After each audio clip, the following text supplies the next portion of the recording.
In front of the Awakening Monument at Yangqing No. 8 High School, a bustling crowd gathered, the noise swelling with excitement and anticipation. A spectacle none could have predicted was about to begin. The senior student's career awakening ceremony was in full swing.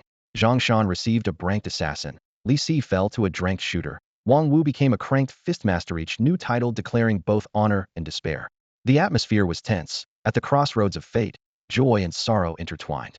But all eyes were drawn to Lin Hao, standing quietly off to the side. He was slender and calm like the night, lips pressed into a firm line, his gaze harboring deep, unfathomable resolve and restraint. 3 years ago, he had crossed into this world and understood its merciless laws of power. A century ago, a rift to another realm opened, unleashing monsters that ravaged humanity. Only by awakening combat careers could people safeguard their homes. Upon turning 18, one's fate was decided in front of the monument. Careers were ranked from highest to lowest.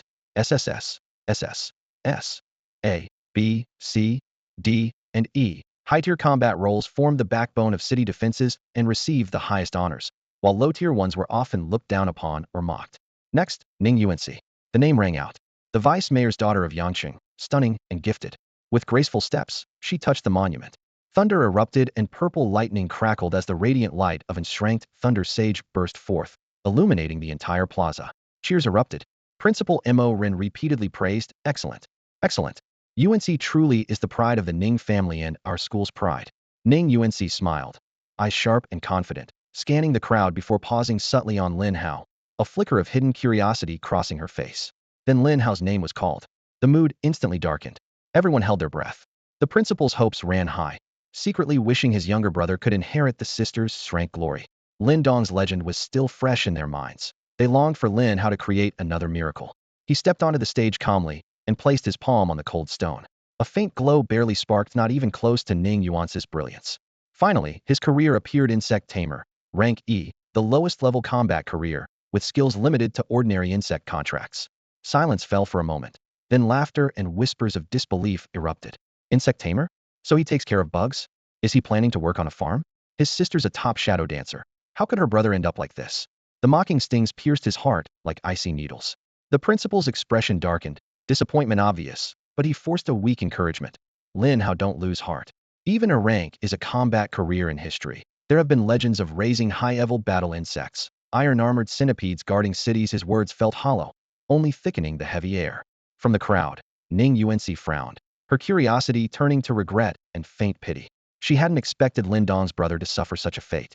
Meanwhile, the wealthy school tyrant Yu Daping jeered boastfully. "Hey, our genius little brother ended up in a rank insect tamer? Want to join my company's breeding farm then?" His cronies howled with malicious laughter, their faces dripping with schadenfreude. Lin Hao silently left the stage, face expressionless as their taunts stung, but inside, volcanoes of emotion raged. 5 years ago, their father vanished pursuing powerful enemies in the depths of the abyss. Their mother died from grief. Lin Hao and his gaunt, tenacious sister Lin Dong struggled to survive on society's bottom rungs. 2 years ago, Lin Dong stunned Yangqing No. 8 with her S-ranked shadow dancer career and was specially admitted to Beijing Qingbei Martial Arts University but vanished mysteriously a year ago. Lin Hao refused to believe his sister was lost. He had to become strong, to enter Qingbei, find her, protect her. This burning desire flowed like magma beneath his cold exterior. Just as despair and hope collided, a cold, enigmatic mechanical voice rang in his mind. Host strong will detected. Current career rank 2 low insect king system binding successful. Beginning career optimization complete. Debut SSS career insect master system initializing. Loading 1. Lin Hao's pupils contracted sharply, his heart pounding wildly. A peak rank never before seen in history was about to emerge. The information stream continued to slowly load as the awakening ceremony drew to a close. Lin Hao's steps were steady as he walked toward home. With the career the system had bestowed upon him, he was eager to discover just how powerful it truly was. An unusually old and low-slung bungalow came into view. Pushing open the squeaking wooden door, a wave of damp, stifling air mixed with mold and dust rushed into his nostrils. Inside the dim room stood only a chipped wooden table, a folding chair, and a narrow bed. Spiderwebs in the corners shivered in the faint breeze. Yet to Lin Hao, this dilapidated hut was still the only sanctuary amid the storms rocking his life. Loading 98, loading 99. He sat cross-legged on the edge of the bed, closed his eyes, and took a deep breath, struggling to calm the frantic beating of his heart. Loading 100. King of Insects system initialized. Beginning optimization of host's career structure optimization complete. Congratulations, host, career upgraded to SS level combat class hidden. Insect Tamer. At these words, a vast, surging power seemed to flood from nowhere into his flesh and blood. Lin Hao felt a suffocating pressure on his chest, and a muffled groan escaped his lips. His limbs and bones seemed to be forged in raging flames. His cells trembled violently, muscles visibly thickened and realigned, bones hardened to the strength of refined steel, and his mental realm thundered with unstoppable force. The next moment, he clenched his fist, the explosive power radiating from his knuckles thundered all the way up to his shoulders. This was clearly not a physique an rank insect handler could possess. System prompts followed in rapid succession. Host career traits detected, activating talent skills. Talent skills successfully activated. Acquired SS level talent insect bond enhancement level 1. When contracted to regular insects, all attributes increase 5-fold. When contracted to ancient exotic insects, attributes increase 10-fold, with simultaneous attack and defense bonuses. Acquired SS level talent position swap. Host can instantly exchange positions with any contracted pet insect within perception range. Cooldown, 30 minutes. Acquired SS level talent insect realm traverse. For every 10 levels gained, host earns 3 chances to enter the insect realm. Duration proportional to spiritual strength. Information flooded his mind like a torrent, each line vibrating his heart and soul. Tenfold boosts. This meant even the most ordinary bug could be forged into a terrifying war weapon through contract. Position swap was like a life-saving teleport, perfect for ambush or retreat. As for insect realm traverse, what sort of world was that? Was it rife with ferocious insects that bred despair? If so, he could bind those monsters as battle pets anytime he wished. Just as this thought formed, an indescribable phenomenon erupted. The room's light bulb instantly died, plunging the space into darkness. From the roof broke through the night sky a massive, 100-meter-wide pillar of dark green light, thick and fluid with ominous energy. Inside the pillar, thousands of enormous, monstrous insects of all shapes flicker, dripping, snarling, exuding a primeval brutality and pressure that threatened to shatter any mortal will. Buzz. The sky over Yang City seemed hammered by a giant mallet. Vibrating hums echoed through every corner. Exotic bugs in display cases in wealthy districts flapped wildly, banging their cages. Cockroaches and swarms of mosquitoes and ants flooded from sewers in poor neighborhoods. Mutated monsters in the outskirts twitched their compound eyes and let out piercing screams. They all burst free of their bindings and nests simultaneously, converging along streets, pipes, and skylines into a black, pressing flood with one single target. They tore themselves free, trembling and crawling, mounting a vast but silent pilgrimage towards Lin Hao's home. Suddenly, everyone in Yang City looked up at the sky. Silent black clouds pressed down, turning daylight into pitch darkness in an instant. A massive, mountain-thick beam of pitch-black light pierced through the clouds, striking the western slums of the city. What's happening? Why is it so dark? What's that light? A chilling, malevolent aura spread instantly. Stray dogs at street corners yelped and bolted. Sparrows fell from utility poles. Even the manhole covers swarmed with thousands of insects scurrying out in panic. Fear rippled through the city center like a tsunami, spreading rapidly. After a brief silence, Yang City erupted into chaos. 1. Ordinary citizens ran home, locking doors and cowering in fear. 2. Low-tier workers rushed to street corners, trembling as they gripped their weapons, but couldn't tell where the threat was coming from. 3. The oppressive energy was strongest from the west, like an invisible giant beast sitting on their chests, making even breathing difficult. The city lord's mansion. The energy level is undetectable far beyond S rank. The burly guards practically jumped. Their faces were darker than the sky outside. Send people to investigate immediately now. The city lord slammed his fist on the desk, sending a flurry of official papers flying. The Education Bureau. The phone rang nonstop. Full military alert. Recon squads deploy at once. Confirm if this is related to an abyss portal anomaly. City defense troops base. Alarms blared. Vehicles roared to life. Black-armored soldiers formed ranks and charged toward the West District. 8th Middle School. Principal Mo Ren and several teachers who just finished an awakening ceremony boarded the school bus. They were about to head back when the sudden appearance of the black pillar in the air froze them all. That direction, the western slums? The overwhelming presence surged over them, their hearts pounding.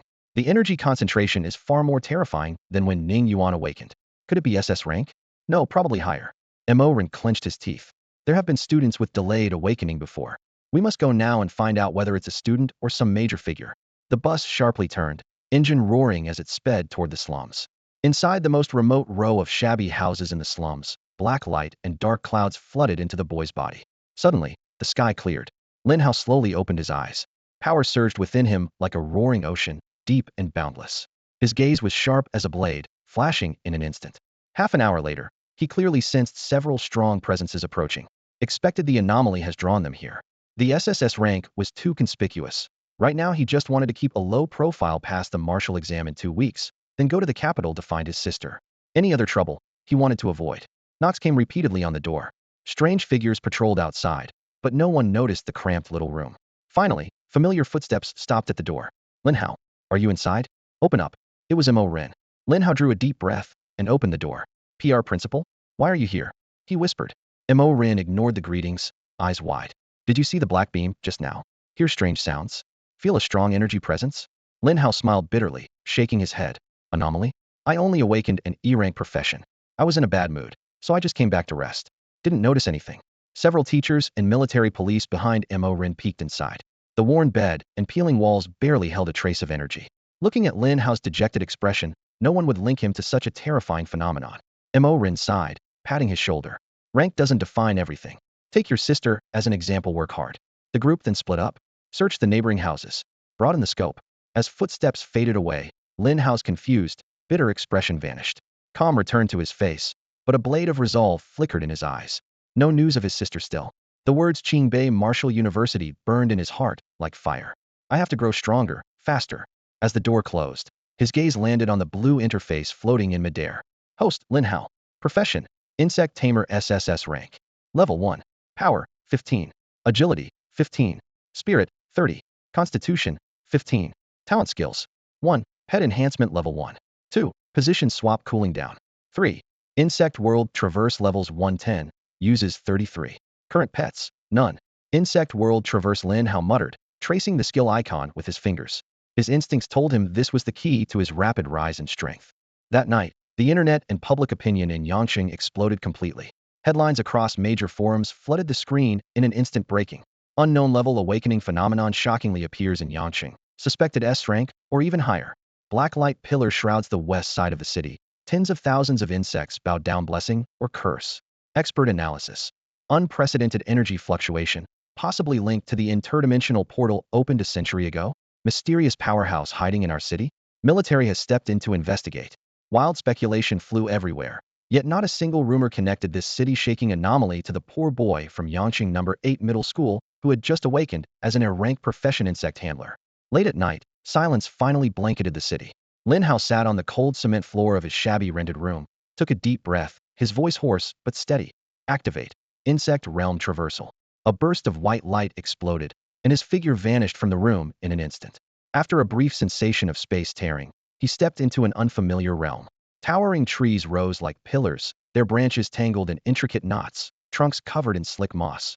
Purple-black vines hung down like waterfalls, the air heavy with the scent of decayed earth and an oppressive wilderness feel. This is the insect realm?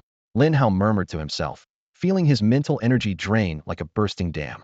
Quickly assessing, he realized with his feeble level 1 mental power, he could last at most 5 minutes here. Rustle. A faint, whispering sound cut through the silence. Lin Hao glanced sideways, his pupils narrowing. Not far off, beneath a giant purple mushroom cap, crouched a giant praying mantis nearly as tall as a human. Its metallic compound eyes reflected cold light, and its serrated twin sides gleamed with deadly sharpness. If I can forge a contract with it, the Sunicombe novice training secret realm will sweep through it. Time was tight. He immediately released his basic tamer skill insect contract. Invisible mental ripples expanded, enveloping the mantis. A fleeting confusion flashed in its compound eyes. The contract seemed to take effect. Lin Hao felt his mental energy siphoned out in multiples, sweat beading on his forehead. Just as the contract was about to complete, a sharp screech exploded. The mantis' eyes filled with rage. Its predatory instinct shattered the fragile bond. Damn, contract failed. Lin Hao's heart tightened. Emerald lightning tore the air as the mantis' twin sides swept toward his head with terrifying speed. Retreat. Prepared for this, he shouted sharply. Leave. White light flared again. Next moment, bang. He collapsed heavily onto his cold cement floor at home, cold sweat dripping from his temple, chest heaving violently. High agility, strong attack insects resist contracts fiercely. With my current mental power and skill level, forcing a contract has a very low success rate, huge risk. He quickly summarized, suppressing his pounding heartbeat. About half an hour later, his mental energy fully restored. Try again. Insect Realm Traversal. The white light faded, and the scenery abruptly changed. No longer a dark forest, but an endless, desolate gray plain stretched out before him. The ground was cracked and dry, with only a few withered tufts of grass trembling in the wind. Lin Hao hadn't yet taken in his surroundings when the distant scene made his breath catch in the horizon. Two colossal beasts were locked in a desperate battle. One was a giant serpentine worm, its segmented body stretching for thousands of meters, rolling and twisting over the earth, crushing rocks into powder beneath it. On the other side, several massive beetles with armored shells swung their deadly mandibles, the clash of metal on metal ringing deafeningly. Their collisions whipped up a violent sandstorm, as if capable of tearing the entire land apart. Lin Hao immediately realized this was far beyond any situation he could intervene in. Any stray backlash would annihilate him on the spot. So he pressed close to the ground, holding his breath and suppressing his presence, waiting out the 5-minute countdown. In a flash of white light, he was forcibly forced back to reality, left with only one last chance to traverse this insect world. Back in his room, he sat cross-legged and closed his eyes, focusing all his remaining energy on recovery. His expression was calm, but his tightly pressed lips betrayed deep pressure. His previous 2 attempts had yielded nothing, only making him more aware of his own insignificance and the deadly dangers in the insect realm. If the 3rd attempt ended empty-handed, he'd have no insects to call on for a while, and both his martial exam and search for his sister would fall apart. Once his energy rebounded to its peak, Lin Hao launched his 3rd and final traversal into the insect world. A scorching heat wave hit him immediately, distorting the air with intense heat. Beneath his feet was black, hard volcanic rock, and in the distance, a vast volcanic crater glowed dark red, ready to erupt at any moment. This was a forbidding volcanic cluster where no living thing could survive. The world was utterly silent and lifeless, though time passed quickly. 1 minute, 2, 4. His spirit energy neared exhaustion, but still no sign of any insects appeared. Anxiety gnawed at Lin Hao's heart. Could this last chance fail too? At that moment, a crusted flying insect zigzagged past his shoulder. The creature was about the size of a fist, its body covered by a hard shell that seemed unaffected by the heat. It glanced curiously back at Lin Hao before continuing its flight. Against all odds, something had survived this harsh environment. Unfortunately, it didn't seem particularly strong. Should he catch it or not? If he gave up now, he'd probably have to wait until level 10 to try again for another chance. No time to hesitate. Lin Hao instantly focused his spirit energy and sent out a contract toward the small beetle. The unique soul wave of a Tamer easily penetrated the insect's mental realm without any resistance. A faint, warm spiritual connection briefly blossomed within him. The contract succeeded. The beetle hovered in midair like it had just woken up, groggy and passive, no longer resisting. It was now Lin Hao's new companion. In another flash of white light, Lin Hao returned to reality. In the faint light of the window, the dark gold beetle floated silently, now fully clear-headed. Its appearance was radically different from the brief glimpse head caught before. Over 2 palms long, its black shell was inscribed with sinister, otherworldly runes that seemed like a hellish curse. Deep in its compound eyes, twin eerie flames flickered quietly. Its scythe-like mandibles clicked softly in a chilling sound. This was the insect he had brought back from the other world? Lin Hao immediately pulled up the data panel. Golden devouring beetle. An ancient miraculous insect born from primordial times, capable of devouring nearly anything in existence. Its shell is virtually indestructible, resisting both fire and water. Ancient miraculous insect? Golden devouring beetle? With a subtle shift of his thoughts, Lin Hao's system panel unfolded right before his eyes. Pet insect, gold-biting beetle, ancient variant, larval stage. Level 1. Strength, 2180. Agility, 1090. Spirit, 1090. Constitution, 2180. Skill, gnawing passive. Note: all attributes 10 due to owner's pet enhancement. Level 1 talent. The data scrolled line by line, and Lin Hao's pupils constricted sharply. Even knowing there was a 10-fold multiplier, he was still shocked. A mere level 1 pet, yet its base attributes towered over those of a normal profession by more than 10 times. Some stats even multiplied exponentially. Especially the 200 points in strength and constitution. This tiny golden beetle, about the size of a fist, possessed destruction power comparable to a level 10 plus strength-type warrior, and its defense surpassed peers by a wide margin. Summon. The moment he spoke, the air beside him rippled with 10 faint circles. 9 identical beetles, their carapaces shimmering with a faint metallic gold, silently appeared, joining the original in his mental bond to form a total of 10. They emitted soft rustling sounds as they circled their owner, emotions brimming with affection and absolute obedience. So, the number changes with the level, Lin Hao calculated in his mind. At level 1, he could summon 10. Once upgraded, this number would become a true insect army. Even with just 10 now, it was enough to sweep through the novice training realm completely. The upcoming martial exam in half a month, the prestigious Qingbei Martial Arts University, and his sister, his knuckles tightened, fists silently clenching.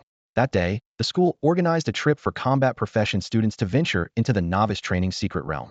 After a bumpy hour-long ride, the bus stopped at the entrance plaza of Yangqing's Darkwood Forest. The plaza buzzed with voices. Newly transitioned senior combat students gathered, some bursting into excited laughter, others whispering nervously. Tension and anticipation intertwined in the air. For everyone, the secret realm was a necessary path to increase strength and prepare for the grand martial exam. Suddenly, a striking figure drew attention. She shimmered with subtle arcs of electricity, gripping a magnificent silver staff embedded with a Sapphire rank S profession, the purple thunder god, Ning Yuanci. Students swarmed her, either worshipping or hoping to latch on, the scene like stars revolving around the moon.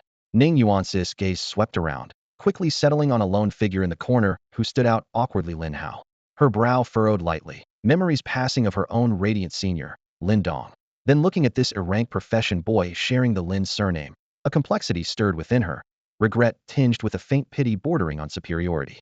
Pushing through the crowd, she approached Lin Hao, her voice cool but carrying the concern of a senior. Lin Hao, though the Darkwood Forest is a newbie dungeon, going alone is still risky.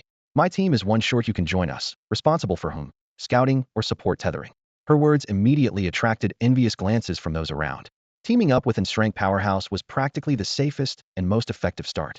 Yet Lin Hao only lifted his eyes, his tone so calm that no emotion was detectable. Thank you, but no need.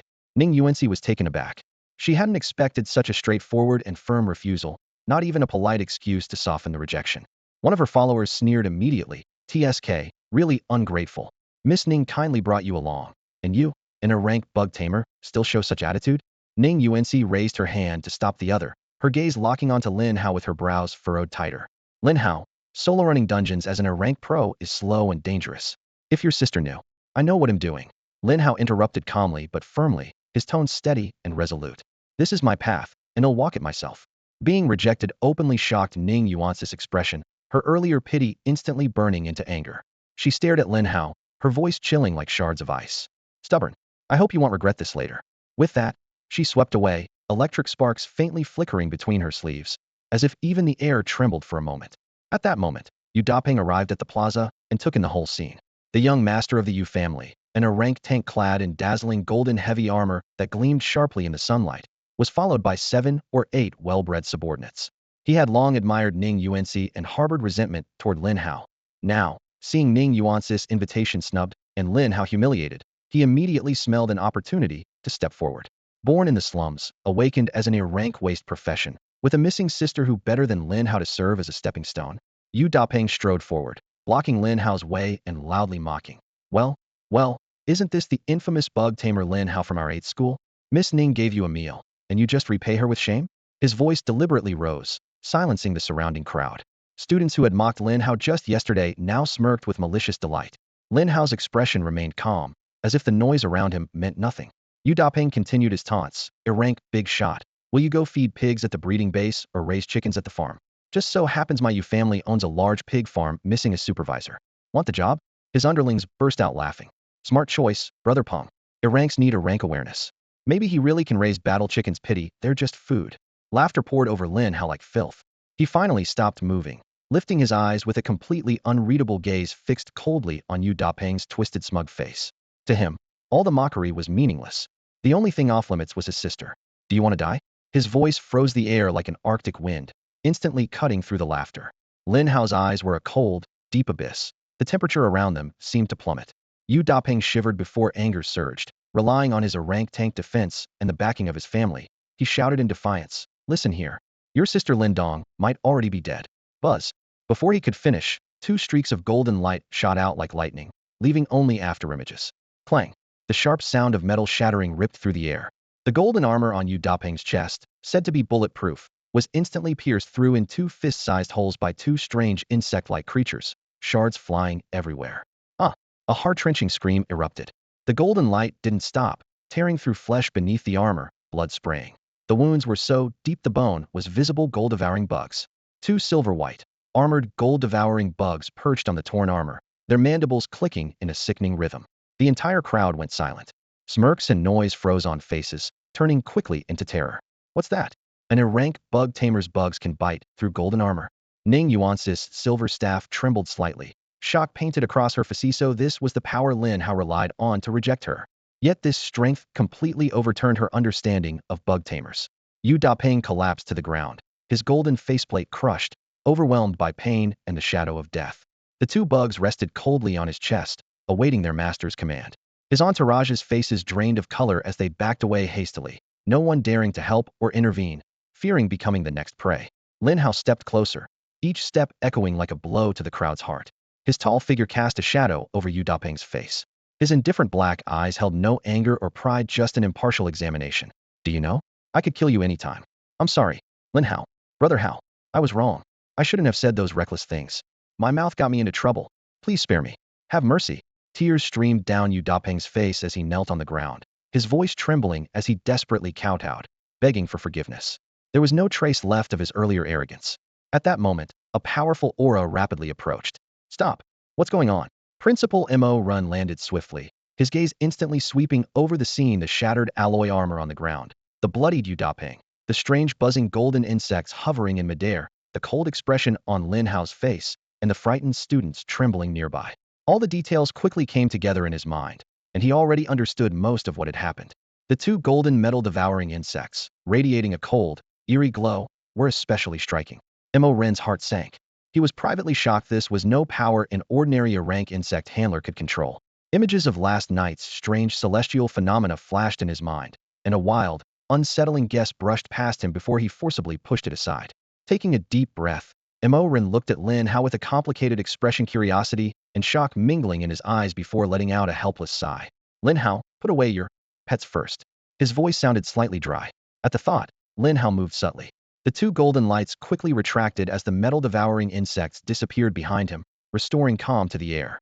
Killing a classmate in public was never acceptable, and besides, the other party had only been provoking with words. This lesson should firmly stay with him.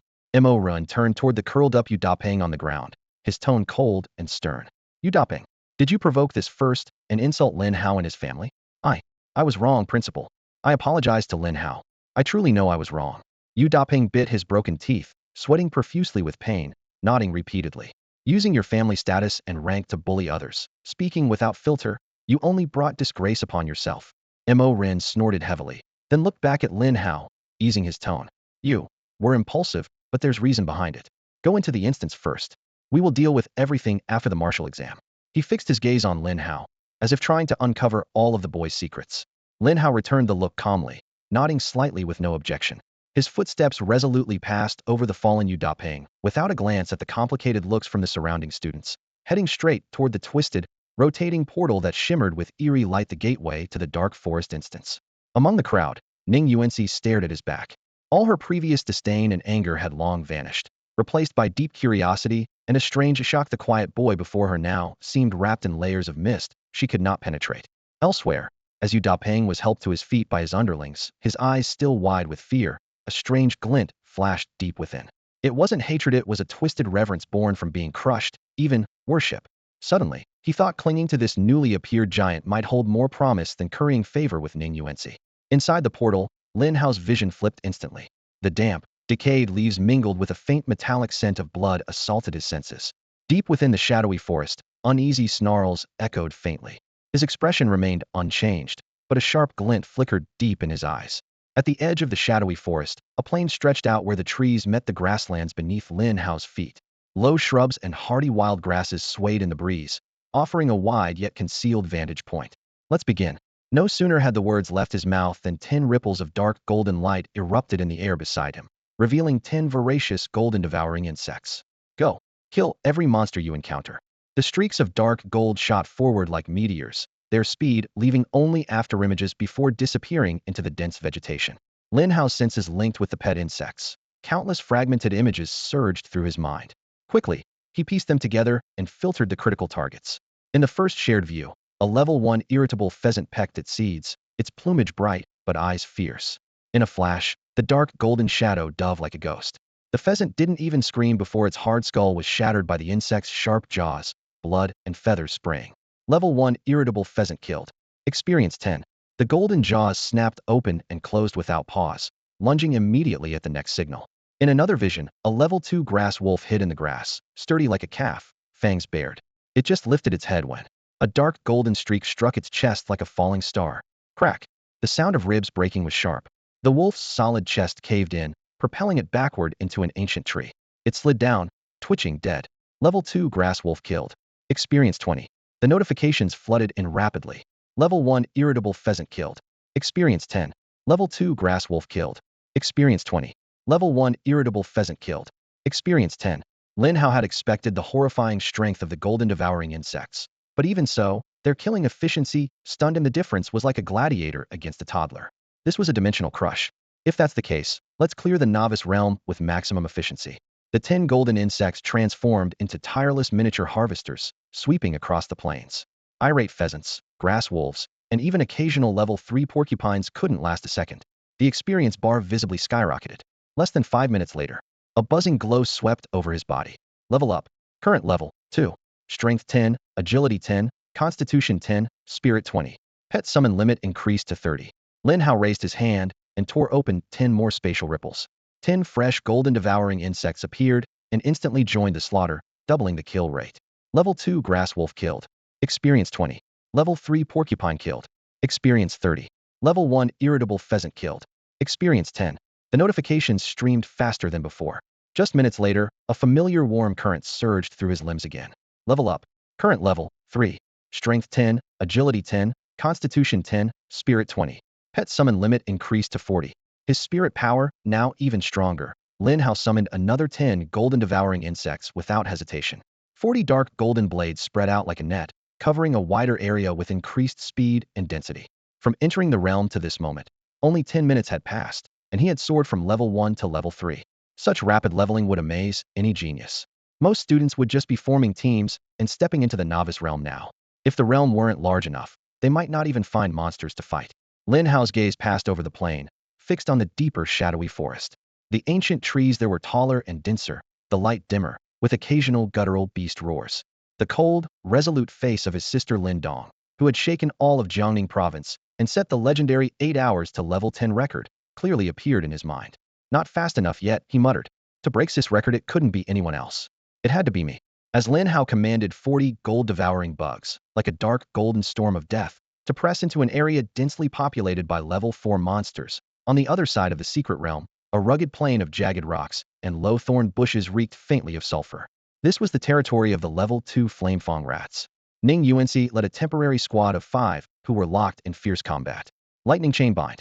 She swung her silver staff, and the sapphire at its tip suddenly exploded into dazzling arcs of electricity. A crackling chain of lightning shot out, instantly entwining 2 charging Flamefang rats. The arm-thick electric chains sparked wildly, making the rats first stand on end as their dark red bodies convulsed uncontrollably. The Flamefang rats were roughly the size of domestic dogs, their singed fur glinting dark red beneath, fangs bared, and fine flames flickering through their teeth. The 2 rats, stunned by the electric shock, froze in place, creating an opening for their teammates. Hurry! Focus fire! The Blevel swordsman charged in response, his longsword cutting through the air with a cold gleam as it slashed into a rat's back. The Clevel archer unleashed a rapid volley of arrows that pierced the creature's vulnerable belly. Behind them, the Blevel healer gripped her staff tightly, a swirl of green light gathering in her palm, while the nearby a level supporter fumbled nervously, running around to find the best angle to cast spells. Puff! Puff! With electric burn and sharp blades working together, the 2 Flamefang rats finally collapsed. The acrid smell of scorched flesh was even more pungent amid the sulphurous air. But these 2 had taken nearly half a minute to take down, and the swordsman was still gasping in pain after a nearby rat's fiery tongue nicked his forearm at the last moment. The healer quickly sent out a shimmering green light that sealed the burn wounds instantly. Ning Yuanxi's forehead glistened with fine sweat. Her shoulders rose and fell with exertion. The explosive power of an level purple lightning psychic was terrifying, but so was the enormous energy cost. We rest here 5 minutes. Recover status, she ordered softly, producing a pale blue potion and sipping it. The cool wave of spiritual energy spread quickly through her body. Her gaze swept over the slightly disheveled teammates, then couldn't help but look toward the dense forest. Her brow furrowed. That Lin Hao doesn't know his limits. The swordsman who had once mocked Lin Hao at the entrance wiped sweat from his brow, but still sneered. A level bug feeder, refusing Miss Ning's offer, acting alone? Either he's cowering in a corner, or soon he'll have to crush his teleport stone and get out of here. Ning Yuanxi recalled those calm, almost cold eyes and the strange golden bugs that tore through golden armor in seconds. Something felt off to her, but reason reminded her the ceiling for a bug feeder was what it was. No matter how strong the bugs, they couldn't sustain prolonged high-intensity combat. Maybe, she said, pulling back her gaze with an unspoken complexity even she didn't notice. A-level careers are stuck. Don't get distracted. Take care of yourself first. On the other side, Yu Dapeng stood firm with his battered golden tower shield, holding back a powerful water blast from a water arrow frog. Boom. The water slammed against his shield, spraying mist everywhere. His arm tingled from the force. Though 2 bite marks from the gold-devouring bugs marred the armor's integrity, it was still usable. Damn it! Hit its eyes. He roared, veins bulging, his voice echoing among the rocks. 3 comrades behind him scrambled to comply. The clever fireball mage flicked his wrist, hurling a blazing fireball roaring toward the frog, but it nimbly dodged sideways. The flames only singed a small patch of its slick, shiny skin. 2-level melee fighters raised their blades, but stepped back cautiously, carefully avoiding the creeping poisonous vines and intermittent water blasts, not daring to get too close. The fireball howled past, but was mostly evaded, slightly charring the creature's skin. The 2 melee fighters shrank back nervously, afraid of entanglement or a lucky water strike. Useless. What are you afraid of? Yu Dapeng cursed furiously. On the vine-covered path, he led several of his lackeys forward. The Drank Ranger responsible for scouting was on edge, pushing aside vines while complaining under his breath. It's all Lin Hao's fault. If it weren't for him, Brother Peng's armor wouldn't be broken, making us so vulnerable. His sister definitely thought he was too useless and abandoned him. She's probably already dead. Shut up. Yu Dapeng spun around, eyes flashing dangerously, and backhanded him across the face. Smack. The crisp sound of the slap echoed through the forest, leaving everyone momentarily stunned. The ranger clutched his face, terror filling his eyes. Be Brother Peng? From now on, no one speaks ill of Lin Hao, especially not about his sister Lin Dong. Got it. Yu Dapeng swept his gaze over the group, then looked down at the hole in his chest armor. That wound was left by Lin Hao. In an instant, he seemed to see Lin Hao's sharp gaze looking down at him again. His spine tingled inexplicably, yet he shivered with excitement. True powerhouses deserve respect. Coming from a nouveau riche family, he'd seen plenty of beautiful women. Ning Yuanci, the aloof campus belle, had never really been his type. He'd only pursued her because the thousand-admirer campus beauty had to be conquered by him. But after their conflict, his perception had quietly shifted. Lin Hao before him was far more captivating than Ning Yuanci. Outside the secret realm, the massive plaza surged with voices. The rippling light of the portal cast the entrance in azure blue. School principals, education bureau officials, and city defense representatives stood in neat formation, their gazes frequently turning toward the secret realm. Srank. Old MO, your 8th middle school really hit the jackpot this year. 8th middle school struck gold. The principals crowded around Principal MO Run, their voices filled with envy and amazement. Principal Liu from the prestigious 1st middle school, the most senior among them, stroked his beard thoughtfully. Speaking of geniuses, I'll never forget 2 years ago your 8th middle school's Lin Dong, S-rank shadow dancer. She set Jiangning province's record in the novice secret realm, gaining 10 levels in 8 hours. Still unbroken. That decisiveness and efficiency, TSK, TSK. At the mention of Lin Dong, pride mixed with regret flashed in Mo Ren's eyes. Yes, that child Lin Dong. Ruthless with herself, frighteningly talented, trained like her life depended on it to grow stronger. His voice grew heavy. Such a pity about her brother, Lin Hao. I heard he only awakened as an rank insect keeper. Another principal shook his head with a long sigh. Even dragons have different offspring. The sister soars like a divine dragon, while the brother? Ah. Others chimed in with agreement, their words full of predetermined notions about the strong sister, weak brother. Mo Run remained silent for a long moment before heaving a deep sigh. He could only hope Lin Hao would emerge safely. Anything else was too much to hope for. Deep in the secret realm, Lin Hao remained oblivious to the outside discussions and wouldn't have cared anyway. He focused entirely on one word, efficiency. 40 gold-devouring beetles moved like 40 black gold scythes, darting through the undergrowth like shadows. Before them, level 4 monsters were no different from ordinary pheasants. Killed level 4 porcupine, experience 40. Killed level 4 one-eyed rat, experience 40. Killed level 4 porcupine, experience 40. His experience bar climbed steadily. Half an hour later, whoosh. Warm energy surged through his limbs, bones resonating, mental power soaring dramatically. Level up. Current level, 4.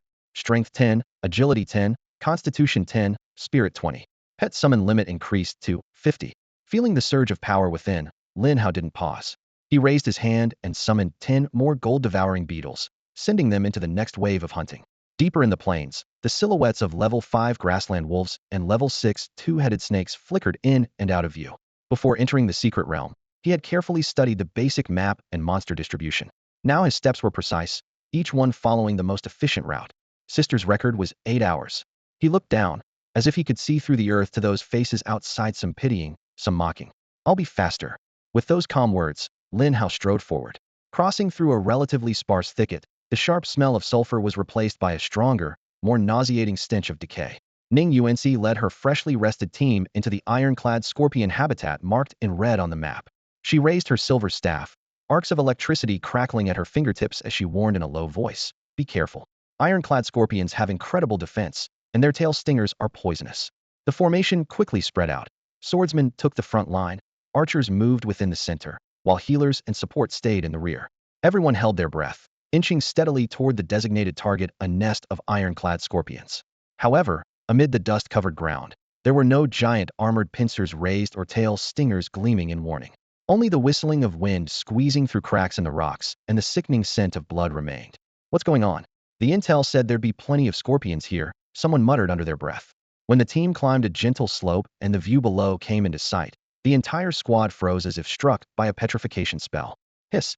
Gasps of cold air escaped one after another. That was no active scorpion nest, it was a crimson battlefield. As far as the eye could see, the ground was littered with dismembered, ironclad scorpion corpses, hundreds, even thousands, piled up like a dark brown carpet stretching to the horizon. These level 3 creatures, known for their hard shells, were now cleaved in half, cracked open, and even pierced through brutally. Thick, dark green blood and shredded innards stuck to the rocks and thorns, staining the ground a sickening hue. The stench of raw, still wet blood rose relentlessly from the scene. At least hundreds of them. Someone swallowed hard, their hand trembling as it gripped the sword. And they died recently, the blood still warm. Who could have done this? Another team member nearly retched, voice trembling. "Our squad's too small for something like this, even combined. Look at the wounds." A braver soul approached several bodies, trembling as they pointed. Most were bitten apart. "There are clear bite marks on their shells." Bitten apart? Ning UNC crouched to examine an ironclad scorpion missing half its head. The jagged edges of its hard head shell showed neat rows of sharp, serrated notches, clearly not the work of any professional weapon. She looked up, pale but shocked. Bite marks. Could it be Lin Hao? His golden worms? The cry cracked with disbelief. Lin Hao? That a rank insect tamer? Someone sneered before falling silent. Are you kidding? No way, his bugs are powerful enough to kill so many ironclad scorpions instantly. Impossible. Even if he's good, can one person and his bugs handle this many at once? The armored scorpions aren't just standing still targets. Exactly. I bet it's some hidden expert, or maybe a large, overwhelming team. Right. It has to be. Lin Hao? He's lucky to be alive right now. Voices of doubt erupted one after another. No one believed, or rather, couldn't believe that Lin Hao, who had just awakened in a rank class and was seen as nothing but dead weight and a burden, could be the one behind this massacre that turned the area into a small-scale battlefield. Before them lay mountains of armored scorpion corpses, their blood still fresh, completely shattering everyone's understanding of class ranks versus strength. Ning UNC rose silently, letting her teammates argue fiercely. Her eyes swept again across the endless remains of the scorpion swarm, then dropped to the staff in her hand, where lightning flickered at its tip. She recalled Lin Hao's unervingly calm eyes, the two dark golden beetles that tore through golden armor in an instant. Reason told her teammates' guesses made more sense, but deep down, the absurd yet ever-clear voice echoed. Besides him, who else could it be? Enough, stop arguing. Ning Yuan's voice was heavy with fatigue and doubt. No matter who did this, we're safe now. Let's go around. She turned and led the team away, each step weighted with gravity. This sea of corpses and blood, and that name she couldn't shake off, felt like a lead weight pressing against her chest. Once the pride of the heavens, enshrank prodigy who hadn't emerged from Yang City in over a decade, she had been destined to stand shoulder to shoulder with Lin Dong this year, the focus of their peers' admiration. Yet now, in just one beginner's dungeon, a suspected peerless expert had suddenly appeared. Could he be a genius from another school? Doubts churned restlessly in her mind. Behind them, the dark green sea of grass slowly closed up. Meanwhile, Lin Hao, surrounded by that suffocating cloud of dark golden insects, stepped into the mid-level monster zone of the shadowy forest dungeon. The terrain suddenly grew more complex, the ancient trees towering overhead, and the air thick with a wild, ferocious energy, a place inhabited by powerful monsters ranked level 6, or even 7. His spiritual awareness spread out through the compound eyes of 40 gold-devouring beetles, mapping every detail of the terrain, wind direction, and monster movements within nearly 1,000 meters in his consciousness. To the left, a level 6 striped leopard. This fierce beast was twice the size of a prairie wolf, its muscular frame taut, and a pair of slitted pupils shining coldly as it hid beneath the dead leaves, eyes locked on the intruder. Level 6, striped leopard, high agility, ambush type. Lin Hao tagged mentally, then raised his hand and gestured. Buzz, the gold-devouring insects surged like a dark golden storm, casting blurred shadows in the dim forest. The leopard, trained as an elite hunter, reflexively snarled and leapt to avoid, but with enhanced agility reaching 600 points, the insect swarm rendered its speed almost frozen in place. Several bugs pounced on the head and neck, their metallic mandibles snapping crack. Squelch, bones shattered, flesh ripped, and the leopard managed only a short, painful scream before collapsing heavily. Half its skull was devoured, its sides a bloody mess, dead beyond recovery. A one-shot kill, still no doubt about it. From lock-on to elimination, less than 5 seconds. Killed level 6 striped leopard, XP 60. The swarm didn't stop. Lin Hao's pace remained steady, and another rustle came from the tall grass ahead. Killed level 6 striped leopard, XP 60. Killed level 6 striped leopard, XP 60. Killed level 6 striped leopard, XP 60. In his awareness, a new target's red dot shone especially bright, a level 7 iron-horned rhino drinking by a stream. In this mid-level shadow forest, this giant beast was unquestionably the apex predator. Lin Hao's gaze darkened, and the insect cloud exploded outward. The enormous rhino's iron-like thick skin and metal-glowing horn were shredded by hundreds of frantic dark gold streaks of mandibles, cracking the horn and spraying blood. After a few breaths, roar. The iron-horned rhino let out a short, painful roar and crashed its tons of weight onto the swampy ground, stirring dust and water. Killed level 7 iron-horned rhino, XP 70. The air in the shadowy forest had, without anyone noticing, taken on a faint but unsettling scent, a sickly sweet metallic tang that set hearts racing. This strange, dark aura spread silently like ink pouring into clear water, seeping into every inch of the secret realm within moments. Every fierce beast at Tiched, no matter their level or species, underwent a sudden, violent transformation. Fangs lengthened, scales darkened to a blood-red hue, eyes turned a dripping crimson, and their minds shattered into pure rage and madness. What was originally a trial ground designed to hone new adventurers instantly became a death trap, drowning in murderous intent. Outside the secret realm, the massive portal shimmered and rippled like water stirred by a fierce wind. One by one, stumbling figures spilled out, pale-faced and weak-legged. PR principal. The monsters inside, they suddenly went berserk.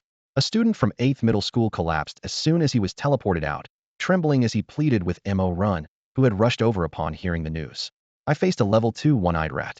It should have been easy, but its eyes turned blood red all of a sudden, and its speed and strength more than doubled. There was even a demonic tag after its name. It was terrifying. Mo Ren's expression darkened as he helped the student to his feet. Before he could say more, 4 students from other schools were teleported out almost simultaneously, staggering and falling to the ground. Some had blood staining their arms. Others had broken armor. Panic and terror were stamped on their faces. The monsters are all demonized. Their attributes have skyrocketed. We can't fight back. Our team almost got wiped out. Shouts and cries exploded across the plaza. Chaos spread quickly. Principals and teachers from various schools rushed over, their faces grim. At that moment, the screech of brakes cut through the air. 2 off-road vehicles bearing the City Defense Army's insignia roared around the corner, tires screeching to a halt on the cobblestones. Doors slammed open, and a middle-aged man in a crisp official uniform was the first to leap out. The sunlight caught the stars on his shoulder boards, casting a cold, hard gleam. His sharp eyes swept the scene like a hawk's. Behind him came a squad of fully armed, steely-faced city defense soldiers. Sir, the man greeted Mo Ren crisply, snapping a military salute. This was Zhao Kaijun, a general in the Yangqing City Defense Force and once a student under Mo Ren's tutelage. Mo Ren returned the salute, furrowing his brow deeper. Kaijun, what are you doing here? Zhao Kaijun's voice was grim. Our forces detected abnormal energy fluctuations in the shadowy forest secret realm, including signs of heavy, deep abyss demon contamination. Under emergency protocol, my unit is immediately taking control. Step 1. Confirm all students have safely evacuated. Step 2. Temporarily seal the secret realm, pinning professional purification teams. Deep abyss demon contamination. A murmur spread through the crowd. Teachers shouted for students to evacuate as news of the realm's mutation and monster rampage spread to every corner. Within minutes, the plaza outside the portal was jammed with students crawling and rushing out. Principals and teachers did their best to calm them while quickly taking roll calls. The results came in swiftly. Reporting, General. All students confirmed safe at Yang City No. 1 High School. Number 2 is also confirmed. Company 3 reporting, General. Except for a student named Lin Hao from the 8th middle school who has not yet emerged, all other registered students have either been safely evacuated or confirmed to have returned using the teleportation stones. An officer stepped forward, standing at attention, and presented the terminal data to Zhao Kaijun. If we shut down the dungeon now, no one will be able to come out until the problems inside are completely resolved, he explained, his tone tinged with unease. It could take 1 or 2 days, or even 1 or 2 months. There's no way to estimate the time. Lin Hao. Mo Ren's heart clenched sharply. The worst-case scenario had happened. He nearly rushed beside Zhao Kaijun, his voice laced with unprecedented urgency. Kaijun, Lin Hao, he's Yuan Shan's son. We absolutely cannot afford for anything to happen to him. Yuan Shan's son. Zhao Kaijun's brow twitched. His resolute face tightened, and his gaze turned complex in an instant. Holding his breath, he forcibly suppressed the impulse to immediately seal off the dungeon, then ordered in a deep voice, "Understood. Relay the command, wait another 15 minutes. If that student still hasn't come out." He glanced at the pale-faced Mo Ren and corrected himself. We'll decide the next course of action based on the situation then. Deep inside the dungeon, Lin Hao was commanding a swarm of devouring golden beetles that had just overwhelmed a level 7 monster habitat with crushing force. As they prepared to push into the core's level 8 berserk gorilla zone, he suddenly sensed a surge of demonic energy in the air. He frowned. The scent was stronger and more pungent. A ferocious roar echoed ahead, sharp and violent, the ground trembling with the vibrations. The first mutated monster burst into his perception-bluttered eyes, protruding fangs, corrosive saliva, sizzling white smoke against the rocks. It was a giant gorilla. Golden beetles, attack. Lin Hao's voice was cold as steel, his command concise. Dozens of dark golden streams of light shot out, swarming the demonically enraged berserk gorilla. Yet the first clash surprisingly didn't kill the target instantly. Roar. The gorilla released an ear-splitting bellow, its arms thick as stone pillars wildly swinging, swatting away several biting golden beetles. A flicker of surprise crossed Lin Hao's eyes as he immediately cast a detection spell. Level 8 Berserk Gorilla Demonized. Strength, 360. Agility, 120. Constitution, 400. Spirit, 60. Skill, Berserk Smash Demonized Enhanced. Status, Abyssal Corruption, Extreme Rage. All attributes doubled, equivalent to a level 20 regular monster in strength. Abyssal Corruption, Extreme Rage, he whispered. After no more than 10 seconds of stalemate, the gorilla finally collapsed amid the relentless swarm, emitting a mournful, unwilling cry. The system prompt flashed. Defeated level 8 Berserk Gorilla Demonized. Experience 160. A flash of white light. Level up. You have reached level 8. Within a short time, with each level gained, the golden beetle's capacity increased by 10 and their summoning speed grew faster. By now, Lin Hao had accumulated 90 beetles. Demonized experience doubled too. He muttered to himself, his calm eyes suddenly flashing with razor-sharp determination. What others saw as a catastrophe was to him a once-in-a-lifetime chance to leapfrog his progress. Without hesitation, he fixed his gaze deeper inside, where roars grew even denser and more furious.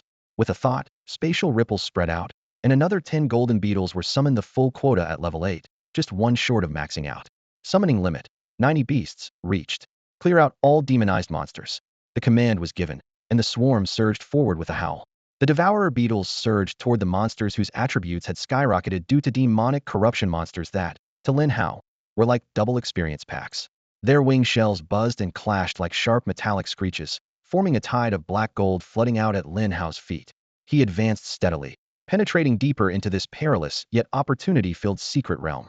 The massive experience carried by the demonic berserk gorillas was his primary motivation. With doubled attributes and doubled experience, the rewards far outweighed the risks. His calculation was instantaneous: risk controllable, time to strike. 90 devourer beetles swarmed out in a single wave, forming a curved frontline ahead. No fancy tactics were needed, just extreme speed and overwhelming bite force to overwhelm every target caught in their compound eyes. In the blink of an eye, the level 8 monster zone became a blood-soaked battlefield. The iron fists of the berserk gorillas could smash rocks, but before the beetles, they seemed frozen in slow motion. Before a punch could land, their heads, hearts, and joints were shredded layer by layer.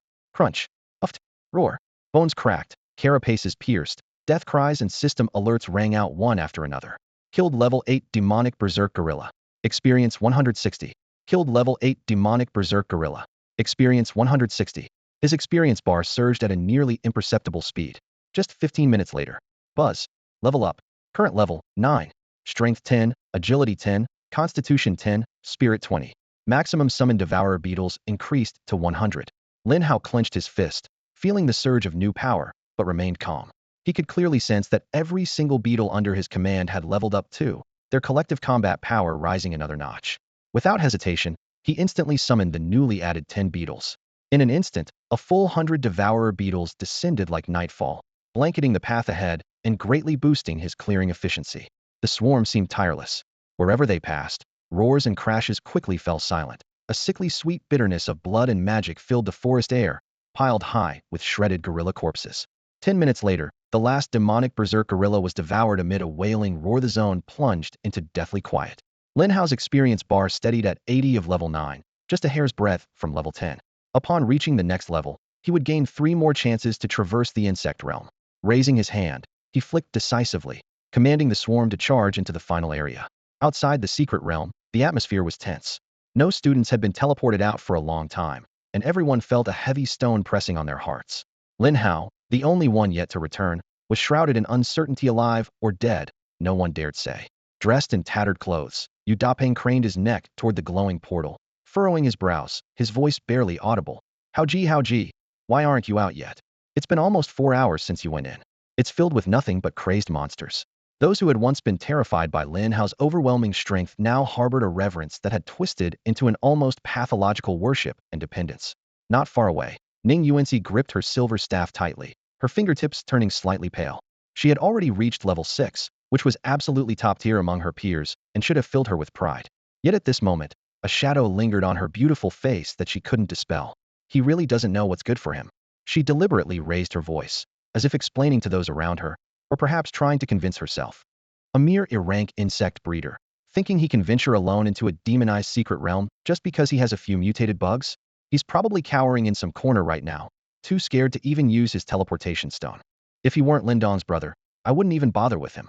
She bit her lip in frustration, unable to suppress the inexplicable worry rising from deep within. Outside the secret realm, General Zhao Kaijun stood ramrod straight beside the military vehicle, his gaze fixed on the military chronometer on his wrist, his brow deeply furrowed. Nearly half an hour had passed since he decided to wait another quarter hour. A military officer approached quickly, lowering his voice.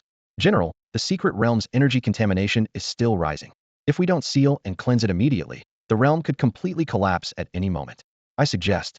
Zhao Kaijun raised his hand to cut off the report, speaking in a deep voice. Wait another half hour. His tone was calm, but brooked no argument. General. Behind him, a young female officer with delicate but cold features could no longer hold back. She was Chun Ziqing, Zhao Caijuan's niece. According to regulations, demonic contamination must be immediately isolated and await the purification team. We've already delayed far too long. Taking this kind of risk for an rank insect breeder isn't worth it. He's probably already. Zhao Caijuan's gaze turned sharp. I believe Yuanshan's son won't die that easily. He paused, then added. Perhaps he's not hiding, but fighting. Chun Ziqing opened her mouth to argue further, but was silenced by her uncle's icy stare. She replied sullenly. Yes, sir. She didn't believe for a second that a mere rank could survive in such an environment until now, thinking her elder was blinded by old sentiments. Imoran finally breathed a sigh of relief after hearing this. The surrounding principals and students whispered among themselves, but almost no one believed Lin Hao could emerge alive. Deep within the secret realm, Lin Hao had entered the territory of a level 9, demonized hanging eye, fierce tiger. Thick, demonic energy churned within the black mist, eerie red vegetation spread everywhere, and the air carried a rusty sweetness. Ahead, the demonized hanging eye, fierce tiger crouched in the forest like an armored off-road vehicle, its pitch-black body rippling with muscle, fangs like daggers, and glossy claws reflecting a cold gleam. Its speed and brute force were even more terrifying than the previous demonized gorilla, its murderous intent almost taking physical form. With a thunderous roar, massive claws tore through the air, tree trunks snapping under the tiger's claws, splinters flying everywhere. Lin Hao's eyes remained indifferent as he flicked his fingers. A massive swarm of gold-devouring insects surged out like a black tide, instantly swarming over the fierce tiger. The insects' shrill buzzing pierced the air as the tiger's roar shook the jungle. Earth was torn up by its claws, leaving deep furrows in the ground. The hanging eye, a fierce tiger, rolled wildly, pounced, and lashed its tail, but couldn't shake off the gold-devouring insects that clung like bone maggots. In mere moments, blood streamed from its eye sockets. Its throat was eaten through, layers of armor on its abdomen were peeled away. The supremely vicious monster let out one final anguished roar before crashing to the ground with a thunderous impact. Killed level 9 hanging eye, fierce tiger demonized. Experience 180. Killed level 9 hanging eye, fierce tiger demonized. Experience 180. The even more generous experience points pushed Lin Hao's experience bar steadily and firmly toward the level 10 threshold. Deep within the secret realm, a piercing tiger roar abruptly ceased. Defeated level 9 demonized hanging-eyed fierce tiger, 180 experience. The massive tiger's body crashed heavily to the ground, sending dust billowing into the air. In that instant, level up. Current level, 10.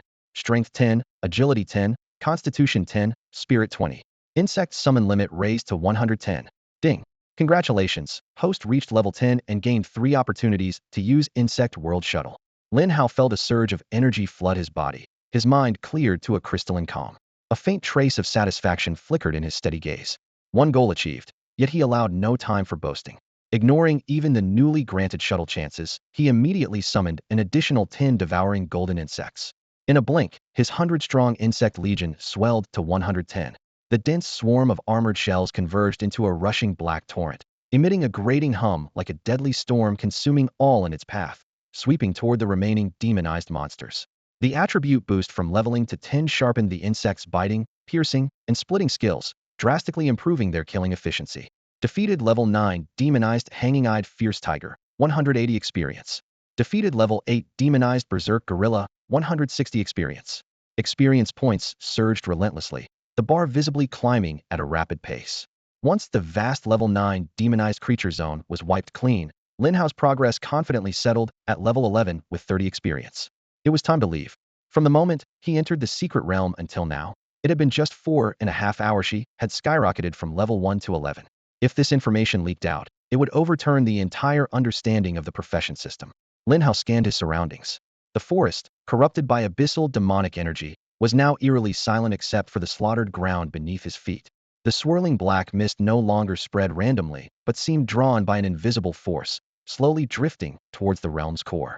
According to the map, this is the end of the Dark Forest Novice Secret Realm, he thought swiftly, stepping forward cautiously. Suddenly, the view ahead, normally blocked by cliffs and dense trees, began to distort. The air rippled like disturbed water, waves spreading out as the spectral outline of a structure emerged, coalescing from ghostly to solid. It was an ancient yet uncanny small temple, built from jet black stone. Its walls were covered in indecipherable twisted runes, each line exuding a sinister aura older and deeper than the surrounding demonic energy.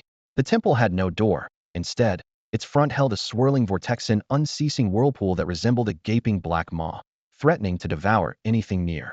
Its sudden appearance was utterly unexpected, breaking every rule of the Dark Forest Novice Secret Realm. Lin Hao's gaze locked tightly, brow furrowing. His potent spiritual senses warned him that the temple's interior harbored an energy far more terrifying than any demonized creature had encountered so far. Moreover, the entire demonic mist radiated from it in slow but steady tidal pulses. A hidden zone? Or the core of the corruption? He muttered quietly.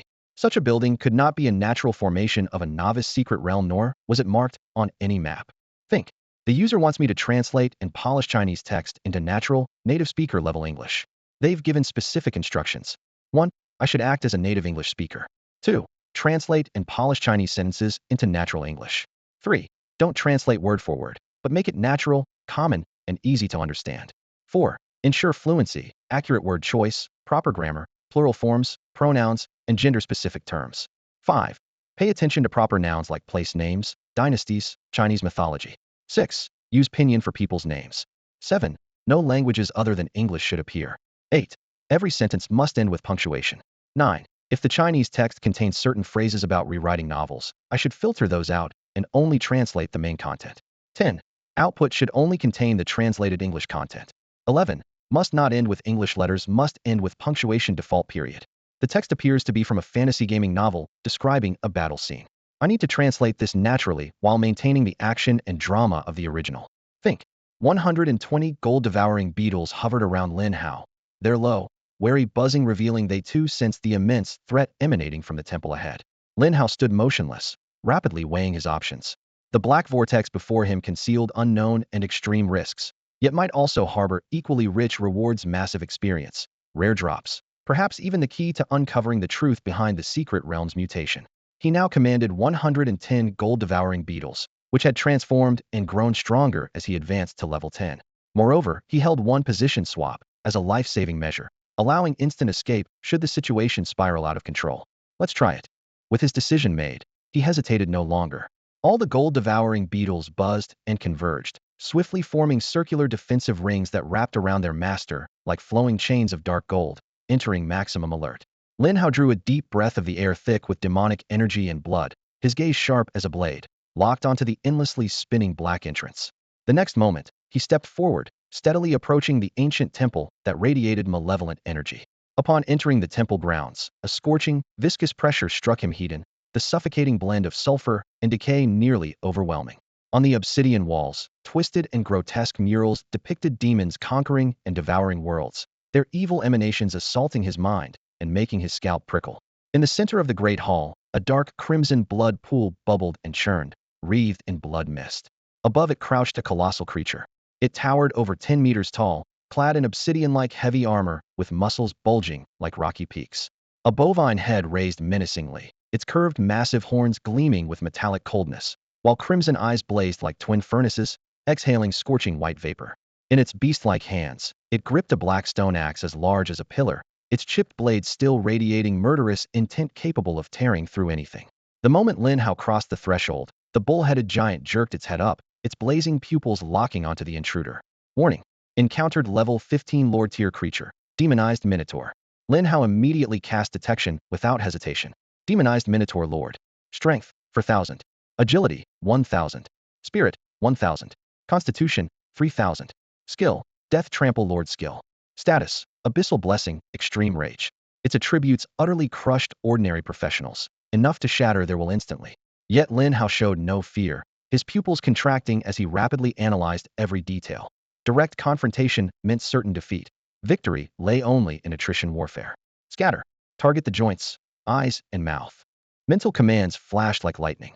Over 100 streaks of dark gold light burst forth instantly, shooting like arrows and scalpels toward the Minotaur's vulnerable points. Ding. Crack. Screech. The sounds of gold-devouring beetles' sharp mandibles biting, armor colliding, and tearing merged in cacophony. Though the armor was tough, the concentrated gnawing left fine cracks spreading across it. More lethal strikes continuously drilled toward eye sockets, nostrils, and joint gaps. Roar. The Minotaur's agonized roar shook the heavens as its stone axe swept through the air with savage force, instantly smashing over a dozen gold-devouring beetles that couldn't dodge in time, sending them crashing against the distant obsidian walls with sharp cracking sounds. However, the gold-devouring insects that were blasted away only had their shells slightly cracked. After tumbling a few times, they shook their heads, shook off the debris, and flapped their wings to return like a volley of black and gold bullets, crashing again into the Minotaur beast. The incredible hardness and self-healing ability of their shells were fully displayed at this moment. The battle line remained locked. The swarm couldn't tear the boss apart immediately, nor could the boss shake off these relentless steel creatures. The Minotaur's health was slowly but steadily worn down by the swarm's gnawing. Enraged at being tightly entangled by swarms of tiny creatures, the Minotaur beast exploded in fury. It lifted a massive hind leg, like a stone pillar, its hoof blade wrapped in swirling dark abyssal energy and crimson ripples. Lin Hao's pupils constricted sharply as a piercing sense of danger stabbed his nerves. Deadly stomp. Boom. The giant hoof slammed the ground not directly onto the swarm, but onto the black stone floor. Centered on the Minotaur, a shockwave streaked out with terrifying force and crimson cracks, like a ring of destruction. Wherever it passed, the ground cracked into webs, obsidian walls trembled and shattered, and the entire temple collapsed as if doomsday had arrived. Bang, bang, bang.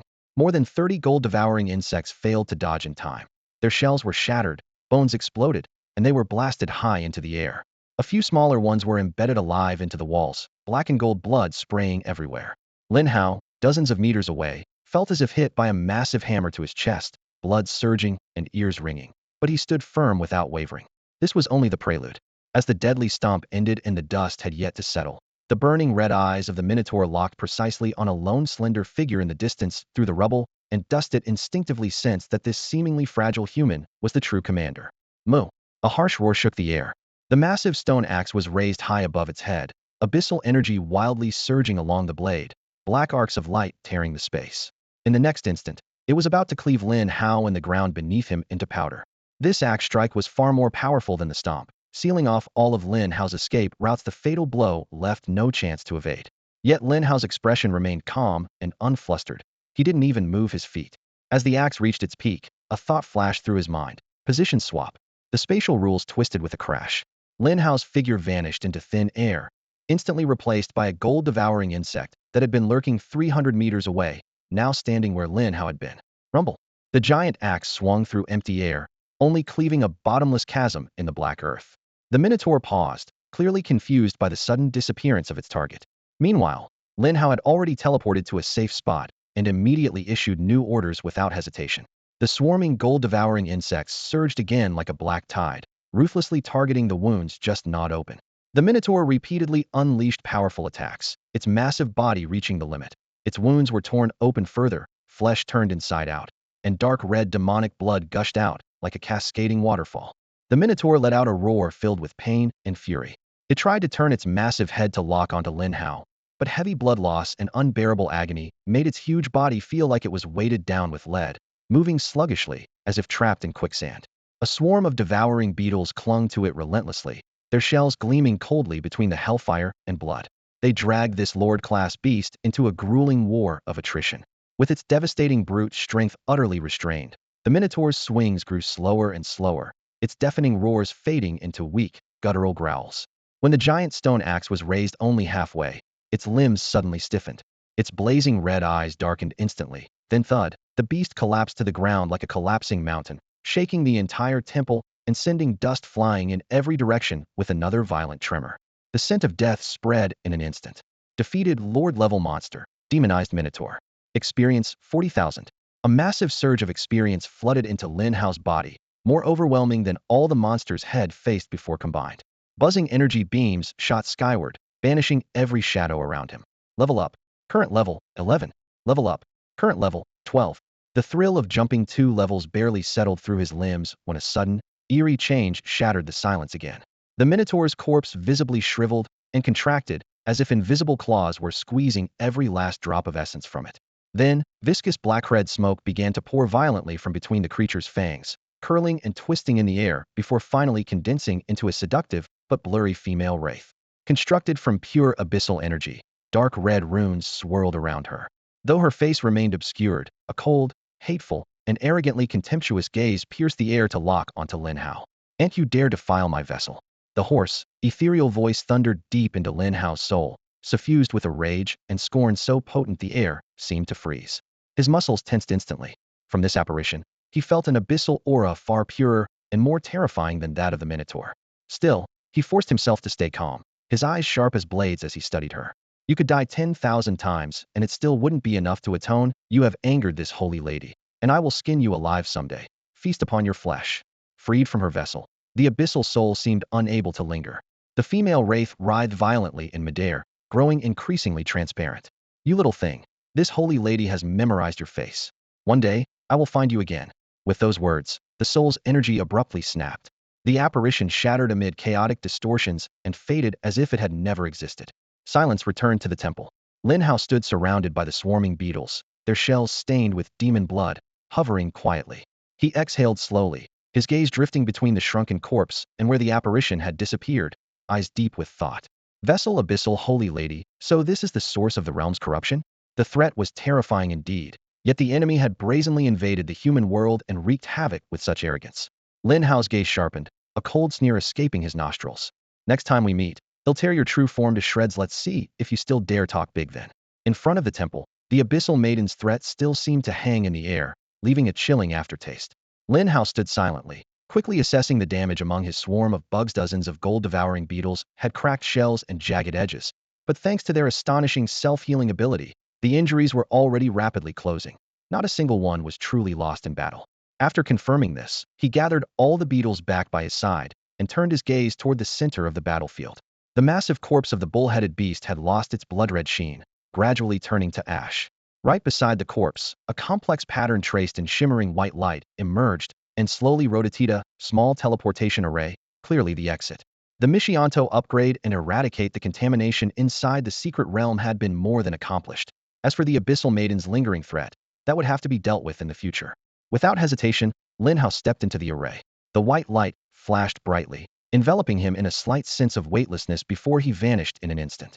Outside the secret realm, the plaza was suffocatingly tense. The final half-hour promised by Zhao Kaijun had long since passed, and the shimmering edges of the portal flickered wildly, as if on the verge of collapse. Chun Ziqing tried several times to speak up, but, seeing his uncle's iron-hard, tense expression, clenched his anger down forcibly.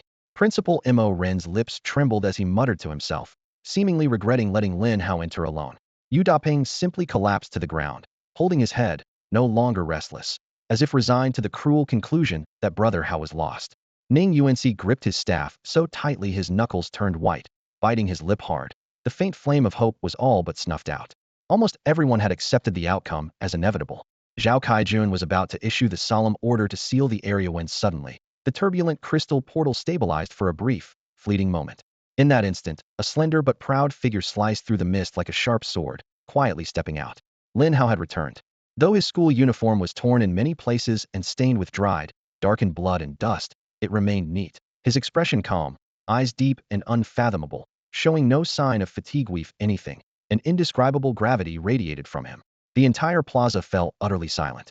Every movement, breath, and expression seemed frozen in time as countless eyes locked onto that figure, shock, disbelief, and astonishment quickly flooding every face. Mo Rin was speechless, unable even to make a sound. Zhao Kaijun's half-raised hand froze midair, his eyes suddenly brightening. Chen Ziking's icy face showed clear surprise for the first time. Ning Yuan's pupils contracted sharply as he covered his lips. Yu Daping sprang up like he'd been burned, bursting to his feet. Huh, Brother Hao. His voice cut through the stillness, sharp with excitement. You're okay? That's great. I knew it. I just knew you'd.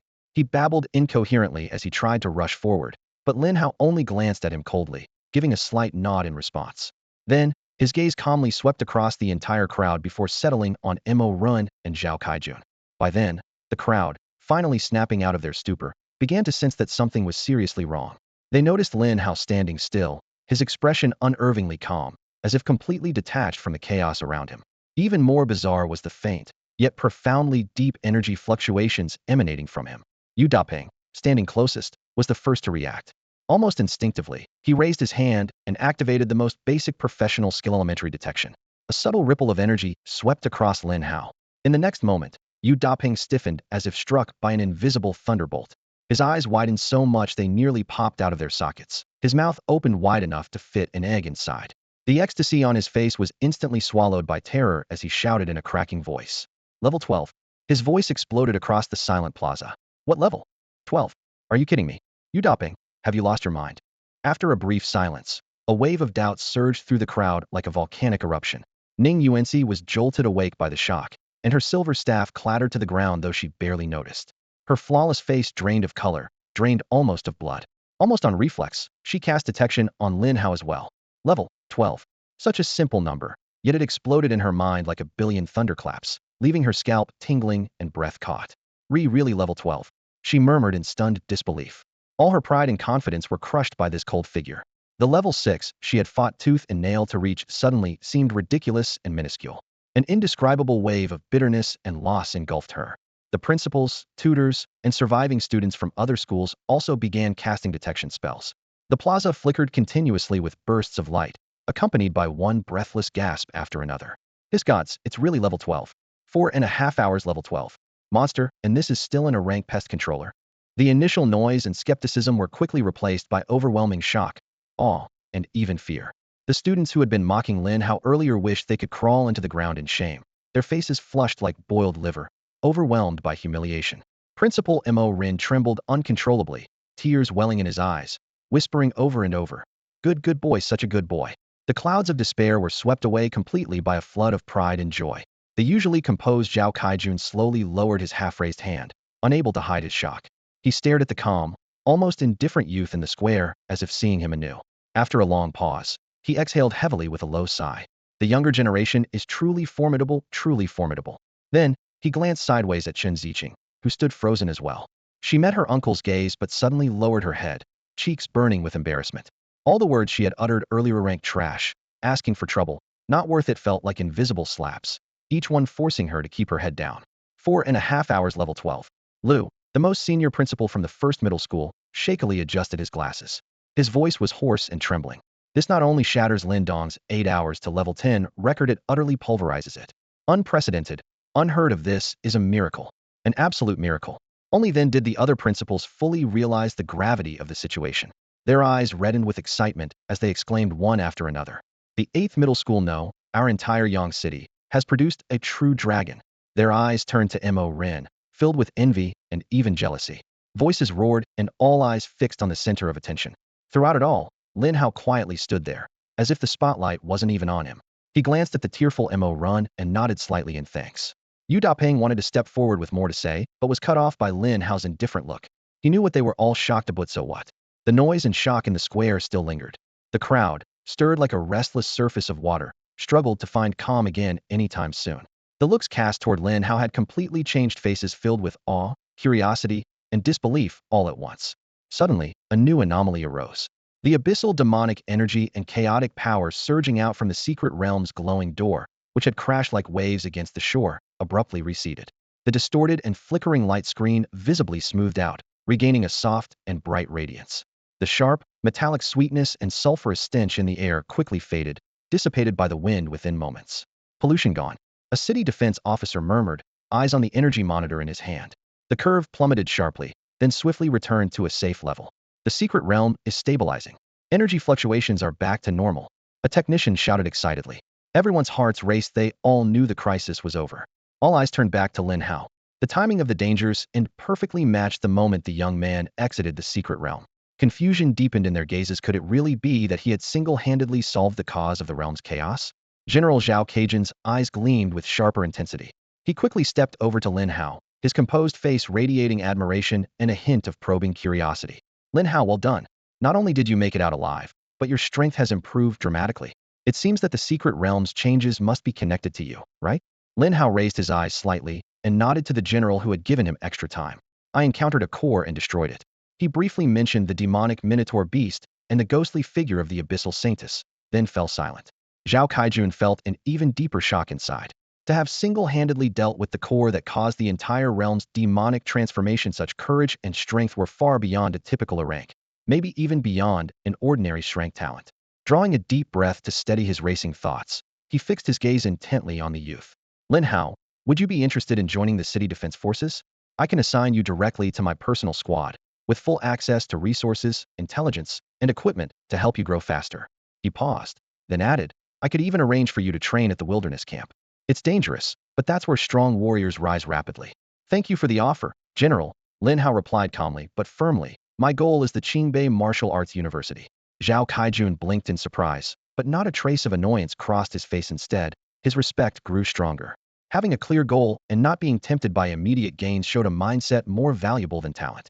Qingbei, a noble ambition. With the potential you've shown today, you have a real chance. Since your mind is made up, I won't force you. But the beginner dungeons here no longer suit you. Staying and grinding monsters tomorrow would only waste your talent. The general gestured, tapping the light screen map. I recommend you go to the Lost Mine dungeon to level up. Lin Hao paused, surprised. He had no interest in joining the army, or rather, he simply didn't have the time. However, if there was a better place to level up, he was definitely interested. Where? Go grind in the Lost Mine caves to the west of the city. It's not far from town, and relatively suitable for you, Zhao Caijun said cheerfully. Thank you. Lin Hao nodded in gratitude. Zhao Caijun hesitated briefly, then reached into an inner pocket of his uniform and pulled out a smooth white jade token. The token was perfectly white, its edges worn round and polished, without any decoration, only 3 bold characters engraved on the front. Zhao Caijun. Take this, he said, handing the jade token to Lin Hao. It's my personal token. Within Yangqing territory, showing this is like showing me. City defense checkpoints, military logistics, even intelligence divisions will make things easier for you. Since you want to train out in the wilderness, this will cut through a lot of red tape and keep you out of trouble. Lin Hao's gaze fixed on the token. This time he didn't refuse immediately. This token would indeed make his access to the wilds much smoother, saving precious time and energy. He raised his hand and accepted it. When his fingertips touched the jade's surface, he could feel a faint pure energy and a unique spiritual imprint pulsing from within. Thank you, General, he said solemnly. Zhao Caijun smiled with satisfaction. I hope one day we can fight side by side on a real battlefield for your father and for all humanity. Chen Ziqing, standing nearby, finally couldn't hold back. She recalled the rigorous tests she had endured before joining the city defense forces. Watching her uncle entrust such an important personal token to a strange student had just met stirred a storm of resentment inside her. She stepped forward, lowered her voice but couldn't hide her disapproval and disdain. Uncle, this isn't proper. He's just a student. Even if he's lucky and a bit advanced, why? Ziqing. Zhao Caijun's face darkened, and he cut her off sharply. Rules are dead letters. People are living beings. Can't you see Lin Hao's strength and potential? He cleared the secret realm pollution and rose to level 13 in 4.5 hours. That's not luck. You need to think long term. Rarely had he chastised his niece so harshly. His anger was genuine. Report back immediately. This isn't a place for you to speak. Chen Ziqing was left pale and furious. Feeling the stares around her, she bit her lip in humiliation, glanced angrily at Lin Hao, but dared not disobey. Stomping heavily, she turned and marched toward the military vehicle, her back filled with grievance and indignation. Zhao Kaijun withdrew his gaze and gave Lin Hao an apologetic smile, then ordered the city defense forces to break camp and withdraw. The secret realm was now stable, but follow-up surveys were still needed, and the remaining forces were sufficient. Engines roared as the convoy of military vehicles pulled away from the plaza one after another, leaving only the school's teachers and students behind. Lin Hao walked toward Mo Ren. The old school principal was overwhelmed with emotion, his hands fumbling as he gripped Lin Hao's tightly. Good boy. Glad you're back. Level 12. If your sister knew. Principal. Lin Hao interrupted calmly. I won't be coming to school starting tomorrow. Not coming to school? Then Mo Ren was stunned. I'm going to the Lost Mine Caves. Lin Hao said quietly, but with firm resolve. I need to level up faster. Please issue me a travel training permit. Mo Ren looked into Lin Hao's calm, yet profound eyes, and suddenly understood everything. The boy before him was no longer a fledgling needing the school's protection. His stage had never been limited to this small beginner's realm, not even to Yang City itself. Thinking of the astonishing level 12 and recalling Zhao Kaijun's solemn instructions, Mo Ren took a deep breath and nodded firmly. All right. They'll handle things on the school's side. Be cautious, monsters in the Lost Mine are high-level and fierce, not even comparable to the beginner's realm. Concern flickered in his eyes, but ultimately transformed into support and hope. Inside the floating bus returning to the city, the atmosphere was so tense it almost felt solid. The students deliberately kept their distance from Lin Hao. The back seats seemed to conceal a sleeping beast. There was a mixture of awe, curiosity, estrangement, and fear in everyone's gaze. Those who had mocked him the most earlier now sunk deeper into their seats, wishing to vanish entirely. Yu Dapeng tried several times to strike up a conversation, but Lin Hao's indifferent look shut him down. Embarrassed, he settled a short distance away, occasionally glancing at Lin Hao with a mix of admiration and complexity in his eyes. In the front row, Ning Yuanxi sat upright, her gaze fixed straight ahead as if absorbed in the passing cityscape. But her trembling fingertips and tightly pressed lips betrayed the turmoil within. Level 12, a number echoing like a curse in her mind. She had always considered herself a favored daughter of destiny, with an class profession and a privileged background, destined to shine. Yet Lin Hao's arrival was like a silent thunderclap that shattered all her pride. This is only the beginning, not the end. She snarled silently, her knuckles whitening with determination. I can't let him leave me behind. An unprecedented resolve and urgency surged within her. She would spare no resource and train beyond limit, refusing to be left in the dust. Beneath the tense currents in the cabin, Lin Hao closed his eyes and leaned back, seemingly detached, but actually organizing his recent gains and strategizing for the upcoming wilderness camp trip. When the vehicle arrived near the slums, he rose quietly and stepped off, slipping silently into the shadows of the dilapidated streets under everyone's watchful eyes. Back in his cold, Spartan home, he first stood still, fully sensing the comprehensive transformation brought by reaching level 13, especially the significant boost in mental strength. Then his consciousness sank into the system interface. Host, Lin Hao. Class, Insect Tamer SSS rank. Level, 12. Strength, 95. Agility, 95. Spirit, 290. Constitution, 95. Talent skills, Pet Enhancement Level 2, Position Swap Cooling Down, Insect World Traverse available at levels 10-20. Uses remaining, 33. Current pets, Gold Devourer Insect Quantity 130130. The surge in spirit left no doubt that the duration of Insect World Traverse had been extended. 3 chances must make everyone count, he calculated silently. He didn't act immediately, but sat cross-legged, breathing steadily while waiting for his spirit to fully replenish and for position swap to cool down. Poised and ready, he quietly issued the command. Insect World Traverse. A flash of white light, and his figure vanished. I'll help you translate this Chinese text into natural, fluent English. Let me read the appropriate skill file first to ensure the highest quality output. Now I'll translate the Chinese text into natural, fluent English. Lin Hao crouched between the rocks. He held his breath, beads of sweat forming on his forehead, his gaze locked on the massive creature, a Hida monster with a shell of rock armor and a head like a giant turtle, stationed by the pool. Its enormous head slowly descended into the water, then suddenly jerked up, its swollen throat sac expanding and contracting like a pump, swallowing water and aquatic creatures alike. Each gulp produced a deep, resonant sound that echoed through the silent valley like war drums. Though its movements were sluggish, they carried an unmovable weight. Lin Hao silently assessed the situation. This creature's strength and defense must be absurdly high, a veritable mobile fortress. If I had a hard-shelled pet like this clearing the path while I rode on its back, how impressive would that be? His heart burned with excitement. But years of experience told him that such high-level creatures far exceeded what his current mental power could control. He reluctantly pushed the thought aside. After half an hour of futile waiting, still not daring to get any closer, another failed dimensional shift. Frustration washed over him. brilliant white light suddenly flared, and Lin Hao's figure vanished from the rocks. When the light faded, he was back in his modest apartment. Though he'd returned empty-handed, he was pleasantly surprised to discover he'd stayed in the insect realm for a full 30 minutes, 6 times longer than the 5 minutes at level 1. This confirmed once again that stronger mental power meant longer stays, an unexpected gain. After a brief adjustment, he sat in meditation for an hour. Once the ripples in his mental sea had calmed, he initiated another shift to the insect realm. A howling tornado carried clouds of sand and dust, blotting out the sky. When he opened his eyes, he stood in a desolate yellow world. The scorching sun baked the ground, the air so hot it seemed ready to ignite. Lin Hao's feet sank into the burning sand. Each step felt like stepping into a furnace. He could sense countless dangerous insects lurking beneath the sand, but in this blazing daylight, they had burrowed deep, leaving no trace.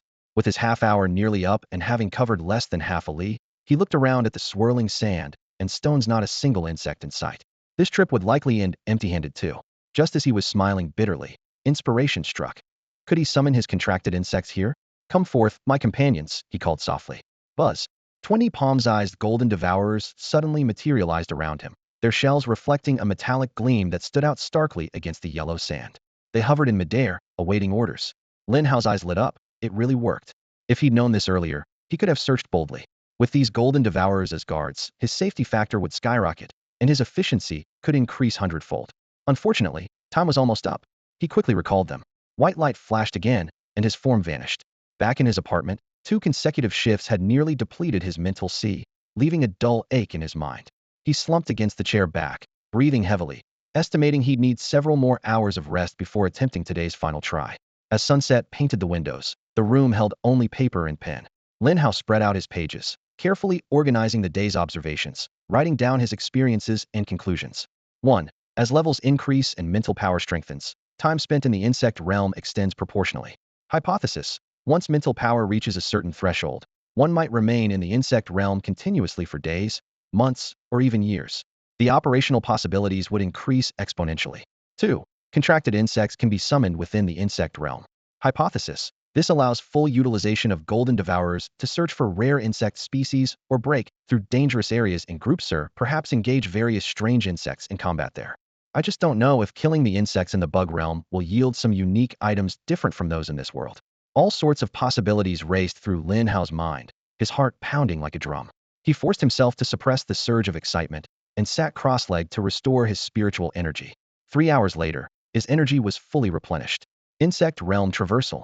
That familiar yet breathtaking sensation washed over him, deep, ancient, and tinged with the damp, earthy smell of an alien world. Before him stretched an endless green plain, blades of grass glistening with dew, the air filled with bird calls and floral fragrances. This time, the arrival point was unlike any previous one. Beneath his feet was a sea of flowers, vibrant and overlapping in bloom, with bees and colorful butterflies darting among the petals. Light flickered and life thrived everywhere. This could be the big breakthrough. Lin Hao looked around and could already see a considerable number of insects. It was a stark contrast to the barren scenes of earlier visits. Though thrilled inside, he remained cautious. Come out, my companions. A buzzing sound erupted as 70 gold-biting beetles surged forth from the contract space, their metallic shells reflecting a cold gleam as they formed a defensive ring around Lin Hao. He stepped forward, grass brushing his calves, the scent of flowers enveloping him. In the air, the most numerous were the stinging bee insects with piercing mouthparts and venom-tipped tails, and the multicolored butterflies. Unlike the fiercely aggressive bug tribes he had encountered before, these creatures barely reacted to his presence, some even giving off subtle signs of friendliness. Suddenly, a nearly transparent flying insect quietly landed on his shoulder. It resembled a butterfly but seemed to be crafted from 2 thin, leaf-like, translucent wings. If not for the faint glimmers shining between the wing veins, it would have been almost invisible. The wings fluttered gently, as if breathing. Shortly after, several of its kind followed, perching one after another on Lin Hao's shoulder and arms, clearly drawn by some comforting aura he emitted. Lin Hao could even sense their slight joy. He raised his hand and sent a detection spell beam toward the little creatures. The scan revealed blank. Can't even detect their basic information? Lin Hao frowned. Was it because his level was too low, or was this just how the bug realm's laws worked? The detection spell he used was very basic and theoretically only able to read data on targets up to 10 levels below his own. The complete lack of info left him uncertain which insects would be best to summon. Should he choose these seemingly gentle, transparent butterflies with unknown abilities, or the outer row of venomous, stinging bee insects? Among the flowers, a squadron of stinging bees flew close to the petals, their twin stings slicing through the air with sharp swoosh sounds so fast they were nearly invisible to the naked eye. Securing such bee insects under contract as pets would undoubtedly give him an army of swift assassins. Their combination of armor-piercing stings and venomous tail needles was terrifyingly powerful. These bee insects definitely caught Lin Hao's attention. At that moment, another swarm of the butterfly-like insects flew in, circling around Lin Hao. Tiny flickers of starlight shimmered along his shoulders and fingertips, as if responding to the creature's joyous presence. The butterflies showed an extraordinary fondness for Lin Hao, but instinctively avoided the gold-devouring beetles, carefully maintaining a safe distance. Seeing no threat, Lin Hao relaxed his focus and waved his hand. Come back. All but one of the gold-devouring beetles disappeared as beams of golden light, slipping into his sleeve. The lone beetle burrowed deep into the grass roots to stand guard. If you all like me so much, then come with me, Lin Hao decided silently. Taking advantage of this high-affinity moment, he planned to make many contracts in this insect realm. It would be a waste of such a good opportunity not to recruit at least a dozen or so. The most active, colorful winged butterfly before him was the first target. Insect contract. With a low shout, a glow of skill energy enveloped the butterfly. Lin Hao's mental power extended like invisible threads, probing deep into the insect's soul. To his surprise, the butterfly showed no resistance, instead appearing curious and excited, gently fluttering its wings in circles. Lin Hao felt encouraged and deepened the mental connection, using his tamer's innate affinity to soothe it gently. Just as the contract was about to finalize, a sharp, stabbing pain suddenly pierced his mind. His mental sea surged uncontrollably like a broken dam, a flood of energy pouring inexorably into the butterfly. Lin Hao tried desperately to pull back, but it was impossible. Within seconds, his mental power was near exhaustion. This isn't good. His face paled instantly, realization dawning the cost of this insect contract far exceeded his current limit. When he first summoned the gold-devouring beetles, it had required almost no effort. So why did this butterfly's cost spike so suddenly? His mind teetered on the edge of collapse as the insect realm around him began to distort and blur. This was a sure sign he was about to be forcibly ejected. Fail again. The thought flashed through his mind just as a white light descended from above, engulfing him completely. When the light dimmed, Lin Hao found himself back in reality, eyes snapping open. A pale, translucent butterfly with shimmering wings rested quietly on his shoulder. It worked. Relief and joy surged through him as he silently thanked his luck. If he had summoned it a moment later, with even less mental power, the contract would have broken. He immediately pulled up his information panel. Pet insect, spirit butterfly born in a place rich with live's spiritual energy, gentle in nature, avoids conflict, with remarkable physique and the potential for powerful supportive abilities. Its massive health pool and healing and buff talents caught Lin Hao's attention. He then reviewed his own stats. Name, Lin Hao. Profession, insect tamer. Level, 12. Strength, 140. Agility, 140. Spirit, 270. Constitution, 140. Profession skills, insect contract, pet summon, level 12. Talent skills, skill enhancement level 2, position swap, insect realm travel 0 uses. Summoned level 12 gold devouring beetles, 100120. Summoned level 12 spirit butterfly, 1120. Comparing his current stats to those before leveling up, he concluded that level 10 was a watershed moment. Before level 10, each level granted 10 to base attributes and 20 to spirit. After level 10, each level granted 20 to base attributes and 40 to spirit. More than the numbers, what mattered most was that skill enhancement had reached level 2. Skill enhancement level 2. All the host skills are now amplified 20-fold, and this boost will increase further with each level gained. After jumping directly from a 10-fold to a 20-fold enhancement, Lin Hao immediately opened the pet insect interface. Level 12 devouring gold bugs. Strength 5600, agility 2800, spirit 2800, constitution 5600. Skill Fury. Increases attack power by 200 for 30 minutes, with a cooldown of 2 hours. Back when the devouring gold bug was level 10 and had just evolved from black iron to bronze, it only then mastered this skill. Now Lin Hao could carry 120 bugs of the same level at once. Just saying that out loud would drop jaws worldwide. The combat power of a single bug matched that of the level 15 demonized Minotaur Lord he once slew, but what truly terrified was the sheer quantity. Next, he shifted his attention to another newly acquired pet insect, the fairy butterfly. Level 12 fairy butterfly. Strength 100, agility 100, spirit 100, constitution 11,600. Skill life sharing. Shares its life force with its master, transferring all damage taken by the master onto itself. Damn, truly harmless little fairy butterflies. He marveled inwardly but couldn't help double-checking. Are they really harmless? All 3 offensive attributes were only 100, signaling no attack capability. However, their constitution, inflated 20-fold to 11,600, effectively made these little creatures genuine blood bovines. Their first awakened skill, life-sharing, was like putting an immortal suit of armor on Lin Hao. Even if the entire 8th middle school bombarded him relentlessly, it would take forever to chip away any healed and absolute godsend. Excitedly, Lin Hao recalled the special devouring gold bug he had deliberately left behind in the other world. Closing his eyes to sense it, a smile spread across his face. The bug, lurking at the roots of the grass, had not broken control despite his departure, still lingering in the insect realm. Though now the bond between master and pet was extremely weak, he could still detect a faint, elusive connection. It was definitely still there. This was tremendously significant. As long as the pet insect remained, there was now a natural coordinate within the insect realm. Managing that world in the future was entirely feasible. Can I go there now? He thought, attempting to activate position swap. The surroundings remained calm. Failed. Interdimensional displacement really wasn't possible.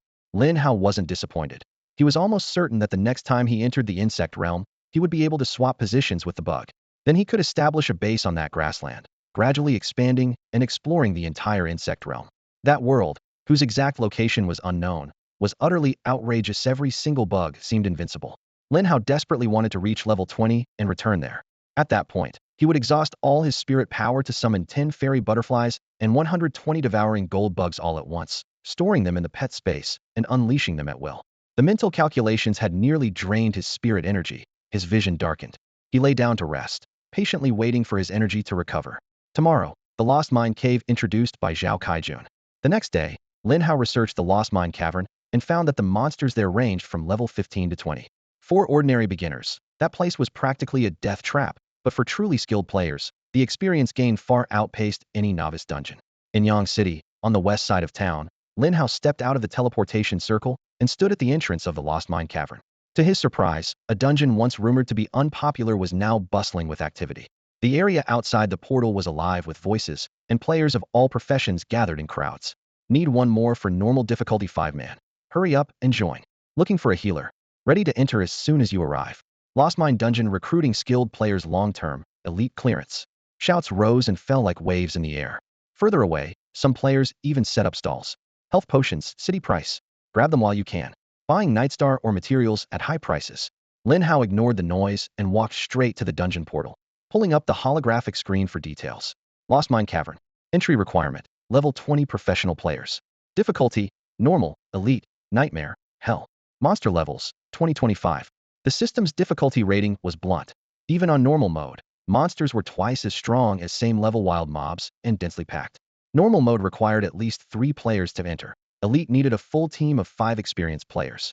Nightmare mode was cleared by only one top team 6 months ago and remained untouched since. Hell mode, discovered a year and a half ago, had never been beaten. Even fully geared level 20 teams couldn't handle it. By the time players had the gear and levels to match, they usually exceeded the entry-level cap and couldn't get in. On Lin Hao's shoulder, 2 palm-sized gold-devouring beetles rested quietly. He glanced at the screen while casually letting his gaze sweep the crowd, drawing many curious stares. Hey man, what's your class? Did you summon those bugs? They look like beetles, but also different. Are they for show or fighting? First time seeing that design. Can you sell me one? I collect insect specimens. Questions flooded in, but Lin Hao didn't move a muscle, letting the beetles wag their tails on his shoulder. At level 12, their shells were no longer pure black, but dotted with silver streaks. Once fully silver at level 20, they could evolve into advanced pets. Every 10 levels, they transformed. At 10, they gained a rage skill. Within 7 more levels, they might develop new abilities. A few timid players were scared off by their slightly fierce appearance, only pointing from a distance. Others cautiously invited. Bro, you a summoner? Want to team up? Summoners make half the front line. Many teams compete for them. The Hell mode entry remained empty, a fact that made Lin Hao frown slightly. It meant the Lost Mine Cavern was far tougher than it seemed. Rumors said that clearing Hell mode yielded the Nightstar Heart, a top tier or for crafting massively boosting necklaces, now worth 3 million in the trading center. At the thought, a spark of excitement flashed in Lin Hao's eyes. Wild monsters no longer satisfied his hunger for power. Choosing to come here for dungeon runs means one thing: going for the toughest challenges. Lin Hao stood at the dungeon entrance, gripping the gold eater blade that shimmered with dark, golden veins. He quickly sized up the difficulty. Normal? Too easy. Elite? Just barely a warm-up. Nightmare? Possible. But what he truly wanted to conquer was Hell mode. Only by leveling up under the most extreme conditions could he soon gain admission to Qingbei Martial University, and eventually make his way to the capital city in search of his long-lost sister. Hell mode it is, he murmured to himself. If it's too much, they'll fall back to nightmare. No sooner had the words left his mouth than piercing white lights flashed abruptly at the dungeon exit. Four adventurers staggered out, silver-white armor scarred and cracked under the shifting light, bloodstains mottled across their gear. The sword and shield tank leaned heavily on his battered great shield. The mage was drenched in sweat. The archer's right arm was wrapped in bloody bandages, and the healer's chest armor caved inward. 5 had entered, now only 4 remained. The crowd burst into whispers. Is that the Strong Guild's team? I think this is their 3rd attempt at hell mode. They went in as 5, lost 1, and failed again. Just as the murmurs rose, the tall mage looked up, his gaze cold and sharp as a blade, sweeping over the onlookers. The noise cut out instantly. Hey, what are you staring at? The tank snapped, temper flaring, silencing the crowd. The mage raised his hand to calm his teammate. We'll regroup in 6 hours, heal, resupply and go back in. We will clear this hell dungeon, no matter what. With that, he waved to disperse the crowd. The tank shrugged off Lin Hao's attempt to check the dungeon info, pushing past him forcefully. Lin Hao frowned, but said nothing, watching the weary team vanish into the distance. At the Novice Dungeon Plaza, the noise was loud and lively as senior third-year students checked their gear and exchanged strategies. Today was the school's 2nd trial day. Ning Yuanci stood out in a well-fitted pale purple mage robe, a spatial pouch hanging at her waist, holding a silver staff set with sapphires. Her brows knitted slightly as she scanned the crowd, still no sign of the familiar figure she sought. Nearby, Yu Dapeng donned gleaming golden armor, the etchings on the plates newly restored and dazzling. He stood with a few attendants, eyes darting anxiously across the plaza. Principal, Ning Yuanci approached Mo Ren, who oversaw order, her voice cool. Has Lin Hao arrived yet? Mo Ren's expression was complicated, pride mixed with wistfulness. He lowered his voice. Yuanci, you don't need to wait. He's no longer at the novice realm level. What? Ning Yuanci's eyes widened in surprise. Yu Dapeng leaned in, ears sharply attuned. Mo Ren looked beyond the city walls, disbelief shining in his tone. This morning, Lin Hao went to the Lost Mine. The Lost Mine? They both exclaimed. That was a high-risk zone. Only adventurers above level 15 dared enter, traps everywhere. A place where opportunity and death walked hand in hand. He's only been awakened for 2 days. Even if he levels up fast, it's... Ning Yuanci's thoughts flashed back to the Hell's Cape piled high with scorpion corpses in the dungeon, to those calm, unruffled eyes. A tight knot formed in her chest. A pang of regret hit her, regret that she had hesitated yesterday, not immediately accepting the family's offer to send elite experts to help clear dungeons. Yu Dapeng's eyes grew wide. How's really something else? Skipping the newbie village, charging straight to high-level maps. Impressive. He turned quickly to Ning Yuanci, both admiration and urgency in his gaze. Yuanci, do you see now? This is the pace of a true powerhouse. My Yu family has money and resources. Your Ning clan has experts and connections. Why not join forces? Pool resources, hire the best, dominate the dungeon. Tomorrow or at the latest, the day after, we head straight for the Lost Mine. We can't let him get too far ahead. Ning Yuanci pressed her lips together, looking at Yu Dapeng, but seeing Lin Hao's resolute back instead. The pride of enshrined genius would never tolerate falling behind. Fine, she replied coolly. We'll integrate resources and push forward with all we've got. After those people left, the surrounding players began buzzing with discussion again. The Mighty Guild, the most powerful force in Yangqing City, had organized an elite squad equipped entirely with silver gear, yet they still couldn't conquer this Hell's Gate. If even the Mighty Guild had failed, there probably wasn't anyone in Yangqing who could clear it. After all, the name Death Stage wasn't given lightly. Did you see that mage? That's Wu Ren, the crown prince of the Mighty Guild. Someone in the crowd whispered, unable to hide their amazement. Mighty Guild. Lin Hao stood to the side, muttering to himself. Since his awakening, he'd spent most of his time at school and knew little about these local powers. A full team in silver gear couldn't beat it. He frowned slightly. That extreme? After brief consideration, Lin Hao unhesitatingly selected Hell difficulty on the panel. Confirm entry into Hell dungeon mode. The system prompt appeared before his eyes. Confirm. He tapped with his finger. Huosha pillar of light enveloped him, and his figure vanished into thin air. The onlookers froze. He entered the dungeon? All by himself. Is he insane? No one dares solo, even normal mode. Wait, did he choose Hell mode? Holy shit. He's actually lost it. Am I seeing things? The chatter rose and fell. Someone shook their head.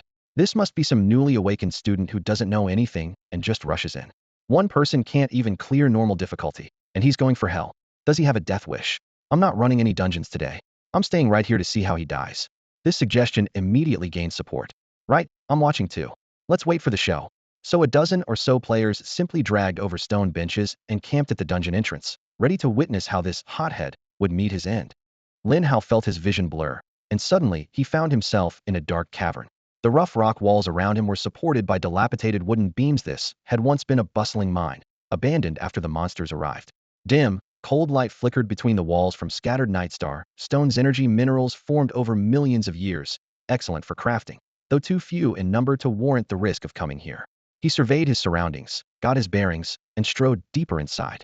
Not far ahead, a hunched yet muscular figure emerged, wrapped in tattered cloth, with crimson eyes that looked especially fierce in the dim light, wielding a rust-covered iron pickaxe that still gleamed with deadly sharpness. Lin Hao raised his palm and cast a detection spell. Lost Miner Enhanced Elite. Level, 15. Strength, 1,500. Agility, 900. Spirit, 100. Constitution, 1,000. Skill, Critical Strike Double Strength, Burst for 5 seconds, 10-minute cooldown. Such high stats. Lin Hao's eyes narrowed. Hell difficulty truly lived up to its reputation. The first trash mob was comparable to a top-tier level 30 player outside. No wonder no one had achieved a first clear in over a year. With absurdly high strength and health, plus a 5-second double damage burst, any conventional team would surely fail here. However, a slight smile tugged at his lips for him. Enemies weren't too strong, only not strong enough.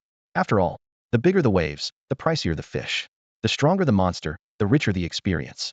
His gold-devouring bugs were no pushovers either. Home, where's home? I want to go home. Deep within the mine, a lost miner muttered to himself, leaning against a rock wall. For endless days, he swung his pickaxe in a never-ending routine, never seeing sunlight. Darkness swallowed both his body and soul, driving him completely mad. He wandered the tunnels, and whenever any living thing entered, he had but one thought: oh, kill. Quosha gold-devouring bug shot through the air, its wing cases trailing a sharp whistle. The lost miner instantly sensed it and swung his rusty, blood-stained pickaxe to meet the charge. Air tore as the blade grazed the bug's wing with a shriek. Yet in the next moment, the bug lunged fiercely onto his shoulder and neck, its mandibles rending flesh with a harsh crack. After only a few savage blows, the miner was a bloody mess and staggered to the ground. Slain, level 15 Lost Miner. Experience 1,200. Obtain Nightstar Stone 3. Lin Hao stared at the message flashing before him, stunned for a moment. 1,200 experience points? Normally creatures of the same level only gave about 150.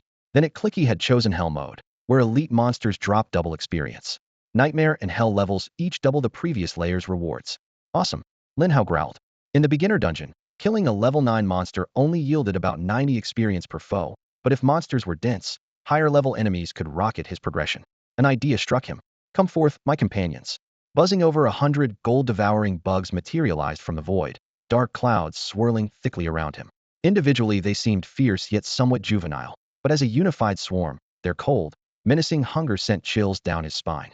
As they leveled up, an ancient evil aura within these bugs was gradually awakening. Lin Hao recalled the vision when he first awakened as a bug tamer. Wherever the insect army marched, corpses piled high and all creatures surrendered.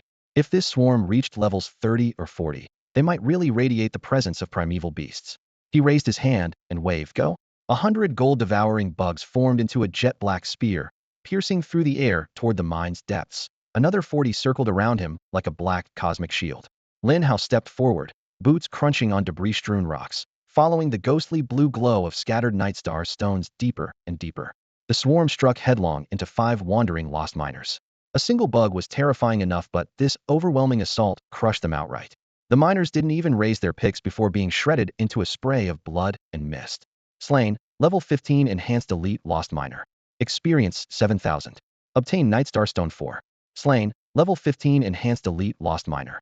Experience 7,000. Obtain Nightstar Stone 5. 5 messages appeared at once, granting a total of 7,500 experience points. The efficiency was several times faster than the newbie secret realm. Lin Hao grinned inwardly. This is the right place. Maybe I can reach level 14 in this run alone.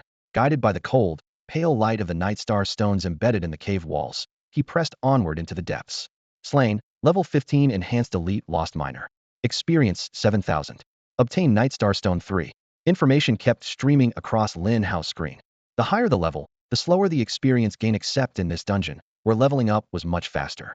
Lin Hao's experience bar suddenly surged upward, the numbers jumping rapidly. Meanwhile, dark blue glowing Nightstar stones began falling to the ground, each worth at least 200 yuan in the market.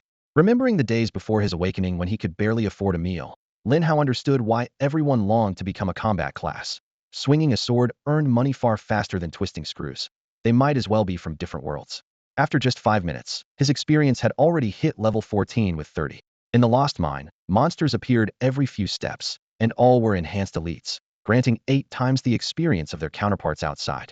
To others, these fierce creatures would be deadly in groups, leaving almost no survivors if surrounded. But to Lin Hao, they were nothing more than a bounty of experience and materials. One alone he couldn't kill instantly, but dozens of golden maw beetles swarming him was effectively the same as a one-hit kill. With such dense monster clusters, it was no wonder this mine dungeon was called a leveling sanctuary. Danger? To him, it was all profit, no risk. Advancing further, the tunnel suddenly split. Having no prior knowledge of the dungeon, Lin Hao chose a path on a whim but sent a dozen or so golden maw beetles to scout the other branch immediately. 100 meters later, another fork appeared. The mine was truly a labyrinth. He stopped hesitating. Just go anywhere and kill whatever appears. At every split, the beetles fanned out to explore.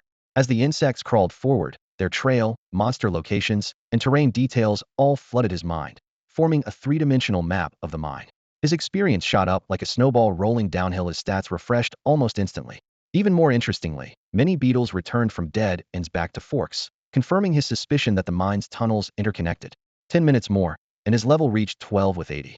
Singing through thorns, he had already traveled 2 to 3 miles inside, reaching the latter sections. Here, rough chambers were crudely hewn into the rock walls, some miners' temporary dormitories, others prison cells for fugitives. Dried dark brown bloodstains remained on the floors as a stale metallic scent lingered in the air. Clang, clang, clang. The sound of iron chains rattled from a nearby chamber. Suddenly, a massive figure smashed through the stone door. It resembled a lost miner but was at least 3 or 4 times larger, standing 5 or 6 meters tall, muscles bulging in grotesque knots, with a horrific maw full of tusks. Instead of a mining pick, it brandished a black whip covered in spikes, the tail dragging along the ground, sparks flying everywhere. Lin Hao immediately cast detection. Mine Overseer Leader Enhanced Elite. Level, 19. Strength, 4000. Agility, 1000. Spirit, 500. Constitution, 4000.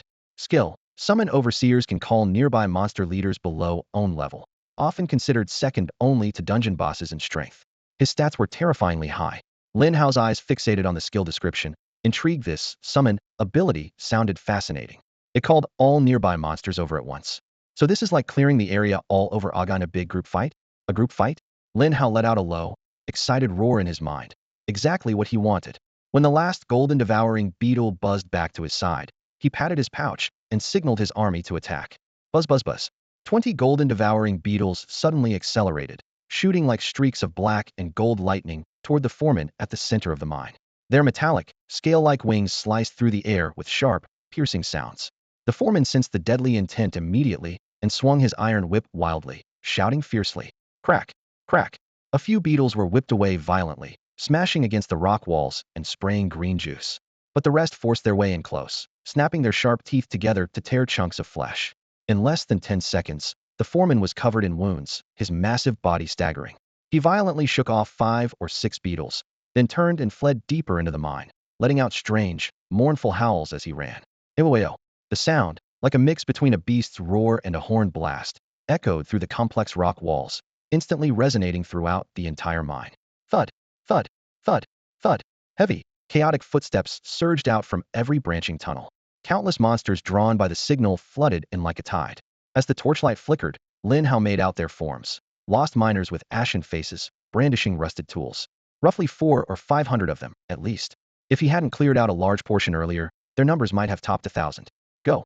Lin Hao raised his hand, and over 100 golden-devouring beetles scattered like a black cloud, colliding headlong with the incoming miners. The mine instantly turned into a slaughterhouse. Sounds of pickaxes striking, iron tools snapping, and agonized screams filled the air. The lost miners fell one after another, their deaths pitiful and brutal. System notifications scrolled wildly before Lin Hao's eyes. Killed level 15 lost miner, EXP 7000, gained 5 Nightstar stones. Killed level 18 miner's ghost, EXP 8000, gained 8 Nightstar stones.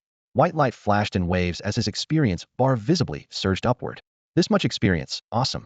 Lin Hao's heart raced with excitement, wishing even more monsters would come. The miners kept collapsing one after another, 1, 2, 3. Soon it was countless.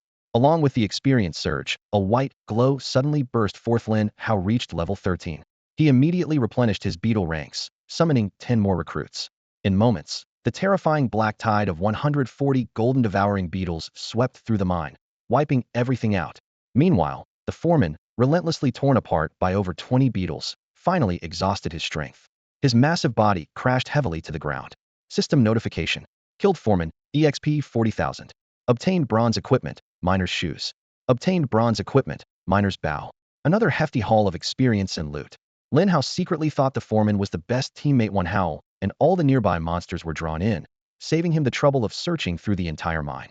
His thoughts shifted as a bright idea struck.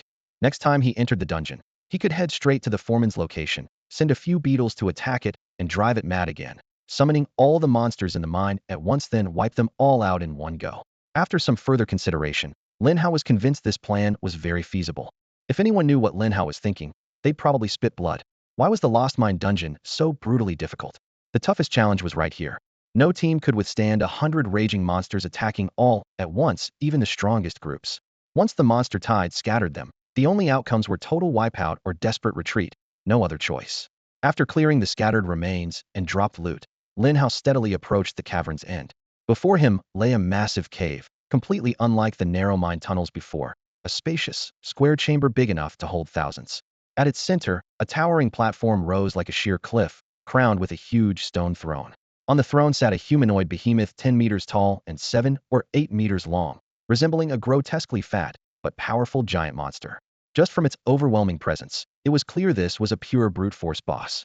At its side rested an equally massive spiked club forged from fine iron, menacingly embedded with sharp studs. Who dares enter this mine? A deep roar echoed through the chamber, a fierce gaze locking onto Lin Hao. Without hesitation, Lin Hao raised his hand to cast Detect, a translucent screen projecting info before his eyes. Dungeon Lord Boss Level Monster. Level 25. Strength 7,000. Agility 3,000. Spirit 1,000. Constitution 5,000. Skills: Critical Strike, Knockback. Special: Greatsword Sweep has 20 chance to knock down and execute target. Defeating this creature would clear the dungeon and secure the first clear. A faint smile tugged at Lin Hao's lips. Intruder in the cave die? The dungeon lord bellowed in rage and rose from its throne, its massive frame leaping down fiercely. Boom. The moment it landed, cracks spiderwebbed across the floor. The entire cave shook with a thunderous roar, fragments raining from the walls. Stat must weigh a ton, Lin Hao muttered, then his eyes hardened. Any other class would be nearly helpless against this beast, but he was a boss slayer. To him, all bosses were just a matter of experience and gear. Go. With a swing of his arm, a swarm of pitch-black, gold-devouring beetles poured forth like a thundercloud, charging toward the dungeon lord. How dare you? The lord roared, swinging its spiked club in a wide arc, whipping up fierce wind. Dozens of beetles were blasted away, tumbling through the air, but more instantly split and swarmed closer in a black tide. The knocked-back insects flipped midair, buzzing angrily, then dove back in. In moments, countless beetles swarmed all over the lord's body, their sharp mandibles sinking into flesh. Roar! The lord howled in agony, wildly swinging the club and fiercely slapping itself with its left hand like a fan, trying to dislodge the swarm. A few beetles caught in its palm were smashed to the ground, but quickly scuttled up again like iron lumps, attacking relentlessly. The beetles' razor teeth tore into skin and muscle, ripping apart chunks of flesh. In only moments, the lord's massive form was riddled with holes, blood flowing freely. Its swing slowed but remained futile. Its roars grew weaker, more pitiful. Crimson blood streamed down the stone floor like small rivers, the life force draining rapidly. Vitality was slipping away from the dungeon lord. This lord possessed immense strength, but against the devouring gold worm, it was utterly useless, was essentially born to be countered. 4 or 5 minutes later, with a thunderous crash, the lord collapsed with a reluctant roar. His massive body slammed into the ground, causing the entire cavern to tremble and shake. Ding, ding, ding. A flurry of system notification sounds rang out. Successfully killed Cavern Guardian Lord, 80,000 experience. Obtained silver equipment, Mighty Wolf's Fong Mace. Obtained silver equipment, Mighty Leather Armor. Obtained item, Heart of the Night Star. Obtained item, Night Star Stone X200. The alerts echoed continuously through the empty cavern. 80,000 experience. Even Lin Hao himself was stunned by the number. With a flash of white light, his level broke through the barrier at level 13 and rose to 14. 2 pieces of silver equipment dropped at once. For players under level 30, these were almost unattainable treasures. Usually, dungeons only drop black iron or bronze gear. Lin Hao immediately inspected the loot. Heart of the Night Star, a heart-shaped mineral stone with a faint blue glow that seemed to flow like a living creature across its surface. The description clearly read: 1. When equipped, grants 10 immunity to elemental damage. 2. If forged into the Heart of the Night Star necklace, grants 30 immunity to elemental damage. Lin Hao's breath caught. If he really could turn this into a necklace, it would be a nightmare for elemental mages.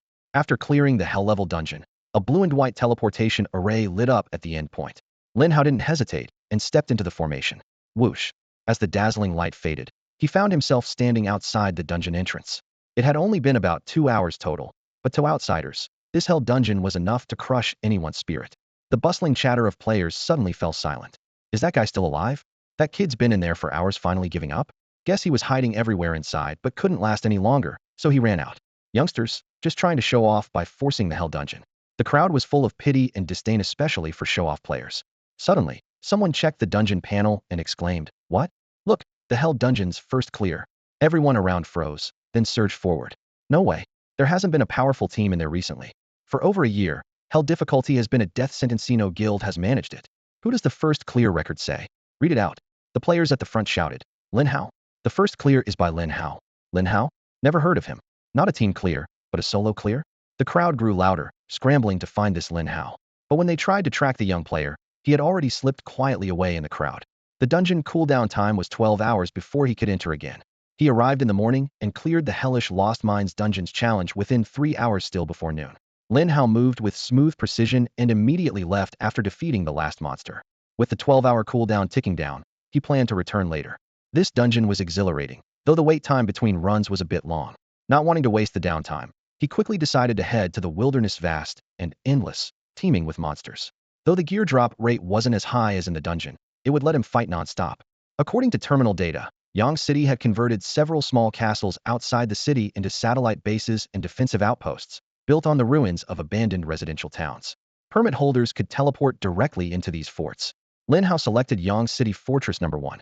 The silver-white teleportation beam coalesced, and the black obsidian floor beneath him reflected a cold, glimmering sheen. Rather than a camp, it felt more like a highly militarized small town. Obsidian walls soared more than 10 meters high, covered in defensive runes pulsing with faint light. Giant ballistae lined the battlements, their cold steel gleaming menacingly. Heavily armed soldiers patrolled in formation, their iron boots striking the ground in a steady, resounding rhythm. The air was thick with the smell of blood and dust, an untamed wildness characteristic of the wilderness, suffused with an oppressive sense of impending battle both inside and outside the walls. He scanned the surroundings, his mind briefly flashing to the Abyss army Zhao Kaijun had mentioned, and the monstrous demonic minotaur and ghostly silhouette of the abyssal saintess from the secret realm, threats not to be taken lightly.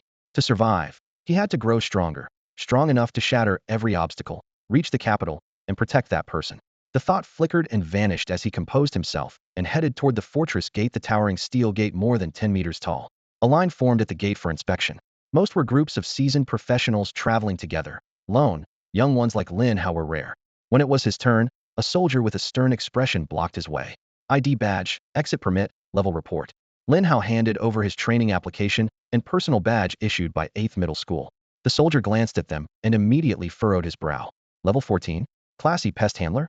Heading alone into the wilderness? Kid, this isn't some beginner dungeon back at school.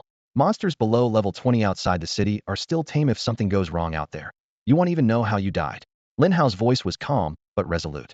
After a tense moment, the soldier reluctantly lowered his arm to let him pass. Wait. A squad of relief troops returned from outside the city. Their leader was Chun Ziqing, her city guard uniform crisply outlining a fit figure. Sweat dampened the ends of her hair, but her sharp gaze was unyielding. Hearing her colleague's interrogation, she stepped forward a few paces and said in a low, decisive tone, "His application is denied." His footsteps paused, and his gaze settled on Lin Hao, a flicker of complex emotion crossing his cold, proud face. Scenes of Lin Hao repeatedly mentioned by her uncle Zhao Kaijun flashed through her mind, along with her own earlier dismissiveness. What exactly was going on?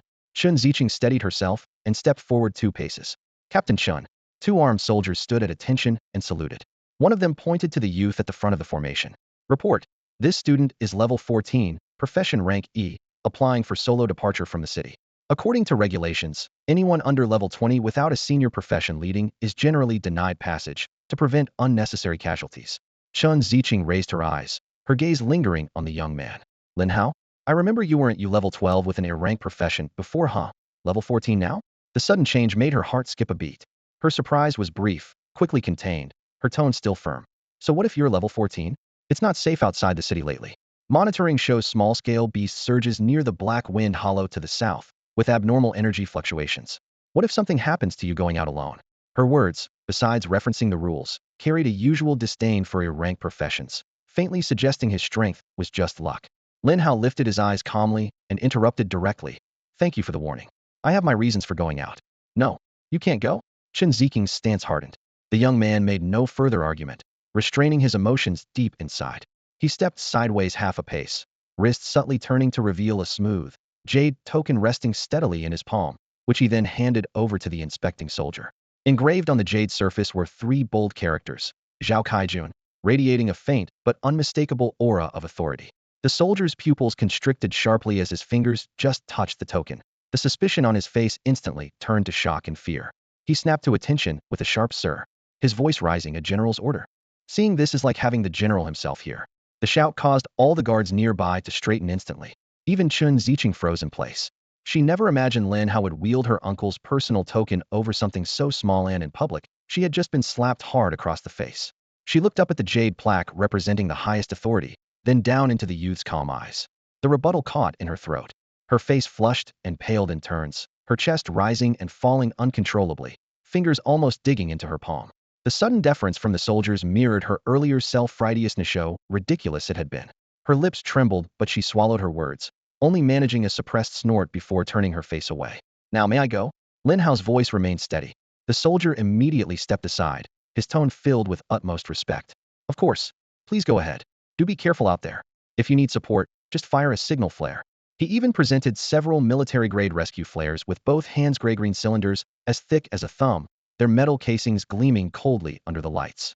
Lin Hao tucked away both the jade token and the signal flares, offering only a slight nod to the soldier's concern. From beginning to end, he never glanced at Chen Ziqing again, as if her earlier obstruction and current embarrassment had nothing to do with him. Then he turned and stepped through the city gate barrier that shimmered with faint runic light. Chen Ziqing bit her lower lip hard, watching his figure disappear. Finally, she lowered her voice and instructed her deputy, have the 3rd Patrol Squad focus on sectors S3 through S5. If they spot him in danger, try to help. Don't let him die too pathetically. She couldn't bring herself to completely ignore his fate after all. The air outside the city walls carried the stench of blood and decay, mixed with violent energy particles that hit him in the face far more primal and savage. Lin Hao took a deep breath, feeling the surging power within his body and the warm touch of the spirit butterfly on his Shadera, stark contrast between the order inside the city and the desolation beyond. Summon, he thought. In the next instant, visible ripples spread through space with him at the center. 114 gold-devouring beetles materialized silently, instantly condensing into a low-hanging cloud of dark gold. Their carapaces gleamed like cast metal, compound eyes glowed crimson, and their mandibles clicked with tiny, teeth-grinding sounds. The thick scent of blood and ferocity spread outward. Several hyena-like demonic beasts gnawing on bushes jerked their heads up, suppressed growls rumbling from their throats. Simultaneously, 150 spirit butterflies appeared gracefully. They scattered across Lin Hao's shoulders and hair, some even slipping into the shadows of his clothing. Their starlight patterns flickered briefly before their forms turned translucent, as if dissolving into the air. Yet Lin Hao clearly felt a warm, resilient invisible force field completely enveloping him. Life share was already active. Scree. Those wasteland hyenas had decided this lone human would be their lunch. Built like small calves with matted, tangled fur, protruding fangs dripping foul mucus, and crimson eyes filled with brutality and greed. The strongest one pushed off powerfully with its hind legs, bringing a gust of fetid wind as it opened its massive jaws, aiming straight for Lin Hao's rear. Their signature, anal-ripping bite technique, capable of tearing through steel. Any ordinary level 20 professional caught by this sneak attack would be severely injured in an instant. However, just as the hyena reached mid-pounce, bzzz, the dark gold beetle cloud instantly closed in, completely engulfing it. The specific process was barely visible, only the spine-chilling sounds of crunching and tearing rising and falling in rapid succession. In the blink of an eye, blood, flesh chunks, and bone fragments exploded outward like bursting sparks. That fierce wasteland hyena didn't even manage a complete scream before being instantly dismembered by over a dozen gold-devouring beetles, torn into a mist of blood and fragments. Instant kill. An absolute instant kill. Killed a level 20 wild hyena, gained 220 experience points. The experience was modest, nothing compared to the hell-level dungeons, but still far better than the meager rewards from beginner quests. Besides, the monsters in dungeons were limited in number, whereas the wilderness stretched endlessly as a hunting ground. Now that his army of battle insects had grown dramatically, he could split them into squads and conduct a thorough sweep. With a thought, the dark golden death cloud suddenly exploded, instantly splitting into 180 deadly beams of light that radiated out in a 100-meter-wide fan shape centered on him. From afar came terrified roars and agonized screams of the monsters, the cracking of bones and tearing of shells ringing out like war drums hammered across the wild. On his screen, the experience notifications scrolled wildly. Killed level 21 Poison Hedgehog, gained 210 XP. Killed level 22 Rock Lizard, gained 220 XP. Only then did Lin Hao slowly step into the still warm blood pool of the hyena. The dark gold cloud of insects surged like a tide, advancing steadily with his footsteps into the depths of the wilderness, death shadowing him like a loyal companion. The gold-devouring insects' compound eyes captured every movement under the sand. Venomous scorpions, giant snakes camouflaged as withered wood, packs of wild terror wolves. Before them, speed and sharpness were merciless executioners. Killed level 23 Sand Scorpion, gained 230 XP. Killed level 24 Withered Wood Python, gained 240 XP. Killed level 22 Wild Terror Wolf, gained 250 XP. Following the rough map drawn before leaving the city, he headed directly for a denser zone of level 30 monsters, an area forbidden to most adventurers, but merely a richer fuel source for him. 2 hours passed, and his experience bar had surged to 80 of level 12. Meanwhile, many players were still cautiously picking off level 3 armored scorpions in the newbie area. Lin Hao had already stepped into level 25 territory, slashing through everything like mowing grass. This was no longer a matter of level difference, but a chasm between dimensions. While they were learning to walk, he was already sprinting through storms. Suddenly, a hole-ridden mound of earth came into view slightly to his front side. There's a fierce beast hiding inside at around level 15? He raised an eyebrow. One gold-devouring insect responded immediately, transforming into a precise missile that drilled into the hole. Boom. Dirt exploded, the mound burst apart. A black shadow suddenly leapt out. A giant cockroach, half a meter tall. Its glossy, grimy dark brown shell reflected cold light, though it looked like just a juvenile. It locked eyes on Lin Hao in rage, rear legs tensed, and the entire insect charged forward like a cannonball. Formidable as it was, halfway through it suddenly whipped its antennae, turned on a dime, and vanished like smoke. Lin Hao was left stunned and speechless. "Where do you think you're running?" Lin Hao shouted loudly. He suddenly drew the beginner's whiteboard sword issued by the school from his spatial backpack. The cold steel briefly flashed under the sunlight. Usually, he always sent his bug pets charging ahead. As a tamer, he had never personally swung a blade before, which even he felt was a bit unfair today. He was determined to settle this heavy-armored cockroach himself. His childish enthusiasm was completely ignited. Lin Hao tightened his grip on the sword hilt, pushed off firmly with his feet, and raised his blade to charge forward. Seeing no chance to escape, the heavy-armored cockroach abruptly turned to counterattack, and the distance between them closed rapidly. "Bring it on!" Lin Hao roared, swinging his steel sword with a whistling arc, aiming directly at the cockroach's head shell. Clang! The clash of metal and armor exploded across the clearing. The impact numbed the flesh between his thumb and forefinger, but he managed to carve a fine slit into the cockroach's smooth, iron-like headplate, causing its green blood to spurt out instantly. In pain, the heavy-armored cockroach went berserk and lunged forward with its jaws wide open. Lin Hao deliberately stood his ground and was blasted backward by the powerful impact, staggering several steps before steadying himself. Looking down, he was surprised to find not even a scratch on his body. The damage was shared with the spirit butterfly inside him. Such a small loss was negligible for the little creature. A neat shared life system, Lin Hao thought with renewed confidence. Even taking hits like this, the beetle probably wouldn't hurt him a bit. With that in mind, he swung his sword again and cleanly sliced off one of the cockroach's antennae. They were evenly matched at the same level, both at level 14. Lin Hao wasn't physically stronger, but the basic combat skills he learned at school came into play now. The cockroach moved slowly but had high defense. Locked in this back-and-forth tussle between man and bug, dust flying everywhere, it was downright thrilling. In fact, Lin Hao wasn't fighting just for fun or out of boredom. He was using the cockroach's relatively weak attacks as a perfect test for the spirit butterfly's support abilities. "Die, you cockroach! Take another cut!" he shouted, slicing down. The steel blade took off a chunk of armor and a splash of green blood. Minutes passed, and the cockroach's health bar was nearly empty. Its movements became clumsier. Ha ha ha. Lin Hao laughed heartily, not at all embarrassed that it took him this long to defeat a monster the gold-devouring bugs could have killed instantly. Instead, he enjoyed the fight more and more. Ha ha ha ha. Ha ha ha ha. His laughter echoed when suddenly, from a distance, a mocking laugh broke through. Lin Hao glanced sideways and saw a 4-person squad quietly approaching from behind. They had appeared unnoticed and were now walking steadily in his direction. Seeing Lin Hao, level 14, battling a heavy-armored cockroach for so long, the 4 burst into uncontrollable laughter. Isn't that guy crazy? Just level 14 and challenging a wild cockroach alone? Judging by the blood on the ground, he must have been at it for half an hour? Monsters respawn every day, but idiots like him also appear every day, huh? Their pointed, scathing remarks showed no attempt to hide their contempt.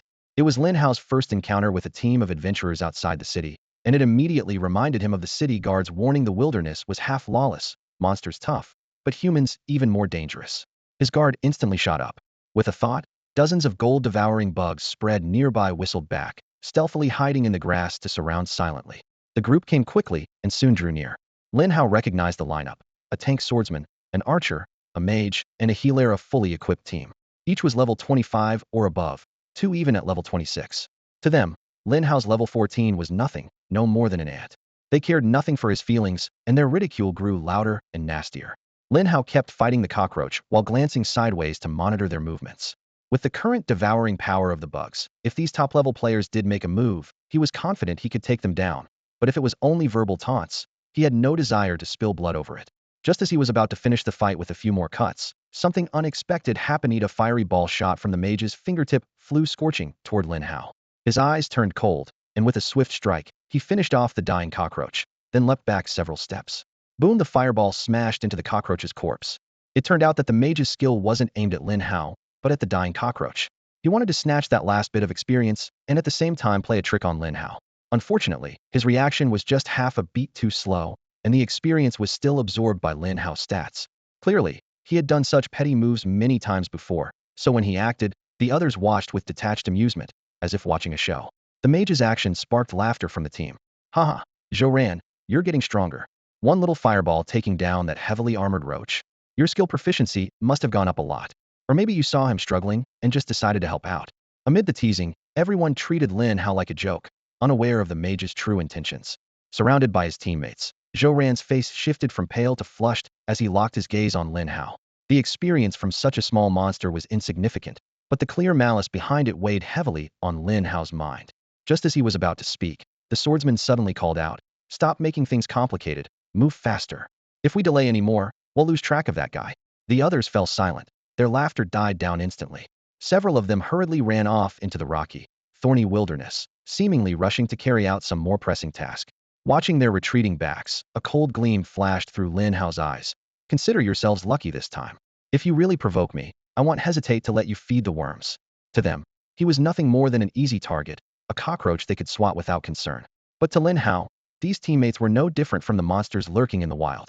After assessing his own strength, he was confident if it came to a fight, they wouldn't last more than a few rounds. With the incident settled, Lin Hao stopped dwelling on it and turned to press deeper into the wilderness, swinging his blade. Successfully killed a level 21 abyssal moth lizard, gained 210 experience. Successfully killed a level 22 bewildering flower, gained 220 experience, dropped. Bewildering flower petal 1. Successfully killed a level 23 lizardman axeman, gained 230 experience, dropped. Lizardman axe 1. Monsters fell in droves beneath his feet, experience flooding into his stats like a rising tide, pushing him close to 90 of level 14. This rate of leveling was impressive. Thinking about the Academy's trials 2 weeks from now, he could hardly contain his excitement. Other awakened warriors were likely still struggling in beginner dungeons. With 10 levels considered a feat by then, he might well be past level 20, leaving classmates, teachers, even the headmaster far behind. Once he hit level 20, he could step back into that ancient and mysterious insect realm. The thought made his blood boil. With determination, he strode deeper into even more dangerous territory. Over 100 gold-eating bugs buzzed and darted through the dirt and grass like a tireless meat grinder. Lizardman axemen, corrupted werewolves, giant venomous spiders all fell. The wilderness was cleared clean by blade and insect swarm. His experience bar steadily climbed at a visibly rapid pace. That earlier little episode was as insignificant as dust scattered by the wind, hardly worth mentioning. As this thought crossed his mind, even Lin Hao's usually calm, still heart rippled faintly in anticipation for absolute power, a burning desire to swiftly close in on his goal. He knew exactly what he was doing and fully understood what he wanted. Every ounce of patience and focus was for the sake of ultimate transcendence. In the wilds of the afternoon, sunlight filtered through the sparse trees, casting dappled shadows on the ground. The air carried a faint scent of blood and damp earth, while distant roars and bird calls only heightened the sense of lurking danger in this no man's land. Lin Hao leaned against a sturdy dead tree, biting into his hard, dry bread and washing down the rough crumbs with water from his canteen. Images from his previous 2 excursions into the insect realm flashed rapidly through his mind.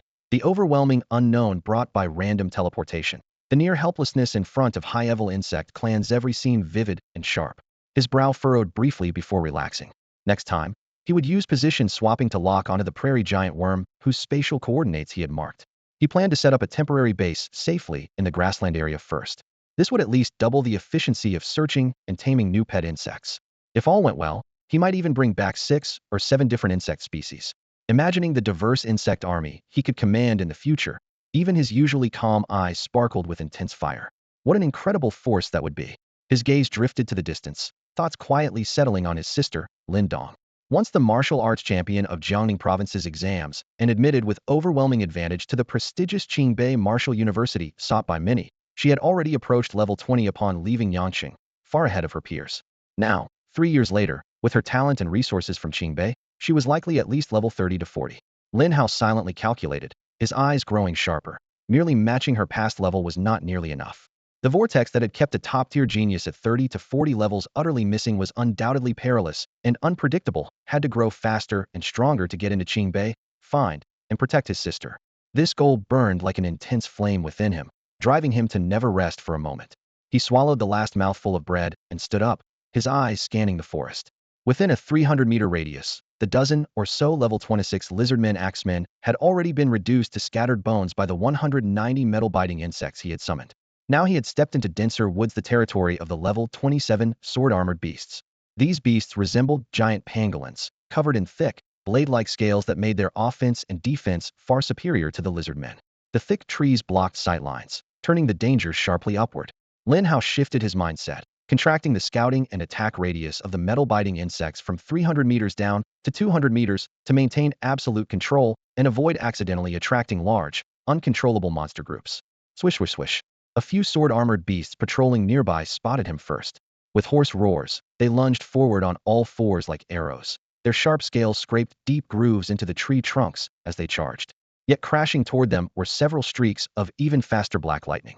Crack, crack, crack. The metal-biting insects dove in swarms, their sharp teeth gnawing through the thick armor or slipping between scales straight into vital spots. Accompanied by sickening crunching sounds, the first few sword-armored beasts were pierced through their chests on the spot, collapsing and convulsing, instantly killed. Killed a level 27 sword-scale beast. Gained 270 experience. Obtained materials: 2 sword-scale blades, 1 sword-scale tendon. System notifications appeared in rapid succession. Despite the enemies being higher level, the gold-devouring bugs, enhanced 20-fold by the system, crushed foes effortlessly, maintaining a rock-solid monster-grinding pace. Lin Hao's expression remained calm. With a slight thought, countless gray-black, gold-devouring bugs spread out in all directions. They darted swiftly among the branches and leaves, their biting sounds rising and falling. The experience bar steadily climbed, and the gathered materials in the storage piled up like a snowdrift. At that moment, "Stop right there. Hand over the stuff." Boom. The sudden shout and the blast of a fireball sent dry leaves swirling, shattering the brief forest silence. Lin Hao looked up to see a faint purple figure darting through the shadows 50 meters away, landing on her toes and leaving a blur behind her, clearly an agile class adventurer, desperately fleeing. Within 30 seconds, 2 panting figures came charging after her. It was the fire mage and cautious swordsman from that morning's adventurer party. They stopped sharply beside a dead tree upon seeing Lin Hao unharmed, surprise written all over their faces. "It's you." The mage spoke first, surprised but with a hint of disdain. "Why are you running so deep? Haven't you been eaten by monsters yet?" He had assumed this level 14 rookie would have fled back near the city walls long ago, never expecting him to dare enter a level 30 monster zone. The swordsman frowned, warily scanning the woods with one hand resting on his sword hilt. "Is it just you?" He didn't believe a low-level adventurer could stand here safely, suspecting Lin Hao had powerful allies nearby. Lin Hao said nothing, calmly meeting their gaze. "Hey kid." The mage snapped impatiently, voice full of fire. "Did you see someone in light purple clothes just now? Running like the wind? Which way did they go?" "No idea." "No idea?" The mage's expression immediately darkened. Losing his target had already agitated him, and now he felt Lin Hao was mocking him. "You're messing with me? Wanna die?" He raised his right hand suddenly, fiery magic surging up as a blazing fireball took shape, warping the air with intense heat. The swordsman's face changed, quickly grabbing his companion's arm. "Ahua, don't lose control." He lowered his voice and tried reasoning with Lin Hao. "Kid, that one stole from us. Pointing the way won't hurt you. If this turns violent, you'll be the one at a disadvantage." The fireball flickered in the mage's palm, ready to be launched. Lin Hao's face remained expressionless, cold as forged iron. Only the fingertips of his hand hanging by his side twitched slightly. Around them in the forest, dozens of gold-devouring bugs that had been lingering after their hunt silently dropped lower, circling among the dry branches and leaves like sharpened blades, weaving a silent encirclement. A sinister killing intent slowly thickened in the air. Lin Hao's gaze swept over the mage's fury-distorted face, then to the swordsman's wary, suspicious eyes. Deep inside, a chilling calm settled. If you insist on courting death, I want mine, giving this wilderness 2 more skeletons. Just as the tension between them was about to snap, the swordsman who had been staring at Lin Hao suddenly sheathed his sword and whispered to the mage, "Forget it, let's head that way." With that, he dashed off in their original eastern direction. The mage didn't immediately follow. Instead, he fixed a cold glare on Lin Hao and spat out, "You're lucky this time, kid." Then he stomped his foot and gave chase eastward as well. "Lucky? You're the lucky ones." Lin Hao snorted silently to himself, barely holding back his impatience. He was on the brink of striking. Their repeated provocations stoked a burning heat in his chest, just wanted a peaceful day. Though he was only level 14 now, facing those 2 30-something level guys wouldn't be difficult. Yet earlier that morning, he had seen all 4 of them together. Now there were only 2. Where were the others? His mind raced, but he wasted no time. He dove back into grinding monsters. He needed to hit just above level 15 before nightfall, push to 16 by midnight, and return to town early morning to tackle the mine dungeon. Successfully killed level 26 sword scale beast, gained 260 experience, dropped, sword scale, leather armor 1. Successfully killed level 26 sword scale beast, gained 260 experience, dropped, sword scale, leather armor 1. The bright red system messages kept flashing as Lin Hao's fighting line bulldozed forward relentlessly. As the sun dipped west, a gentle white glow flickered across his body. "You have reached level 15. Level 15. Still slow." Lin Hao eyed the experience bar and shook his head. Even with his strong power, progress felt sluggish. Others wanting to level up 2 ranks at once would probably take 3 to 5 days. Most players still grinding novice dungeons were barely level 5 or 6. Even Ning Yuanxi, with her rare gear and class, was only around level 8. The sunset bathed half the sky in golden hues, while the evening breeze brought a chill. Lin Hao called back some of his devouring gold bugs to take position on the undersides of thick leaves around him, standing guard. The rest spread out farther, no longer limited to a 200-meter radius. He gathered dry branches and built a campfire in a clearing. Cutting a sword-scale beast's meat into fist-sized chunks, he skewered the pieces on sticks and set them to roast over the flames. The city guards had warned him repeatedly to return before nightfall, but Lin Hao never intended to obey. In this low-level wilderness, he felt no real danger. The true threats would only appear deeper in the level 30, 40, or even 50 monster zones, which would take days of travel. Besides, the city's defense lines were tight, and nearby high-level monsters had long since been cleared by patrols. The sword-scale beast resembled a massive pangolin, with firm meat. About 20 pounds of it sizzled, dripping oil, releasing a rich aroma that quickly filled the forest. Meanwhile, his experience kept soaring. The devouring gold bugs had released silently harvested monsters nearby. This was basically mobile AFK leveling. If Yu Dapeng knew this, he'd be tanking massive damage from continuous monster attacks while Ning Yuanxi rained down lightning for damage. But Lin Hao? He was just roasting meat as his level shot up. They'd probably spit blood in shock. So fragrant. Looks like I showed up at just the right time. A faint purple figure emerged from the dark thicket. Lin Hao narrowed his eyes and recognized her as the purple shadow who'd been fleeing ahead that afternoon. The campfire flickered, casting an orange glow that illuminated the newcomer. Clearly she was clad entirely in purple, a short jacket and a sheer skirt. Her features were delicate, with large, bright eyes rimmed in edgy, smoky makeup, looking about the same age as him. "What's going on today?" Lin Hao muttered irritably. "That group of mercenaries, and now this girl. They're all after me." All he wanted was a quiet grind session, so he spoke coldly. "Your grudges don't concern me. Don't bother me, or I won't be so polite." The girl had been staring at the meat roasting over the fire, but finally looked up when she heard him. With a mock pout, she complained, "Hey, you're a handsome young guy. How can you be so cold to a hungry, lonely girl out here in the dark?" Lin Hao didn't respond. He only furrowed his brows, keeping his distance. Seeing this, the girl raised her hands in surrender and waved them. All right. They'll just have 2 pieces, then I'm gone. I'm starving." He glanced down at the sizzling meat but hadn't said a word before the girl muttered softly to herself, analyzing. "Lin Hao, Beast Tamer, level 15. Huh, less than 3 hours from 14 to 15? When I leveled up this high, it took me 3 days. No wonder you dare run wild alone. That weird bug I saw in the woods earlier, that was your pet, right?" Beast tamers are pretty powerful. Lin Hao didn't bother replying, but casually cast a detection spell her way. Zhao Xiaoling, assassin, level 19. Just as he suspected, an assassin. He stepped forward a few paces, drew his dagger, and cleanly sliced several cuts into the meat. Zhao Xiaoling stared fixedly at the glistening fat, as if ready to drool. Her adorably ravenous look didn't exactly match the deadly assassin label. "I'll eat, and leave won't drag you into this," she explained quickly. "Those people chasing me are bad news. They want to steal my stuff. Been after me for days. No matter how strong you are as a special beast tamer, you might not beat them. And if they come after you instead, a level 15 newbie like you won't get away easy." What she didn't know was that Lin Hao wasn't afraid of those level 20s at all. The mage chasing him earlier was so relentless, had even considered killing him. It was just that the other guy was faster. Huff huff. The meat had barely come off the fire, still steaming hot, but Zhao Xiaoling was so hungry she bit right in, blowing on it as she chewed. Lin Hao eyed her pitiful state and guessed she hadn't eaten in 2 or 3 days. He sliced off a few thin, crispy pieces and handed them over, cooler and almost translucent. She accepted them eagerly, stuffing them in her mouth, and a satisfied smile instantly bloomed on her face. Cold on the outside, but pretty considerate to girls, huh? She muttered with a slurred compliment. Lin Hao was speechless, but still pulled out a drink from his inventory and tossed it to her. "So you must be a senior in high school who just awakened 2 days ago, right?" The girl, Zhao Xiaoling, leaned over some charcoal-grilled beast meat without looking up and threw out the question as if she already knew the answer. She recalled her younger sister mentioning that the whole country's senior high students awakened simultaneously 2 days ago. Before Lin Hao could reply, she shook her head on her own. "No, that can't be right. If awakening happened 2 days ago, then leveling up by killing monsters for just 2 days reaching level 15? Impossible." She looked carefully at Lin Hao, a young man sitting alone by the campfire in the wilderness, holding a simple white steel sword across his lap. His robe was stained with blood, but his entire aura seemed distant and detached from the world. Anyone bold enough to farm monsters alone in the wilderness must be strong, but no one has ever heard of someone leveling to 15 in only 2 days. Unless big guilds use manpower and top gear to force it. She frowned deeply. "But you're a magician with just a plain white steel sword, looking completely hopeless. You don't look like a guild's illegitimate scion at all.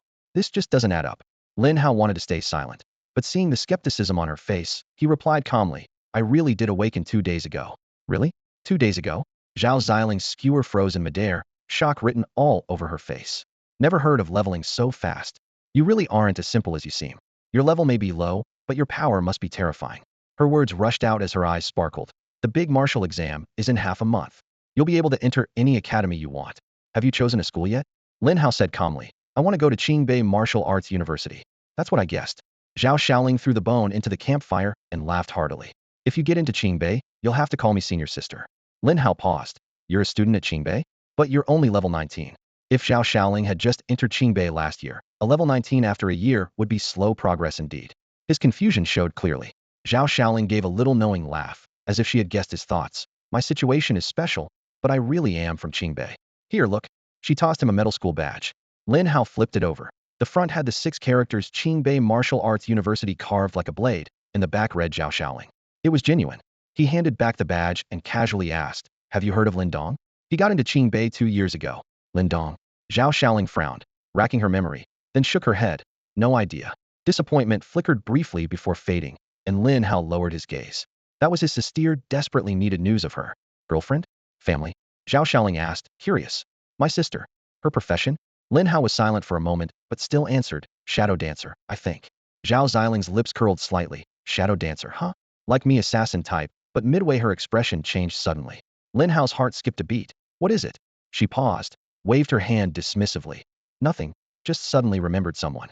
Probably unrelated to your sister." Normally Lin Hao wouldn't press further, but when it comes to his sister, he couldn't stop himself. "Is it something you can't say?" "Not exactly." Zhao Xiaoling thought for a while, then lowered her voice. "About a year and a half ago, several major incidents happened in the capital, all related to a shadow dancer. But none had any connection to Qingbei Martial Arts University." Lin Hao's eyes narrowed sharply. Was that shadow dancer a woman? It seemed that these incidents happened within a guild, though for unknown reasons, several major battles broke out. One affiliate guild of a super large guild, with over 300 members, was completely wiped out, turned to dust overnight. Lin Hao frowned slightly as he heard this. "A super large guild?" He repeated quietly. "I only heard it mentioned in passing during other people's conversations." Zhao Xiaoling shrugged, indicating she didn't have much information. "I couldn't say what the truth is. Guilds, enormous entities unique to the professional world, gathered an astonishing number of combat and life-skilled talents. Wherever there's profit, you'll find guilds lurking in the shadows. Beyond state forces, they are the most powerful private militias. In some regions, certain guilds even eclipse local government forces in strength." Lin Hao was silent for a moment, then asked, What happened to that shadow dancer afterward? There was no clear conclusion. Seems like someone deliberately suppressed the news. It caused quite a stir at first, but then it just vanished. Zhao Xiaoling had said all she knew. The shadow dancer might not be connected to Lin Hao's sister, but neither could it be ruled out entirely. If it really was related, a cold glint flashed deep in Lin Hao's dark eyes. In 2 weeks, he would head to the capital to get all the answers himself. If those who hurt his sister were from a major guild, he would never back down. Even if it was the Heavenly Emperor himself, he would take them down one by one. Lin Hao, why do you suddenly look so grim? Lin Liang's sharp aura sent chills down Zhao Xiling's spine. Lin Hao suppressed his emotions and shook his head. It's nothing. He'll be back at school in a few days. He'll ask around for you. Let's exchange contacts. After adding each other as friends, their natural senior-junior relationship quickly closed the distance between them. Lin Hao picked up a few pieces of meat with the tip of his knife and handed them to her wooden tray. The night breeze was cool. If it weren't for being in this dangerous wilderness, a night barbecue with wild game and a beautiful companion wouldn't be a bad way to spend the evening. The grill sizzled, and the aroma of meat spread on the wind. Once Zhao Xiaoling started talking, she couldn't stop, while Lin Hao listened quietly. The armored beast resembling a pangolin had firm, fatty meat. Lin Hao controlled the fire perfectly. The brown crust from the open flame formed a fine grainy texture, with juices bubbling at the cut edges. In fact, many wild beast carcasses fetched good prices in the city. With a professional chef's touch, they became exquisite delicacies.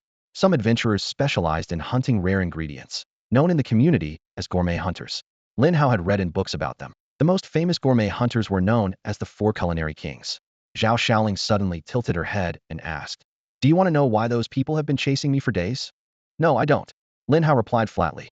Earlier, Zhao Xiaoling had mentioned that those people coveted a certain treasure on her. Out of caution, he had never actively inquired about such sensitive matters. "What's wrong with you? Do you have to kill every conversation?" Zhao Xiaoling pouted, her phoenix eyes showing mock annoyance. Lin Hao raised an eyebrow and sighed helplessly. He couldn't even say he didn't want to know. After thinking for a moment, he could only ask in a low voice, "So why are they chasing you?" "That's more like it." Zhao Xiaoling winked triumphantly. "When chatting with girls, you need to be enthusiastic, keep the conversation going, and show interest, understand?" She adopted a senior's stance and lowered her voice. "I discovered a boss spawn point in the wilderness, but the elite monsters there were too densely packed. I couldn't handle it alone and only explored the entrance before retreating. However, I recorded the coordinates. Somehow word got out, and those people want to force me to reveal the location." She changed her tone and added, "That group isn't weak. Though not exactly top tier, they're quite formidable, all equipped with bronze-grade gear. The 4 of them work as a team and are known as the 4 evils of Yangtze. They've been operating in the wilderness outskirts for years, targeting whoever they please. Many high-level professionals have died at their hands. I've been running from them for days." The 4 evils of Yangtze? Lin Hao remained unperturbed. What truly caught his attention were the 5 words, wilderness boss spawn point. His theoretical studies had taught him what kind of value and madness this represented. Monster appearances fell into several categories. 1. Wilderness scattered monsters like those he had hunted today, widely distributed, and usually just common monsters. 2. Dungeons-independent spaces like the Lost Mine, serving as channels for demonic invasions into the human world. Further divided into multidimensional dungeons, multiple teams don't interfere with each other, and one-dimensional dungeons, everyone exists in the same space and can encounter each other. 3. Open world one-dimensional area BOS spawning in fixed wilderness areas, dropping rare items or equipment when killed. Most of these outdoor bosses were long monopolized by major guilds, with spawn locations and times kept strictly secret. Therefore, possessing coordinates to an outdoor boss location was immensely valuable. Lin Hao couldn't help but glance sideways, thinking to himself, "Zhao Xiaoling actually told me voluntarily. Isn't she afraid I might get greedy? No wonder those 4 were in hot pursuit." After hearing all this, are you tempted? Zhao Xiaoling looked at him sideways, a smile playing on her lips, half serious, half joking. Lin Hao mentally complained. This girl wouldn't be comparing me to those 4 evils, thinking I'd rob and kill, would she? That's underestimating me, Lin Hao. He simply kept quiet and refused to continue the conversation. Zhao Xiaoling saw through his concerns, which made her find this junior even more interesting.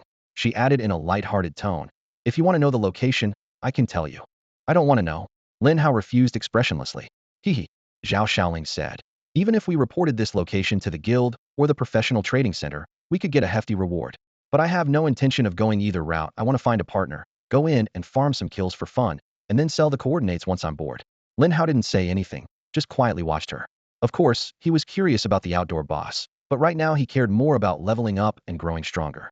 He wanted to ace the upcoming National Martial Arts exam in a few days, then get into Qingbei Martial Arts University smoothly, and after that find his missing sister. Farming gear and making money were important, but came second or third. Zhao Xiaoling went on to explain. The boss respawns deep inside a narrow valley. The entrance so thin, it's almost like a crack. Most people wouldn't even notice it. She sneaked in using her Shadow Dancer stealth talent and managed to figure out the general situation. The valley was full of level 25 to 30 enhanced and elite monsters, packed densely. Sometimes she could take out enemies above her level, but she couldn't pull the monsters out one by one.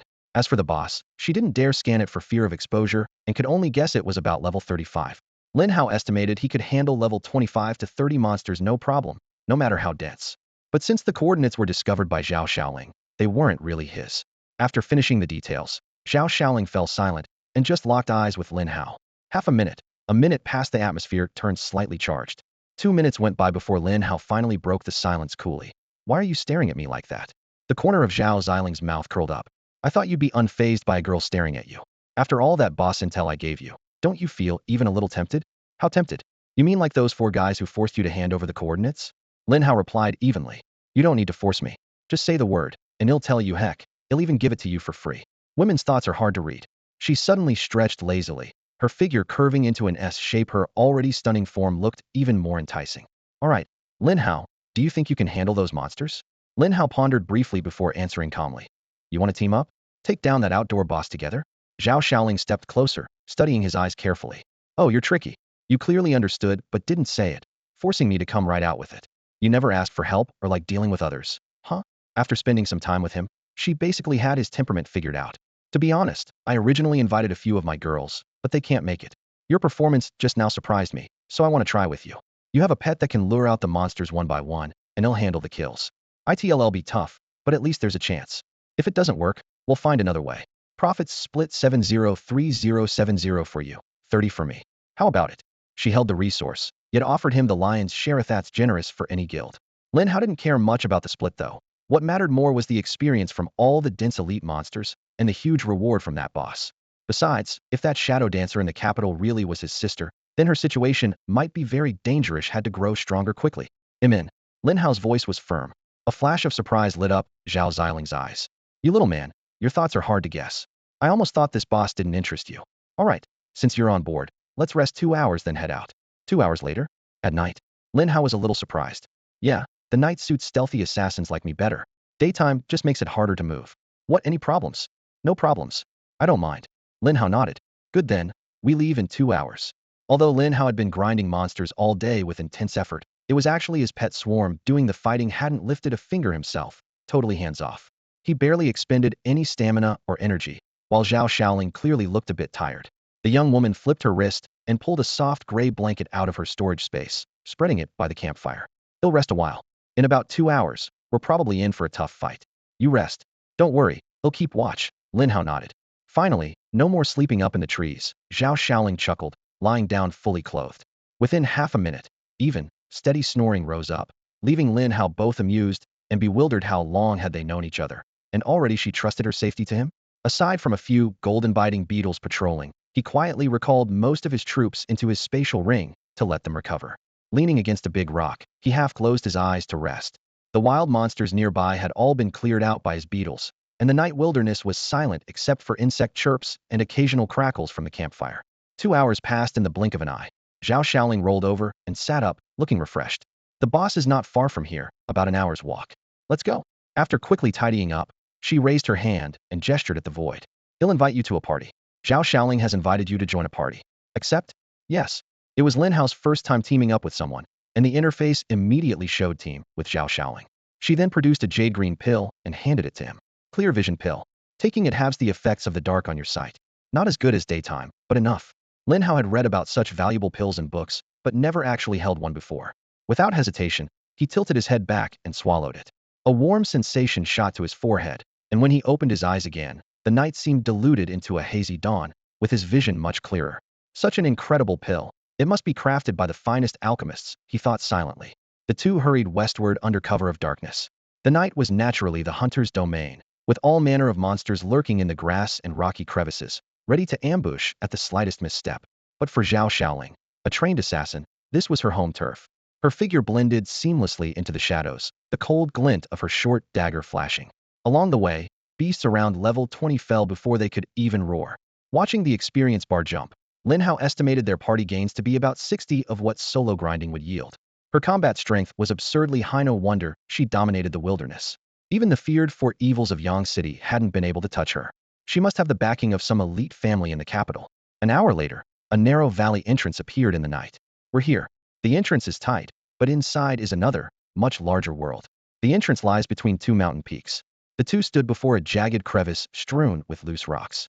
Lin Hao looked up to inspect it, narrow and shadowed. Almost impossible to notice unless viewed from just the right angle. No wonder no one had ever ventured inside until now. Hard to find, right? I only stumbled upon it by chance, Zhao Xiaoling said, arching an eyebrow with a hint of pride. Lin Hao nodded. From afar, it just looks like a shallow cave, nothing remarkable. After explaining how well hidden it was, Zhao Xiaoling got straight to the point. Once inside, about 300 meters in, you'll find plenty of stronger monsters and elites patrolling. We clear as we push forward. Your job is to have your pet lure the monsters one by one to the right side, and he'll take them out while invisible. Remember, don't pull more than 2 or 3 at a time. If there are 4 or more, we have to fall back and wait for them to scatter before continuing. Got it. Lin Hao nodded again. At the same time, about 10 miles outside the valley, where the small forest had served as their barbecue rest spot earlier, a shadow silently appeared. The fire had dwindled to just a few glowing embers. By the ashes, a man with sharp ears and monkey-like cheeks crouched, his eyes scanning the charred wood chips like a wolf. 4 others emerged from behind the trees. The lead swordsman said in a low voice, "They got away?" If Lin Hao and Zhao Xiaoling were here, they would instantly recognize these 4 as the 4 evils of Yangcheng, the group relentlessly hunting Zhao Xiaoling. Huangguan, we brought you in from the city as our tracker to find out what they're up to. If you don't catch them, you don't get paid a single cent, the swordsman said coldly. Huangguan snorted, circling the fire to study it carefully. He pinched a stray ash wisp and smelled the fallen leaves. 2 people, 1 male, 1 female. The female's an assassin, the male's profession unclear. They grilled meat here and stayed for about 3 hours, left an hour ago, heading west. For eyes, Luke must be that kid from earlier today. The mage spat. Should have killed him already. The archer frowned. That level 14 kid, he could get this far? Alone, no way. But with that girl guiding him, it makes sense, the mage sneered. Makes sense. Both the archer and healer nodded simultaneously. The swordsman confirmed. Can we keep up? In the wilderness, I never lose a trail. Huangguan's gaze was confident. Shall we? Let's go. They're probably heading to the boss area. The swordsman gave the order. The 5 set off swiftly westward. The mage leaned toward the swordsman. Leader, she won't survive this time. Once we get the boss coordinates, we'll deal with her for good. The archer smirked. An assassin is nothing but trash in front of a tracker. The healer added darkly. She's been slipping from us for days. We'll have some fun once we catch her.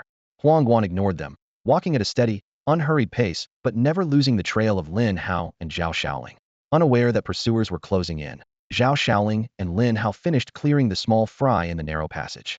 The stone walls tightened until suddenly the path opened wide, surrounded on all sides by towering peaks. A vast basin-like valley lay before them. There really is a hidden world inside, Lin Hao murmured in admiration. They crept to a lush hillside overlooking the valley floor. In the night's shadow, more than a dozen Cyclops giants roamed slowly. Each stood about 3 meters tall, muscles bulging, swinging massive axes that gleamed coldly. See them? These are level 20 elite monsters, tougher than same-level professional players. Zhao Xiaoling whispered lower. Later, have your pet lure them one by one toward the hills on the right. They'll be hiding invisible, ready to ambush. Remember, don't pull too many at once. With that, she crouched low and moved to the right, her figure gradually fading away. The valley was shrouded in mist, some patches thin and wispy, others thick and heavy, making everything appear vague and unfathomable. This area had clearly become a den for monsters after the invasion of dark magic into the human world. No human had dared to set foot here yet. Beyond the reach of sight, the haze blurred everything. But closer to the hillside, the scene was clearer. One towering Cyclops after another, each about 4 meters tall and spaced over 10 meters apart, lazily patrolling while carrying wooden clubs as thick as buckets. Their massive, muscular builds looked as hard as iron and stone, clearly renowned for brute strength as guards any creature foolish enough to approach risked being smashed into pulp by those enormous clubs. If these were ordinary monsters, their numbers alone were considerable. But if they were all elites, then the danger was immense. Lin Hao silently assessed the situation and first released a devourer beetle. Its glossy black wings traced faint lines through the mist as it silently sped toward the hillside. Moments later, the nearest Cyclops abruptly lifted its huge head, shaking it through the fog. It had detected a strange scent. Something's intruding. Rage flared instantly. The giant raised its club and charged forward, heavy footsteps splashing mud and rocks. Another fellow Cyclops nearby was roused by the commotion and quickly followed. Lin Hao noticed 4 or 5 more scattered giants in the distance who hadn't yet been disturbed. Secretly relieved, trying to lure a single monster was already nearly impossible. At least only 2 had been triggered. The devourer beetle turned sharply and sped low toward the hills on Lin Hao's right side. The 2 cyclops roared in pursuit. Taking advantage of the moment, Lin Hao raised his hand, releasing a pale blue light from his fingertips that silently scanned the monsters ahead. Cyclops Warrior Enhanced Elite. Level 25. Strength 2,300. Agility 1,500. Willpower 1,000. Constitution 2,500. Skill Frenzied Strike. The stats flashed before his eyes. Such high attributes were far beyond typical level 25 monsters found in the wild. These were truly enhanced elites. Moreover, they possessed skills. A cold gleam flickered as a short dagger materialized from thin air, plunging flawlessly into one cyclops' heart. Zhao Xiaoling emerged from the shadows. It was she who had launched the assassin-class assassinate skill. A sharp stabbing sound rang out as the giant screamed in agony, its health instantly dropping by a quarter. Driven by fury, both cyclopses raised their clubs and swung fiercely, the winds howling with each strike. Zhao Xiaoling moved like a phantom in the mist, leaping nimbly to evade the furious blows. Boom, boom. The wooden clubs crashed repeatedly into the ground, scattering dirt and uprooting grass and shrubs. The sheer force suggested that any direct hit would pulverize her instantly. Lin Hao focused from afar, quickly realizing he had worried too much with Zhao Xiaoling's agility. It was nearly impossible for 1 or 2 monsters to land a hit on her.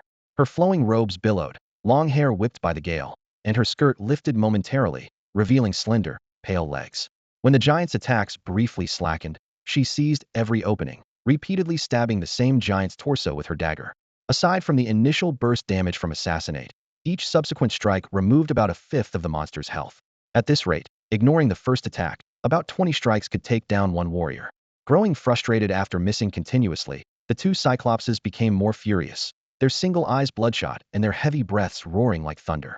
At the next moment, they wildly swung their clubs faster and more erratically. Frenzied Strike was activated.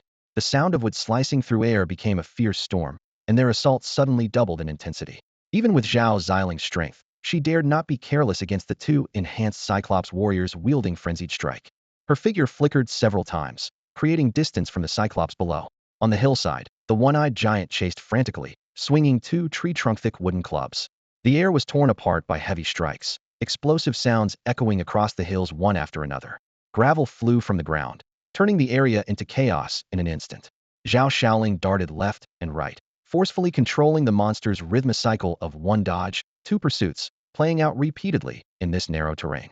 2 minutes later, the Berserk Strike skill effect dissipated, and the 2 clubs swung noticeably slower.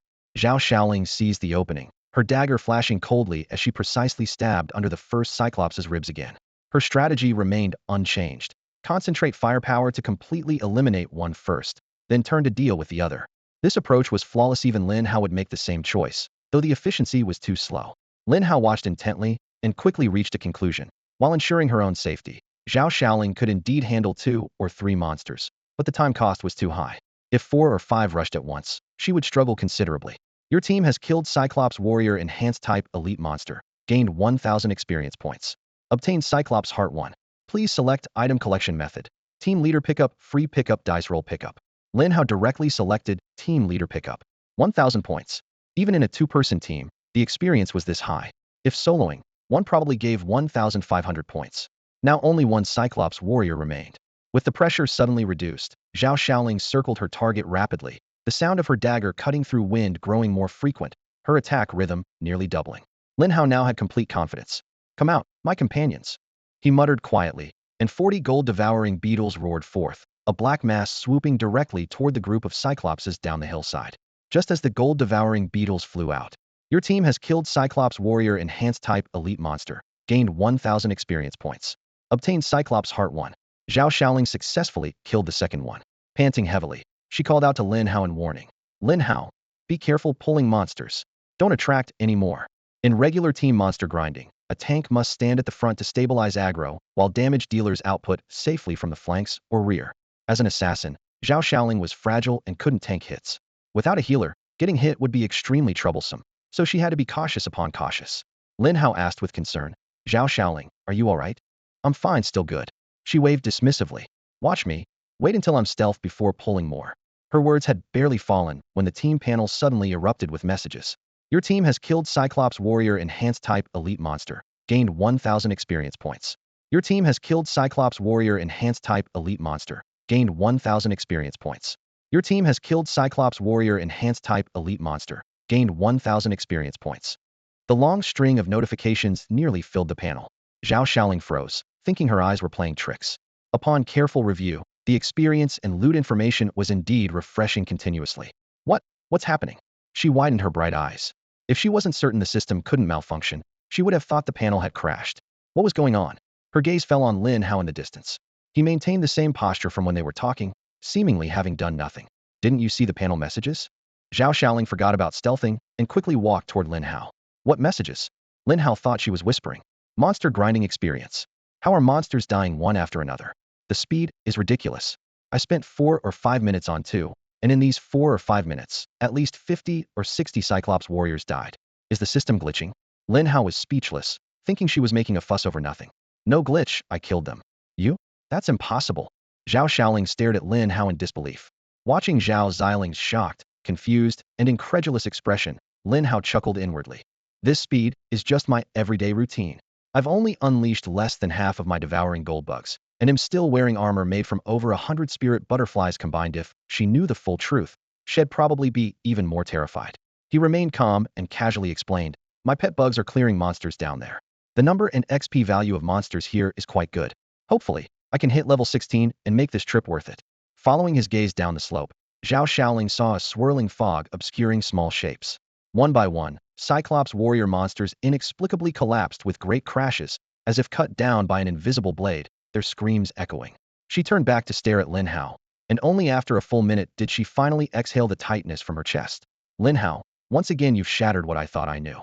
Now I understand how you got to level 15 in just 2 days, how you're about to hit 16, and why as a low-tier player you dare to trek the wilderness alone. You really are an unprecedented freak.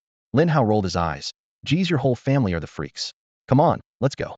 The two walked side by side toward the valley's center. By then, all the enhanced elite Cyclops nearby had been wiped out. In just moments, about 200 Cyclops warriors lay dead beneath the gaping jaws of the devouring gold bugs.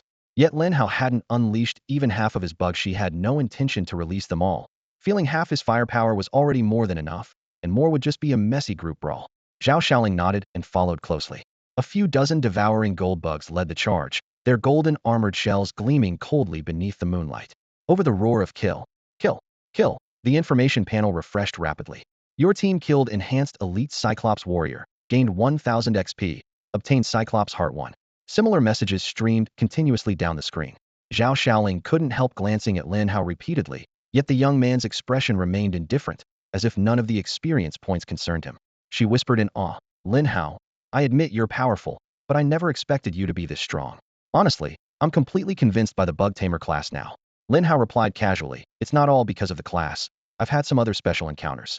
As for specifics, he never intended to reveal a single detail. For many seasoned teams, sweeping through this valley filled with giants was a deadly battle against the odds. But under Lin Hao's control, it was like casually wandering through a chicken coop surrounded only by weaklings.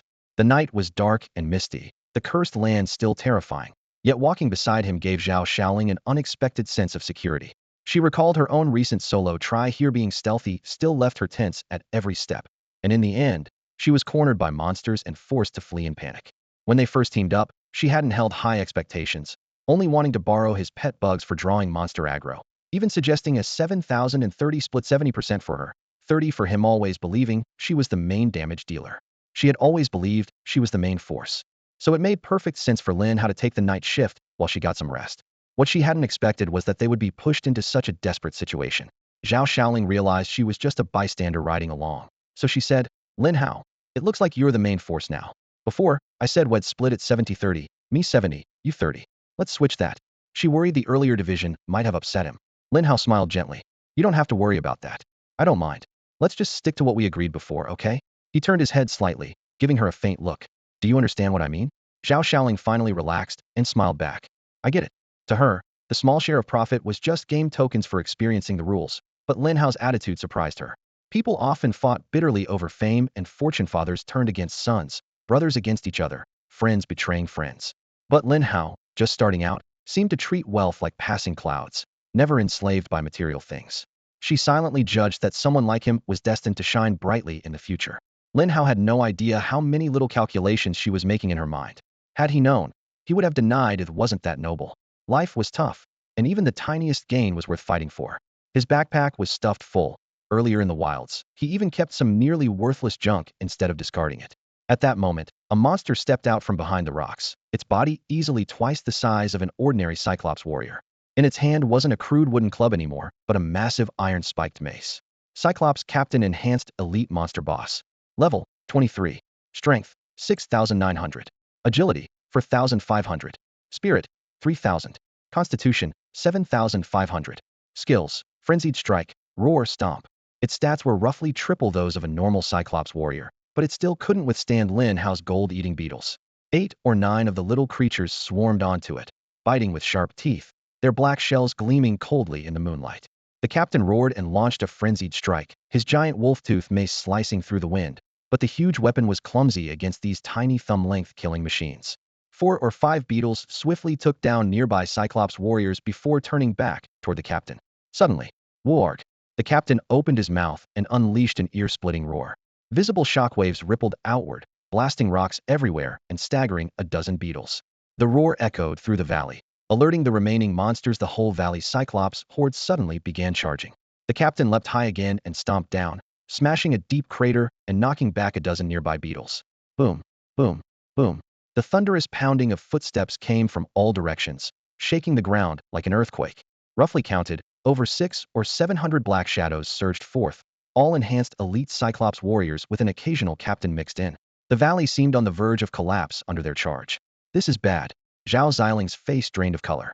She and Lin Hao felt insignificant and powerless before this tide of monsters, their bodies trembling uncontrollably.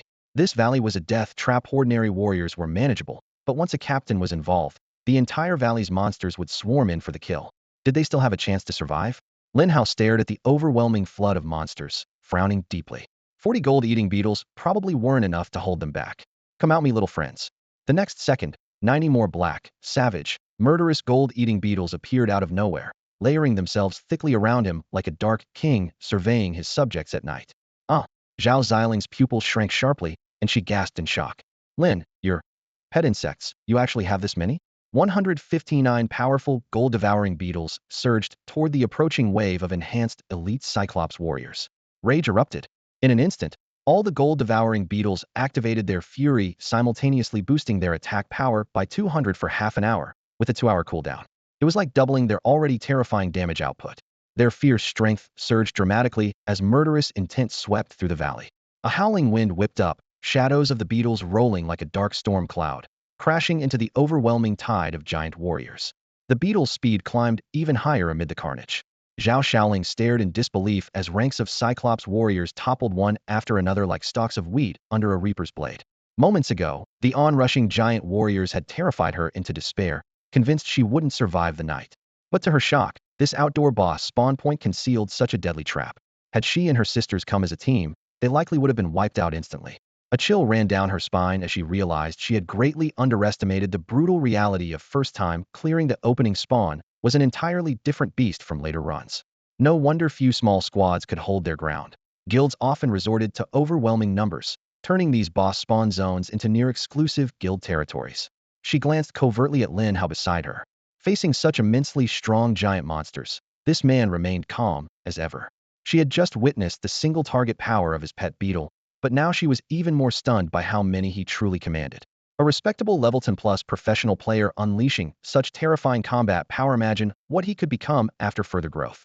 In the valley's center, 139 gold-devouring beetles clashed in a chaotic mass with 600 or 700 enhanced elite Cyclops warriors, including 3 towering captains. Furious winds whipped up sand and flying debris, tearing the vegetation like withered leaves. Although the giants were numerous, the beetles fought even more ferociously. They were flung to the ground by overwhelming force, only to rise again, protected by shells tougher than refined steel and immune to fire and water. Fueled by fury, the beetles bit, tore, and charged in relentless waves, toppling giants one after another until corpses carpeted the valley floor. Your team has killed Enhanced Elite Cyclops Warrior. 1,000 experience points gained. Your team has killed Enhanced Elite Cyclops Warrior. 1,000 experience points gained.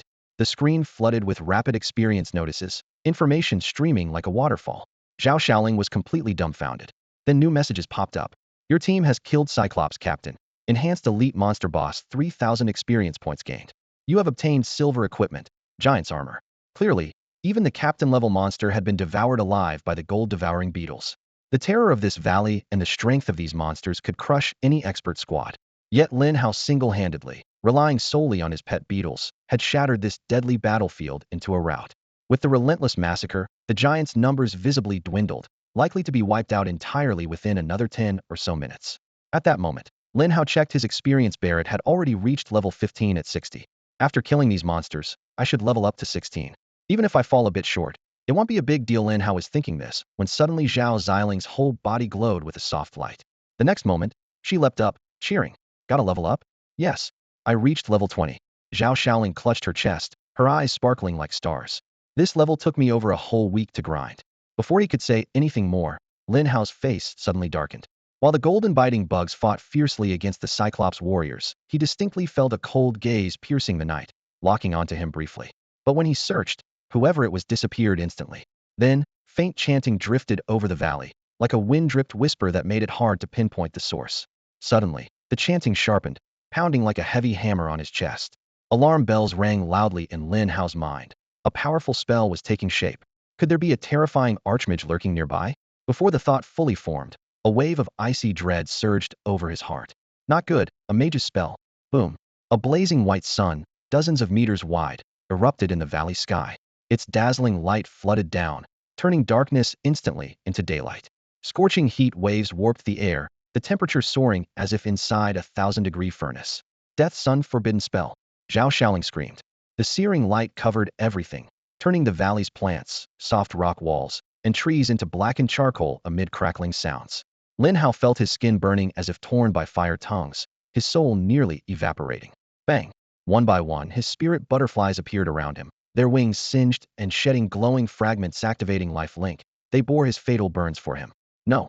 A flash of insight hit Lin Hao. He spun around yelling, lunging at Zhao Xiaoling. With a wide area forbidden spell, there was no escape.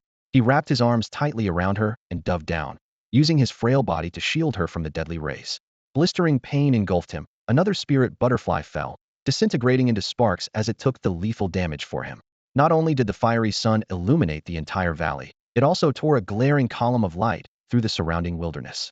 Only now was Lin Hao certain. The earlier spying gaze and secret chanting were not illusions. The hidden presence was the area's wild boss, a cunning and immensely powerful archmage.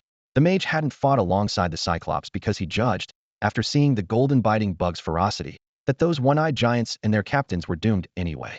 So he lay in wait, building up strength to unleash this killing forbidden spell. Lin Hao now stood without heavy armor, defending with just his flesh and blood almost naked before the blazing inferno. If not for the hundreds of spirit butterflies sharing his life, he would have turned to ash. Even so, he dared not move a muscle, tightly holding Zhao Xiaoling. The ordeal lasted only half a minute, but felt like half a lifetime. Finally, the sun flared out, stars and night wind returned, darkness settling once more over the valley. Looking up, Lin Hao saw the golden-biting bugs crawling across the charred ground. Untouched, they were born from volcanic lava, impervious to fire and water, making this blazing forbidden spell almost powerless against them. This ambush sent a chill down Lin Hao's spine. Waking as a bug tamer, crossing the worm realms 6 times, gaining 2 powerful pets, and lately leveling up smoothly, it all nearly made him forget how brutally dangerous this world truly was. Thankfully, the death sun had passed. Lin Hao inhaled the still scorching air and glanced down at Zhao Xiaoling in his arms. Then his pupils suddenly shrank. She was completely naked. Her clothes and skirt had turned to ash under the deadly light. The green glowing pendant around her neck was still shining, somehow protecting her. Zhao Xiaoling remained motionless. Could she be dead? Zhao Xiaoling. Lin Hao, completely naked, didn't care about the embarrassment and lunged forward to check her condition. The moment his palm touched her, he felt only smooth, warm skin. There was no sign of burns. Clearly, the pendant emitting a soft green glow was a magical artifact that had protected her from the scorching sun. But why was she still unresponsive? Before this, Zhao Xiaoling had been wearing ordinary clothes, which couldn't have survived such intense light. They would have turned to ash instantly, unless protected by high-level gear. Now Lin Hao finally noticed that his own clothes had also turned to dust, leaving only a scorched wooden stick resting between Zhao Xiaoling's legs. He distinctly felt that both their skin pressed together was radiating heat. Damn it! Lin Hao sprang up abruptly and quickly put some distance between them. The extreme awkwardness made his ears burn. and he immediately pulled out a change of clothes from his personal space to put on. Fortunately, he had prepared well before venturing into the wilderness and stocked enough supplies. Once dressed, he crouched back down beside her. Under the moonlight, Zhao Ziling's pale body glowed faintly like white jade, dazzling to behold. But Lin Hao had no time to be distracted. Only one thought filled his mind: how badly was she hurt? Could she still be saved? Zhao Xiaoling, what's wrong with you? He called anxiously, trying to lift her to examine her fully. But just as he lifted half her body, a faint, mosquito-like whimper sounded in his ear. When are you going to stop staring? That voice froze Lin Hao where he stood. After a moment's sluggish reaction, he understood Zhao Xiaoling was fine. She had only been playing dead because earlier she was pinned under him. Now she couldn't move with him staring so closely, so she had to signal with that voice. Oh man, awkward. So embarrassing. Lin Hao quickly turned around, his Adam's apple bobbing as he said with difficulty, sorry, I didn't mean it. I've turned away now, so hurry up and get dressed. HMH. Her barely audible reply carried an unmistakable edge of nervousness. Zhao Xiaoling rolled over to sit up and swiftly pulled new clothes from her spatial ring. The rustling of fabric was sharp and hurried. Hearing the sounds behind her, Lin Hao finally felt his heart relax. As long as she was all right, everything else didn't matter. That earlier mishap was nothing. All done. After a short while, Zhao Xiaoling said, her voice still slightly trembling but much calmer now. Lin Hao turned back toward her. In the night, a faint blush colored her pretty face. Her expression was equally embarrassed. Sorry, it's all my fault, he apologized first. No, it's not. Zhao Xiaoling interrupted gently. If it weren't for you, I would have been turned to ash by that light long ago. Thank you for saving me. She was never one to be sentimental. After saying this, she quickly returned to her usual straightforward manner. The two exchanged a glance, silently pushing down the swirling emotions inside. Both kept a few complicated feelings locked away in their hearts. At this moment, the valley was almost completely devoid of battle. The devouring gold beetles had swept across the battlefield, nearly slaughtering all the Cyclops warriors and captains to the last. Large patches of grayish-white corpses were scattered among broken stones and debris. That BOS must be the mage who cast the spell earlier, right? Zhao Xiaoling lowered her voice, still shaken with lingering fear. Definitely. Lin Hao nodded, his gaze icy cold. If we hadn't each had our trump cards, we'd have been reduced to ashes by now. Recalling that forbidden spell blazing sun that resembled a miniature star, both found it hard to believe that monsters in their 30s could unleash such terrifying magic. Let's go check it out. Lin Hao composed himself and took the lead. Zhao Xiaoling responded softly and followed close behind. Half an hour earlier, in the dark wilderness, cold wind swept sand and gravel about. 5 players advanced toward the valley while clearing night monsters, their blades flashing amid the howls of beasts. Just then, an artificial sun blazed to life in the distant sky, its blinding white light tearing through the darkness and casting shadows hundreds of meters long. What is that? The group stopped in their tracks. Forbidden spell magic, the team's mage exclaimed with eyes wide. Someone's fighting a wild boss? The tall swordsman gripped his longsword tightly. The direction is definitely over there. The sharp-featured, light-armored swordsman pointed ahead. Looks like they're in the final stages. Let's pick up the pace. The team responded in unison, their speed doubling as wind whistled past their ears. Present, Lin Hao and Zhao Xiaoling ventured deeper into the valley. Along the way, Cyclops corpses littered the ground everywhere, severed limbs, stone axes, and iron hammers jumbled together in chaos. The air reeked of blood and charred flesh. Even though she already knew how efficiently the devouring gold beetles could massacre everything, seeing this hellish scene up close still made Zhao Xiaoling's heart race wildly. This man was truly terrifying. At the valley's end stood a massive stone structure resembling a palace, towering majestically. Over 30 thick stone pillars supported the 30-meter-high ceiling, with the crown-shaped dome casting heavy shadows in the firelight. The half-open giant stone doors were surrounded by rubble and black ash, as if proclaiming the ferocity of the earlier battle. Lin Hao sent a devouring gold beetle ahead to scout. After confirming through his senses that the interior was virtually empty of monsters, he strode in without hesitation. Zhao Xiaoling followed closely behind. The hall was vast, capable of holding 10,000 people, or hundreds if they were giants. Now only echoes wandered between the stone walls. On the right side rose a high platform, topped with an enormous grayish-black stone throne. Despicable humans! How dare you invade this king's domain and slaughter this king's warriors? You deserve death. The voice grated like metal scraping against stone. Following the sound, they discovered that seated on the massive throne was merely a dwarf goblin less than a meter tall clutching a bone staff, its grotesque face forming an absurd contrast with the giant chair. Had it not spoken, it would have been nearly impossible to notice. This is the realm of King Celsus. Leave at once, or only death awaits you. The shrill roar echoed, but weariness seeped through the voice. Lin Hao could tell at a glance that its spiritual power had been drained by that Death Sun spell. He raised his hand and cast detection. Celsus Bostier Goblin Mage. Level 25. Strength 3000. Agility 3000. Spirit 8000. Constitution 3000. Skills Fireball, Death Sun. Indeed, a named boss. Lin Hao narrowed his eyes. Zhao Xiaoling likewise understood that having come this far, it was kill or be killed, especially since this creature's forbidden spell had nearly sent them to their deaths moments ago. Zhao Xiaoling's form flickered, her entire being becoming a blur in the air before vanishing completely. Lin Hao waved his hand, and over 100 devouring gold beetles flew toward it. Seeing Lin Hao and the other intruder take action, the dwarf goblin king Celsus suddenly went pale. Lin Hao's judgment was spot on. His Death Sun attack had nearly drained all of Celsus' mana. A full quarter-hour of spellcasting, countless giants sacrificing their lives to create the opening, all aimed at unleashing this ultimate move. The flames engulfed both men and the dense swarm of gold-devouring insects without missing. Yet the outcome shattered Celsus' spirit. Neither the men nor the insects were harmed, rendering the devastating strike utterly ineffective. At this moment, Celsus was at the end of his rope. His previous hysterical roar was just a show of bravado masking weakness. Asking him to chant Death Sun again? Impossible. The only thing left for him was to raise his staff and wildly cast low-level spells into the insect swarm. 3 fireballs whooshed into the sea of insects and exploded into blazing flames. But not a single insect was even singed. These gold-devouring bugs were naturally immune to fire magic. Get away. Scram, you cursed things. Celsus roared frantically, swinging his staff about. Daring to invade the dwarf goblin king Celsus? Damn you Allah. My face. My fingers. My body.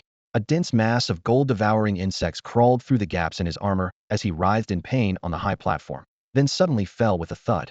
Without guards and out of ultimate magic, this once grand mage was now weaker than even the one-eyed giant warriors. Zhao Xiaoling had been creeping nearby, preparing to strike up close. Before she could approach, she heard Celsus' last, desperate warning. If you kill me, the Abyssal Saintess will not spare you. I belong to her, that Abyssal Saintess again. Zhao Xiaoling just snorted coldly. Whoever you are. Almost simultaneously, the team panel popped up in front of Lin Hao and Zhao Xiaoling. Your team has slain Dwarf Goblin King Celsus, gaining 90,000 experience points. Loot acquired, Golden Staff of Celsus. Loot acquired, Golden Dagger of Celsus. Loot acquired, Golden One-Handed Sword of Celsus. Skill Magic Scroll acquired, Death Sun. Golden Staff of Celsus, Spirit 100, Constitution 100, Spirit-based skill damage 15, usable at level 20. Golden Dagger of Celsus, Agility 100, Constitution 100, Agility-based skill damage 15, usable at level 20. Golden One-Handed Sword of Celsus, Strength 100, Constitution 100, Strength-based skill damage 15, usable at level 20. Magic Scroll, Death Sun, usable by Spirit-based classes. Upon use, learn the Fire Magic Death Sun, available at level 20. No way. No way. Lin Hao was so excited he nearly jumped. 90,000 shared experience flooded his body, lighting him with a faint golden glow as he instantly reached level 16. Even more unbelievably, 3 of the most valuable weapons dropped at once, all fully upgraded golden gear. And to top it off, they were all top-tier golden level items. This level of golden gear is practically priceless and rarely seen on the market, extremely sought after at the current profession trading center. Every major family and guild wants to equip their elite disciples with one. Even the powerful Ning family could only afford to give Ning UNC a silver set. It's easy to imagine the staggering profit if these 3 golden items that dropped this time are sold. Yet, neither the generous experience points nor these 3 golden equipment pieces compare to the value of that magic scroll. Magic scrolls come in 3 tiers based on usage level. Beginner scrolls levels 120, intermediate scrolls levels 2140, and advanced scrolls level 41. Usually, the skill unlocked by a scroll is completely random. Even opening dozens or hundreds might not yield the desired skill. But this scroll has a designated magic Death Sun. Lin Hao and Zhao Xiaoling just witnessed the power of Death Sun firsthand. Such magic is typically only found in advanced scrolls, with an extremely low drop rate. The kicker is this scroll can be learned at level 20. Zhao Xiaoling stared at the words Death Sun, feeling her eyes nearly pop out in disbelief. They had basically crawled back from the brink of death, but looking at things now, it was all worth it. Today was Zhao Xiaoling's first time clearing a Wildfield boss. Because of her inexperience, it was just her and Lin Hao charging in together. If veteran players from the major guilds knew, they'd either laugh or be terrified. The rewards from the initial clear are hundreds or thousands of times more valuable than from subsequent respawns. Take the Gnome Goblin King Celsus, for example. Future kills won't drop golden gear, and forget the Death Sun skill scroll at best, just some silver gear. Even so, silver gear still remains highly coveted outside. Such incredible drop rates made even worldly-wise Zhao Xiaoling catch her breath sharply. All 4 loot items were priceless treasures. But Lin Hao simply reached out and gathered all the loot directly into Zhao Ziling's backpack. Looking up at him, Zhao Ziling's shock blended with a strange warmth of gratitude. Many will share hardship, but few share fortune. Yet Lin Hao handed everything to her and, as agreed, would split the profits 70-30. Such generosity is rare in this world and a rare kind of trust. How much did he really know about Zhao Xiaoling? Just her name, nothing about her background or motives. If he were greedy, he could have claimed everything for himself, even the boss experience. In the final moments, he could have disbanded the team, or even killed her outright, but he didn't. Zhao Xiaoling lowered her head to check the backpack. Giant hearts and other materials, multiple enhanced silver gear dropped by elite giant captains, and the 4 precious items from the known Goblin King Celsius, everything was there. She began calculating the profit split when a cold, sinister voice suddenly came from nearby. Looks like we arrived just in time. Thanks for helping us kill the boss. Now, hand over all those items obediently. Following the voice, 5 figures emerged from behind a small hill. These 5 people were exactly the team that Lin Hao had seen long ago and had been relentlessly pursuing Zhao Xiaoling. 4 of them were clearly the 4 evils of Yangcheng, while the 5th, a middle-aged man with sharp ears and a monkey-like face, was completely unfamiliar. But judging by experience, Lin Hao guessed this man was surely a helper hired by the 4 evils, probably a powerful damage dealer or someone with a unique skill set, like a skilled tracker or hunter. The latter seemed more likely. As soon as they appeared, Zhao Ziling's face changed sharply, and she quickly clenched a dagger in her hand. The mage burst into laughter. Haha, what a matching pair of dogs, you've finally come to us. So you're here to clear out and fight the boss. The archer sneered. It's a fine night, and you're not doing wild battles, coming here to fight monsters instead? What a waste of time. If you can't handle it, I can give you free lessons right here and now. No charge. The healer stared at Zhao Ziling's chest with undisguised lust in his eyes. The swordsman captain calmly observed Lin Hao and Zhao Xiaoling, then said in a low voice, You too, we're just here for the money. If you hand over what you picked up just now, we'll let you pass. After that, we won't bother each other anymore. Zhao Xiaoling glanced at Lin Hao, a cold sneer in her heart. Though this was her first time in the wilderness and first fight with other professions, she was no novice. She was a warrior reborn twice over. No matter what they said, Lin Hao knew clearly that these people would never let them go whether they handed over their loot or not. Conflict was inevitable. Their only plan was to kill the 2 of them. Who kills whom was still uncertain. These guys had provoked them many times before, stoking their murderous intent. It was deliberate. They refused the path leading to heaven and insisted on chasing them down into hell. Looking at these 4 men, Zhao Xiaoling saw a fully functional, tightly coordinated battle team tank, damage dealers, support all above level 20, powerful fighters. After days of clashing, she knew these people killed without blinking, were extremely experienced, and fought with fierce unity. She whispered to Lin Hao, They're not like monsters. Monsters lack intelligence, and high level just makes them easier. But these villains kill without mercy and are highly experienced. We're no match. Once you see me holding them off, run as fast as you can, don't look back. After I hand all the items to you, get out of here. Remember, if you leave, it's the only chance this assassin has to escape. Zhao Xiaoling was right. Humans may be slightly lower level, but their cunning and knowledge of their own kind's weaknesses made them far more dangerous than wild beasts. She raised her voice and shouted to the group, All your hunts for me were just to get coordinates to that place. Now you've got them. I can give you the items, but this person beside me isn't involved in this matter. He's just someone I called over to help me clear the area. You let him leave first, and then he'll hand over the stuff to you. As Lin Hao spoke, his eyes scanned the virtual interface. In the party window, Zhao Xiaoling had already stacked all the loot equipment, materials, gold coins, not a single thing missing. All that was left was for him to lightly tap confirm, and they would drop into his backpack. Clearly, she never intended to give any of it to the 5 people in front of them. The swordsman's face darkened instantly. Zhao Xiaoling, do you think we're idiots? He sneered with contempt. You want him to leave first, then slip away using the assassin's stealth, right? Aren't you curious why we can find you? He raised a finger to the pointy-eared, gaunt-faced man beside him. Do you know this fellow's profession? A tracker. The tracker's yellow eyes narrowed, cold and sharp as knives. Tracker? Zhao Ziling's face went pale in an instant. That rare class was a known counter to assassins. She had never imagined the infamous 4 evils of Yangcheng would bring such a specialist. Tonight wasn't looking good. Recalling their narrow escape just moments ago, how they killed the clearing boss and barely secured the generous loot before being intercepted, she was flooded with unspeakable regret and frustration. The problem wasn't just a few pieces of gear anymore. It was whether she and Lin Hao could survive. Handing everything over might only make things worse if the others turned hostile faster. So Shed hastily tried to get Lin Hao to break away alone, but hadn't expected the plan to be seen through so quickly, nor to run straight into a tracker. Even if Lin Hao left first, they could easily catch up, no hope there. If only they could kill the tracker first, maybe there was a chance. But would their enemies give them that? She glanced sideways at Lin Hao.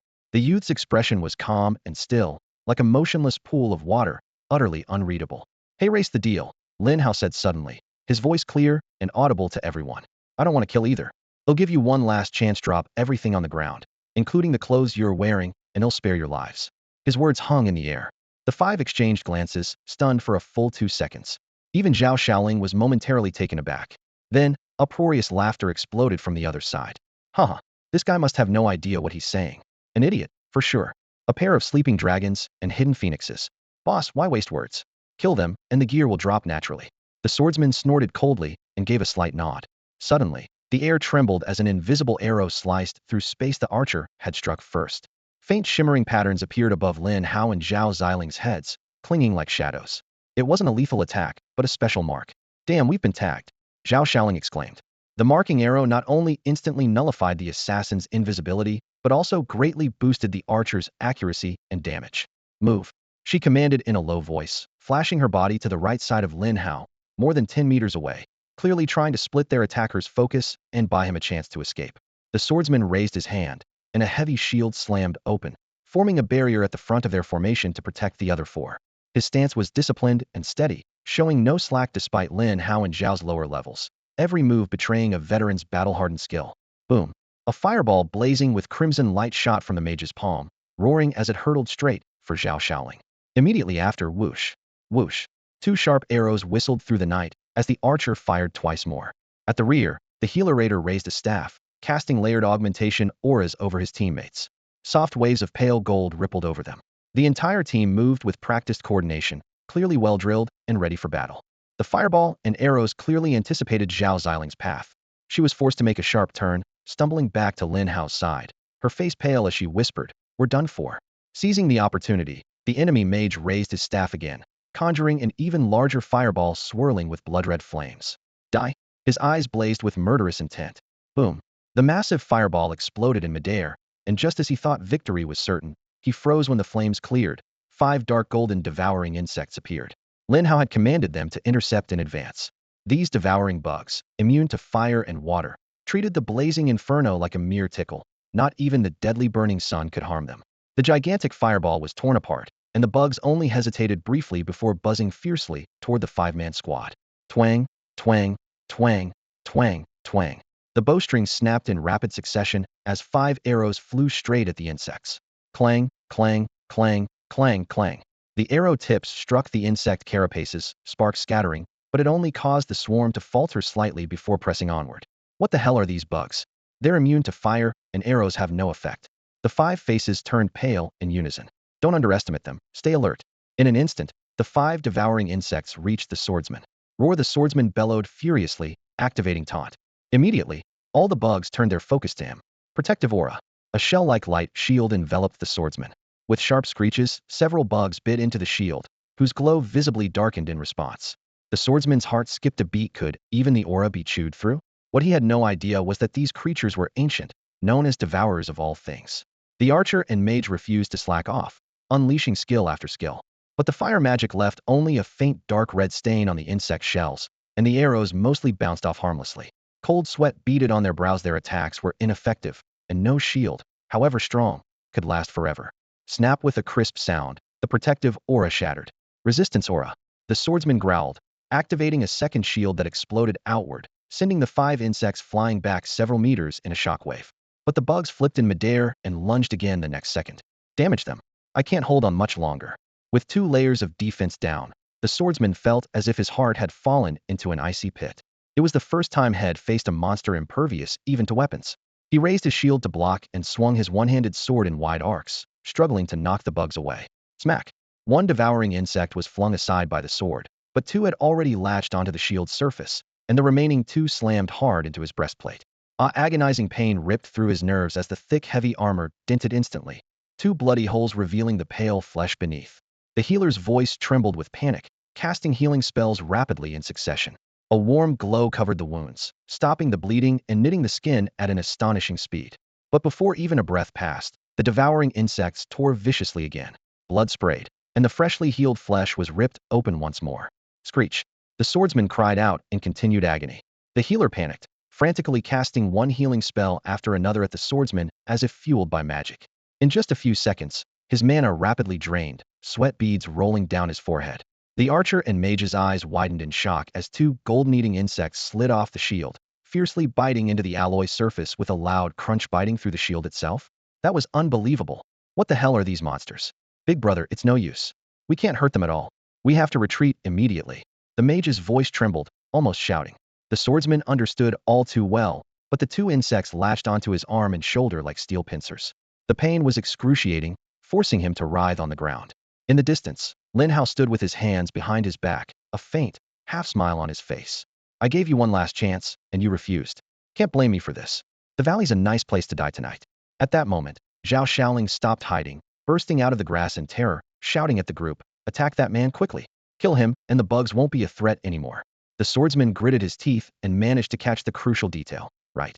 The real master is that kid. His words opened their eyes to who truly commanded the three evils. The mage and archer immediately abandoned their comrade, launching several fireballs and powerful arrows instantly at Lin Hao. Lin Hao raised his hand and waved, "Come out, my friends." A buzzing sound filled the air as over 100 golden-eating insects appeared before him. Their shells clashed with crisp crack and ding sounds. The fireballs were devoured midair, and arrows were immediately reduced to mere shafts. Then, a dense swarm of black insects poured down like a torrential rain, rushing toward the five with blinding speed. It's over the archer's face turned ghostly pale. A few bugs had already overwhelmed them before. How could they survive against hundreds?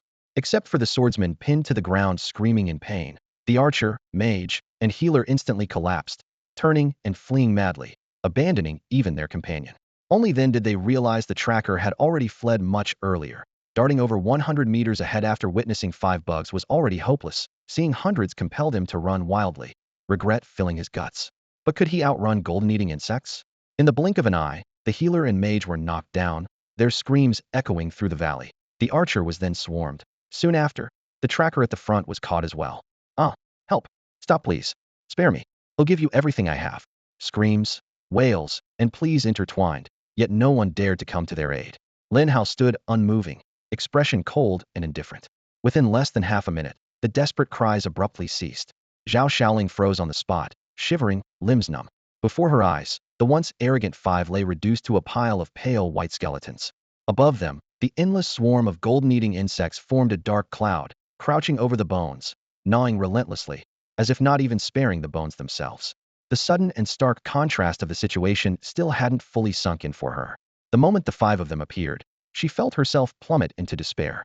After days of running and hiding, she knew these 5 inside and out among level 20-something professionals. They weren't the absolute elite, but far from weak. With such a team blocking her path, her only thought was how to survive. Choices were scarce, and any real chance of escape was almost non-existent. When she realized the 5th was a tracker, the last flicker of hope inside her was snuffed out. At that instant, she just wanted to desperately buy Lin Hao a sliver of opportunity to get away. As for herself, she didn't dare dream of survival anymore. She knew well how powerful Lin Hao's pet bugs were, but slaying monsters was one thing. Facing professionals was another altogether, especially with 5 enemies, all far above her level. That was until Lin Hao acted. The situation flipped instantly. There was no stalemate. It was a complete stomp. The devouring gold bugs darted forward, tearing through the enemy's defenses in a flash. The 5 didn't even have time to react before they were overwhelmed, shredded, and swallowed by the swarming bugs. In just a few minutes, the well-coordinated elite team was utterly wiped out. She stood frozen, her mind reeling. Coming from a prestigious background, she had seen countless geniuses and powerful warriors, but a level 16 boy who had just awakened his talent only days ago wiping out 5 skilled professionals so effortlessly? Who would believe it? Who could even fathom it? Nearby, the anguished screams of the 5 suddenly ceased, the unmistakable sign of full death. Yet Lin Hao said nothing, nor did he call back his swarm. The devouring gold bugs continued tearing, starting with flesh and blood, then gnawing the white bones until not a scrap remained. A brutal horror played out in front of her eyes. Blood splattered, bone fragments scattered, and the air was thick with the metallic stench of rusted iron. Her face flickered between red and white. Her limbs went cold and numb, her breath caught in her throat. She knew these were villains, and if caught, their fate would be far worse.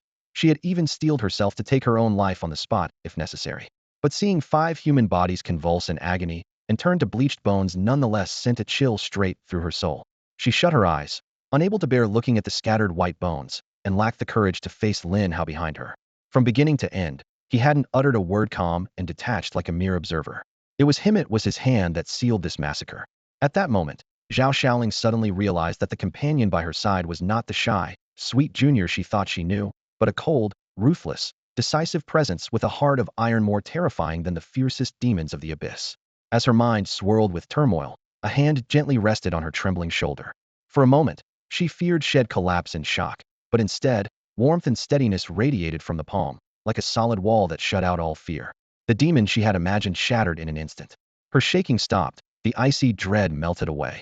Zhao Xiaoling whirled around sharply, throwing herself into Lin Hao's arms with fierce relief and gratitude. Lin Hao gently wrapped his arms around her. A night breeze blew softly from deep within the valley, stirring Zhao Xiaoling's hair that draped over her shoulder. Suddenly, without warning, she burst into tears, sobbing uncontrollably, her tears soaking Lin Hao's shirt. In the vast valley bottom, only their breathing and the wind remained audible. Even the metallic scent of blood in the air was diluted by the night, yet it still lingered faintly, sharp and unsettling. Lin Hao raised his hand and patted her back rhythmically, slowly and soothingly. The moonlight high above was icy white, flowing like water. The few scattered skeletons on the ground had long been devoured clean by the voracious gold-eating bugs. Their gray-white dust drifted away with the wind. Those bugs were now safely stored in Lin Hao's pet insect space. The girl in his arms had leaned on him for some time. Her sobbing gradually subsided, her breathing steadied. "What's wrong? Do you think I was too ruthless just now?" Lin Hao's voice was low and gentle. Zhao Xiaoling wiped her tears, took a deep breath, forcing herself to calm down. "No. Maybe I thought that at first, but now I understand showing mercy to the enemy is only cruelty to ourselves. Since the demons invaded, hundreds of years of human history have been written in blood and fire. Every battlefield is a sea of corpses and blood. One day, you will stand at the pinnacle of humanity, facing the most evil of demons. If you were as weak as I first feared, the higher you climb, the more terrible your fall will be." Lin Hao nodded. "It's good that you can see it that way." Only then did Zhao Xiaoling straighten up in his arms, her ears flushed red. She couldn't explain why she had clung to him so suddenly. It was as if too much had happened that night to breathe freely. "Let's go," Lin Hao murmured. She drew slightly closer, as if afraid to let go yet reluctant to cling too tightly. Inside the empty stone chamber, faint characters appeared on a tall stone chair. Giant Valley respawn time, 14 days, 2350. The numbers shifted every minute. Zhao Xiaoling looked up. "We just cleared the wilderness boss.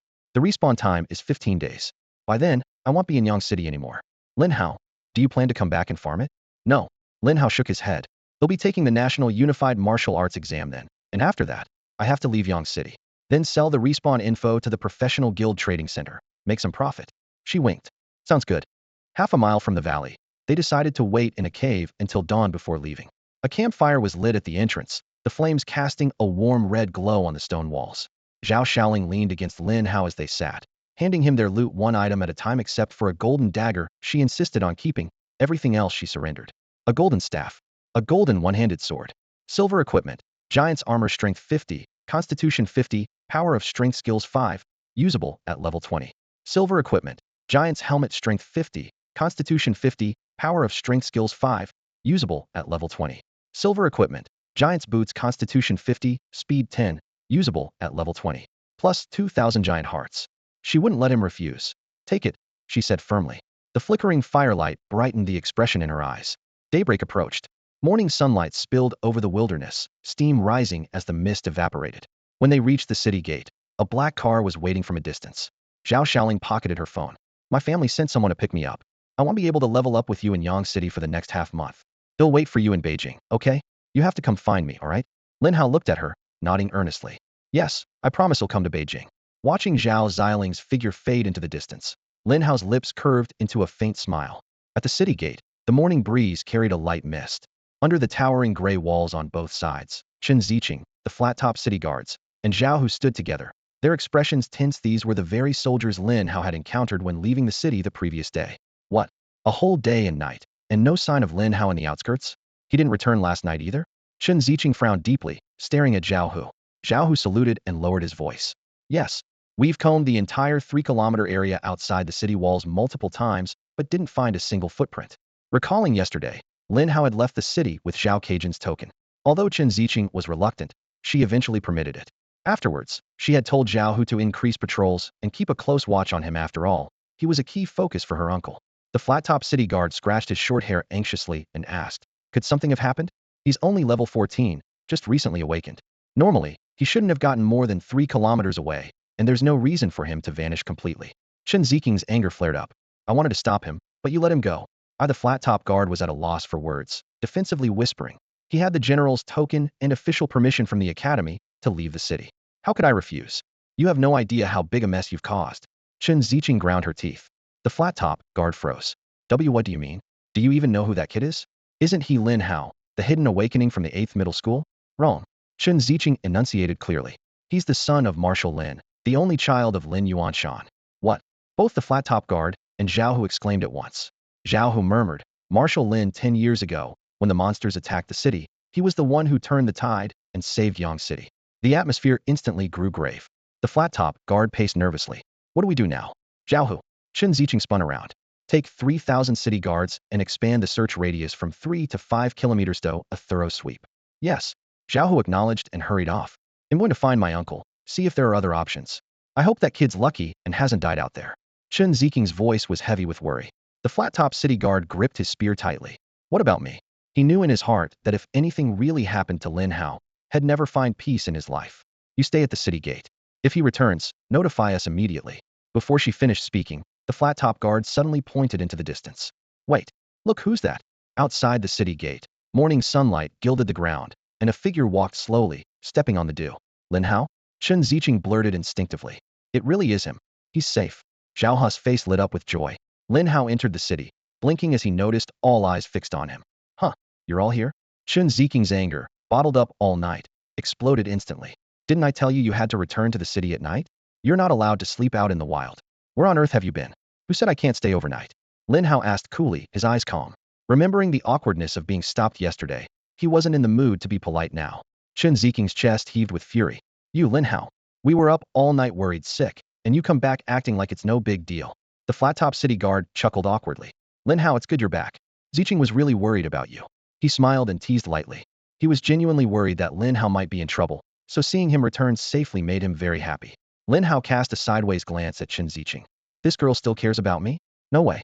He then raised his hand in a wave toward Zhao Hu and the bald city guards. Goodbye. With that, he strode through the city gate.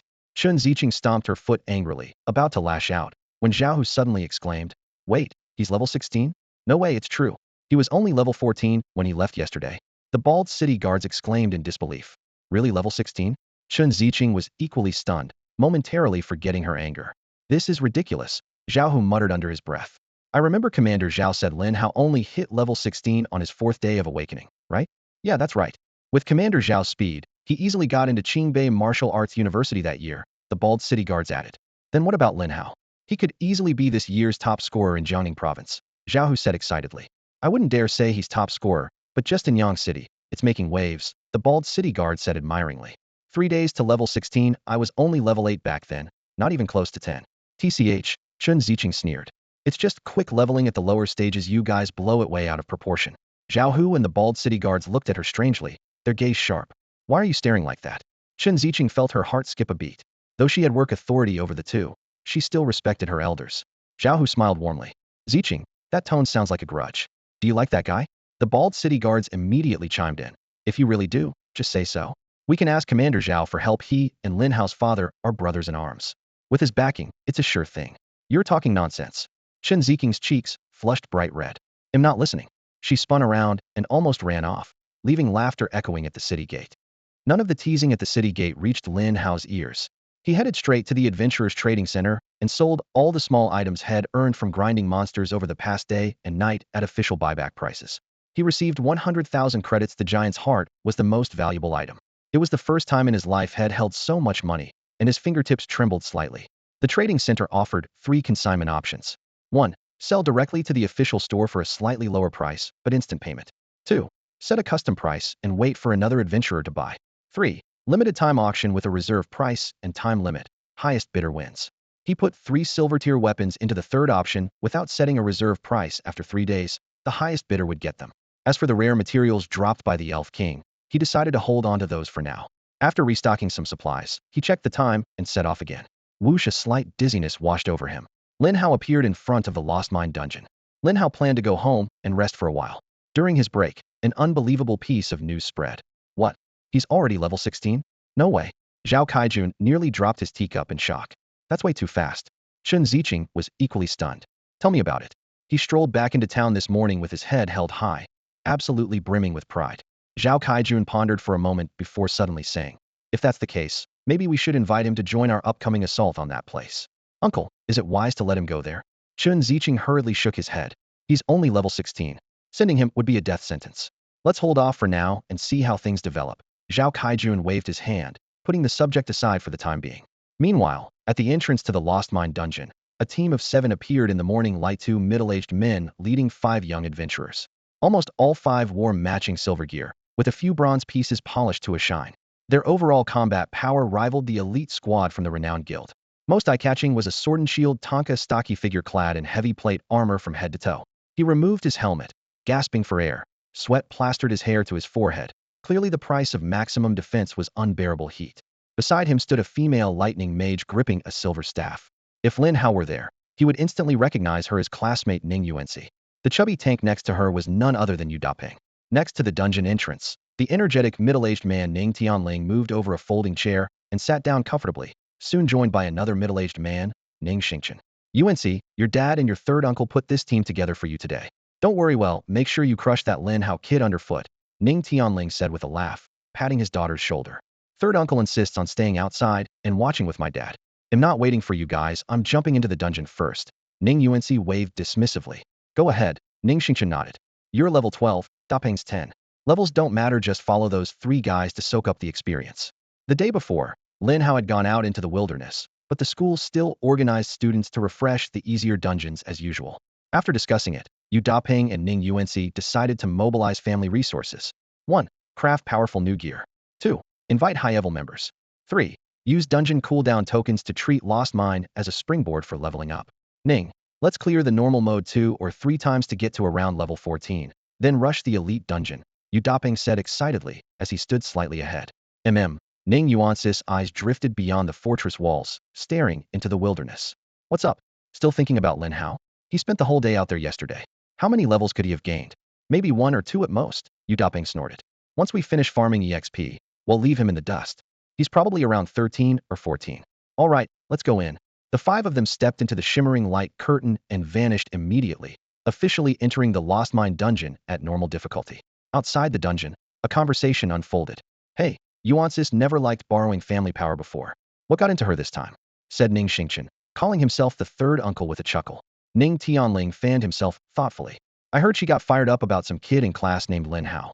The first day clearing a beginner dungeon, he blasted all the way to level 12. She insisted she had to beat him. Heh, kids and their competitiveness." Ning Xingchen stroked his chin. "But who's this Lin Hao anyway? I don't remember any Lin family in Yang City." "Just a poor kid," Ning Tianling replied casually. Then he lowered his voice. "By the way, the city guard recently uncovered a monster invasion site in the western suburbs. Over 10,000 troops are deployed for the counterattack." Ning Tianling glanced sharply left and right, then waved his hand. "Too many ears here for this talk. Let's discuss it when we're back." "Got it." The presence of the 7 quickly drew attention from nearby professionals. "No way. Isn't that Ning Tianling, the head of the Ning family? The man beside him must be Ning Xingchen family's top fighter. The big boss personally escorting his daughter to level up? That's seriously crazy wealthy. That girl's really beautiful. If I had a daughter like that, I'd desell everything to boost her levels. I heard she just awakened not long ago and is already level 12. Speed like that only happens in big clans. No kidding. We commoners have to grind away at EXP 1 attack at a time in the wilderness. If only I were born into a wealthy family could mess around and still fly up in levels." The crowd muttered in envy, lamenting how tough it was to rise above if you didn't have the right background. 6 hours later, Lin Hao appeared once again at the entrance to the Lost Mine. He was still alone, carrying only 2 jet-black devourer beetles, steadily making his way up the stone steps. The guardians gathered by the cave mouth immediately erupted in excitement. Look, that kid's back. Is it really him? The one who cleared the hell-level checkpoint solo? Just level 16? I don't buy it. The elite guild's full level 20 team couldn't do it though, could he?" Voices of doubt broke out one after another. Compared to 6 hours earlier, the crowd had at least doubled full of new faces drawn by the rumors. 12 hours ago, an unbelievable story swept through Yang City. Early that morning, a silent boy with 2 beetles had stormed the Lost Mine's Hell Difficulty dungeon and solved a problem that had stumped the city's major forces for over a year, all in just 2 hours. Not just locals, even top champions from other provinces had tried and failed miserably. Yet Lin Hao did not linger. Without stopping, he reached up to touch the glowing portal, his figure swallowed by the vivid blue teleportation beam. He just went right in like that? No way. That morning's news was actually true. These excited whispers came mostly from newcomers who had missed the morning's spectacle. One bystander said with certainty, "I saw it for myself. It really was the hell difficulty. I'm going to watch here for the next 2 hours to see if he can make it out again." Inside the mine, a damp chill blew in. Lin Hao was oblivious to the outside noise, his eyes fixed only on the faint, glowing experience bar at the end of the dim tunnel. His goal was always simple: get stronger, faster. The scene was all too familiar now. Lost miners bent over swinging picks, the clang of iron on stone echoing around. With a wave of his hand, over 100 devourer beetles surged forth like a black tide, spreading instantly across the rocky walls with flashing mandibles. That morning, it had taken him more than 2 hours to clear the dungeon. Now he knew the labyrinthine mine inside and out. The only difference was speed had to move faster. Stepping over dry or debris, he took a shortcut straight to the foreman's chamber. Less than 10 minutes later, the wooden door burst open. The burly foreman had barely stepped out when 20 devourer beetles lunged at him. Shadows flickered, shells scraped, piercing shrieks and gnashing teeth filled the air. The foreman struggled briefly before being torn apart, blood and flesh flying as he released a bitter howl, retreating while blowing a harsh alarm horn. The screams echoed through the winding tunnels. In the next second, heavy footsteps thundered. Thousands of lost miners came charging all at once. Unlike last time, when Lin Hao had cleared most enemies in the early phase, now he faced a tidal wave of more than 1,000 miners hidden.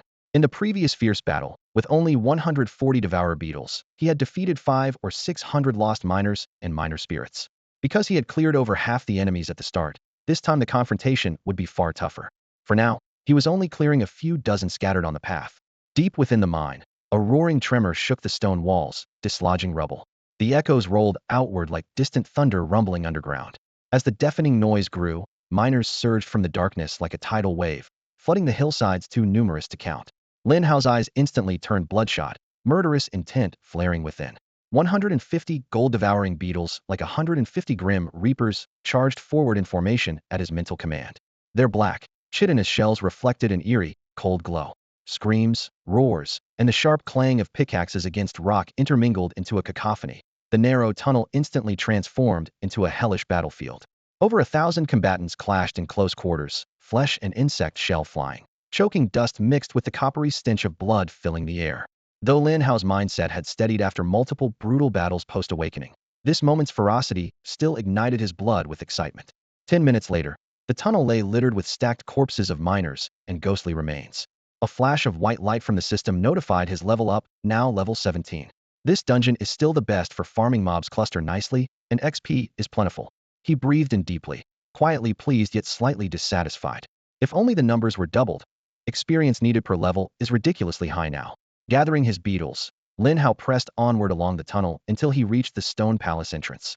Upon a raised stone throne sat the same pot-bellied cave lord, his sharp gray eyes cutting like blades. Who dares invade the mine? A low, furious roar echoed through the chamber.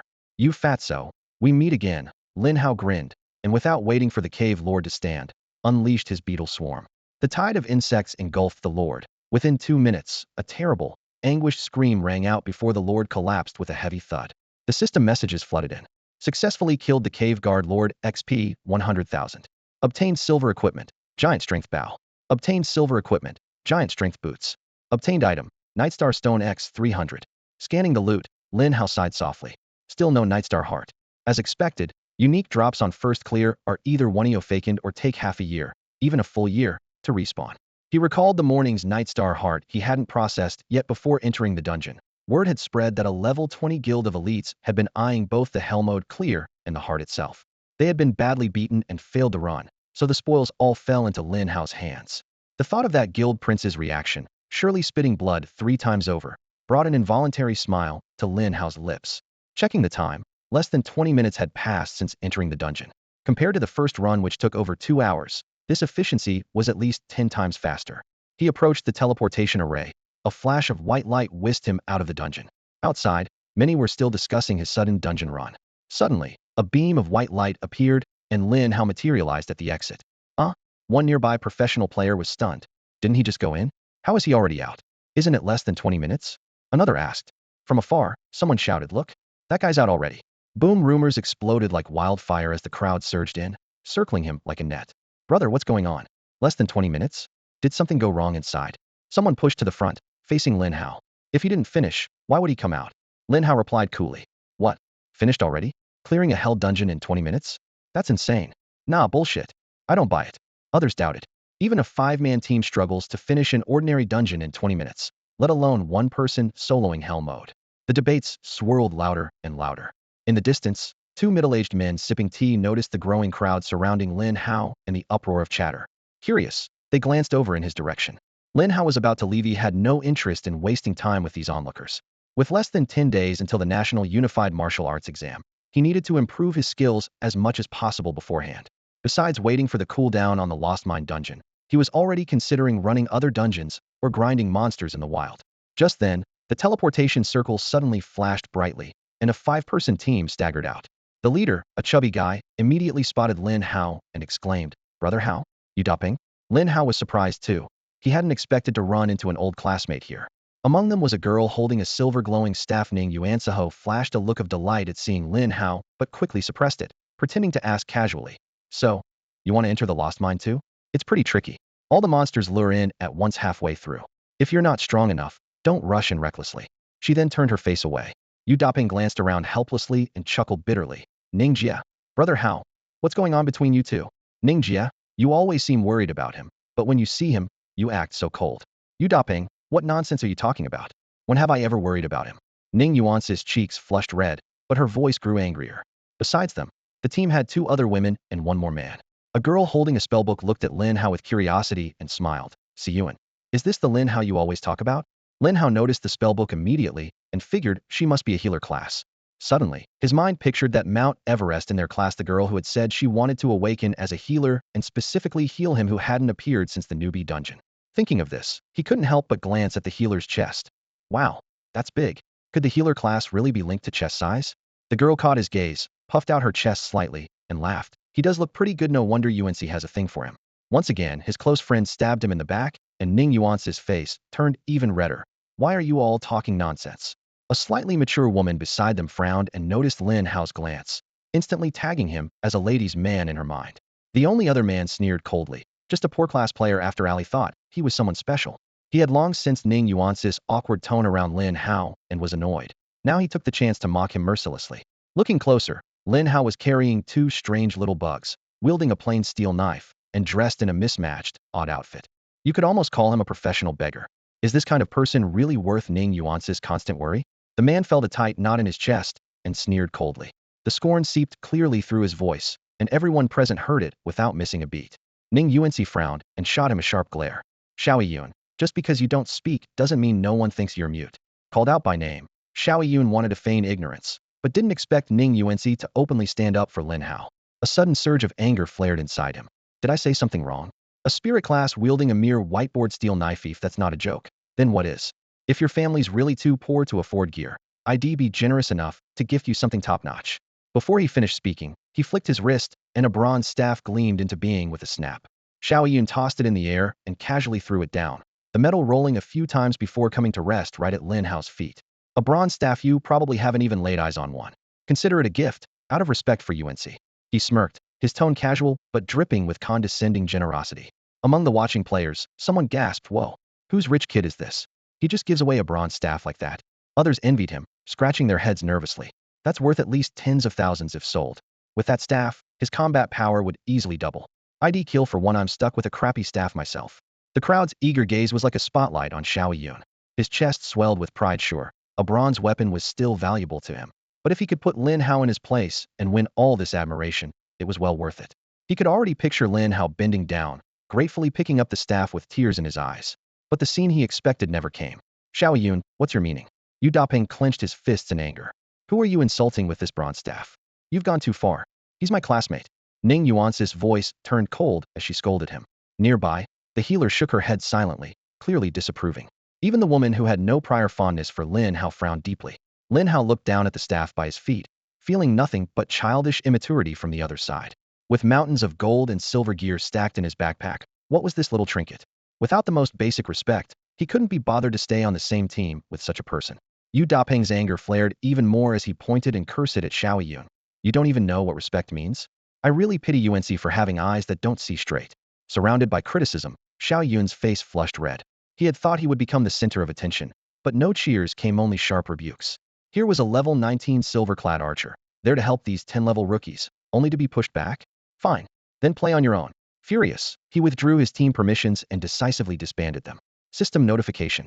Xiao Yun has left the team. I just want to see if your team can even survive without me.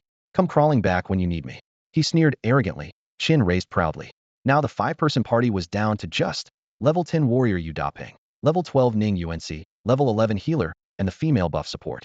Without their sole level 19 main damage dealer, who recently barely helped them clear a normal stage in 1.5 hours, their combat effectiveness plummeted. In the distance, third uncle almost choked on his tea. Cough, did things get noisy? Lin's father sipped his tea calmly as ever. Third uncle sighed. That Xiao Yun's been hanging around with a bunch of spoiled brats. Sigh. Which son of a rich family in Yangqing doesn't have this problem? Should I go talk to them and calm things down? No need. Don't sweat such small stuff. Bigger conflicts like this, UNC has to learn to handle herself. We can't always be there to help.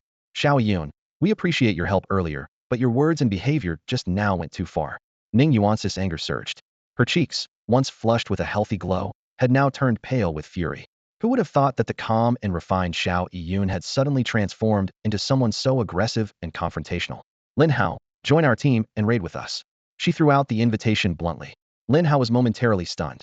Throughout the whole ordeal, Heath, core member of the team, had not said a word, yet he watched as the situation completely flipped. He wasn't one for many words, but he considered himself quite perceptive. He understood everyone's motives clearly. After Lin Hao appeared, Xiao Yun realized his presence threatened his standing with some of the girls, so he tried to step on him. But surprisingly, all 4 members stood by Lin Hao's side, especially Yu Daping and Ning UNC, who relentlessly pushed Xiao Yun back step by step. Relying on being the only main damage dealer, Xiao Yun forced everyone to fall in line. But in the end, Ning UNC handed the invitation directly to Lin Hao. Apart from Yu Daping, the other 2 girls exchanged worried looks. They disliked Xiao Yun's attitude, but losing him meant their damage output would nearly drop to 0. Could they really rely on Ning UNC, a level 12 mage? Sure, but it would be painfully slow, taking down monsters one by one with terrible efficiency. They all understood Xiao Yun's intention to quit the team, but begging him to stay, that was out of the question. They were not, as some might call them, shameless girls who'd flatter a top player just for gear. Just as everyone lamented that the perfectly good team was about to fall apart, Ning UNC went ahead and invited Lin Hao. Does he really help? The 2 girls quietly wondered. Haoga, please accept. It might be slower, but we just cleared the normal level carefully enough, right? Yu Daping grinned reassuringly. Xiao Yun sneered silently. These people really had no clue, turning down me to pick some useless player? Raids were all about strength. With such a trash team, they'd be crying in no time. Right, let's try a round first, then find a stronger damage dealer later, Ning UNC added. Lin Hao raised his hands in protest. Even if I join, I'm useless. I just finished a dungeon run and still have 6 hours cooldown before I can enter again. Just finished a run? The support girl glanced him up and down. All alone. Poorly geared. Had he really done a run? Even if he did, he probably just hitchhiked off another group. And now he's leeching off ours. Ning UNC was too kind-hearted. Losing Xiao Yun was hard enough. Now they had a deadweight on top of that. Haoga, we just finished too, but we have cooldown stones to skip the wait. Yu Daping proudly shook his backpack. Oh, you actually have those. Lin Hao knew about cooldown stones. Of course, they were insanely expensive and had never considered buying one for himself. But if his teammates had them, he wouldn't have to spend the next 6 hours grinding monsters in the wild. Although they were a 5-player team, their efficiency was still far higher than out there alone. Besides, he had always wanted to mentor this kid, Dapeng. He lightly tapped the accept button, and immediately a system message popped up on the team panel. Lin Hao has joined the team. Give me the leader position. As soon as he landed, Lin Hao spoke to Ning UNC without hesitation. Oh, Ning UNC was puzzled but still handed over the leader spot. The system prompt refreshed instantly. Team leader changed to Lin Hao. The healer and support glanced at each other, frozen in place. Before they could even ask questions, Lin Hao strode quickly toward the dungeon's magic stone. You have chosen to enter Lost Mine Cave. Hell difficulty. Confirm? Confirm. Wait, hell difficulty. The 4 shouted almost simultaneously. Before their words even finished, a burst of white light exploded, and they were forcibly teleported. Deep inside the mine, the cold wind howled like a ghost. The pitch-black tunnels stretched like the jaws of a bloodthirsty beast, damp, dark, and chilling. The 5 landed with stones scattering underfoot. Far off, several lost miners staggered about. Dark red mists swirled around them, signaling their terrifying power more than 10 times stronger than normal difficulty. If discovered, the 5 would be torn to shreds in an instant. Lin Hao, are you crazy? The support girl's voice cracked. Even on normal mode, we could only grind through one by one. She had thought the team would break up and each seek their own way out. Ning UNC insisted on including Lin Hao, thinking he was just politely tagging along as a fellow student. But when Lin Hao heard cooldown stone, he genuinely joined. immediately demanded the leader role, then lightning fast activated hell difficulty. This is bad. The healer's face turned pale. We need to find somewhere to hide and stall for time, or the monsters will wipe us out once they rush us. Lin Hao, Yuning UNC stomped her foot, regret flooding her heart. Had she known how to act so recklessly, she would never have given up the captain role. Only the leader could choose the dungeon difficulty, and Lin Hao clearly had a plan. This wasn't an accident. What exactly do you want to do? You said you've joined other teams to get into dungeons, so you should know how tough Lost Mine Cave is. Are you just chasing novelty, trying to get yourself killed on hell difficulty? She whispered, voice dropping. Seeing her teammates looking pale and helpless, Ning UNC gave an apologetic nod to the healer and support. Sorry, I dragged you into this. De Peng patted her shoulder, then sighed while looking at Lin Hao. How, what's going on? Didn't you see it properly before clicking? Whatever, if we really can't dodge, they'll tank up front. Healer, keep me alive. With that, he tightened the strap on his helmet. Outside the dungeon, Xiao Yun had been watching coldly with arms crossed, a smug expression on his face. To him, letting these rookies suffer a little was the only way they'd appreciate his importance. Yet when he saw the white light flash and the group actually get teleported in, his smirk froze. Lost Mine Cave. Hell mode? His eyes flickered to the dungeon magic stone, confirming the blood-red words. His heart sank sharply. I thought you were the brothers of Ji, one grateful fools. Turns out you're just her reckless older brothers. He snorted quietly. Lost Mine Cave was notorious as the death mine. These guys probably hadn't even heard of it. At their skill level, normal mode meant certain death. Now they dared to challenge hell? Xiao Yun settled in to watch the show at the entrance, bending down to pick up a bronze staff he had casually tossed aside earlier. Though a bit embarrassing, it was still bronze gear, and selling it would bring a decent sum. Such equipment, if given to new players, would surely be gratefully accepted at any cost. Leaving the crowd at the doorway behind, Xiao Yun's anger still simmered fiercely inside. He had actually come today feeling a bit pleased with himself. That morning, Ning Yuansi, known among Yang City's wealthy second generation as the Iceberg Goddess, had surprisingly sent him a message in the game, saying she wanted to team up for a dungeon run. For Xiao Yun, this was nothing short of legendary, a story he could brag about in the circle for a whole year. Even better, she paired the invite with a rare smiling emoji, a trophy he could flaunt for a long time. Once he joined the team, he found there were two other girls besides Ning Yuansi. One played an agile character, slender and nimble. The other was a healer, with an alluring figure, especially an exaggerated bust that immediately caught Xiao Yun's wandering eye. Silently judged it definitely too big for one hand to grasp. Quickly, he crafted his strategy. Since the iceberg was hard to crack, he'd focus on gaining presence by winning over the other two girls first. The only one in the team who annoyed him was that chubby sidekick, Lin Hao. At first, Xiao Yun thought he was just there to leech experience, but upon asking, he found out Lin Hao was Ning Yuan's classmate. Protective of women, he could only tolerate it. Besides, in terms of looks, Tin Lin Hao's wouldn't match up to one Xiao Yu. No threat at all, so he suppressed his displeasure for the time being. Today, it's all about winning the girls through skill.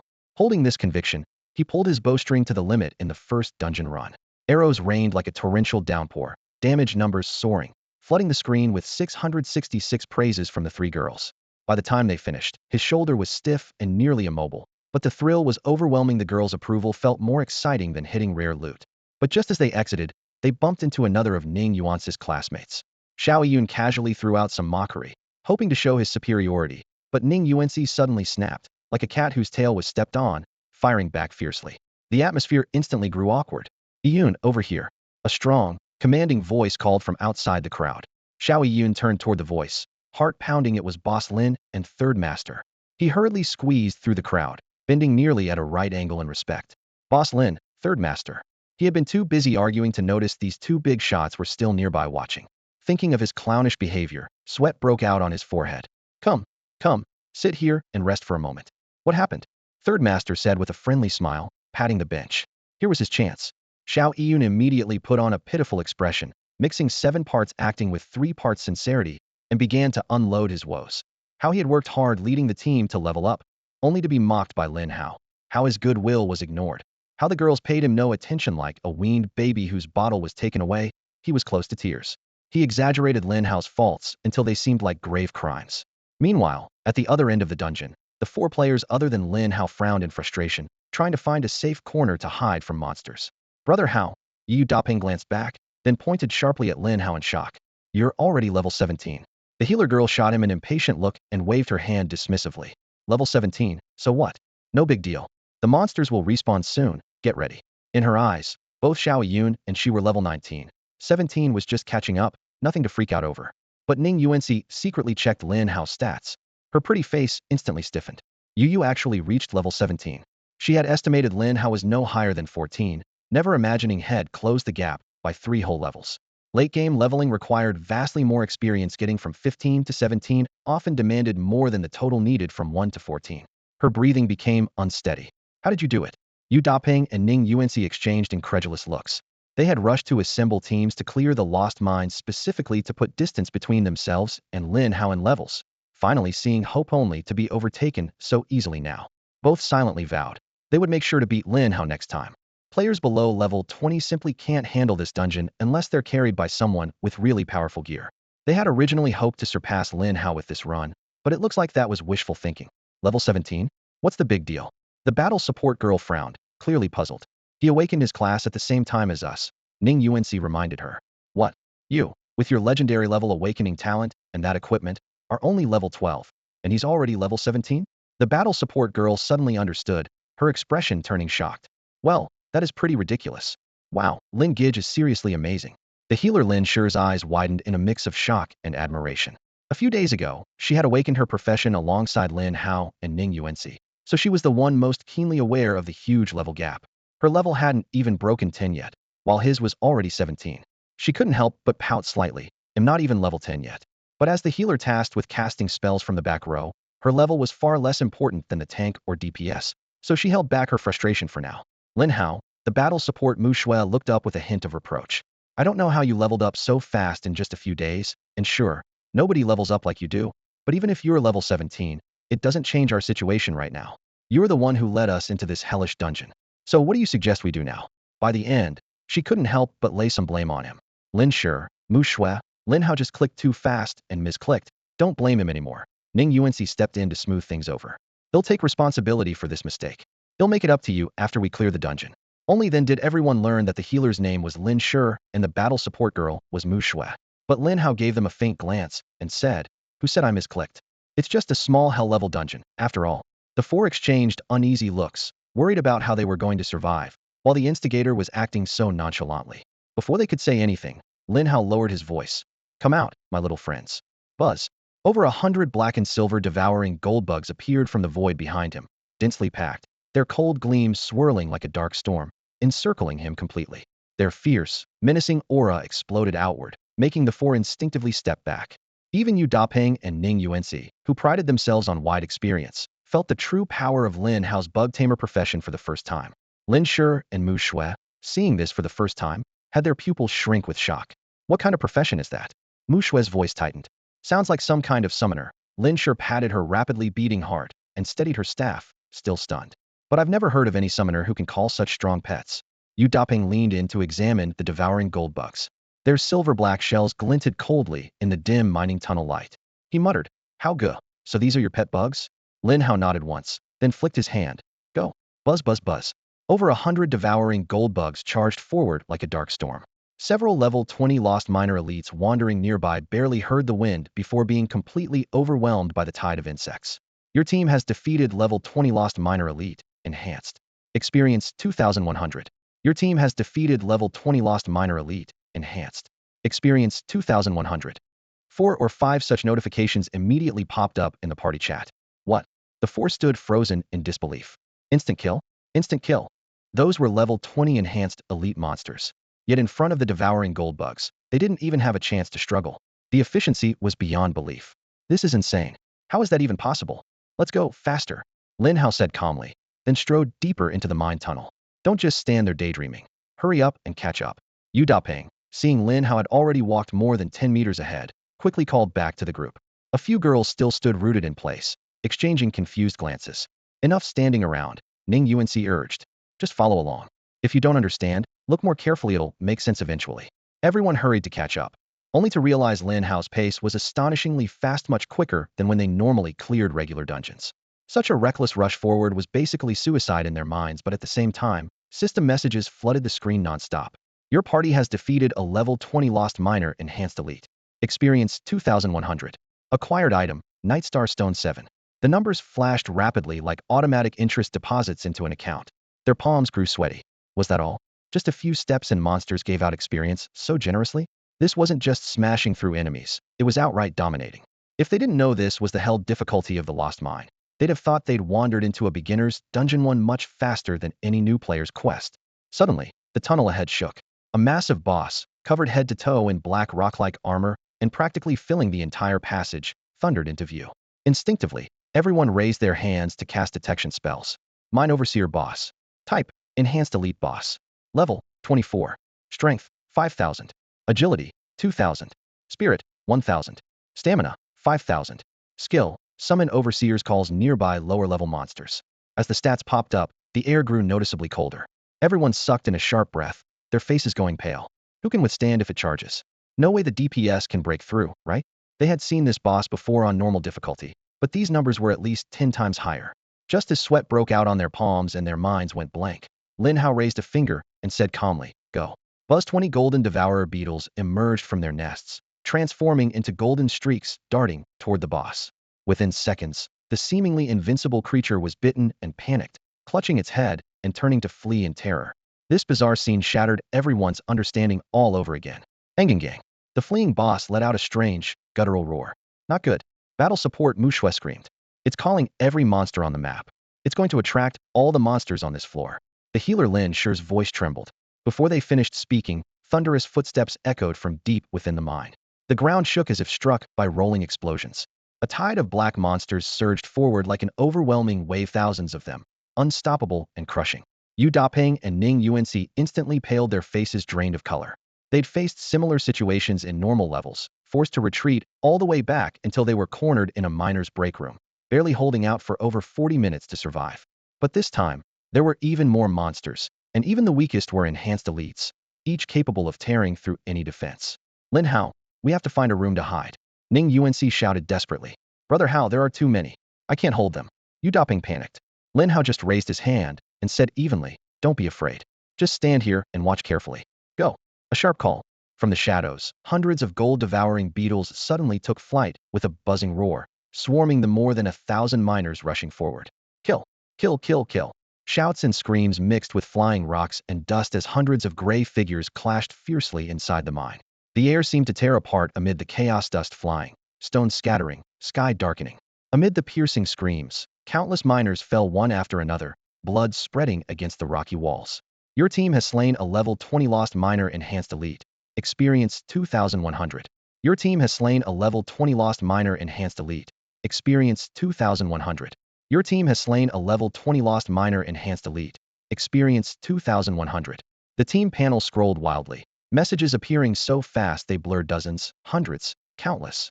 The next moment, a flash of white light exploded from Yu Dapeng, leveled up to 11. Another white streak followed. Ning Yuanci rose to level 13. Then the healer Lin Shi jumped 2 levels at once, from 8 to 10. Battle support Mushue was left speechless with awe. You all leveled up? My experience bar hit 19, level 95 in just 1 minute, faster than grinding monsters outside for days. In less than 10 minutes, all monsters, including the boss, lay layered in defeat beneath their feet. The four stared at the carnage, their scalps tingling with shock.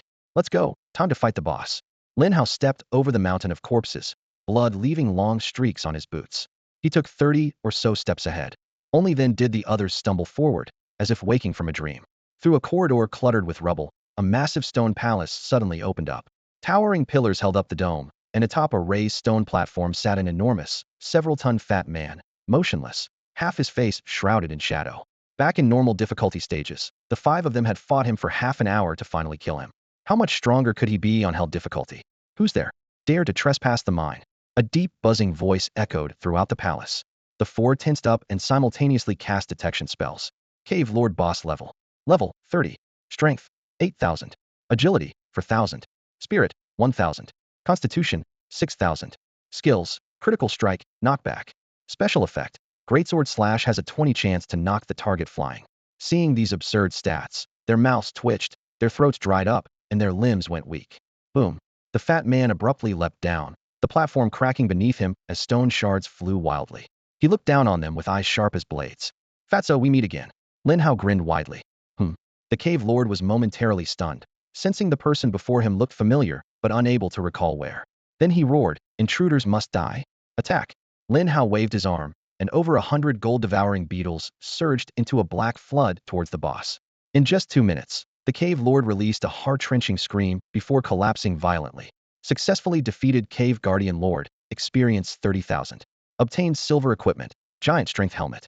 Obtained silver equipment, giant strength one-handed sword. Obtained materials, Night Star Stone 400. Generous experience, 2 pieces of silver equipment, and a large haul of materials filled the public chat. Yet the 4 remained stunned. Dead. The outrageously powerful Cave Lord just died like that? Hell difficulty cleared this easily? From entering the instance to the boss falling. They hadn't even cast a single small lightning spell or minor healing. The whole run was like a casual after-dinner stroll, with experience and loot practically handed to them. Playing the part of extras is one thing, but this was downright coasting. Let's get out of here. Lin Hao raised his hand to summon. White lights flashed one by one as the group was teleported out of the dungeon. 19 minutes clear time. Ning Yuanci murmured. The Ning family is the most powerful clan in Yang City, with strength rivaled only by a few major guilds. The clan head, Ning Mafeng, and his third younger brother, Ning Mahua, stood side by side on the viewing platform of the dungeon plaza, their presence like twin lighthouses. They have consistently held top ranks among the city's professional players. Though the Shao family is also considered prestigious, it was still far behind the Ning family, a gap spanning several city blocks. Even Xiao Yun, a wealthy young scion at level 19 clad in full silver gear, dared not act recklessly in front of these 2 giants, and could only engage in cautious small talk. For ordinary people, he was a favored son of heaven, yet now, he barely dared to breathe freely. As everyone was conversing, a blinding white light suddenly burst from the teleportation array at the dungeon entrance. Lin Hao, Ning Yuanci, Lin Shi, Mu Shui, and Yu Dapeng were lifted by the beam and materialized. They're out. Ning Mahua was the first to look up, his gaze locked firmly on the 5. Though their clothes bore bloodstains, their expressions were bright and triumphant, showing no sign of injury. His anxiously held breath finally eased. Earlier, he had learned from Xiao Yun that these 5 had entered the Hell-level dungeon, a heart-stopping revelation. Reckless. He cursed silently. A Hell-level dungeon was far beyond their current strength. Ning Yuanci, especially, was his carefully nurtured future pillar. The first lesson for any professional was an accurate assessment of friend and foe. But then again, Ning Yuanci had just awakened a legendary grade electric mage profession 3 days ago, a shocking event for the entire Ning family that spread like wildfire. Legendary professions promised stardom within a decade. The family's core council had immediately resolved to pour all resources into her training. Ning Mahua was personally in charge of training the young generation, so naturally, he had to be present. As for clan head Ning Mofeng's attendance, it was simply a father's direct support for his daughter. Ning Mahua had assumed Ning Yuanci's recklessness was a fatal mistake. Little did he know, it was Lin Hao's suggestion. Strange they're out in less than 20 minutes? Ning Mahua frowned. Normally, this dungeon either trapped players for 12 hours before auto-exiting, or required a rare forced break item to leave early. But he remembered Ning Yuanci didn't carry such an item. Yeah, how did they come out so fast? Xiao Yun looked just as bewildered. Yun, go call them over. I want to get to the bottom of this. All right. Xiao Yun quickly stood and jogged over. At the dungeon entrance, the air still crackled faintly with residual teleportation energy. How many cooldown stones do you have left? Lin Hao glanced around cautiously to make sure no one else was eavesdropping before whispering. 10 left on me. Ning Yuanci answered without hesitation. Then let's go back in and grind it 10 times in a row. What do you think? The idea of 10 consecutive runs exploded in everyone's minds. At their current efficiency, the rewards would be terrifyingly huge. No one cared about resting. They'd gladly push themselves to exhaustion just to keep going. Sure. Lin Shi and Mu Shui shouted almost simultaneously, their eyes shining like little lamps. You don't need rest, so of course we'll do it. Ning Yuanci smiled brightly. How bro, running dungeons with you is like being strapped to a rocket. The speed of leveling up is crazy, totally insane. Yu Dapeng's eyes sparkled with excitement. At this rate, I'm starting to believe I can get into Qingbei Martial Arts University. Qingbei Martial Arts University, the top martial arts school in Great Xia, an unreachable dream for most aspiring professionals. Completing one hell-level stage in less than 20 minutes, the experience bar surged upwards so fast, it nearly stunned everyone. This speed was simply unbelievable. When Lin Hao said he would keep leading them, planning to blitz through the dungeon 10 times in one go, their spirits instantly ignited. Excitement roared inside them like little flames flickering wildly in their chests. Such a rapid leveling pace was something they had never even dared to dream of before. Of course, they agreed without hesitation. In fact, they were secretly afraid Lin Hao might suddenly refuse to continue. The system prompt popped up. You have chosen the Lost Mines Hell difficulty. Are you sure? Absolutely. Whoosh, whoosh, whoosh. Several blinding white lights streaked across, and Ning Yuanci, Lin Hao, Yu Dapeng, and 2 others were once again teleported into the dungeon. Meanwhile, just a few steps away, Xiao Yun caught those flashes out of the corner of his eye. Watching the 5 disappear again, he stood frozen again. They went back in? What was going on? He tried to reason it through in his mind. The first time, maybe some special item forced them out of the dungeon, but the second time? That defied explanation. Could it be they truly cleared the hell difficulty? To him, that was impossible. The Lost Mines hell difficulty was notorious throughout Yangqing City. The heir of the Strong Guild had been recruiting elite max-level teams repeatedly to attempt it, but aside from terrible losses, no one ever succeeded. And now this ragtag low-level group, led by Ning Yuanxi and Lin Hao, had apparently beaten it? Xiao Yun felt it was a fairy tale, yet the facts confused him. He forced himself to turn back and rejoin brothers Ning Mofeng and Ning Mafuo. They went back in again. Ning Mafuo had also seen the flashes and nodded slightly. Yeah, Xiao Yun muttered reluctantly, at a loss for words. Ning Mafuo furrowed his brow and then looked to his older brother. Big brother, what do you make of this? Having witnessed the whole scene, Ning Mofeng pondered for a moment before speaking gravely. By all logic, they shouldn't be able to clear hell difficulty. The highest level in their team is 19, just barely a battle support. The others are 17, 12, even below 10. The first clear of Lost Mines is rumored to drop the Nightstar Stone. The Strong Guild has risked everything for it max-level squads with silver gear that have tried countless times and failed. The dungeon's difficulty is well known. He paused before adding firmly. But if they did go in and come out quickly, then jumped right back in without hesitation, there's only one possibility: they really cleared it earlier and are now farming for experience. Ning, this is the hell dungeon we're talking about. How is that even possible? Xiao Yun whispered in disbelief, his face paling and flushing in turns. He both refused to believe it and dared not accept it. At that moment, regret gnawed at him so fiercely he almost wanted to slap himself. Hadn't just missed a chance to level up fast and grab gear, but a prestigious hell dungeon clear record that would make waves throughout Yangqing. That Lin Hao is no ordinary player, Ning Mofeng said calmly, his gaze intense. Xiao Yun pictured Lin Hao in his mind, the man wielding a plain steel cleaver, yet seemingly breaking every rule. It made him even more puzzled. Ning Mafuo chuckled lightly. We'll know the truth for sure once they come out in 20 minutes. At first, the three had assumed Ning Yuanxi's group would grind inside for a long time and casually raise their teacups to wait. But now that they had the 20 minutes marker, the wait stretched unbearably long. Xiao Yun grew anxious, lifting his head to stare at the teleport entrance every minute or two. About 18 minutes later, several white lights flashed suddenly. Ning Yuanxi, Lin Hao, Yu Daping, and the two others appeared again at the dungeon entrance. Xiao Yun leapt up, his throat catching as he started to shout, Ning Yuan, but before he could finish, an even brighter pillar of light descended. Whoosh! The five were teleported back into the Lost Mines once more. His heart went numb. At the entrance of the dungeon, other adventurers who were lingering nearby noticed Lin Hao's team in action. A flash of white light burst from the magical teleportation portal at the entrance, and 5 figures vanished inside. In the blink of an eye, another white flash appeared, and the same 5 emerged unscathed. Immediately, the portal glowed again, and they rushed in once more, coming and going at such a rapid pace that everyone standing near the gate widened their eyes in disbelief.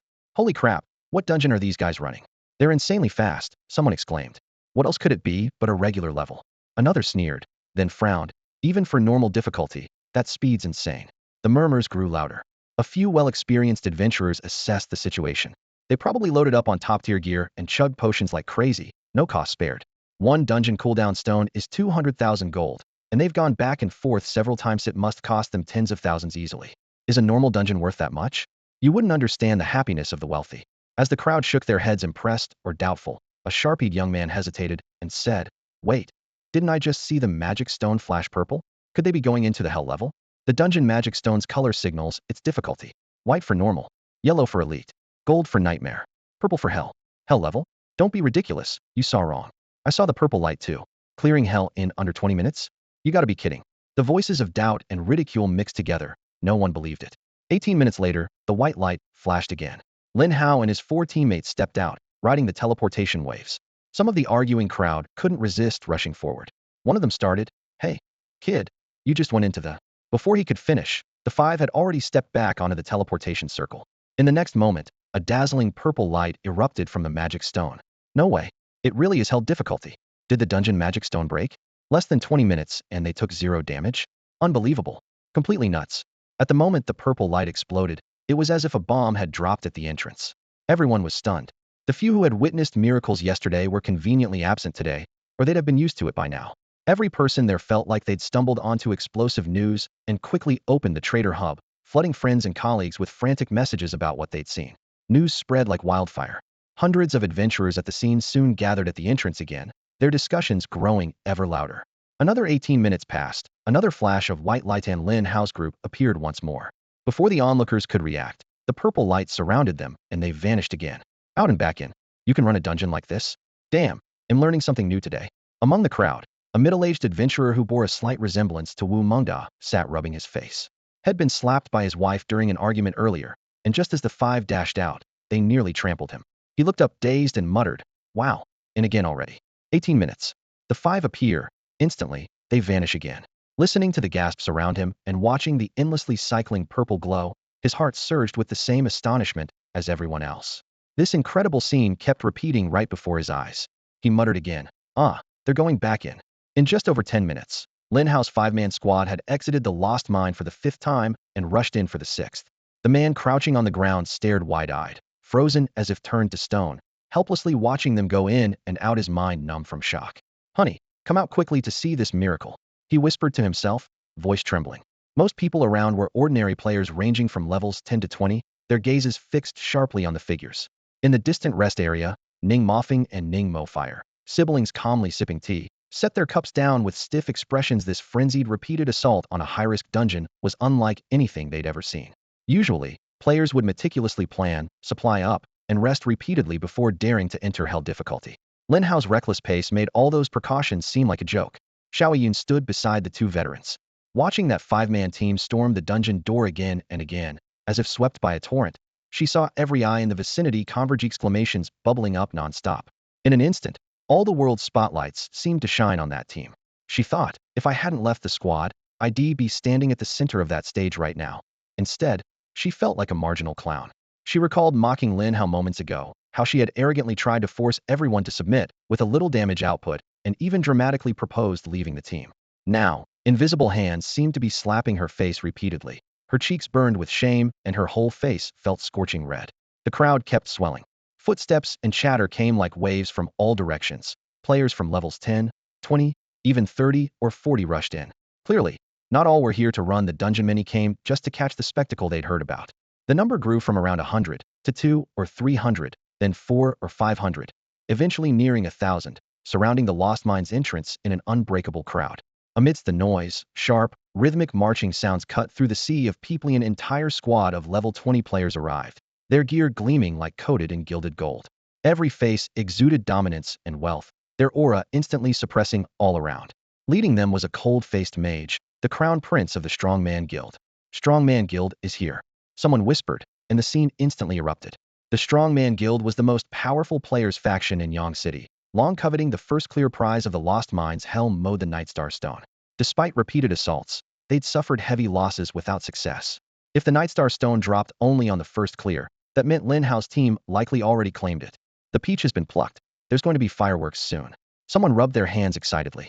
Everyone knew the Strongman Guild played hardball. If they wanted something, they took Idavan by force. "Move aside." The sword and shield tank in the gilded squad barked loudly, brusquely pushing aside players blocking the dungeon entrance. Those shoved back staggered, intending to retort, but seeing it was the Strongman Guild, they reluctantly fell silent and hurriedly cleared the way. "Crown Prince, the first clear team is still inside. Should we wait for them to come out and take it directly?" A teammate whispered. "The Nightstar heart is ours," another growled coldly. "We paid too high a price. It's within grasp, and these small fries beat us to it. There's no giving up." The tension in the air thickened visibly. Timid players quietly backed away, trying to move from the battle zone to safety. Someone muttered under their breath, "You're kidding if you think we can run once this blows up." The crown prince of the Strongman Guild? The moment Xiao Yun saw that new team, his eyes lit up. He sprang to his feet and hurried over. The sting of being abandoned by Lin Hao, Ning Yuanxi, and the others still ached in his chest, but he quickly found an excuse for himself. Different circles, different levels. How could a scion of a prestigious family like him truly hang out with those so-called poor professionals? Just as he was thinking this, a familiar face appeared, giving him a much-needed sense of belonging. "Your Highness, hello," he said, stopping in front of the mage leading the group, his tone obsequious. "Xiao Yun." The mage blinked slightly, then frowned. "What are you doing here? What are you doing in a place like this?" Caught off guard, Xiao Yun's expression tightened for a moment. He forced a smile and deflected. "I teamed up with Ning Yuanxi to run a dungeon. We just took a break nearby because we were tired." "Ning Yuanxi came too?" "Yes. I didn't want to play, so she took some classmates and went ahead." The mage scanned the desolate, windy, and sandy wasteland around them, then joked, "Not running dungeons or returning to town as the young lord have his eye on some pretty girls here. You really know how to joke, Your Highness." Xiao Yun nervously waved his hand, eyes flicking around. Lowering his voice, he added, But aren't you here for the Nightstar Heart? I know who has it. The mage's expression darkened. Who? A guy named Lin Hao, Xiao Yun answered confidently. Oh, the mage raised an eyebrow. Never heard of such a top player before. In reality, the so-called crown prince before him was the true underground dungeon powerhouse, the leading figure of the Strongman Guild's level 20 tier. He had run multiple hell mode dungeons and was most familiar with their brutal challenges. When he first heard the Nightstar Heart had appeared here, he didn't believe it. No one besides them had cleared that hellish mine. But he was determined to have the Nightstar Heart. In the past, people thought the Nightstar Heart could only be used to craft elemental defense jewelry until the Strongman Guild obtained a secret recipe, revealing the heart as the sole key material for creating a necklace that granted 1 to all skills. 1 to all skills. For any high-level player, this was an irresistible temptation. If placed on the auction house, capable players worldwide would go wild. To seize it, the Strongman Guild stacked every bit of their level 20 equipment to the max and repeatedly stormed that hellish dungeon. Each time, they were crushed by the boss mass summon hundreds of empowered elite monsters, overwhelming their front lines in one round. Eventually, they devised a plan. Clear out every monster in the mine first, then face the boss alone. The boss still summoned minions, but with none left alive to respond, the battle steadied somewhat. However, during the final clash with the boss, they still lost a player and had to retreat empty-handed. In pursuit of the Nightstar Heart, they had lost 6 or 7 Levisa difficulty, so fierce it was infuriating. At this moment, Xiao Yun replied, Lin Hao is no top player at all. He was a classmate of Ning Yuanxi, a so-called poor player, a mentalist class character, and right now wielding nothing but a basic steel blade. Ridiculous, isn't it? A poor player? So you're saying this guy has no background or connections in Yang City at all? Long Zheyan, who called himself the prince, sat back on the sofa with a faint but condescending tone. Exactly. Xiao Yun nodded firmly, speaking quickly as if afraid to miss a detail. His name's Lin Hao, level 17, mentalist class. He's currently in a dungeon, teamed up with Ning Yuanxi. His gear's shabby, barely holding up with that plain steel blade. But somehow, he discovered a bug in the hell dungeon and actually cleared it. The prince narrowed his eyes and tapped the table. I've always said that if my strongman guild can't conquer the hell dungeon, nobody can. If he's just a lucky, stumbling poor kid, then the Nightstar Stone falling into his hands works perfectly for me. He calculated swiftly in his mind. The Nightstar Stone could craft top-tier gear with 1 to all skills. This was information that couldn't leak. If he just called it a defense stone and threw in a few threats casually, they could save millions on the buyout price. Maybe 3 or 5,000 would be enough to make that kid hand it over willingly. While he was planning, a burst of white light flashed suddenly at the teleport portal. The 5-person team appeared: Lin Hao and his group. Their battle uniforms were smeared with sweat, dust, and blood, clearly fresh from a tough fight. That's him, that's Lin Hao. Xiao Yun pointed excitedly, voice rising to make sure the prince didn't miss it. The prince was about to stand and speak when another blinding white flash streaked across the 5, vanished, stepping straight back into the dungeon, disappearing without a trace. Huh. The prince's hand froze midair, his expression blank with surprise. The carefully built intimidation had been completely undone. The others slipped back into the dungeon like slippery eels, leaving his punch to hit nothing but air. Frustration boiled beneath his calm exterior. At that moment, the magic stone at the dungeon entrance rippled with a dark purple glow. They definitely entered the hell dungeon. A strongman guild member watching the glow reported quietly. The Nightstar Stone is definitely in their hands. Another hissed through clenched teeth. They're running fast. Someone cursed, then sneered, thinking hiding in the dungeon means we can't get them? So naive. Well, can't the Entrancetheal have to come out eventually? The prince quickly wiped away his disappointment and issued a cold command. Clear the area, prepare for battle. As soon as they come out, take them down. Yes, sir. 4 voices answered in unison, action following immediately. Within minutes, the bustling crowd near the dungeon entrance was violently dispersed. Typical strongman guild heavy-handed tactics. Though the onlookers grumbled in discontent, seeing the heavily equipped officers and remembering the guild's name in Yang City, they grudgingly retreated. Low curses echoed faintly from the shadows. With the area secured, the 4 guild members took positions at the 4 corners, forming a classic battle formation with shield warriors, archers, mages, and assassins poised to strike. Only a deep purple glow shimmered at the dungeon entrance as tension thickened. At an outdoor tea stall some distance away, Ning Mafu, the 3rd young master of the Ning family, sipped his tea lightly, his gaze piercing through the crowd, fixated on the domineering players. His voice carried a chill. The strongman guild setting up a formation. They're planning to move against Yuanxi and the others. Across from him, Ning Mofeng dusted off his sleeves calmly. The strongman guild has always been arrogant. That brat Long Zheyan calling himself the Princey should have been dealt with long ago. If he really dares to move against Yuanxi, we won't hesitate to uproot the entire guild. He turned his head slightly, giving a command. Mafu, prepare immediately. Today might be the opportunity we've waited so long for. As he finished, a cold smile curled on Ning Mofeng's lips. Inside the mine, this was the 9th time Lin Hao and his group had braved the hellish levels of the lost mine. They had already used 8 cooling stones in succession, 8 rounds of acceleration, with a total elapsed time of just 2.5 hours, roughly the length of 2 class periods. Yet now, Yue Daopeng, Lin Shi, Mu Shui, and the others all trembled slightly with excitement. Even the usually calm Ning Yuanci was no exception. For the first time, they truly felt how leveling up could be so effortless, and insane money and extraordinary power perfectly combined in this moment. After 8 rounds of farming, the loot piled up like a small mountain. Stacks of equipment and items dropped by monsters, including nearly 20 pieces of silver-grade gear. Before reaching level 30, silver-grade gear was always highly sought after. Ordinary professions typically wore basic or bronze gear, with only a few parts of their equipment upgraded to silver. A single piece of silver gear could easily fetch over $1 million on the market, with total earnings often reaching tens of millions. Not to mention there were tens of thousands of Nightstar stones in the loot, the favorite material of alchemists, and always easy to sell. So even though they had invested over $1 million on cooling stones, this cost was negligible compared to the massive returns.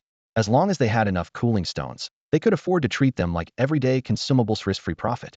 But only someone like Lin Hao, a true maniac, could afford to spend such items so lavishly. After all, the regular, elite, and nightmare levels of the Lost Mine only dropped common or bronze gear, and demanded lots of recovery potions and other consumables quite expensive. That's why almost no ordinary player would dare waste cooling stones like this.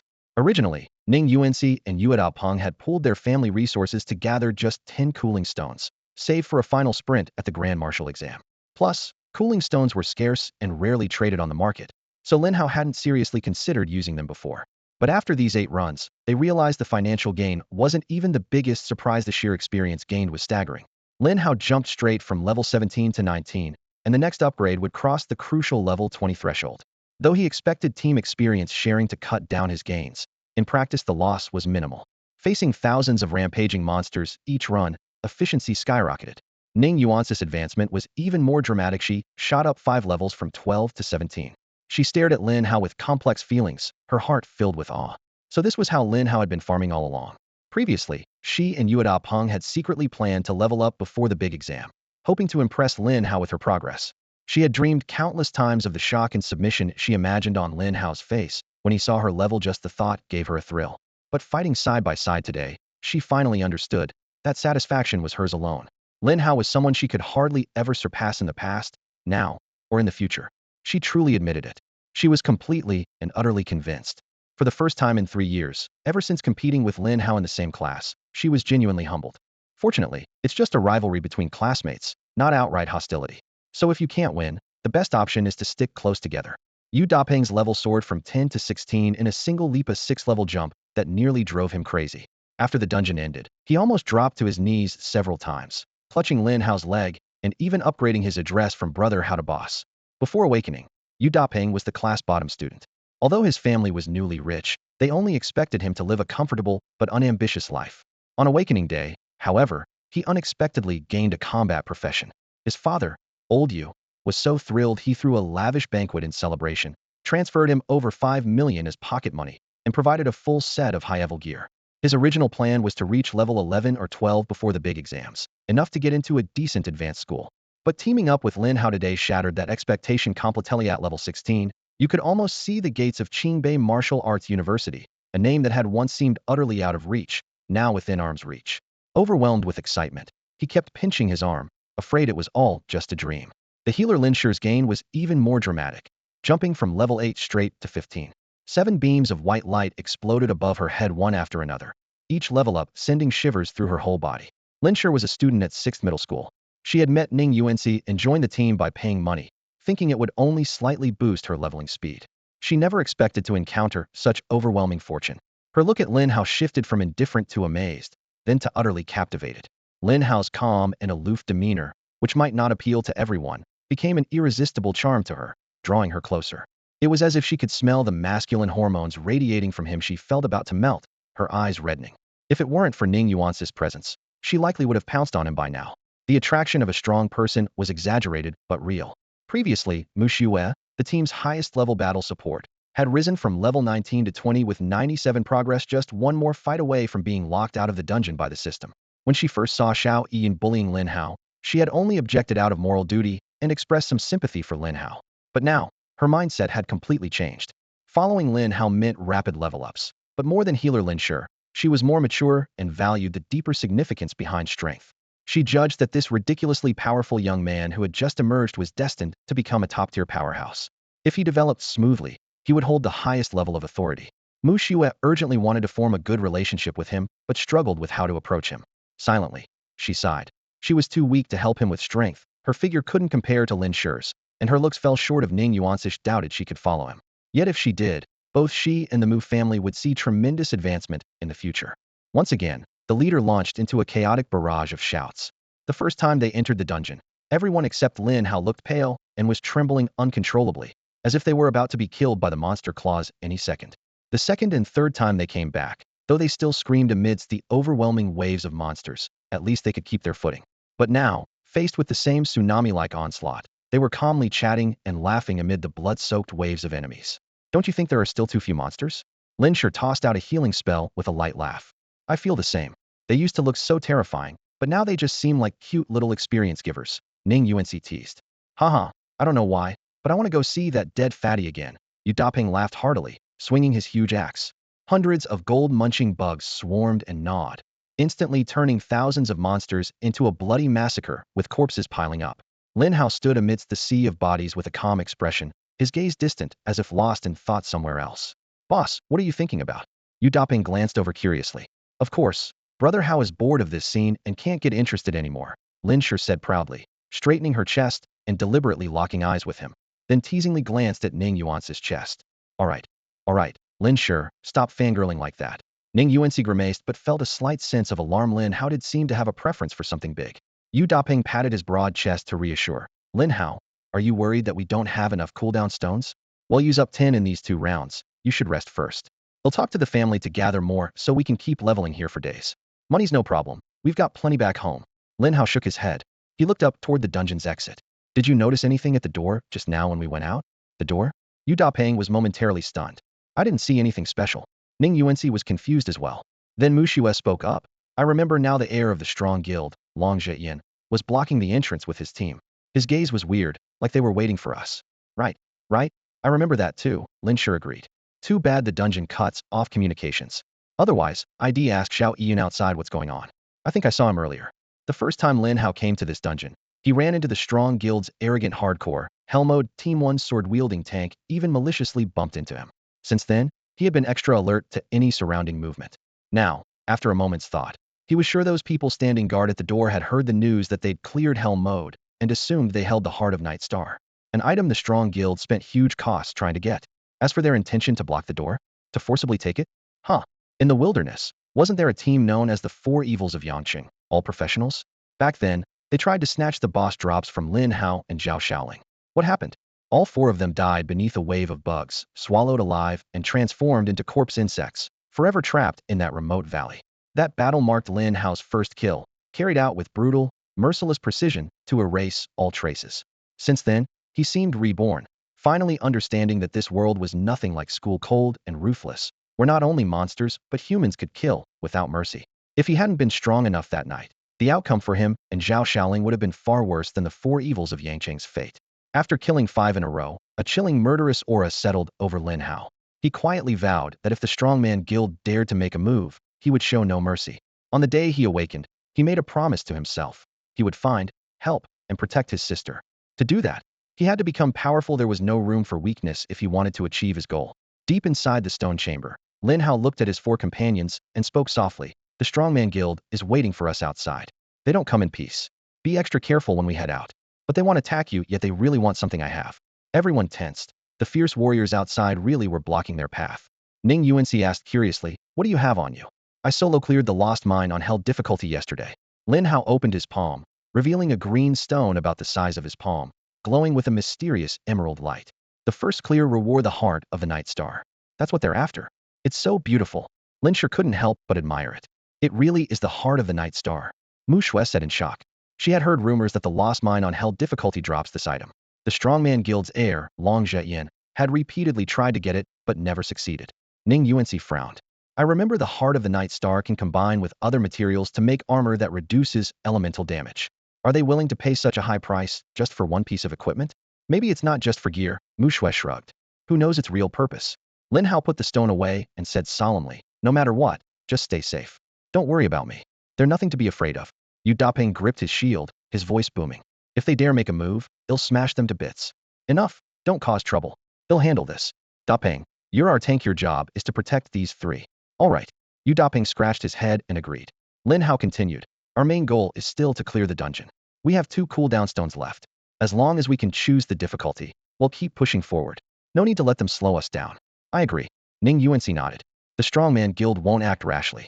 But if they do, the Ning family won't let it slide. A mighty roar shook the stone chamber again. The fat, dead boss collapsed for the 9th time, turning into experience and loot that were handed over as usual. Let's go, we're heading out. At the entrance to the dungeon, a few flashes of white light appeared. It was Lin Hao and his 4 companions, just finishing the level and emerging outside the dungeon door. As expected, the boisterous crowd from before was gone, replaced only by empty stone steps and cold wind. To be precise, 5 figures waited not far away, but they showed no intention of entering the dungeon themselves. Their posture clearly indicated they were waiting for someone. Those 5 locked their eyes immediately on Lin Hao's group. The swordsman tank took the lead, several damage dealers spread out behind him, and a healer stayed at the rear, a typical battle formation, ready to strike at a moment's notice. Lin Hao's lips curved slightly. Setting up this Dragon Gate formation, were they aiming to silence them or to threaten and coerce? This kind of trick was just like the 4 villains of Yangqing. They wanted something but hadn't shown any sincerity, just trying to strong-arm them? They'd picked the wrong target. He watched coolly, waiting to see what game the others intended to play. After about 10 minutes of waiting, just as Lin Hao's group stepped out of the dungeon, the swordsman immediately took 2 precise steps forward, blocking the entrance. With a cold voice, he growled, "Our prince wants to talk to you. Hear that? Don't think about slipping back inside. Make a move and you won't blame us for striking first." The Strongman Guild's opening move laid bare their ruthless dominance. At the same time the swordsman moved, Yu Dapeng stepped up to the front line as well. Though he was only level 16, still below the Strongman Guild's level 20 membership, showed zero intention of backing down. Ning Yuanci gripped her staff tightly, while Lin Shi and Mu Shui swiftly took battle stances. Lin Hao stayed calm. 2 devouring goldworms quietly perched on his shoulders, the rest of his pets safely stored away. With his current power, these level 20 fighters were nothing more than experience fodder. Even if they leveled up a dozen or so levels, they would still be cut down without mercy. He noticed his companions hadn't followed his earlier order to stay out of the conflict while in the mines. Ning Yuanci, Yu Dapeng, even Lin Shi and Mu Shui, whom he had only recently met, all chose to stand shoulder to shoulder with him, despite facing the deadly threat of the Strongman Guild. Long Zhatian, what are you trying to do? Ning Yuanci asked coldly. Long Zhatian stood behind the swordsman, holding a golden scepter. His gaze swept over them all before settling on Lin Hao. Is this the man? He didn't bother with pleasantries as he raised a hand, casting a detection spell on both Lin Hao and his devouring goldworms. Lin Hao, Beast Tamer, level 19. Devouring goldworms, Lin Hao's pets, level 19. Strength 500, Agility 250, Spirit 250, Constitution 500. A trash beast tamer with 2 worthless bugs? Long Zhatian sneered. Xiao Yiyun wasn't lying's dirt poor, doesn't even have decent gear. Someone like this managing to clear the Hell Dungeon? Must found some kind of dungeon terrain bug and exploited it. Even if there were 10,000 people like him, they wouldn't be worth a monster's toothpick. Outsiders only saw the gold-devouring bug's meager base stat of 500 points, unaware that Lin Hao had used his divine skill to boost the pet's power by an incredible 2,000, shooting it all the way up to 10,000. This hidden trump card was the real difference. Long Zhatian stared at Lin Hao in the distance, his emotions roiling. He recalled how he had repeatedly gathered teams and poured in massive resources, only to fail and lose heavily in the lost mine, losing lives and gear alike. Yet this so-called waste he looked down upon casually secured the clear first victory. His face burned as if had been slapped hard several times. Ning Yuanci, Long Zhatian suppressed his anger, his voice cold and harsh. Today, I only want to talk to Lin Hao and take back our property. This doesn't concern you all. You can go home. If you want to stay in the dungeon, we won't stop you, but Lin Hao must stay. He knew very well that Ning Yuanci was backed by the Ning family, didn't want to break ties unless absolutely necessary. This doesn't concern us. Mu Shui lifted her chin, her gaze icy. Long Zhatian, have you lost your mind? We're on the same team as Lin Hao. Do you seriously think we'd just hand him over to you? Sismu's right. Lin Shi stepped in front of Lin Hao without backing down. Long Zhatian's brow furrowed deeply. Things were not going as planned. He had expected that simply showing the might of the strong guild would make the others isolate Lin Hao. Then he could deal with just one insignificant outsider. If they cooperated, they'd hand over the Night Star heart and get a consolation of 30 to 50,000 gold. If not, both the boy and the jewel would vanish from Yang City. He didn't want to provoke the Ning, Lin, or Mu families, but now these three daughters were determined to protect Lin Hao, leaving him trapped. Lin Hao's expression remained calm as he softly asked, "Oh, what did you want to talk to me about?" Long Jiatian narrowed his eyes. "You're the one who cleared the Lost Mines Hell stage?" "Yes," Lin Hao nodded. "As I thought." Long Jiatian's mind sank. "So the Night Star heart is in your possession?" "Correct." "Who said that thing is yours?" The Strong Guild's Sword and Shield tank shouted, his armor plates clashing with a dull metallic ring. "Our guild repeatedly formed groups and risked countless lives and gear to learn the strategy. Today we were sure to clear it. The Night Star heart belongs to the Strong Guild, not any one person." "Got it." Lin Hao raised his eyes, his tone calm. "You go run your dungeon. What does that have to do with me? I'm telling you the Night Star heart is ours, not yours." The tank's words cut like a knife. "Yours?" Lin Hao smiled faintly. "Then why is it in my hand right now?" Before the sentence finished, he flipped his palm to reveal a crystal the color of frozen starlight, shining cold and bright in the sunlight before he concealed it again as if it never appeared. Long Jiatian and his group's pupils constricted, their breaths growing heavy. "No way, the Night Star heart really is in this kid's hand." A bystander blurted out. "So that's what it looks like, pretty. Pretty doesn't matter. ITLL, just be obediently handed over to the Strong Guild later. The Strong Guild lost so many people and gear in the mine. If they don't get the Night Star heart, they won't let it go. What a pity a rare treasure achieved, yet without the strength to hold on to it." A farther place, Ning Mafeng and Ning Mahua still sat quietly beside the original wicker chair, the faint aroma of tea drifting between them, as if the tense scene before them was of no concern. In truth, hidden among the onlookers were undercover guards arranged by Ning Mahua, waiting for the crucial moment to protect Ning Yuanci. "That kid sure is sneaky," Ning Mafeng remarked with a smile in his eyes. "Haha, yeah," Ning Mahua replied. "Showing the Night Star heart in front of Long Zhaodian and his crew is like waving a fresh piece of meat in front of a pack of wolves." Ning Mafeng took a sip of tea and nodded slightly. "But he's smart. With so many eyes watching, if a conflict erupts with thousands witnessing it, it's better than letting the Strongman Guild drag you off somewhere remote to settle things privately." "But is he really so fearless?" Ning Mahua frowned. "How can one person stand up to the Strongman Guild alone?" Ning Mofeng's voice dropped. "After all, he's a hidden awakening this year, probably has some trump cards. But more importantly, look at the few people beside him, notice that? His teammates?" Ning Mahua followed his gaze. "Yes." Ning Mofeng set down his teacup. "Even facing the Strongman Guild, those few stand closely beside him, never stepping back. What does that tell you?" "Personal charisma." Ning Mahua immediately understood. They formed a team in just a few hours and completely bought into him. "Leader's presence," they said in unison. Ning Mahua smiled knowingly. "Even your precious UNC is standing up for him, looks like she's caught in his spell too." "Heh." Ning Mofeng waved his hand. "They've been classmates for years. It's a young person's world. Us old folks better not interfere." "So, big brother, you're saying?" "I didn't say anything," Ning Mofeng replied with a vague smile, trailing off. In the center of the training ground, Lin Hao held the Night Star heart in his palm, its deep blue glow flashing briefly before he stored it in his spatial ring. Then, with a half smile, he glanced at Long Zaocean's group. In just over 10 days, he was no longer the timid little brother in the classroom. On the day of awakening, he ran a beginner's dungeon with the school for a whole day, setting a record. The next day, he ventured alone into the wilderness, bulldozing his way through. Along the way, he met Zhao Shaoling, and together they broke new ground, later facing off against the four evils of Yangsheng, who coveted their treasure. Whenever he struck, he was decisive, swift, and merciless, even leaving no evidence behind. These experiences forged his heart into that of a true strong one. The elite team others hailed as the Strongmen Guild's best were, in his eyes, just a few clowns putting on a show. If they dared to cross the line, he wouldn't hesitate to fight them openly. Yu Dapeng, Ning Yuanci, and the others still stood by his side, which comforted Lin Hao greatly. He had repeatedly told them to stay out of harm's way. If they shrank back under pressure, he would at most occasionally help out for old classmates' sake. But true comrades wouldn't crack so easily. Now, their performance was commendable, and if the opportunity arose, he wouldn't mind lifting some of them up. Even someone like Yu Dapeng with average talent could be trained to qualify for Qingbei Martial University, which usually accepted students ranked 16 to 20. As for Long Zhaodian and Diaz Haitian putting on a big show and stirring up their underlings to demand he hand over the Night Star heart, what are they thinking? Ridiculous. I have no idea where their sense of superiority comes from. This arrogant, overbearing attitude is nothing but a clown's mask. Long Zhaqian fixed his gaze on Lin Hao. Just now, Lin Hao had flashed the heart of Night Star and casually stored it in his spatial ring, clearly showing an attitude of, "What are you worth?" It made him so furious his lungs were about to explode. He spoke in a deep voice. "Brother, the heart of Night Star is something our strongman guild is determined to get. Since you got it first, we can buy it from you. Our strongman guild has plenty of money. A swordsman immediately chimed in, his voice cold and hard. Kid, the strongman guild always gets what it wants. The young master doesn't speak nicely often, so you'd better be sensible. Lin Hao's expression remained indifferent. Sorry, I'm not selling the heart of Nightstar for now. A cold glint flashed in Long Jiayan's eyes. You little punk, the young master gives you face, but you don't want to tear you looking to die? The swordsman roared. No room for negotiation at all. Long Jiayan's tone grew increasingly icy. No room. Lin Hao shook his head unhurriedly. Humph. Long Jiayan snorted coldly through his nose. The swordsman caught the hint and roared furiously. You're courting death.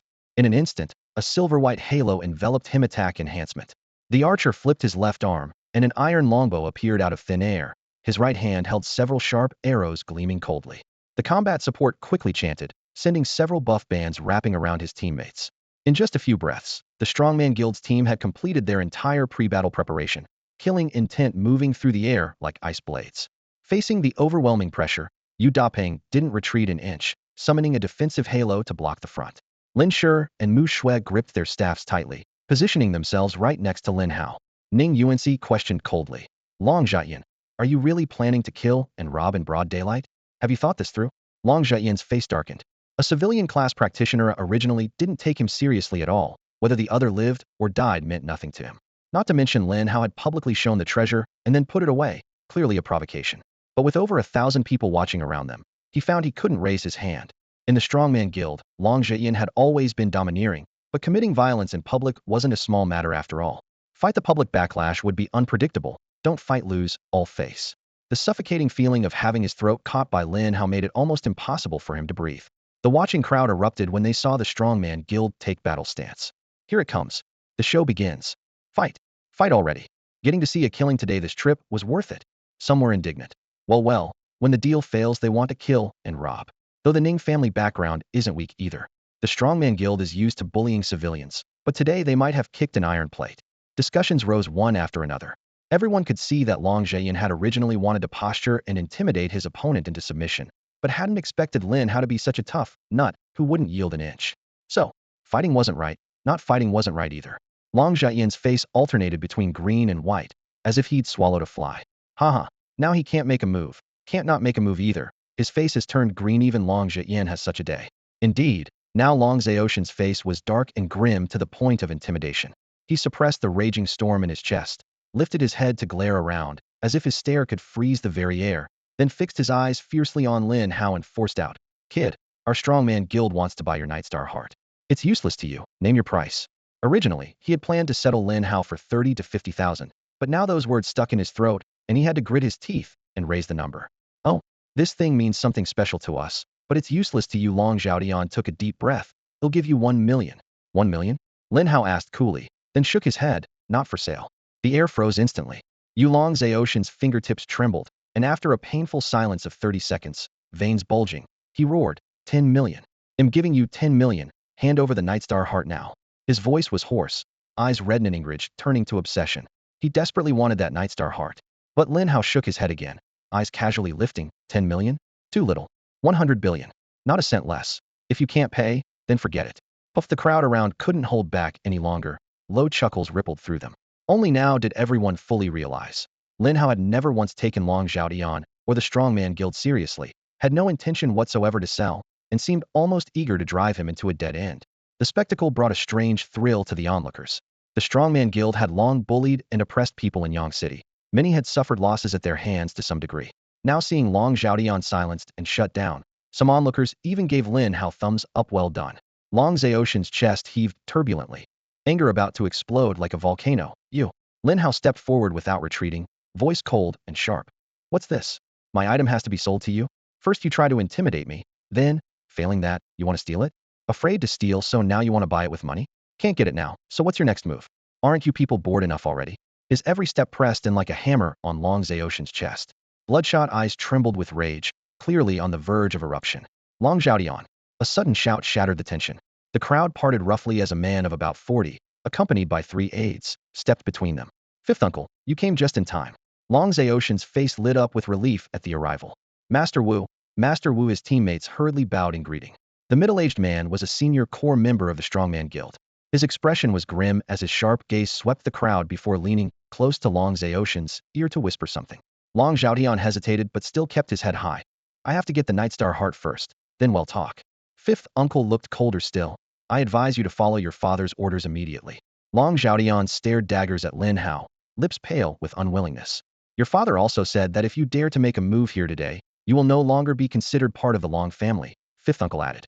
Long Zhaotian's face flickered between pale and blue, his Adam's apple bobbing, but he had no words left. Go back now, Zhaotian. Let's go. Half a minute later, he bitterly waved for his 4 teammates to retreat. Then he turned and forced his way back through the crowd, back rigid as a board. Facing thousands of eyes filled with mockery or schadenfreude, each step he took felt like treading on burning coals.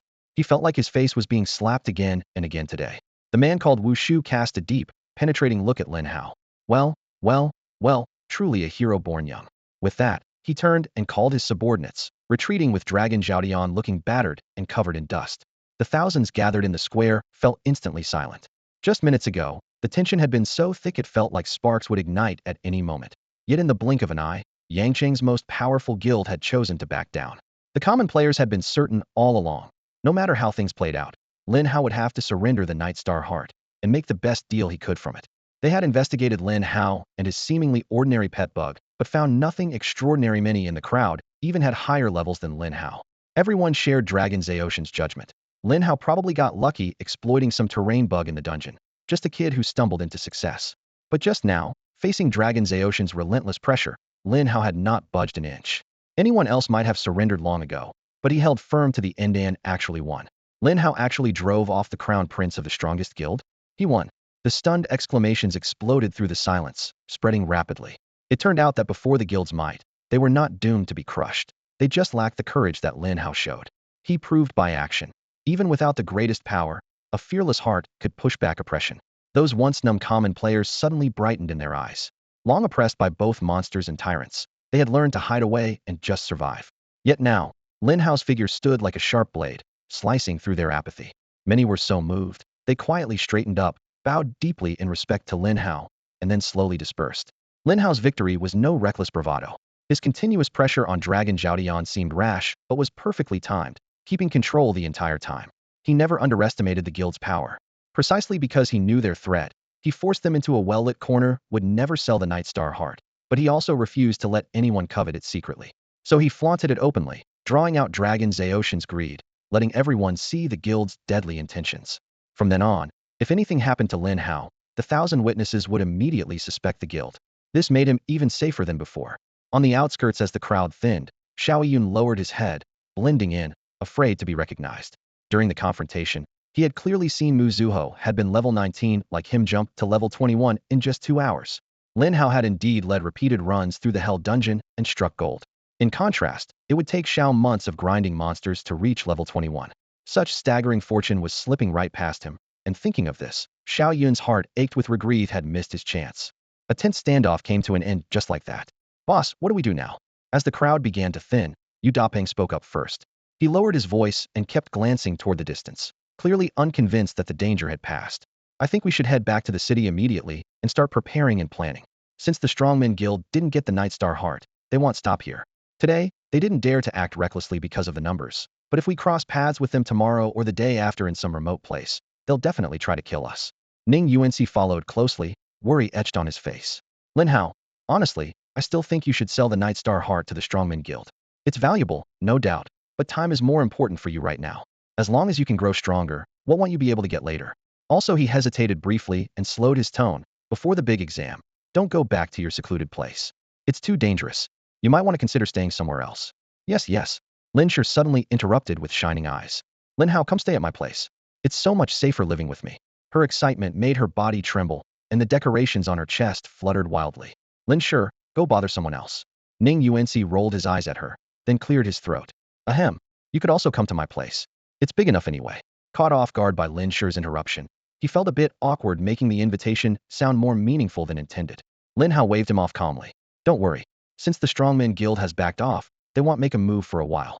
We still have 2 cooldown stones. Let's finish these dungeon runs first. Our real target is the big exam in a few days. Don't get distracted by anything else. We need strategic focus. Still doing dungeon runs? Yu Dapeng was stunned. He hadn't expected Lin Hao to be so unfazed by the Strongmen Guild, as if they were no threat at all. But since the boss had spoken, he nodded seriously. Okay, well, follow your lead, and just stick with whatever you say. Lin Hao then turned to Ning Yuanzi. These 2 dungeon runs will only take about half an hour. After we get back to the city, can you help collect 10 more cooldown stones? Not too many, just 10. After that, my level should break 21. The cost can come from selling equipment. Dapeng, he'll hand over all the gear we looted earlier to you handle selling it. His mind was clear. Each plan connected tightly with the next. Watching this, everyone trusted him completely and responded in unison. Only Mu Shui covered her mouth and smiled bitterly. Poor me. I'm already level 21 but can't enter the Lost Mine anymore. You guys have just abandoned me like that. In the heart of Yang City, a towering 64-story skyscraper arose. Standing by the glass wall on the top floor, the entire city stretched out below. Even the tall protective city walls guarding Yang City were clearly visible. This was the office of Long Zhaqian, the guild leader of the Strongmen Guild. The Strongmen Guild monopolized a vast amount of the city's resources and business, their power expanding so rapidly they were starting to rival the city's guard troops. Suddenly, with a sharp slap, a heavy hand struck Long Zhaqian's face. Long Zhaqian tumbled backward 4 or 5 meters. When he got back on his feet, a considerable amount of fresh blood was already trickling from the corner of his mouth. Father, I don't know where I went wrong. Just moments after being brought back to the base by Fifth Master, he had taken a heavy slap from his father. Now clutching his face, he showed nothing but stubbornness and defiance. Earlier, before entering the Lost Mine dungeon, he had been bottling up all his anger toward Lin Hao. Now, his father Long Tun, a burly, muscular powerhouse of strength, was staring at him coldly, both sharing about a 70% resemblance. You don't know your mistake? Long Tun snorted coldly. If I hadn't pulled you back in time, you'd already be dead, and you've dragged the Strongmen Guild down with you. Father, I really don't understand. It's just wanting to kill Lin Hao and take the Nightstar Stone. Such a small thing, why make such a big deal out of it? Long Tun's voice was like iron striking steel. Our Strongmen Guild rose up in chaotic times. We can be tough, but we never act recklessly. Killing and robbing in front of thousands of people, is that how you challenge Yang City? Challenge all of Daxia? Strength must be paired with brains. Seeing Long Zhaqian still looking confused, Long Tun shook his head with a sigh. Zhaqian, do you even know who Lin Hao is? Lin Hao? Just a poor nobody with no backing. Long Zhaqian's eyes burned with hatred at the mention of Lin Hao. No backing? Long Tun raised his hand slowly, finger joints cracking sharply. Looks like that slap just now wasn't enough. He turned to Fifth Master. Long, will you explain? Fifth Master Long, with fifth son of the Long family, stepped forward, speaking crisply and decisively.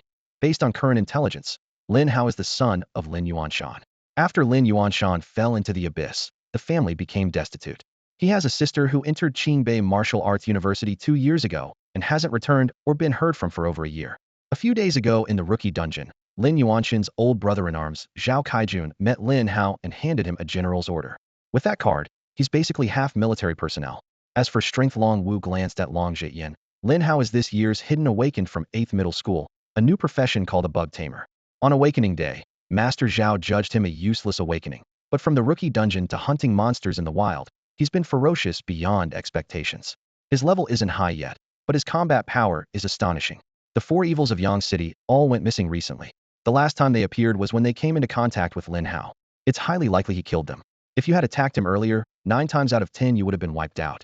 Over 1,000 people saw clearly that you stole the Nightstar Stone first, but later we couldn't find any evidence against him. This man kills decisively and plans carefully. Long Zhaqian was dumbfounded. That idiot with a plain steel knife actually had such a deep background? A chill rose up his spine. Long Wu continued. If you, Zhaqian, had died, would have had to seek revenge. If we killed Lin Hao, Zhao Kaijun would definitely intervene, whether on behalf of the military or personal loyalty. What's worse, some forces anticipated this. In the past hour, many powers quietly gathered, waiting for the Strongmen Guild to falter so they could tear us apart. Over the years, our expansion swallowed many factions. Sooner or later, someone would come to collect the debts. Long Tun ended calmly. Do you understand what I'm saying? At this moment, Long Zhaqian trembled all over. Strongmen Guild headquarters. Fifth Uncle's words struck a chord with Long Zhaqian. Wiping the blood from the corner of his mouth, he bowed deeply and respectfully to Long Tun. Father, I was wrong. I underestimated Lin Hao before and fell right into his trap. Today's humiliation at his hands, I have it all engraved in my memory. Long Tun nodded slightly, then snorted coldly. Lin Hao? A mere rookie, just awakened, and he dares to scheme in front of the Strongmen Guild? Does he really think the guild is something to play with? Zhaqian, do you still want to kill him now? Yes, father. Long Zhaqian replied calmly, but a sharp glint burned in his eyes. Good, just like my son. Long Tun's voice was cold and emotionless. Where you fall is where you get back up. I won't send anyone from the guild to help you, but hey, race 50 million. How you seek revenge is your choice. Remember, a sword can kill but money can kill too. Also, if you die by Lin Hao's hand, I will not avenge you. You die, you die? Do you accept this? I do, father. Long Xiaoyan clenched his fists tightly, his tone icy. 40 minutes later, Lin Hao and Yu Daping had just finished running 2 dungeon instances, their experience bars stuck at level 1950. Outside the dungeon entrance, the crowd was noisy. Ning Yuanci still looked uneasy. Lin Hao, are you really not coming to my home? The Ning family is large and powerful, safer compared to here. If the Strongman Guild really wants to make a move, they'd have to think twice. No need. Lin Hao shook his head. Ning Yuanci knew his temperament well and wasn't surprised, but couldn't help smiling bitterly to herself. This guy, always so cold and distant. Then hey Ajij, how about coming to my place? Lin Sure blinked her eyes sweetly. My home is quiet, and I can heal you anytime. You know the healer's skills, right? I can help relax your muscles and unblock your meridians. Better than any masseuse outside. Even the divine techniques on the 3rd floor can't compare. You must be tired from fighting monsters all day, right? She puffed out her chest and fluttered flirtatiously. Lin Hao cleared his throat. Maybe another time to experience your skills. He gently refused.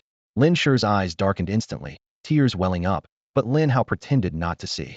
See you on. Someone called out nearby. Father? 3rd uncle? You haven't gone back yet? Ning Yuanci said as the 2 men set down their teacups and approached. Ning uncle. Lin Shure and the others greeted politely, clearly familiar with Ning Moffing.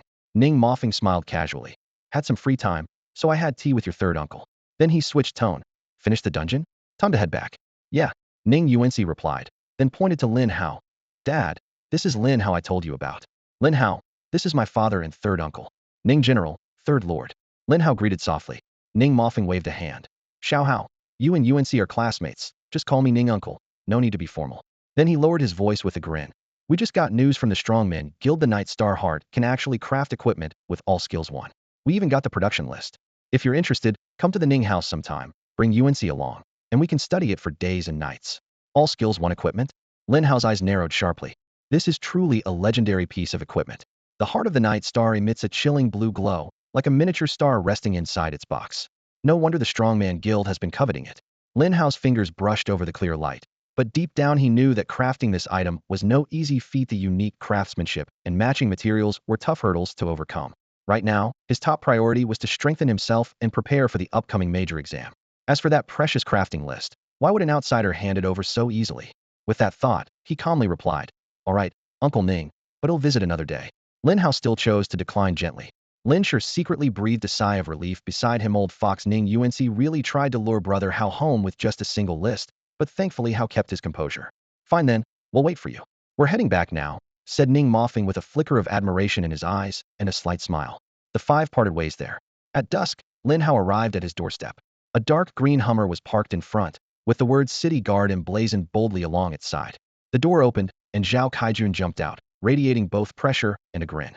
Lin Hao, you've been quite the standout these past few days. I already have 3 reports about you on my desk. General Zhao. Lin Hao saluted politely. General Zhao? Zhao Kaijun raised an eyebrow and chuckled. Your principal, Mo Run, said that I'm not only your father's schoolmate, but also his wartime comrade. And you won't even call me Uncle Zhao? Looks like you're not very close with your father. His gaze was piercing, almost as if seeing into Lin Hao's heart. Lin Hao fell silent. All right, no more mention of your father today. Zhao Kaijun shifted gears. Let's talk about your sister Lin Dong. How is she? My sister? Lin Hao narrowed his eyes. When they first met, he felt the intense killing intent Zhao Kaijun carried, yet the man was surprisingly approachable. He had casually handed Lin Hao a jade token, calling it a little toy from an upperclassman to a junior, but that token had far more weight. The day Lin Hao left the city, one flash of it brought the entire city guard to his heels with utmost respect. In this conversation, Lin Hao could further appreciate Zhao's power. Just from a simple form of address, Zhao had accurately discerned his relationship with his father, and now he tried to probe him by mentioning his sister. This was no ordinary opponent. After a moment of silence, Lin Hao gestured to invite him in. Uncle Zhao, please come in. In the living room, he personally poured a cup of plain water and handed it over, then took his seat, remaining silent and patiently waiting for Zhao to explain his purpose. You little rascal, Zhao Kaijun shook his head with a wry smile. As soon as I brought up your sister, your eyes flickered and then you shut down.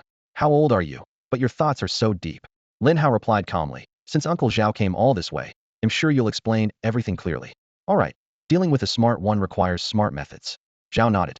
He could see that although the boy was young, his mind was calm and mature beyond his years. First, your tactics against the Strongman Guild in the Lost Dungeon today were brilliant, truly impressive. Zhao said with genuine approval. But don't think they'll just let it go. The Strongman Guild is a pack of wolves, not bamboo-eating pandas. They won't give up easily. They may not dare to act against you openly, but behind the scenes, they will look for opportunities to strike. Lin Hao's tone was indifferent. Once the exam is over, I'm heading to the capital. I don't want to waste time dealing with them. Zhao Kaijun gave a slight smile, his voice low and clear. You want to get into Qingbei Martial University so you can find Lin Dong, right? Lin Hao nodded. Yet he knew almost nothing. What did he really know about Qingbei Martial Arts University? Which college did his sister actually attend? He had never seriously considered these questions. She had simply assumed that once you stepped into the university praised as the strongest in Daxiao, all the answers would reveal themselves naturally. Qingbei Martial Arts University gathered the nation's elite prodigies. Every student was a top talent. Still, the campus maintained a strict hierarchy and 19 separate colleges scattered throughout, some even located outside the capital. If there were to be a strongest college, there was only one, the Azure Dragon College, closely tied to the military. It was the first time Lin Hao had heard of Azure Dragon College, and he instinctively frowned. What made this college so special that it was hailed as the strongest? Zhao Kaijun noticed his confusion and smiled, raising a hand to signal patience. Don't find it strange. Getting into Azure Dragon College isn't about your exam scores alone. Without a military recommendation, even if you were the top scorer nationwide, you'd only be able to admire the campus gates from outside. Lin Hao's heart sank. Where did his sister's military recommendation letter come from? How many things had she kept from him all these years? If everyone admitted to Qingbei is a genius, Zhao Kaijun paused, then Azure Dragon College accepts only the geniuses among geniuses. But it's also known by another name, the Death College. Death College? Lin Hao's body shivered slightly, a vague sense of foreboding creeping in as images of his sister flashed through his mind. Zhao Kaijun went on, calling it Death College isn't just for show. It's actually a secret military training ground, where they don't shy away from fatal risks. Its entire purpose is to prepare for the most terrifying abyssal interfaces. To the abyssal forces, death is just a return. He shrugged as if it were the most natural thing in the world. So, those who enter either die or become the strongest. Abyss, Death College. Each term shattered Lin Hao's previous understanding. Zhao Kaijun continued without pause. Don't take ordinary wilderness monsters or those dungeon creatures seriously. They're just tiny little brothers compared to the abyss. Hundreds of years ago, countless abyssal rifts tore through space, and demon armies tried to invade relentlessly. Later, human warriors severed most of those rifts, creating the independent dungeons scattered everywhere today. Under certain rules, monsters and even bosses inside dungeons can respawn endlessly. Studying those rules is how we've managed to create simplified dungeons to train newcomers and improve their combat strength. A vast, hidden truth about the world unfolded before Lin Hao's eyes, secret information never found in any textbook.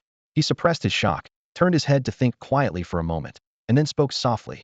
So, in other words, I'm still far from ready to enter Azure Dragon College. Booty's there any chance, if I'm willing to pay the price? Seeing his calm demeanor, Zhao Kaijun raised an eyebrow with a teasing scold. Are you really 18? You seem so worldly wise, don't you get tired of it? Then he put away the joke, his tone serious. To be clear, we recently discovered a new channel connecting Yang City directly to the abyss. For now, we've only set up runes at the exit to trap it, but the portal is expanding, and its level is increasing. Given enough time, when this passage opens wide enough to allow high-level abyssal monsters through, the entire Yangqing city could be wiped out overnight. Even worse, it could spell disaster for all of Great Xia. In the spacious conference room bathed in brilliant light, Zhao Caijuan's voice cut through the air like iron. We're preparing to launch an expedition into it, to penetrate deep inside and sever the passage, reducing it to an ordinary dungeon. You. He raised his hand, pointing at the young man across from him. I want you to be one of the participants. Lin Hao sat upright in his chair, showing no excitement whatsoever. His gaze remained calm, as if he were a mere observer. Seeing this, Zhao Caijuan's expression grew more solemn, his words falling like hammer blows. This isn't just about your life or mine, it's about the safety of Yangqing City, even all of Great Xia. His impassioned words echoed through the room, enough to ignite the passion of any hot-blooded youth. Yet Lin Hao merely said coolly, I'm just a newly awakened high school senior. I can't shoulder such responsibility. Besides, the major exam is in a few days. You need to prepare. Meanwhile, the Ning family estate blazed with lights. In the study, Ning Mofeng opened a freshly delivered report, his brow showing both gravity and barely concealed excitement. The dark land passage, the city guards can barely contain it anymore. The pressure is immense. By my estimate, they'll organize an expedition team within 1 or 2 days. His brother Ning Mawa set down his teacup, his expression shifting. This newly formed passage is different from the dungeons ordinary people can enter nowadays. This is virgin territory. Virgin territory. Ning Mofeng's eyes gleamed. Based on past experience, The ores, herbs, and equipment inside all have development value worth tens of billions, hundreds of billions, even trillions. He nodded in confirmation. The city guards alone can't swallow such a massive opportunity, so all major forces in Yanchang have agreed to develop it, jointly sharing risks and rewards. Ning Mahua pressed further. Brother, what level has the Dark Land Passage reached? It's already at level. Level 30 professionals can enter? Ning Mahua's breath caught. Correct. Ning Mofeng slapped the roster onto the table. Our Ning family has been allocated 10 spots this time. I want UNC to go in. Ning Mahua shot to his feet. Absolutely not. UNC's level is too low, her experience insufficient. The mortality rate for virgin territory exploration reaches 99%, and that's assuming success. Ning Mofeng sighed deeply. Don't you think I know that? But with great chaos approaching, there's no time to nurture her slowly. At the same moment, the Strongman Guild, the Lin family, the Mu family, and other forces throughout Yangcheng were having similar conversations and making similar choices in their respective estates. Zhao Kaijun gathered his thoughts and looked at Lin Hao again, clicking his tongue. Kid, stop playing hard to get. You just want to know what benefits you'll get from participating, right? Lin Hao remained non-committal, staying silent. He understood this world was cruel enough as a mere level 19 youngster. He was far from being able to worry about the nation and its people. Right now, he needed to focus on survival and growing stronger.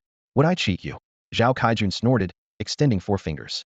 First, if the operation succeeds, you'll get a share of all gains, millions, tens of millions, even hundreds of millions potentially. Second, afterward I can write a recommendation letter on behalf of the military. Getting into Qingbei Martial Arts University or Tsanglong Academy. No problem at all. Third, there's an unwritten rule in virgin territory. Explorers can take whatever they find inside. Of course, ores buried hundreds or thousands of meters deep depend on your abilities. Fourth, if this mission succeeds, the military will grant contribution rewards that will greatly benefit your future at Songlong Academy. After speaking, he lowered his voice, watching Lin Hao's expression intently. Lin Hao exhaled slowly, then suddenly raised his head, his gaze sharp. I'll participate. Zhao Caijuan's jaw dropped in astonishment. The next day, a city guard named Zhao Hu came to fetch Lin Hao. This was the third time Zhao Hu had seen Lin Hao. The first time was at the city gate. Lin Hao wanted to leave the city and head into the wilderness, but the city guards stubbornly refused to let him pass. Only when Lin Hao showed the general's token, General Zhao Cajun's official seal, did they relent. Zhao Hu had witnessed that moment and instantly felt respect for this newcomer, though his curiosity was piqued. Who was this person who carried a general's token on him? The second encounter was when Lin Hao returned to the city. That night, he had been out all night, and the patrol found no trace of him.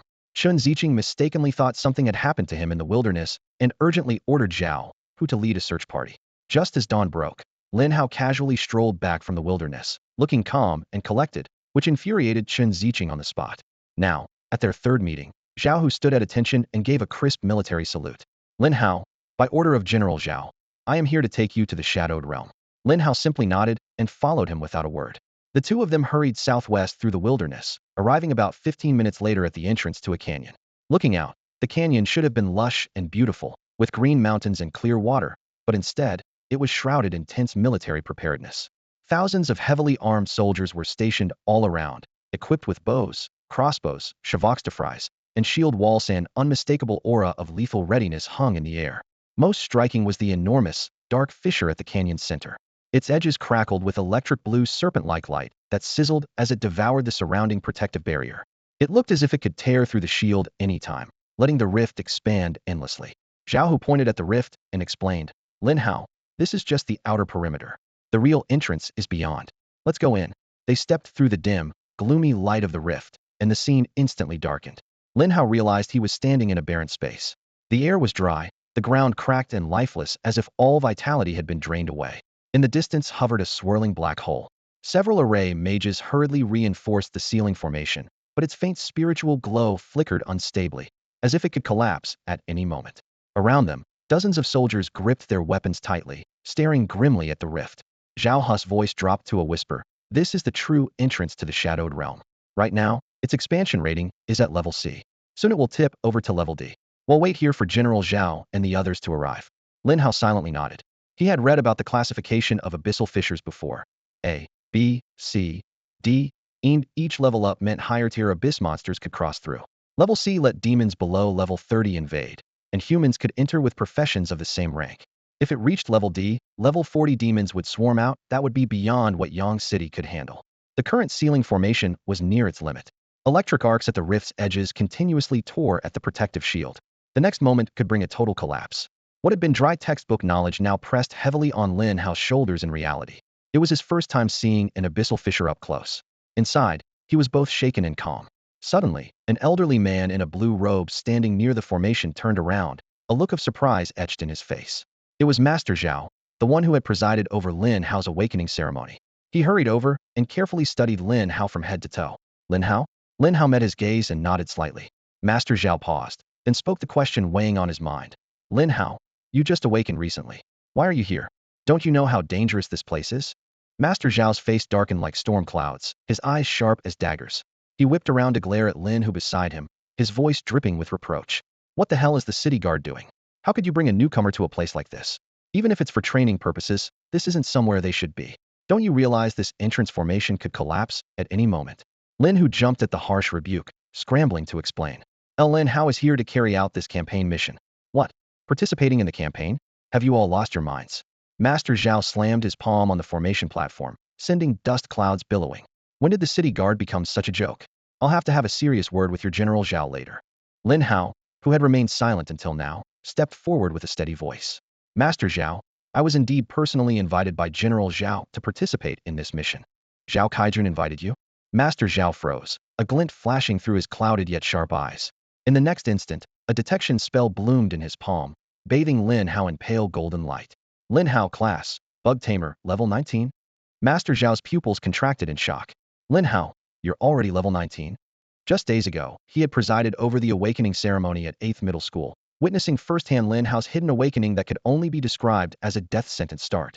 Back then, he knew this newcomer's Bug Tamer class inside and out, but also understood how difficult it was to develop in the early stages, making rapid advancement nearly impossible. Most hidden classes showed extraordinary potential, with only a rare few deemed failed awakenings, and Lin Hao happened to be one of those unfortunate few. At the time, he had even consoled Lin Hao, telling him not to lose heart. When Principal Mo Ren fell into self-blame, Lin Hao's calm composure had impressed him even more. Yet now, in just a few short days, this young man had climbed to level 19, a height many couldn't reach in an entire year, crossed with apparent ease. Master Zhao's mind churned. Old Mo must have poured every resource into paving this path. The cost of nurturing someone to this level was unimaginable. Indeed, Mo Ren was still the same principal who loved his students like his own children. Lin Hao, you're being too reckless. Master Zhao's tone was complicated. Now that you're level 19, besides thanking Principal Mo, you should know to protect yourself. Go back. Don't participate in this mission for now. I'll explain to General Zhao personally. Lin Hao stood frozen, confused about why he was suddenly being expelled. At that moment, the spatial formation twisted and hummed as over 100 people poured through, instantly packing the already cramped passage to capacity. Leading them was Zhao Kaijun, flanked by a tall man appearing to be in his 60s time, had etched deep lines on his square face, yet couldn't mask his commanding presence that radiated authority without anger. Behind them, about half wore military uniforms, clearly elite soldiers, the rest dressed diversely, obviously representing Yang City's various major forces. Suddenly, a familiar figure squeezed through the crowded rotund body, rushing to Lin Hao in just a few steps. It was Yu Dapeng, panting with excitement gleaming in his eyes. Lin Hao, you really are here too. Behind Dapeng, familiar faces like Ning Yuanxi, Lin Shi, and Mu Shui followed close behind. Why are you all here? Lin Hao asked quietly. Ning Yuanxi leaned in close, her tone serious. This campaign into the Dark Lands is fraught with danger, but the rewards are equally substantial. Besides the military, all of Yang City's major families and forces have come for their share. Our Ning family sent quite a few people too. I originally wanted you to represent the Ning family, but third uncle said you're already the military's representative. Still, fighting alongside you isn't bad either. Just be careful, Lin Hao Longjian is here too. The strongman guild brought plenty of experts this time. Following her gaze, Lin Hao looked up. Sure enough, not far away, Longjian stood surrounded by 5 or 6 companions, his cold gaze locked onto him. Their eyes met, and Long Zhatian slowly raised his right hand, drawing it across his throat in an unmistakable throat-slitting gesture. Lin Hao's lips curled into a faint sneer.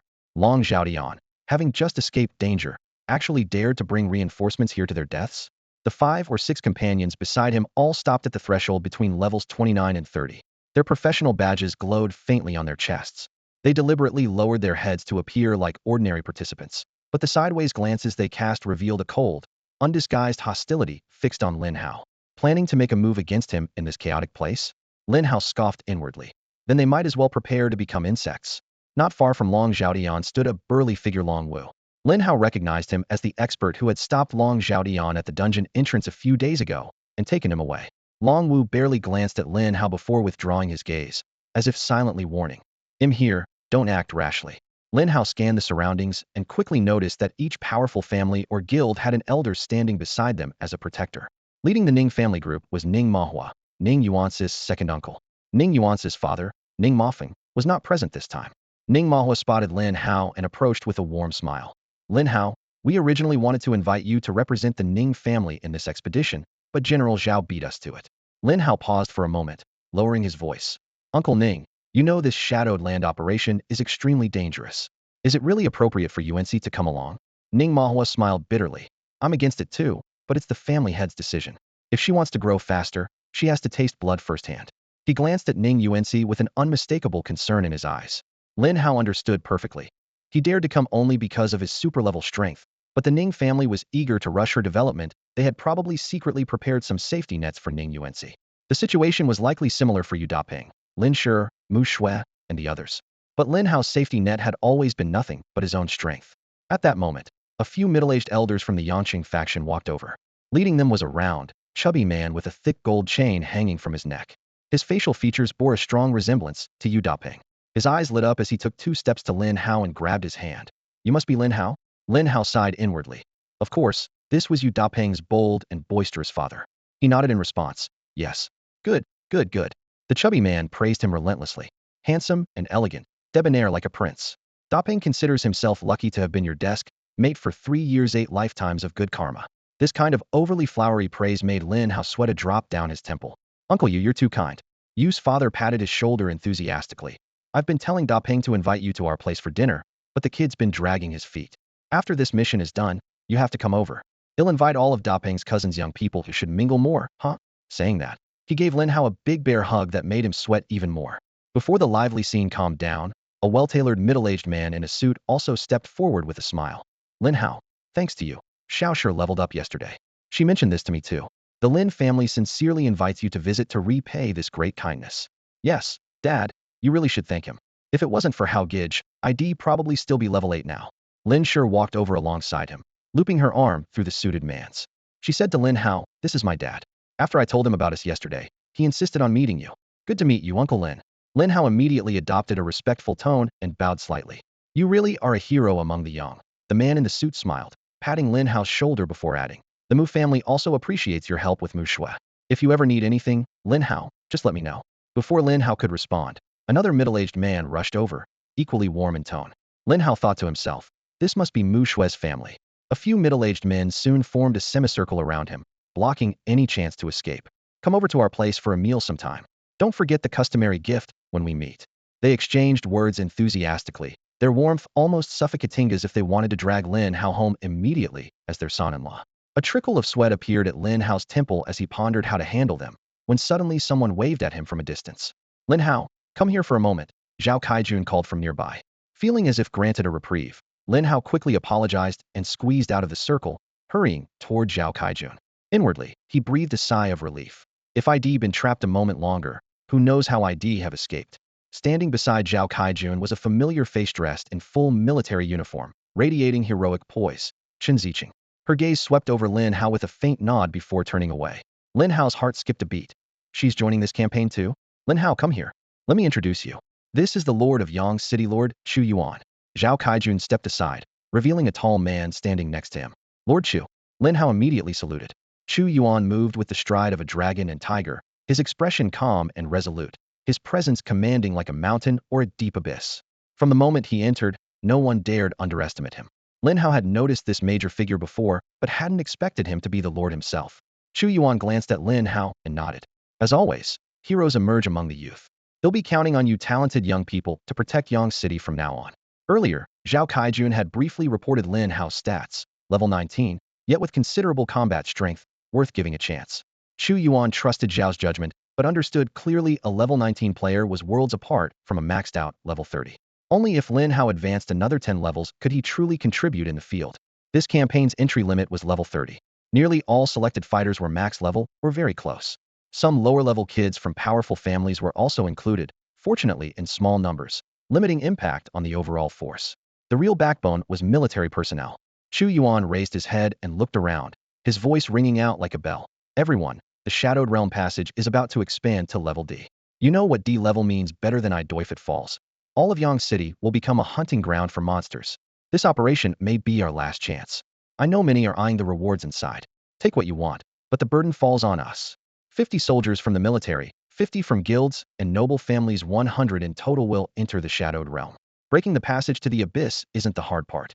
The real challenge is reaching the endpoint. Monsters more ferocious than ever appear along the way, and the end holds the abyssal boss. No one truly knows what lies inside the Shadowed Realm.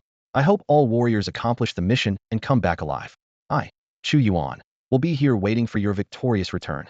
Prepare yourselves. Departure in 3 minutes. With those words, the family heirs preparing to enter lowered their heads solemnly to check gear and supplies. The passage into the abyss had an average death rate exceeding 90%. The fate of this 100 was uncertain until the very end. 50 military specialists gathered together. Zhao Kaijun strode to the front of the formation, head held high, and spoke in a clear, commanding voice. I hereby announce Chun Ziqing as the commander of this operation, with Lin Hao as deputy commander. You must follow their orders without question. Chun Ziqing, a level 29 fire mage, was renowned throughout Yangqing City's garrison. Even setting aside her status as General Zhao's niece, her strength alone was enough to command respect, so her appointment as commander was no surprise. What puzzled everyone was Lin Hao, handsome and calm, yet only level 19. Even Zhao, who could only sense that this young man had an extraordinary background, but had never witnessed his true combat power. Yet, soldiers value obedience above all else. Despite doubts, no one dared to speak up. The newly promoted commander Chun Ziqing wiped off her smile, eyes sharp and resolute. There is only one mission: cut off the abyssal portal. It must be completed. Beyond that, I want everyone to return alive. She glanced at Lin Hao and gave further orders. Once inside the instance, the teleport points may be random, but based on experience, we will mostly appear near the entrance. Quickly regroup, then, and organize by complementary roles. If anyone gets isolated, push directly toward the instance's depths. Yes, ma'am. The 50 soldiers responded in unison, their armor clinking loudly, voices echoing with fierce resolve. 3 minutes later, one by one, they stepped into the swirling darkness of the void. Space twisted and thunder roared in their ears. Lin Hao's vision dimmed, then cleared to reveal a bleak, gray world. The sky was overcast and oppressive. The cracked ground was mottled, as if soaked long-term by a dark red toxic mist. The heavy air pressed on his chest with suffocating weight. No one was around. He judged that he had been dropped into some unknown corner. After a moment's thought, he gripped his staff and headed north. After about 100 meters, a black silhouette resembling a unicorn galloped into view. Its jet-black mane billowed like flames, and its single horn radiated a cold shadow. Lin Hao raised his hand and cast detection. Nightmare Beast Abyssal Demon. Level 25. Strength 4000. Agility 7000. Spirit 2000. Constitution 4000. Skills: Dark Flame, Illusion. The Nightmare Beast, legendary as a dark creature, sharing origins with the Holy Unicorn, but fallen into the abyss. A symbol of bloodshed and slaughter. Its attributes exceeded that of the Lost Mines boss by a wide margin. If the entire portal was filled with monsters of this caliber, the 100-strong team would face grave losses. Lin Hao's gaze hardened as he muttered, "Come forth, my companions." The void twisted as 50 fist-sized, jet-black gold-devouring insects howled into existence, swirling around him. At level 19, he could summon up to 190 of these devourers. Since the Lost Mine, his pet space had accumulated 180, nearly full capacity. Though fewer, the 50 sprites he shared his life with each had over 10,000 health, combining to an astounding 500,000 hit points. He was practically immortal. Lin Hao never worried about his health even in the most perilous moments. He had the Spirit Butterfly as his trump card. Although this Spirit Butterfly rarely appeared, once it did, it gave him the courage to face any monster or enemy without fear. Attack! He swung his hand fiercely as 20 golden-devouring insects spread out in a fan shape with a low hum, rushing straight at the Nightmare Beast ahead. At that moment, the heavily stepping Nightmare Beast caught the scent of a human. Its blood-red eyes flared with rage, unleashing a chilling psychic shock. Instantly, Lin Hao felt an icy chill all over, as if grasped by an invisible force. The soil around him shattered, and countless rotting bones crawled out, dragging broken limbs as they lunged toward him. An illusion? Lin Hao's pupils contracted. He raised his hand to cast a detection spell on one of the rotting corpses, but only a string of? Appy read no information at all. At the same time, the golden-devouring insects closed in on the Nightmare Beast. There was a muffled boom sound as black flames surged wildly around the beast, scorching and warping the nearby space. Yet those blazing flames had no effect on the insects, which boldly passed through the fire unscathed. The nightmare beast was clearly stunned. It hadn't expected either the illusion or the black flames to stop these needle-like creatures. It tried to turn and flee, but it was too late. 20 insects swarmed onto its skin, muscles, and bone seams, biting fiercely. Hiss! Accompanied by a few piercing howls, the nightmare beast collapsed with a roar in under 10 seconds. As its breath faded, the chilling psychic pressure and the surrounding corpses vanished into nothingness, as if they had never existed. It really was an illusion so expertly cast, it left virtually no trace. Had it not been for the golden devouring insects cutting down the caster itself, Lin Hao might have struggled to break the spell. A system prompt sounded in his ear. Defeated Nightmare Beast Abyss Demon. Experience 70,000. Obtained bronze equipment. Demonized Nightmare Longsword. Obtained items. Unicorn Horn 3. Nightmare Longsword Demonized. Strength 50. Constitution 50. Strength skill damage 10. Usable at level 25. Lin Hao blinked in surprise, then grinned widely. Just one nightmare beast dropped terrifying experience, and gear worthy of a mini-boss. Abyss demons sure were rich. If this trend continued, the rewards from pushing forward would be staggering. With the thought in mind, he released another 40 golden devouring insects and strode onward. Suddenly, a roar came from the left. Lin Hao turned to see the chubby Zhao Hu gripping a one-handed sword, wildly slashing at the air, sweating profusely and nearly exhausted. He's trapped by the nightmare beast's illusion. Lin Hao scanned the area and sure enough, a new nightmare beast hid in the shadows about 100 meters away from Zhao Hu. Attack! Dozens of golden devouring insects shot forward like arrows. Within seconds, that nightmare beast was torn to pieces as well. The system alerted again. Defeated Nightmare Beast Abyss Demon. Experience 70,000. Obtained bronze equipment. Demonized Nightmare Staff. Obtained items. Unicorn Horn 4. Nightmare Staff Demonized. Spirit 50. Constitution 50. Spirit skill damage 10. Usable at level 25. Another equipment drop. Unfortunately, all demonized gear requires purification by an alchemist before humans can use them. Though the process is complicated and costly, their market value still makes them highly desirable with profits definitely worth it. If every monster here was this generous. If there really were 1,000 monsters waiting for him, wouldn't that mean 1,000 monsters and thousands of pieces of loot eventually? Boss. After the nightmare beast died, Yu Daping finally came to his senses. He steadied his trembling body by leaning on his sword. Suddenly, Lin Hao appeared in his vision. Yu Daping's face lit up with a smile, but then he saw the fallen nightmare beast on the ground and immediately understood that Lin Hao had saved him. Boss, if you hadn't come in time, I would have been dead, he said with a bittersweet grin.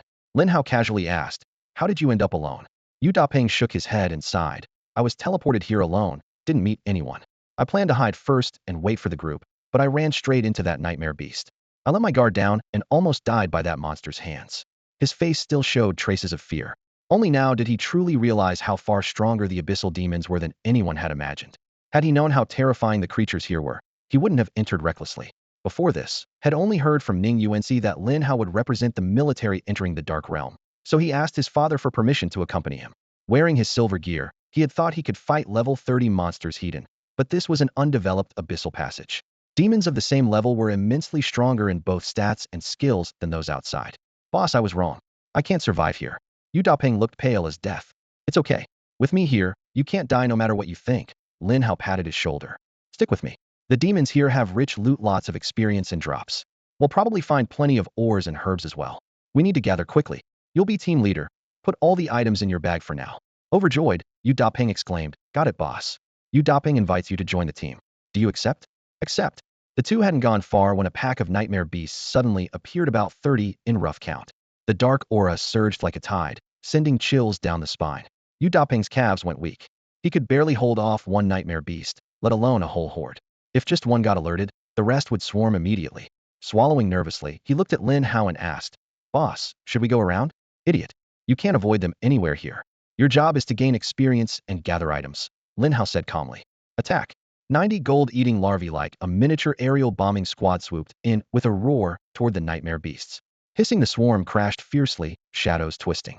Chaos erupted on the battlefield. Lin Hao immediately activated Rage. This skill doubled the larvae's attack power for half an hour, with a 2-hour cooldown. Time was precious. They had to finish quickly. Textbooks had long said that dungeons with demon passages yielded better rewards than normal missions, richer monster drops, and abundant gathering materials. Lin Hao was now experiencing it firsthand. Killed Nightmare Beast Abyssal Demon. Experience 50,000. Obtained bronze equipment, Demonized Nightmare Pauldrons. Obtained item Unicorn Horn 3. Obtained item Basic Demon Stone 1. Killed Nightmare Beast Abyssal Demon. Experience 50,000. Killed Nightmare Beast Abyssal Demon. Experience 50,000. In an instant, a flurry of notifications flooded the team chat screen. More than 30 monsters and over 100 messages appeared at once. A blinding white light streaked through, and right then, Yu Daping's level jumped from 16 to 17. No way. Damn it. Boss, this is just ridiculous. His eyes widened, disbelief written all over his face. Having survived the hellish lost mine with Lin Hao, he already knew the boss was strong, but seeing more than 30 abyss monsters wiped out instantly still left him rooted in shock. In this dark land, the monsters were ferocious beyond reason. Moments ago, a nightmare beast had pushed Yu Daping nearly to his limit if Lin Hao hadn't shown up in time. Had have ended up as that creature's snack. But now, more than 30 monsters of the same level as that nightmare beast were all harvested by the boss in a single instant. Lin Hao looked at his stunned expression and shook his head with a sigh. Daping, can you be a little more capable? All right. I'm just trying to learn from the boss before he finished. Yu Daping suddenly shouted. No way. This can't be happening. What's wrong now? Boss, we just struck gold. Haha. He flailed his arms wildly, words tumbling out fast. 30 pieces of gear, plus a whole bunch of basic demon stones, unicorn horns. All right, just stick to being my pack mule. Let's move. Lin Hao started heading north. Beneath their feet, the blackened earth was cracked and dry, with sparse, scorched shrubs reduced to charred husks. System notifications exploded across the public screen. Killed Nightmare Beast Abyss Demon. 50,000 XP. Obtained Bronze Equipment Demonized Nightmare Pauldrons. Obtained Basic Demon Stone 1. After 10 minutes, Yu Daping's backpack was crammed with 4 or 5 dozen items, the weight bar nearly maxing out. He went from shock to numbness to a tingling scalp. So that's how gear drops work? Someone's here. He suddenly shouted. The two hurried forward and found 3 bodies lying on the ground, all charred black from dark flames. Upon closer inspection, 2 were soldiers in uniform. The third a richly dressed noble scion just outside the entrance. Moments earlier, they had been alive and well, now reduced to ash and coal. A chill ran down Yu Daping's spine. If it weren't for Lin Hao, he'd be lying here too. But sticking with the boss was definitely the way to go. Lin Hao surveyed the scene and said calmly, the nightmare beast first uses illusions to drain stamina, then ignites black flames to burn victims alive. Hey, boss, let's get out of here, Yu Daping said, unable to watch any longer. Wait a moment. Lin Hao crouched and picked up a black spindle-shaped stone. Yu Daping leaned in for a closer look. Is this cobalt ore? Cobalt ore, Lin Hao confirmed. Right. That was part of our high school chemistry. Cobalt ore is super valuable, and you can smelt it into ingots for even more money. Yu Daping rattled off what little he remembered excitedly. Lin Hao smirked faintly. You, the class dunce, actually recognize this? I only memorized it by copying your answers last time. Boss, even a small piece of this sells for over 1,000 on the market. If you hadn't spotted it, I would have missed out. Lin Hao gave a slight smile and chin nodded toward the ground. Oh yeah? Then look around. As Yu Daping bent down, his breath hitched. At his feet, a meter away, 2 meters away, dozens of spindle-shaped cobalt ores lay thickly scattered. 1, 2, 3, too many to count.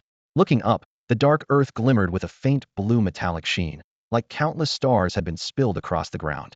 It must be worth millions. Boss, we're going to get rich. Yu Daping's voice trembled with excitement. He suddenly bent down, his hands sweeping rapidly across the ground like they were magnetically drawn, stuffing the ore into his arms. Your team obtained item, cobalt, or 1. Your team obtained item, cobalt, or 1. The system messages flooded the screen in a blinding white glow, making everything else almost impossible to see. Can't stop picking up. There's no way to pick it all up. In just over 10 minutes, his spatial backpack had been stuffed with 300 or 400 pieces of cobalt ore worth at least 300 to 400,000 yuan. At this moment, it felt less like mining and more like grabbing cash off the ground. All around them, blue-black mineral chunks stretched endlessly, the bundles of cobalt ore glinting like gold in the dim light. Faster, come on. Yu Daping's hands moved as swiftly as pistols, pulling ore from left to right, his eyes bloodshot with frenzy. Just grabbing 2 or 3 pieces at random was enough to rent a VIP room at a KTV in Yang City and order a few hostesses to sing and drink with him. The thrill of sudden wealth nearly pushed him beyond reason. Lin Hao frowned. Daping, we can't keep picking up. Boss, what are you saying? This is money. If we don't grab it, lightning will strike me. Yu Daping's frantic voice cracked with desperation. We have to keep moving forward. Upon hearing they had to leave, Yu Daping almost cried. Boss, you don't know, before my dad made it big, we were so poor. Only about 10 yuan for daily expenses, and we went nearly 10 days without meat. Lin Hao waved a hand. Fine, they'll give you 1 minute. Yu Daping stood up, pleading with his face. Boss, 10 more minutes, please. 10 seconds have already passed. 50 seconds left. Either I go on ahead, or you stay and pick at your leisure. Lin Hao said evenly. You bastard, how can you be so cruel? Yu Daping roared. diving down like a bullet and stuffing ore into his backpack at twice the previous speed. Lin Hao chuckled to himself. Newly rich folks really care most about money. The minute was up. He turned sharply and strode forward, while Yu Dapeng kept glancing back as if glued to the cash on the ground, unable to keep up but gritting his teeth to follow. After half a li, they left the scarlet-black terrain behind and entered a shadowy forest. The sky was dark, and the weeds looked withered and dull under a gloomy sepia filter. A sharp whinny pierced the Silencia rider charging at full speed. But the rider had no head. Headless rider. Abyss demon level, 27. Attribute strength, 9,000 agility, 5,000 spirit, 2,000 constitution, 6,000. Skills, charge, trample. Description, a terrifying rider galloping through the darkness. This guy was definitely stronger than the level 25 nightmare beast they faced earlier. Lin Hao willed it so, and a swarm of gold-devouring beetles burst from the shadows, rushing toward the enemy. The skeletal horse whinnied, its bony hooves pounding the ground. One charge sent a dozen beetles flying.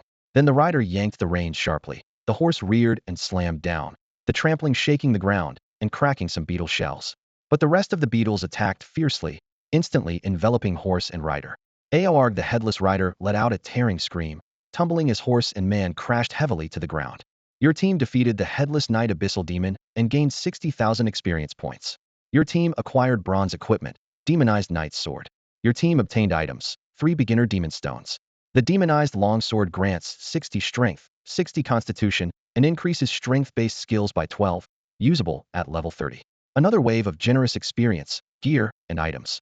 Lin Hao dismissed the notification, feeling a surge of satisfaction outside. Spotting a single demon was rare, but here it was like a wholesale market, teeming with monsters. Yu Dapeng followed closely behind him, his shoulder bag bulging and jingling, packed full with the freshly looted spoils. That reassuring weight brought him endless delight. The two pressed forward a few hundred meters. The devouring golden beetle Lin Hao summoned ran rampant ahead, instantly crushing dozens of nightmare beasts and headless knights. The screen exploded with a stream of loot notifications. Yu Dapeng's bag gained dozens of new pieces of equipment. Besides occasionally dropping small surprises, these demons basically acted as a vending machine for experience, gear, and materials. Suddenly, the terrain shifted, revealing an endless expanse of tall grass swaying before them. Waist-high blades cut sharp like daggers. Scattered among them were black flowers with curling petals as dark as ink, their stamens dusted with silver-white specks resembling stars scattered across the night sky. Wary of possible monsters lurking within, the two advanced carefully, inching forward in near silence. The stillness was so complete they could hear each other's breathing. Not even a single insect chirped. Unable to resist, Yu Dapeng reached out to pluck a black flower and held it up for closer inspection. Didn't expect such a pretty flower in this creepy place.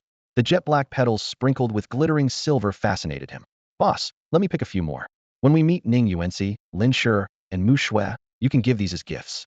Perfect souvenirs. Without hesitation, he snipped 3 or 4 more into his palm, chuckling. All those ladies like you, following your every move. Who do you actually like? Ning Yuanxi's cool and aloof, Lin Shi's fiery, Mu Shui's elegant. They all have their charms. I'd have a hard time choosing. Lin Hao heard this and was reminded of a popular joke from his previous life. Only elementary school kids do multiple choice questions. Grown-ups want them all. But he didn't reply. Instead, his gaze fixed on the black flowers in Yu Dapeng's hand, his eyes suddenly narrowing in concentration. What's wrong, boss? Yu Dapeng asked, puzzled. That's a black butterfly flower, Lin Hao said quietly, but with solemn weight. Black butterfly flower? What's that? Yu's face clouded in confusion. It's a rare herb, nearly impossible to cultivate artificially. It's the key ingredient for refining the spirit blue potion. The moment he heard key ingredient, Yu Dapeng's eyes lit up. So, is it valuable?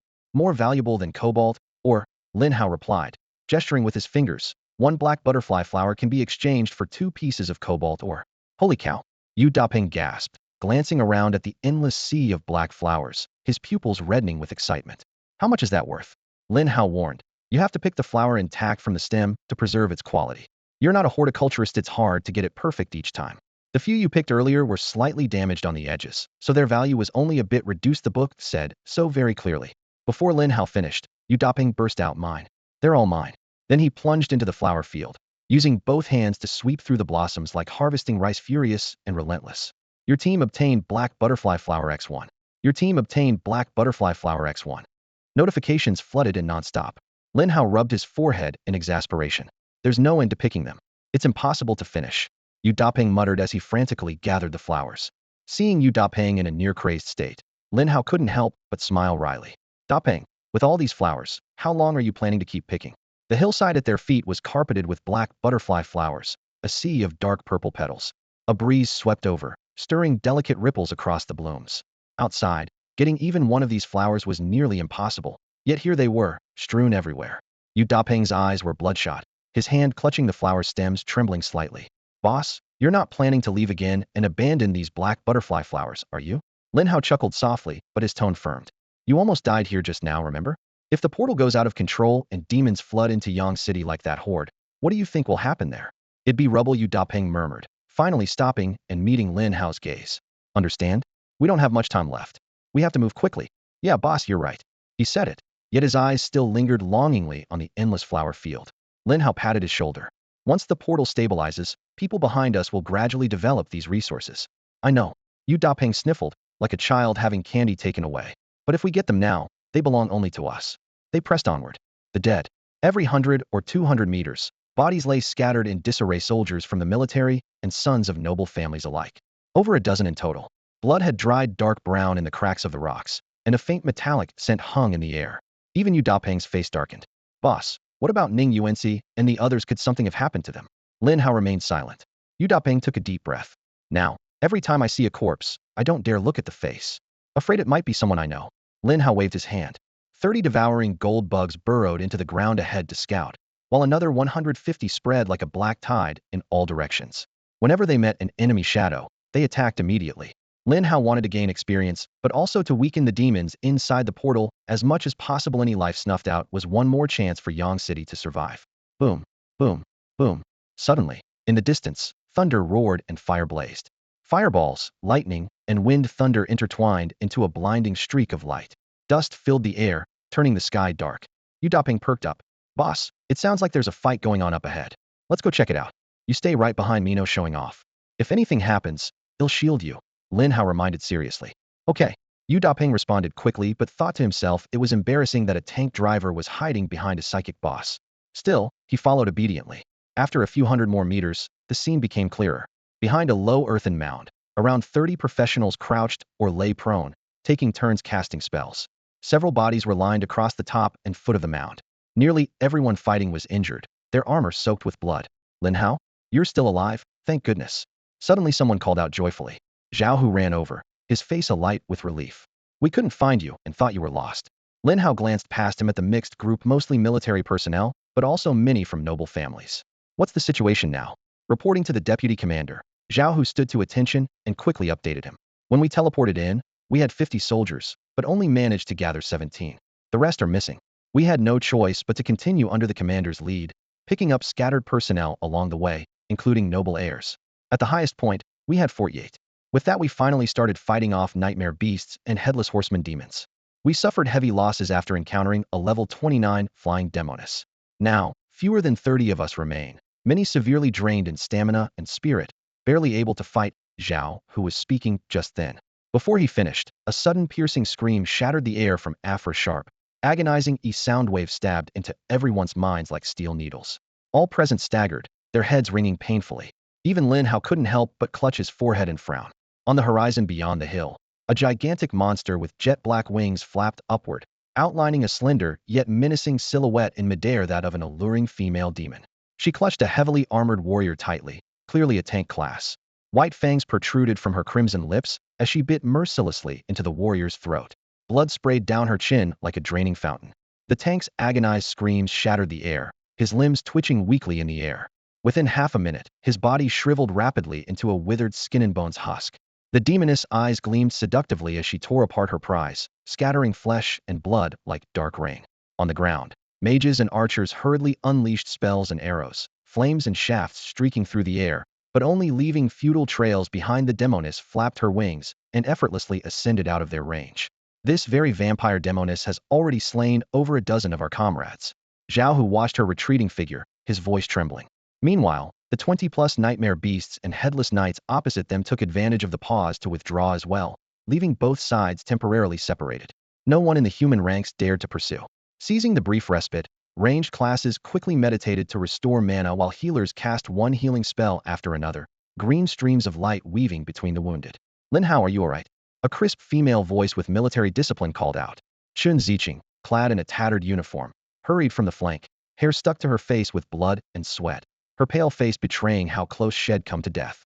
That demoness is terrifying, she panted. No matter how badly injured, once she takes to the air, she will regenerate. She returns to attack every half hour, each time claiming multiple lives. We can't advance, only retreat. At this rate, not only will we fail to cut off the passage, but all of us will die. Her gaze fell on Lin Hao and Yu Dapeng. Both were clean, radiant, without a drop of sweat, as if on a stroll rather than fighting for their lives. Lin Hao's clothes were impeccably neat, as if freshly pressed. In stark contrast, Chun Ziking's pale face was smeared with mud, a long gash slashing diagonally from her left shoulder down to her waist, barely healed by magic. Her uniform darkened and stuck with blood. The harsh contrast tightened her chest painfully. She forced down her emotions, but couldn't hide the cold distance in her tone.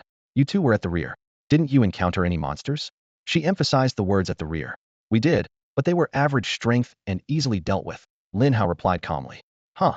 Chun Ziqing sneered, fury blazing behind her eyes. The weakest here is a level 25 nightmare beast. And you call that not strong? Before she finished, shouts came from a distant ravine. Lin Hao? Brother Hao. Three girls Ning Yuanci, Lin Shi, and Mu Zhu burst out clumsily from the dirt slope. Lin Shi was the first to throw herself into Lin Hao's arms, clutching him tightly, tears and snot smearing on his clothes. Brother Hao, I thought I'd never see you again. Chun Ziking's gaze toward Lin Hao grew even colder. Lin Hao saw Lin Shi holding him tightly in front of everyone, pressing so hard that his chest was deformed. He felt embarrassed and instinctively wanted to push her away, but then he noticed the girl trembling uncontrollably. After the fierce fighting just now, she had witnessed their comrades falling one by one. This young girl who had never truly faced war was finally breaking down. Lin Hao sighed and gently patted her back, lowering his voice to comfort her. It's okay, don't be afraid. I'm here. Nothing will happen. Chun Ziqing nearby spoke coldly. Enough, Lin Hao. We came in with an extremely important combat mission, not to fall in love. Lin Hao rolled his eyes inwardly and glanced at her. Chun Ziqing didn't say more, but then seriously instructed, I need you to take the wounded and the weaker fighters back. If they stay here, it's just a death sentence. If you encounter demons along the way, do whatever it takes to organize a defense, understood? Lin Hao frowned. This was clearly making him the leader of the rear guard. And what about you? I'm going forward with the rest of the team, Chun Ziqing said firmly. The demons are far stronger than we expected. But if the mission fails, the outside world faces even bigger trouble. If they really are wounded, Lin Hao shook his head, let Zhao take them back. Chun Ziking's temper flared up instantly. You Lin Hao, what are you trying to do? You were appointed deputy commander by my uncle. You have to do something. Even if you're not high-ranking enough to fight off those demons, I put Zhao Hu under your command. So what are you afraid of now? She treated Lin Hao like a burden who only wanted to save himself. Lin Hao didn't want to argue and coldly retorted, Chun Ziqing, do you honestly believe you can make it to the end and cut off the demon world's gateway? Even if I have to die, I'll die on the path forward. Chun Ziqing replied without hesitation, each word resolute. Lin Hao shook his head helplessly. Courage was admirable, but useless if it didn't achieve the goal. He had agreed to come in with Zhao Kaijun, not to blindly follow orders and be dead weight. If Chun Ziqing wasn't willing to step aside, he could act on his own. Why should he take orders from a young girl? Besides, she had no idea about his true strength. He gave her a cool glance. Enough. Your fight just now was barely manageable.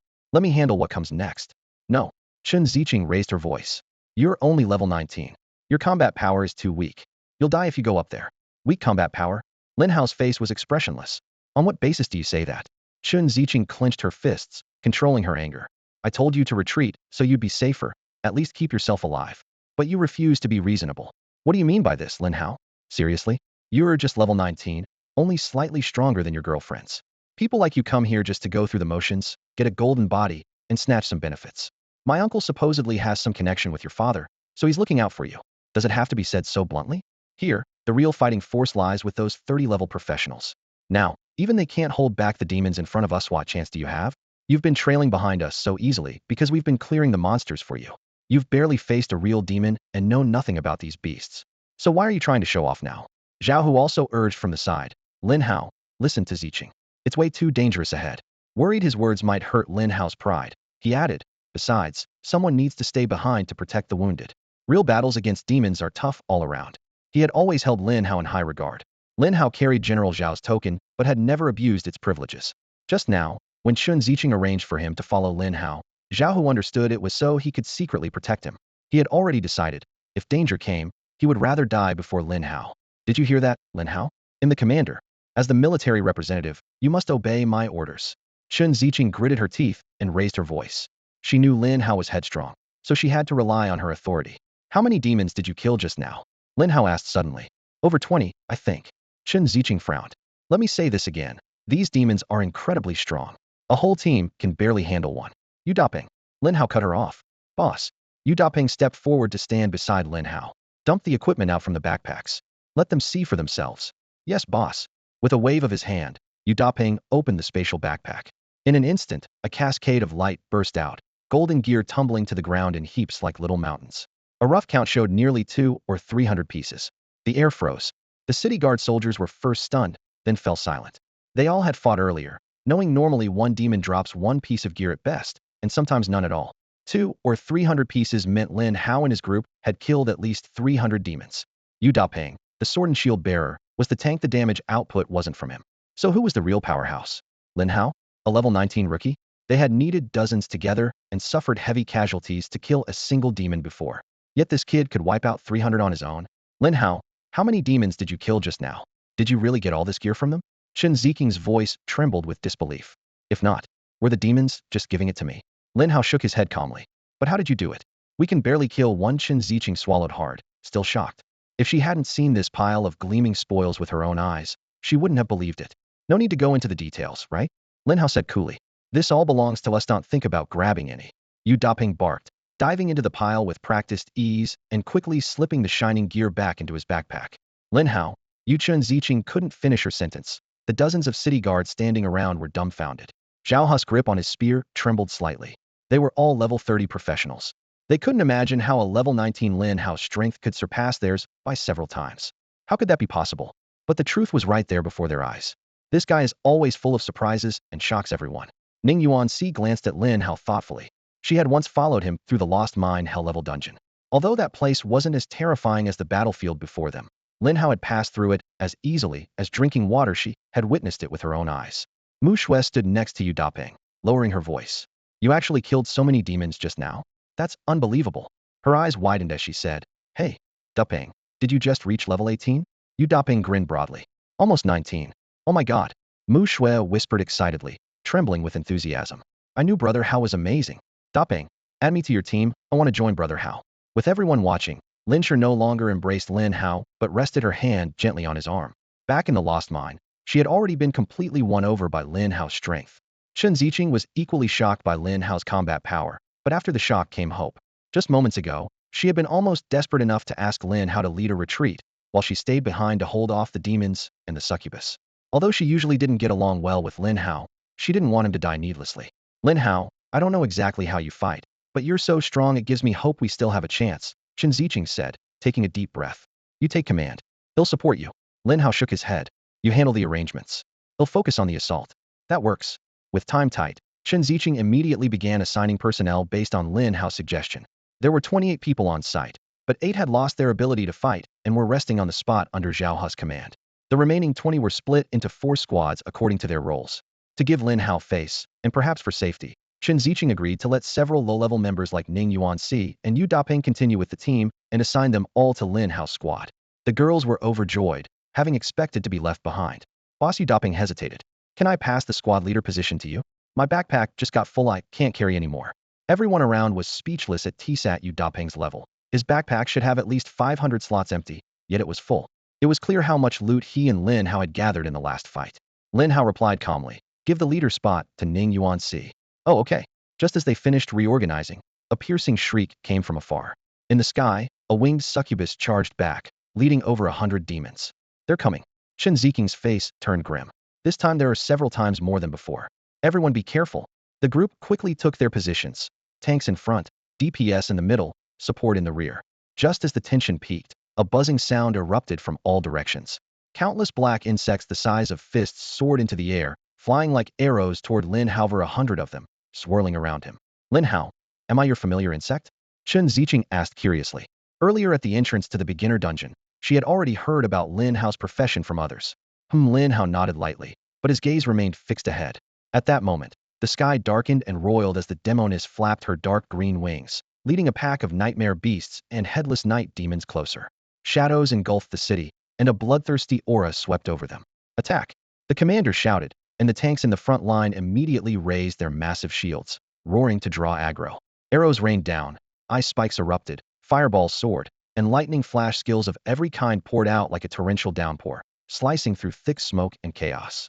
Behind them, the support casters waved their staves frantically, casting layer upon layer of buffing auras on the allies.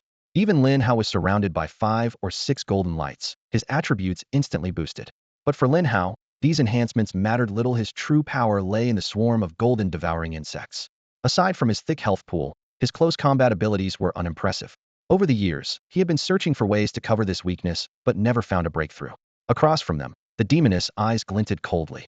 She beat her wings once, conjuring a violent gust of wind that tore most of the ranged attacks to shreds.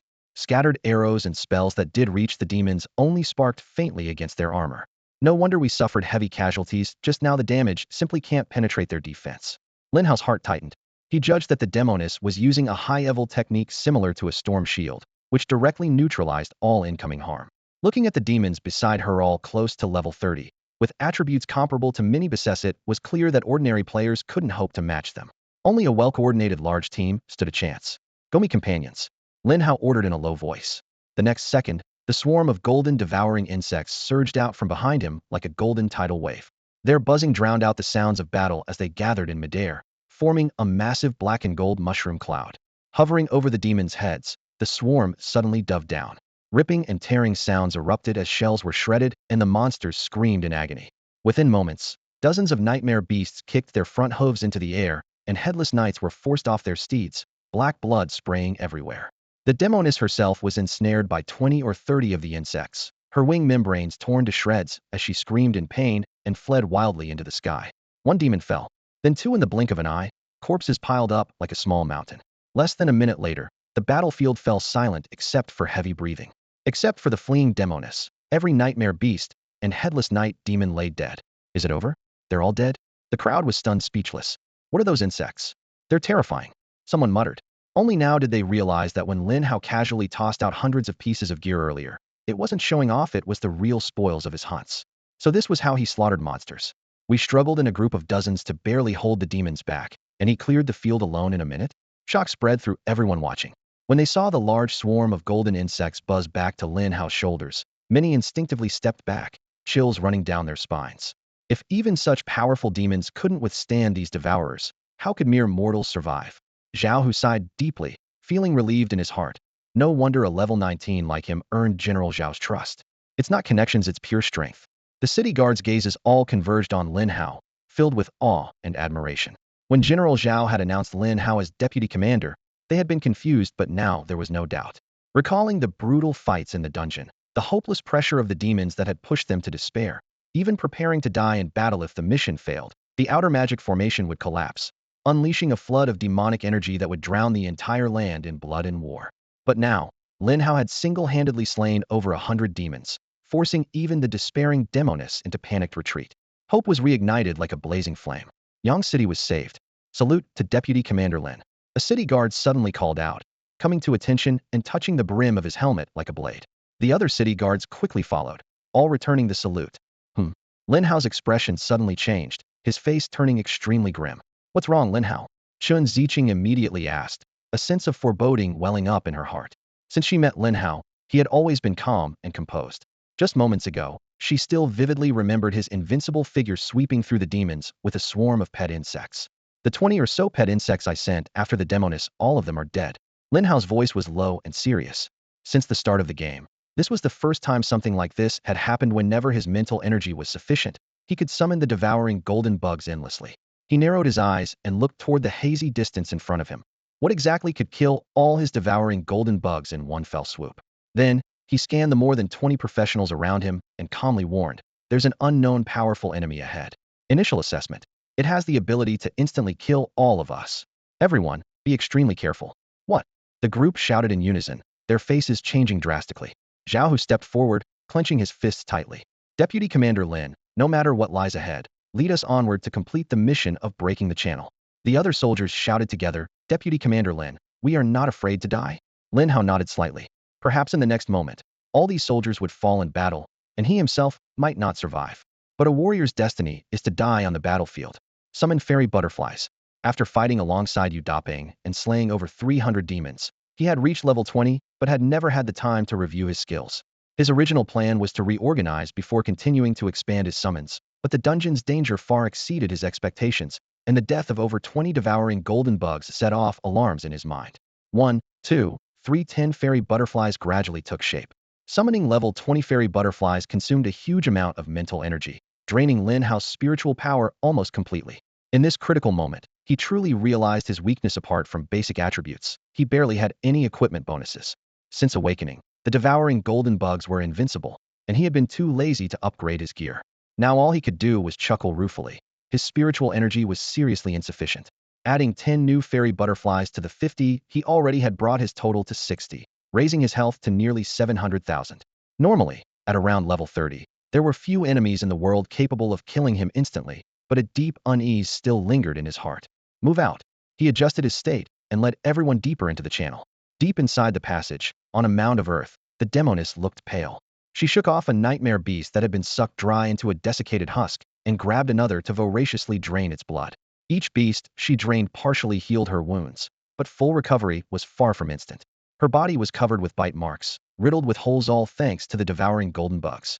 If she hadn't escaped in time, she would already have been killed by the insects. Around her feet lay the corpses of about 20 dead, devouring golden bugs. Standing beside the demoness were 2 other demons. To her left stood a female demon with striking curves and fox-like, seductive eyes, radiating an enchanting aura that unsettled the mind. Her slender brows furrowed sharply, and her voice carried a thread of hatred. Vlad, I recognize these bugs.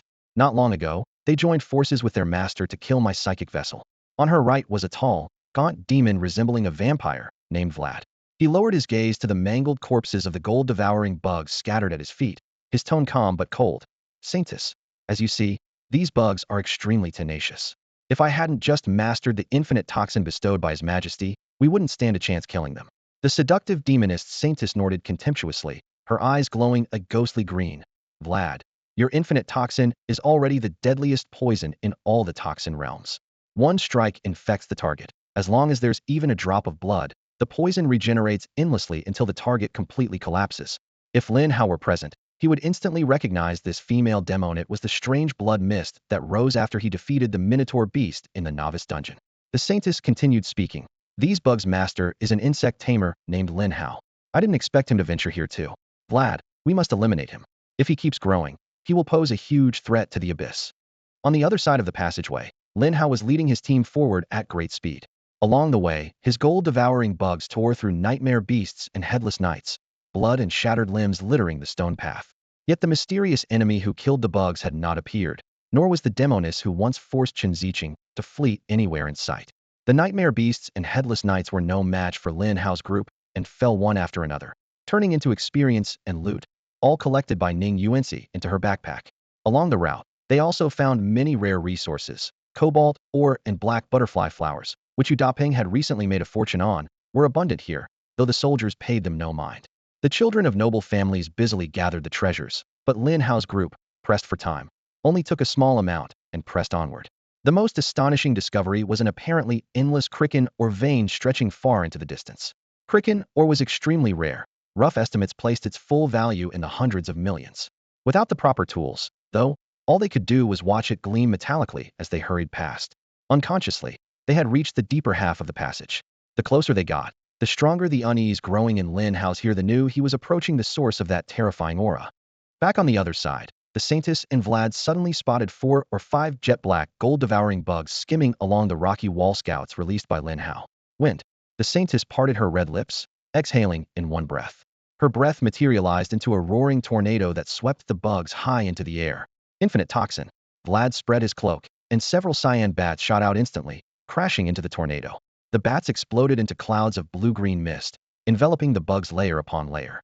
The black shells quickly turned an eerie blue-green as the blood in the bugs' veins rapidly drained. Though immune to water, fire, and psychic attacks by nature, the perpetual poison rendered them helpless. In moments, all 4 bugs fell from the sky, brittle and silent.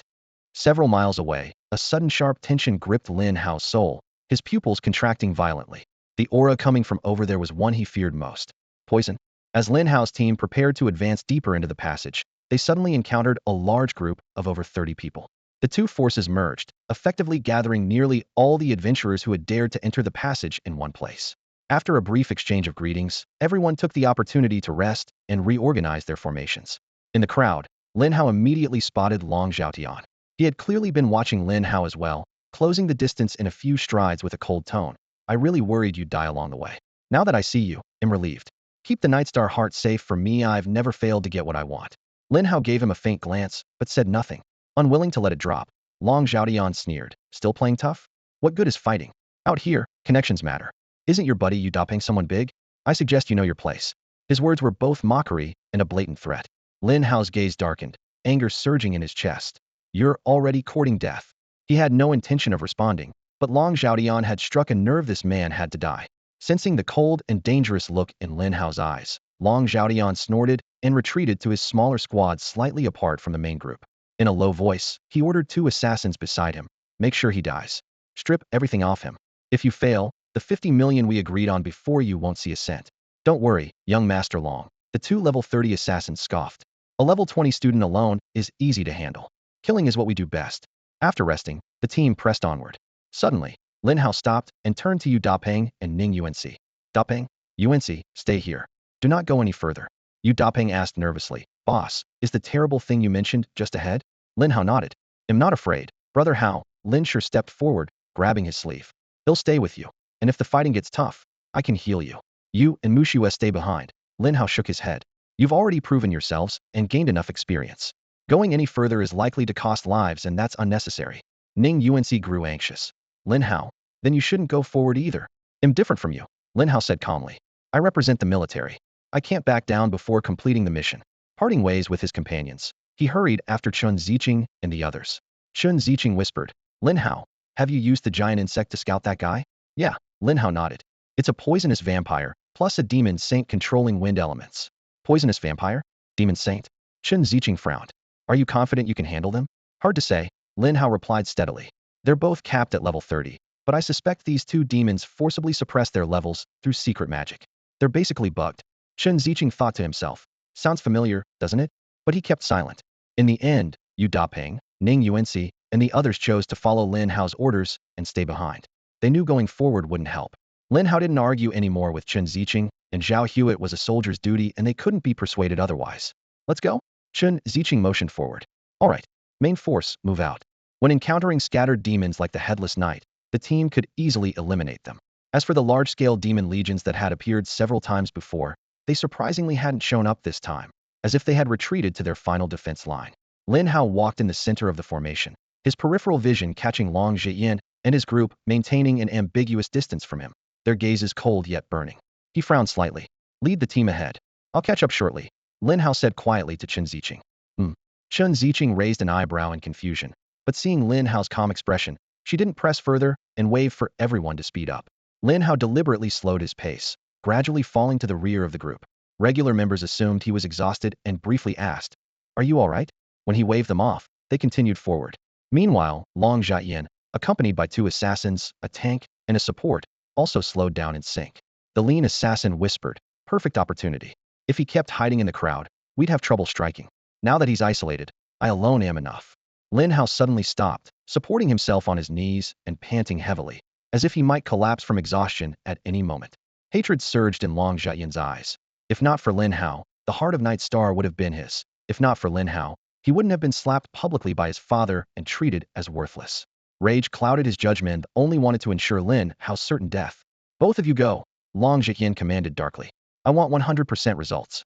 The assassins acknowledged and vanished among the grass and trees in an instant.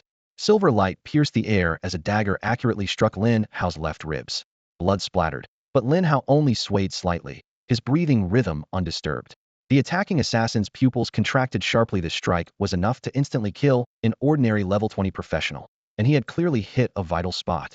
The other assassin flash-stepped to Lin Hao's side, his short sword gleaming with green light and trailing pungent poisonous mist, thrusting straight for the heart. Lin Hao shifted his stance, stepping back half a pace, the poisoned blade passing mere inches from his clothes. From afar, Long Zhaotian sneered. Lin Hao, if you had stayed with Chun Ziqing, I really couldn't have touched you. But you fell behind on your own. You can only blame your bad luck. Die. Who dies remains to be seen. Lin Hao raised his head, his eyes icy cold. Buzz dense wing vibrations suddenly erupted as countless black gold-shelled gold-devouring insects materialized from nowhere. clustering around Lin Hao before swarming toward the two assassins in the next second. With just these bugs, the lean assassin scoffed, but his laughter hadn't faded before it transformed into heart-wrenching screams. The gold-devouring insects surged like a black flood, instantly tearing through armor, ripping open flesh, even burrowing through bloody holes into internal organs, gnawing at viscera. The two men slashed wildly with their blades, only knocking away a few insects before being completely engulfed. In less than a minute, the screams fell silent. The swarm dispersed, leaving only two mangled masses of flesh on the ground, shattered armor mixed with twisted limbs in a heap. Only their eyes remained wide open in terror and agony, as if unable to rest in death. Not far away, Long Zhejian stood frozen with the tank in support, their entire bodies ice cold. What on earth is this thing? Long Zhejian and the others stared in horror, their eyes wide open, as tiny black and golden beetles no bigger than a fingernail scurried over the two fallen bodies. They tore and gnawed at the flesh, and in the blink of an eye, the flesh was completely stripped away, leaving behind only bleached white skeletons. The two assassins didn't even manage to let out a full scream before being devoured without a trace. In just a matter of seconds, all that remained was the terrifying crack sound of gnawing that made everyone's scalp tingle. From afar, the three teammates watching the scene grew weak in the knees, their Adam's apples bobbing, their pupils filled with disbelief. This was nothing short of a demon. Yet Lin Hao, standing unmoved in the center of the insect swarm, showed no expression, as if this gruesome scene was perfectly ordinary to him. His calm, indifferent demeanor sent a ridiculous yet chilling thought racing through Long Zhejian's mind. How could I have even thought about killing a man like this? It would be like showing up to an assassination attempt armed with just a few pistols, only to have the other person casually fire a rocket launcher, blowing two of you to smithereens before slowly aiming the barrel at you with eyes as cold as ice and hands as ruthless as an executioner's. A man of few words, but deadly action. Long Shao, you damn well told us he's just some level 19 rookie? You want us dead? The support fighter beside Long Zhejian finally broke down and shouted at him. Hey, brothers, the one trying to kill you is Long Zhejian. It has nothing to do with us. We were tricked into being his pawns. Another medic quickly gestured toward Lin Hao, trying to explain. Is that so? Now you're scared? Lin Hao's voice was cold as iron as he stared at them. Gritting his teeth, Long Zhejian's forehead broke out in cold sweat. Lin Hao, I admit you're an extraordinary person. I underestimated you. I shouldn't have provoked you. Surrounded by wild mountains and swaying grass, the night breeze carried a hint of blood. Here, monsters roamed freely, and life and death were unclear, whether one died by beast's jaws or another's blade. No one cared to investigate. It was thanks to this lawlessness that Long Zhejian dared to lay an ambush, hoping to kill with one strike. But now, he couldn't think of any way to deal with these terrifying insects. Suddenly, fragments of advice from his uncle flashed in his mind.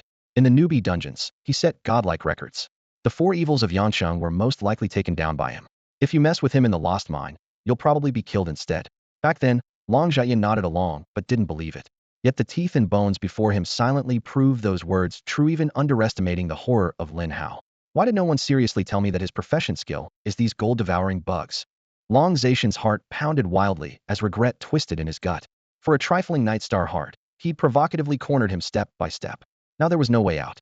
Feeling Lin Hao's gaze growing even colder, he swallowed hard, his voice trembling. Lin Hao, I don't want the Night Star heart anymore. I can pay you 50 million more. Just spare my life. It's too late. Lin Hao raised a hand leisurely. If you want to kill, you must be ready to be killed.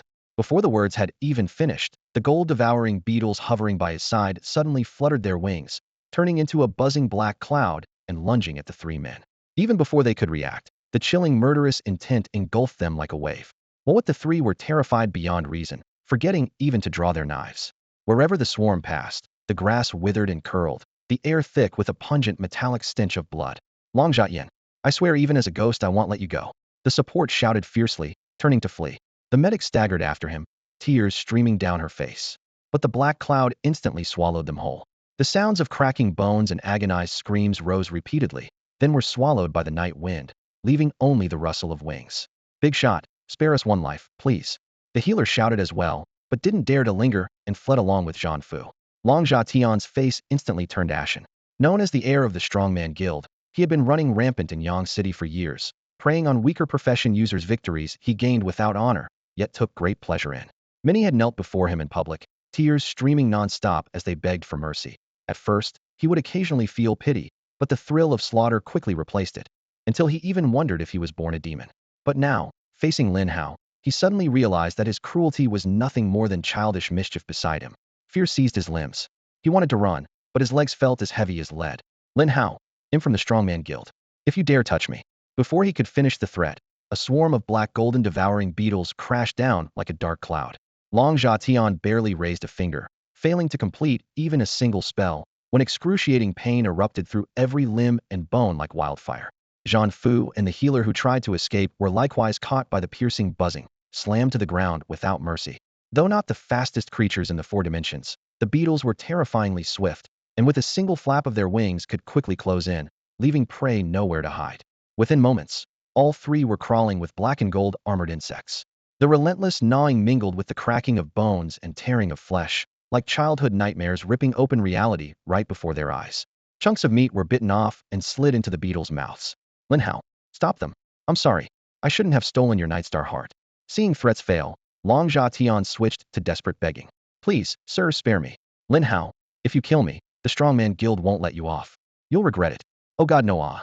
Their screams lasted less than a minute before falling silent. The 3 bodies lay stiff and lifeless.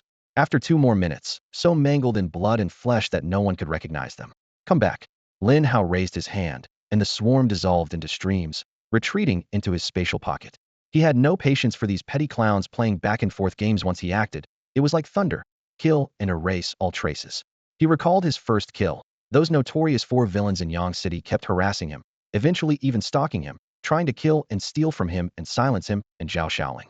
When rage peaked, he broke his own code against killing. Once that line was crossed, every strike after was swift and final.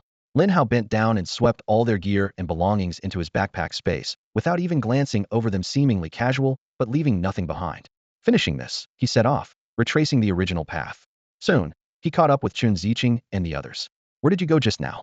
Chun Ziqing asked, noticing Lin Hao trailing quietly behind, and feeling something distinctly different about him. The lingering stench of bloodlust mirrored his uncle's aura returning from the abyss. Ran into some demons. Took care of them. Lin Hao replied calmly. Oh, be careful then. This mission now depends solely on you. When everyone reached the end of the passage, a massive shadow suddenly surged on the distant horizon. Countless demons crowded the sky, easily numbering in the thousands at a glance. Prepare for battle. Chun Ziqing shouted sharply. The tank-class warriors gritted their teeth and charged forward. Their heavy armor screeched harshly against the rocky ground, but each face was grim and cold as water. How are there so many? Someone whispered hoarsely, voice thick with disbelief. Before, each wave had only dozens, and we suffered heavy losses. Now there are thousands. No way we can fight this. This is deadly. Every demon is terrifying, and such a huge horde is rushing at us. So many of us will survive? Another voice trembled. I think we should retreat. Some noble heirs, who had never truly faced such bloodshed, felt panic consuming them. Before the formation was complete, a dozen silently slipped away, trying to escape back the way they came. Don't scatter. Chun Ziqing roared, her gaze sharp as a blade. If you break ranks, you'll just die faster. But that handful didn't listen. They only thought selfishly. Better to let others hold the front line, so we have a chance to live. Soon, those dozen or so broke from the main force, sprinting in chaos. Their formation shattered. Mages ran ahead, while tanks lagged behind at the rear. What a bunch of cowards. Splitting up will only get you killed faster. Chun Ziqing's lips turned white with fury, hands trembling as if she wanted to punish them. Lin Hao gently patted her hand. Forget it. When survival's at stake, it's normal for some to charge forward and others to run fastest. Meanwhile, more noble heirs still gripped their weapons tightly, silently standing their ground on the front line. The fleeing dozen had run about 400 to 500 meters when suddenly dust exploded from the left rear flank. 100 or more headless night demons charged from a slant. Black warhorses neighing wildly, massive blades swinging, crashing into that scattered group. Demons behind them too. The frontline defenders' faces turned pale. They were already surrounded. Without tanks holding the front and no one commanding, the fleeing squad quickly broke apart. Dark blades and cold spears rained down like a storm. Mages didn't even have time to raise their shields before being cut into bloody mist. In mere seconds, every one of the dozen was wiped out, their screams drowned by thunderous hoofs. Someone desperately cast a skill to provide ranged support, but the shining blade flickered weakly in midair, too far to help. Even though the deserters were hated for fleeing, watching them slaughtered chilled everyone's hearts, grief and terror rolling inside as they realized the demons would reach them next moment. Lin Hao, what do we do now? Chun Ziqing's voice betrayed her tension. Those left had embraced certain death, yet the pressure was suffocating. Over there, Lin Hao pointed to a narrow mountain ravine on the left. Use the terrain to narrow the front. Tanks hold the entrance. A few shooters can protect the support. Chun Ziqing followed his gaze and immediately understood. The cliffs would seal the flanks. They only had to hold the front line. She looked at Lin Hao deeply. Amid such peril, he remained calm and sought an edge. All move left. Fall back to the ravine. She ordered swiftly. The team shifted and closed ranks, shields overlapping, bows and staffs lining up in 2 columns behind. Lin Hao knew well that alone they couldn't withstand thousands of demons.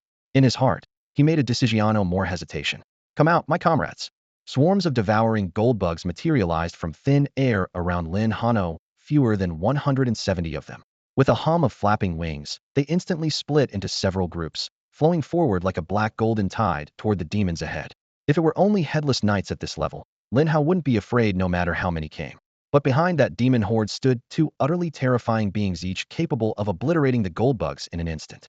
To survive, they had to first wipe out these little fiends, then concentrate all firepower on the 2 monstrous leaders. What class is he? How does he control such strange bugs? The professionals who saw Lin Hao's first move were filled with disbelief. Using bugs to fight demons? What can those bugs even do? Are they just cannon fodder? Even fodder's finny, at least they buy us time to set up defenses, someone murmured from the crowd. Just then, over 100 headless knights flanking from behind crashed into the defense line woven from dozens of gold bugs. Blades flashed, horses neighed and roared. The scene devolved into chaos. In the blink of an eye, a headless knight crashed heavily to the ground. Another was chewed to bits. Within seconds, a whole row of demons lay sprawled across the blood-soaked earth. Seeing this, the remaining demons fled, but the gold bugs pursued relentlessly, giving them no chance to escape. No way. Those tiny bugs actually butchered all the demons. Did I see that right? Seeing is believing, but it still feels unreal. If my eyes weren't in my own head, I wouldn't believe it either. First time seeing it? Vice Envoy Lin just wiped out hundreds more demons earlier than this. Someone who regrouped with Lin Hao couldn't help boasting. What's Lin Envoy's background? How is he so strong? Others asked, but no one really knew the answer. Lin Hao, thank heavens for you. Chen Ziqing breathed a quiet sigh of relief. The earlier wave of demons' pincer attack had nearly frayed her nerves. She feared Lin Hao's pet bugs would exhaust their strength. Now, seeing the gold bugs still as fierce as ever, she finally felt reassured. Don't worry, demons like these are nothing. Lin Hao's gaze swept across the battlefield, locking firmly onto the 2 demon leaders who could kill his gold bugs in a single blow. Headless knights were disposable fodder to be wiped out no matter the numbers. But the real threat was only now showing itself. Here they come. 3 figures tore through the distant sky at high speed. The first, the winged demoness who had fought them multiple rounds before, her dark red wings stirring a bloody wind. The second, a winged man swathed in black-purple demonic flames like the demoness. The third, a seductive woman surrounded by a whirlwind at her feet, her body held aloft by raging wind elementals, her skirts snapping sharp as blades. At the same time, new demon waves roared in from all directions.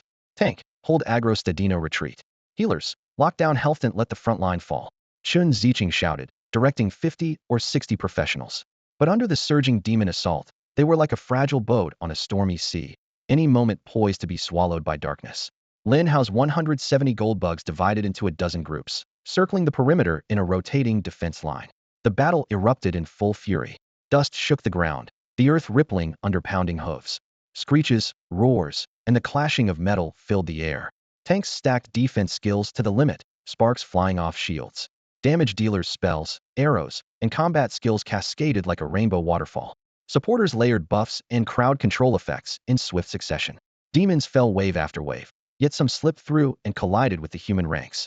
In the melee, the defensive line was torn, small gaps forming, blood splattering cloaks and robes. Professionals fell one after another. Lin Hao, these demons are too powerful. Even with your efforts to eliminate most of them, they're still incredibly difficult to fend off. Chen Ziqing braced himself against his bloodstained shield, his gaze sorrowfully scanning the fallen comrades at his feet. In just a few minutes, corpses had already piled high like a small hill. Hold your line and stay alive as long as possible, Lin Hao warned in a deep voice, his eyes drifting beyond his companions to the gruesome battlefield ahead. A storm of black and gold erupted as the gold-devouring insects intertwined with the demons. Swarms surged at their targets. Some were swatted away midair, while others crashed into the ruins. Yet, the moment one managed to latch onto its prey, its razor-sharp mandibles tore through armor, burrowed into flesh, shredded vital organs within seconds, and burst out from the inside. The demon invariably collapsed moments later. There are still too few of them, Lin Hao thought, feeling a rare pang of helplessness. While the lesser creatures were swiftly annihilated, this horde of superior enemies had drastically reduced the efficiency of his gold-devouring insects. His own melee capabilities paled in comparison. The illusion of invincibility he'd once possessed was utterly shattered in this battle. The number of his insect pets increased according to the leveling rule of 10 more per level, a seemingly substantial growth. However, the higher his rank, the harder it became to advance, limiting this increase. Fortunately, a Beastmaster's contract species had no such upper limit. As long as he could summon and sign new contracts, his army could grow indefinitely. He had recently reached level 20, which theoretically allowed him to revisit the insect realm for more recruits, but with the current chaos unresolved, that plan had to wait. As for his personal combat skills, he vowed to focus on upgrading his abilities and equipment after this ordeal. Lin Hao, I admit I've misjudged you in the past. I'm sorry, Chen Ziqing said, taking a deep breath as his gaze lingered on the dozen fresh corpses scattered around. Without you, far more would have died. Lin Hao turned to him with a calm expression, choosing not to respond. In his mind, what Chen called misjudgment was inconsequential. Besides, apart from minor friction during their first expedition outside the city, Chen Ziqing had never actually caused him harm. This mission saw 50 city defenders mobilized, none above level 30 their full force. They had initially believed their numbers sufficient, only for reality to crush that illusion. If not for Lin Hao, the entire squad would likely have been wiped out. Chen Ziqing, typically straightforward in nature, now fully acknowledged that this Beastmaster was single-handedly maintaining control of the battlefield. Lin Hao shook his head, though. Don't get too optimistic. The 3 strongest demons are still up there. If things get out of hand, you must retreat immediately. After several rounds of intense clashes, over 10 of the defenders had fallen. Meanwhile, more than half of the 1,000-strong demon horde had been eliminated, leaving scattered groups too small to swarm effectively, largely thanks to Lin Hao's efforts. Chen Ziqing followed his gaze toward the sky, where 3 massive shadows hovered ominously, and felt his heart tighten with unease. Those cursed insects again. The demon saintess narrowed her eyes as she watched the relentless slaughter caused by the gold-devouring insects, her voice cold. They are indeed troublesome, but not invincible. We've killed dozens so far. Only about 100 remain on the battlefield. As long as we keep them at a distance, we can wipe them out. Vlad, the vampire, replied coolly. Humph, they'll take care of those humans first. With a sharp swoosh, she vanished. Whirlwinds curled around her feet as the demon saint soared toward the crowd. With one hand, she summoned a pitch-black spellbook and shouted coldly, Windstorm Dragon. Suddenly, massive tornadoes formed in the air, roaring fiercely downwards. Their cutting winds shredded the earth as they charged straight at everyone. Watch out, everyone! Chen Ziqing warned immediately. 20 damage dealers raised their hands, unleashing spells, fire, and lightning blasts crashing in succession. Boom! The first tornado shattered. The second and third were torn apart as well. Only the fourth tornado held, storming straight into the crowd and swiftly snatching up 4 or 5 unlucky souls into the sky. Protect Lin Hao, Chen Ziqing ordered without hesitation. Lin Hao stood firm, his arm flicking as 20 metallic, gold-eating larvae burst forth, transforming into golden threads darting toward the demon saint. Wind cluster, the saint murmured softly. Dozens of fist-sized whirlwinds appeared at her feet, tightly binding the larvae. Though unharmed, the bugs were trapped like prisoners in a wind cage, unable to break free. Lin Hao frowned deeply. His perfect chance to finish the fight was slipping away. From behind, the vampire demon suddenly raised an ornate holy chalice, tilting it sharply. Splash inside, a turquoise liquid turned to mist, swirling upward and diving into the whirlwinds. In an instant, the larvae's metallic shells were coated in an eerie green sheen. Lin Hao's heart pounded wildly as he realized their life force was rapidly draining. Last time, 30 larvae were killed just like this, poisoned to death. If the toxic mist drifts over the crowd, no one will survive. Chen Ziqing, I'm leaving a dozen larvae with you to cover the retreat. You all fall back immediately and clear out the scattered headless knights. Don't let those 2 flying demons get close. If they dive, just run heroics. What about you? Chen Ziqing asked anxiously. I'm fine. They can't kill me. They'll command the pets to counterattack. The poison mist churned in the air. Without hesitation, Chen Ziqing commanded sharply. Everyone fall back, 500 meters. Trying to flee? You'll all die? The vampire demon chuckled darkly, tilting the chalice again. Infinite poison. 100-meter-wide green fog suddenly poured down like a curtain, pressing toward the group. Run. Lin Hao's expression twisted in terror. The team rushed to retreat, but a dozen or so, including Lin Hao himself, were still too slow and swallowed by the toxic wave. In an instant, Lin Hao's heart went haywire, muscles tensed, and his skin felt as if it were burning with searing pain. Sharp pricks stabbed his senses, causing his mind to blank. His health bar plummeted rapidly. Those dozen poisoned teammates writhed on the ground, screaming in agony, their lips turning blue, breath fading within moments. Lin Hao, Chen Ziqing cried out from afar. Don't worry about me. You can't stop this poison. Run. Lin Hao roared. Within a minute, all those on the ground fell silent. Chen Ziqing fought off the scattered demon knights while glancing back at Lin Hao, face pale and trembling quietly. Lin Hao, you have to hold on. Crack. A delicate spirit butterfly fell from Lin Hao's shoulder, its wings dimming as life drained away. It sacrificed its final strength to block a fatal blow for its master, but it also signaled even greater danger ahead. The terrifying poison showed no sign of weakening. Lin Hao cursed bitterly. No matter how thick my health bar is, I won't last long against this. His face twisted, the expression dark and grim. Suddenly, Lin Hao's expression darkened again. The 20 golden devouring worms trapped in the demon Saintis wind vortex and poisoned by the deadly toxin had all lost contact. Were they dead? Yes, dead. One after another, the exhausted worms broke free from the swirling winds only to fall lifelessly to the ground like broken beads, motionless. These pet insects were known for their incredible strength, immune to fire, water, and mental attacks, with astonishingly thick armor and health. Yet, even they couldn't withstand the relentless poison now. As they fell, green corrosion quickly spread over their bodies, their shells losing all shine, signifying complete death. Before arriving at this place of doom, Lin Hao had already lost dozens of golden devouring worms chasing the banshee. Now with 20 more lost, his total casualties neared 50. With 10 left behind to assist Chen Ziqing in hunting the headless horseman, he had barely 100 worms left under his control. Crack! A crisp snapping sound rang out as another fairy butterfly fell from Lin Hao's shoulder, its powdery wings scattering. Over just more than a minute, his health had plummeted by over 10,000 points. The toxin was like a bottomless whirlpool, greedily gnawing down his health bar, his life slipping rapidly away. Return! Lin Hao's eyes burned red as he bellowed. Over 100 golden devouring worms immediately broke free of their struggles, swirling into a dark torrent to fly back to their master. If they couldn't kill the 3 demons soon, not only would all the worms and butterflies perish, but Lin Hao himself would be poisoned to death inside this dungeon. Wind Vortex. The demon Saintis saw the worms rushing back to Lin Hao and immediately waved her staff, chanting a chain of spells. Semi-transparent whirlwinds quickly formed one after another, only stopping when her face turned pale and her body staggered. Around her floated 40 or 50 wind vortices, howling as they swept toward the worms. Scatter! Lin Hao willed, and the 100+ worms dispersed like stars fleeing the sky. Still, 40 or 50 got caught in the fierce winds, their shells scraped until they buzzed in protest. Freed from the vortex, the rest swarmed the 3 demons from all directions. The 3 demons felt a chill and quickly dodged. But with time, mistakes were inevitable. The banshee, already grievously wounded, was slowest. Over a dozen worms suddenly pounced, knocking her into midair.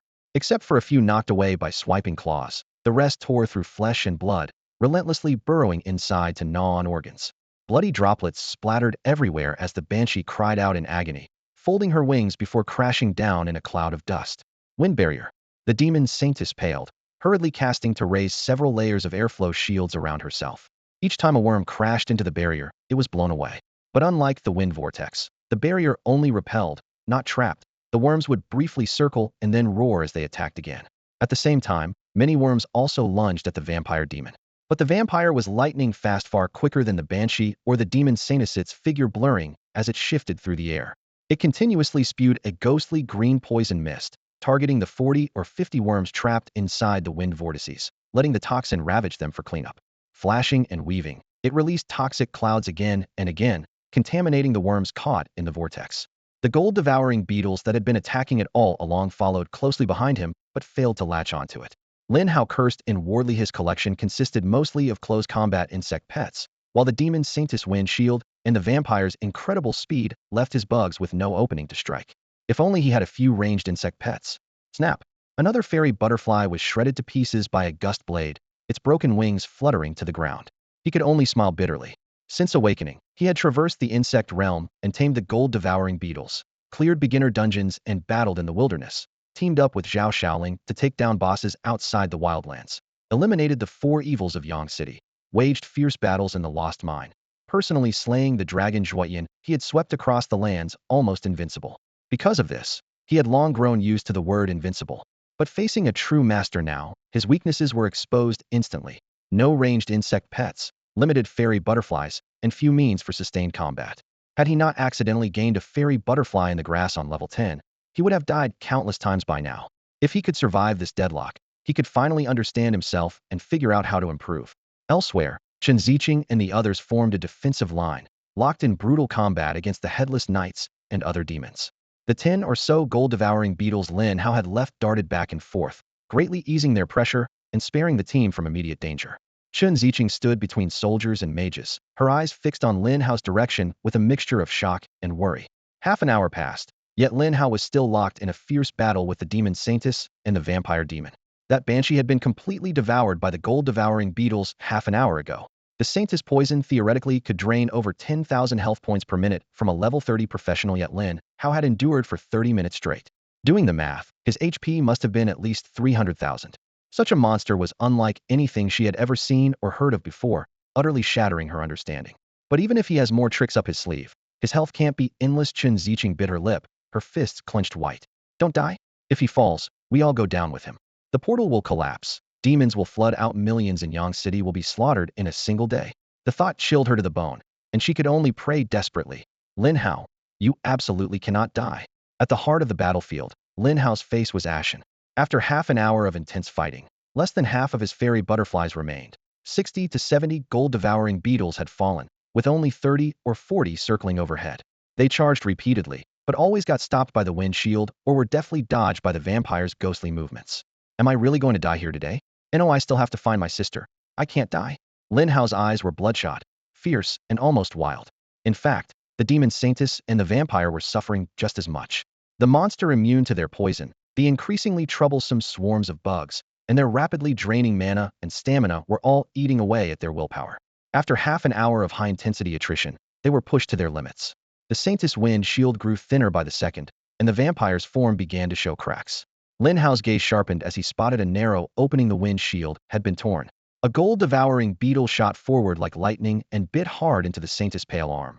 Almost simultaneously, another bug burrowed into the vampire's ankle, its fangs sinking deep as blood splattered. Now it's my turn to strike back. Once the demon Saintess and the vampire demon broke their defenses, it was the anglerworm's turn to dominate. 1, 2, 3 swarming in a wave from behind Lin Hao. A swarm of anglerworms smashed like a sandstorm against the demon Saintess' pale skin. Midair, blood mist tore apart into a curtain of rain, and the once exquisitely beautiful face of the demon Saintess instantly warped in agony. Lin Hao, it's you again. You ruined everything. She glared fiercely at the youth on the ground, her voice filled with insane hatred. Don't get cocky. If my true form descends, 10,000 of you wouldn't survive. I'm only a clone. If I die, they'll just lose some vital energy.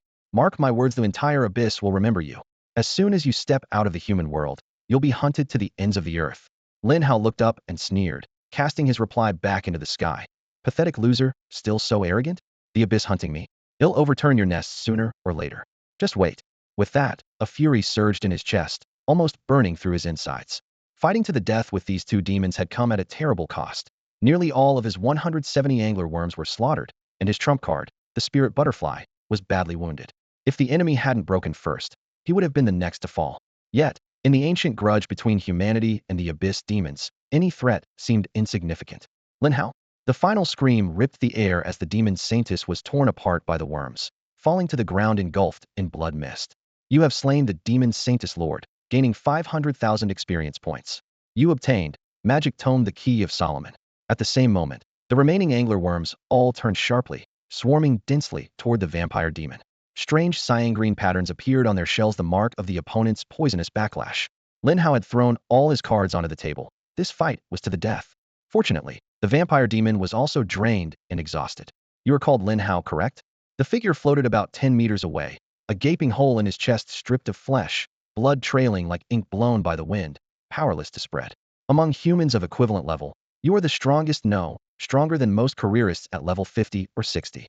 His expression was calm, his voice steady for someone so near death. I am Count Vlad. Defeated today, I accept it wholeheartedly. Lin Hao, we shall meet again. With that, he bowed slightly to Lin Hao. The next instant, the anglerworms surged like a tide, devouring him until only bone and flesh fragments fell to the dust. You have slain Count Vlad Lord, gaining 500,000 experience points. You obtained Magic Scroll Endless Poison. You have reached level 21. They're finally all dead.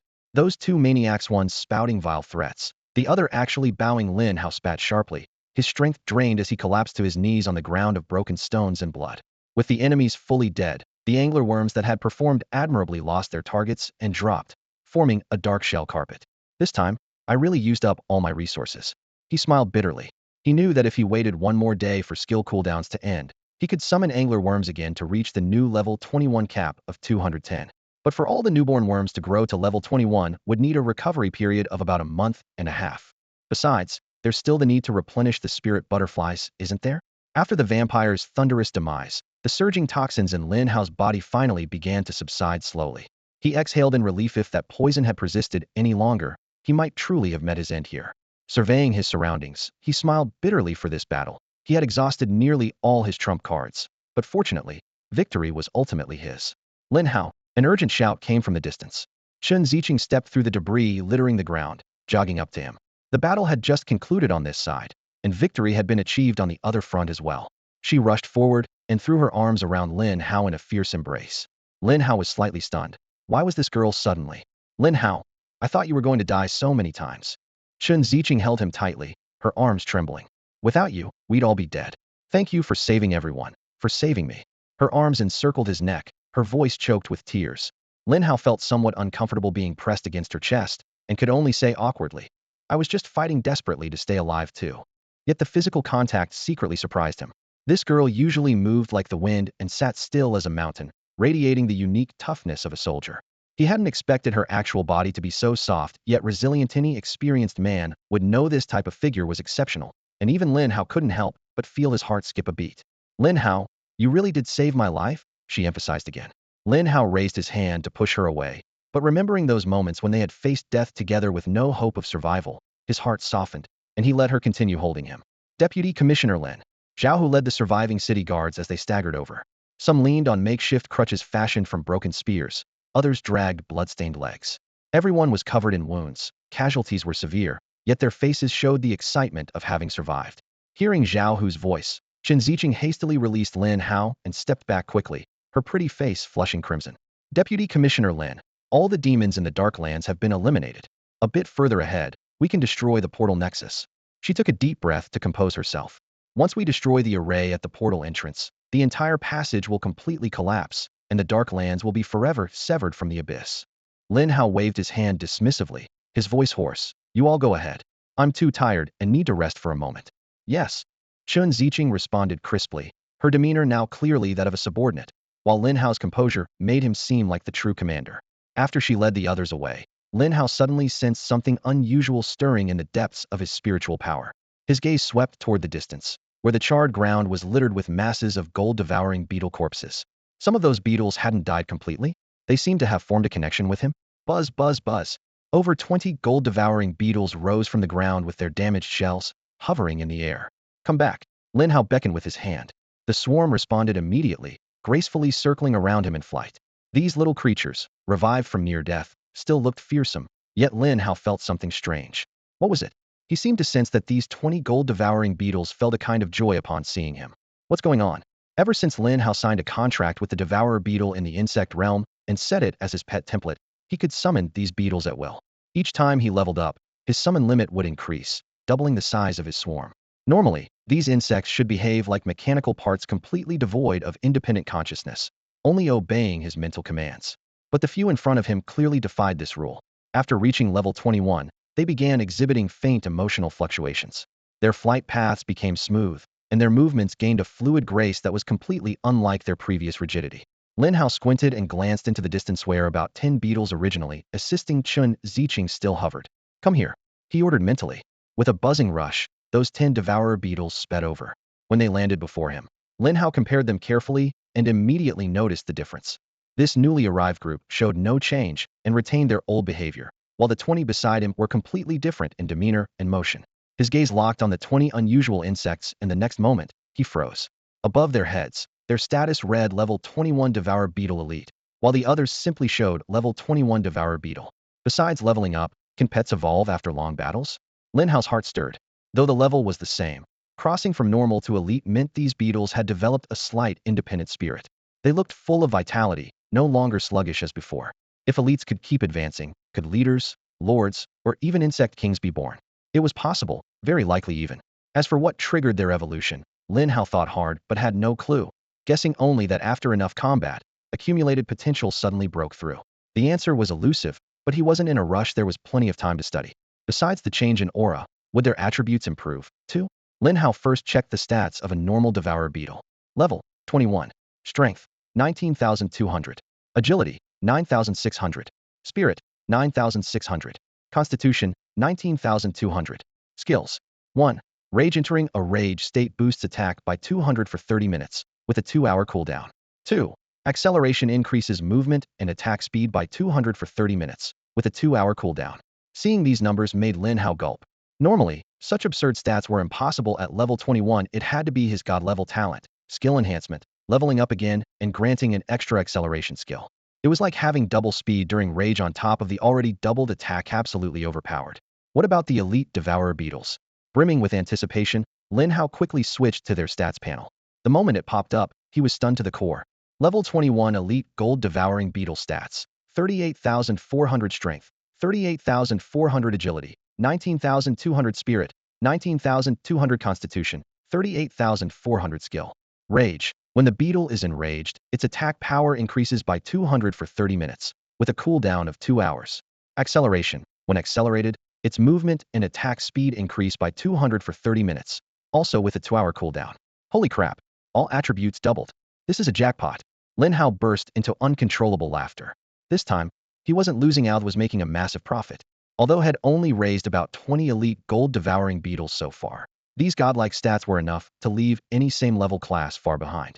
Thinking of the upcoming Grand Marshal exam, and how after the exam he'd be heading to the capital to enroll in Qingbei Martial University, Songlong Academy, Lin Hao felt his confidence swell like never before. Yes, yes, yes. He clenched his fists so tightly his knuckles turned white. Soon, he'd find his long-lost sister. If anyone had truly driven her to the edge, he would personally wipe every last one of those enemies out. Just as he was riding high, a sudden thought struck him. Summon. The void rippled like water, and 5 brand-new level 21 gold-devouring beetles appeared, their shells shimmering with golden light. Just this one summoning drained half of his spirit. Lin Hao glanced at his rapidly falling spirit bar and gave a wry shake of his head. If he relied solely on natural meditation to recover, it would take a full day to go from empty to full spirit. At that rate, gathering a full roster of devouring beetles would take at least half a month, not to mention the large number of spirit butterflies waiting in the wings. After a moment's thought, he silently resolved to buy some high-grade recovery potions to speed things up if necessary. The newly summoned beetles circled in the air, and he immediately pulled up his status panel to check. As expected, these 5 were just ordinary individuals. To elevate them to elite status, they'd have to fight countless brutal battles or wait for special opportunities. Being able to command 20 elite beetles all at once was already a tremendous blessing. Smiled contentedly. Disappointment? Not a chance. He was only just beginning his true journey in life. One day soon, his forces would be filled with elites, even boss level, lord level, and ultimately king level gold-devouring beetles. With that thought, Lin Hao opened his personal attribute panel. Name: Lin Hao. Class: Beast Tamer. Level: 21. Strength: 320. Agility: 320. Spirit: 650. Constitution: 320. Class skills: Insect Contract, Pet Summoning Level 21. Talent skills: Skill Enhancement Level 3, Position Swap, Insect Realm Traverse, 3 uses remaining. Level 21 Gold Devouring Beetles summoned, 31210. Level 21 Spirit Butterflies summoned, 11210. Looking at the panel, Lin Hao felt a mix of emotions. First, his base stats of just over 300 in each attribute were mediocre for level 21. Compared to his pet's tens of thousands, he felt like a pauper with empty pockets. It was definitely time to craft a top-tier gear set for himself. Second, his core talent skill enhancement had just hit the critical 20 level threshold and upgraded to level 3, offering a 30-fold boost. No wonder his pet stats went through the roof. Third, his insect realm traverse uses had been refreshed to 3. Last time Head left a beetle in a patch of grass as an anchor point.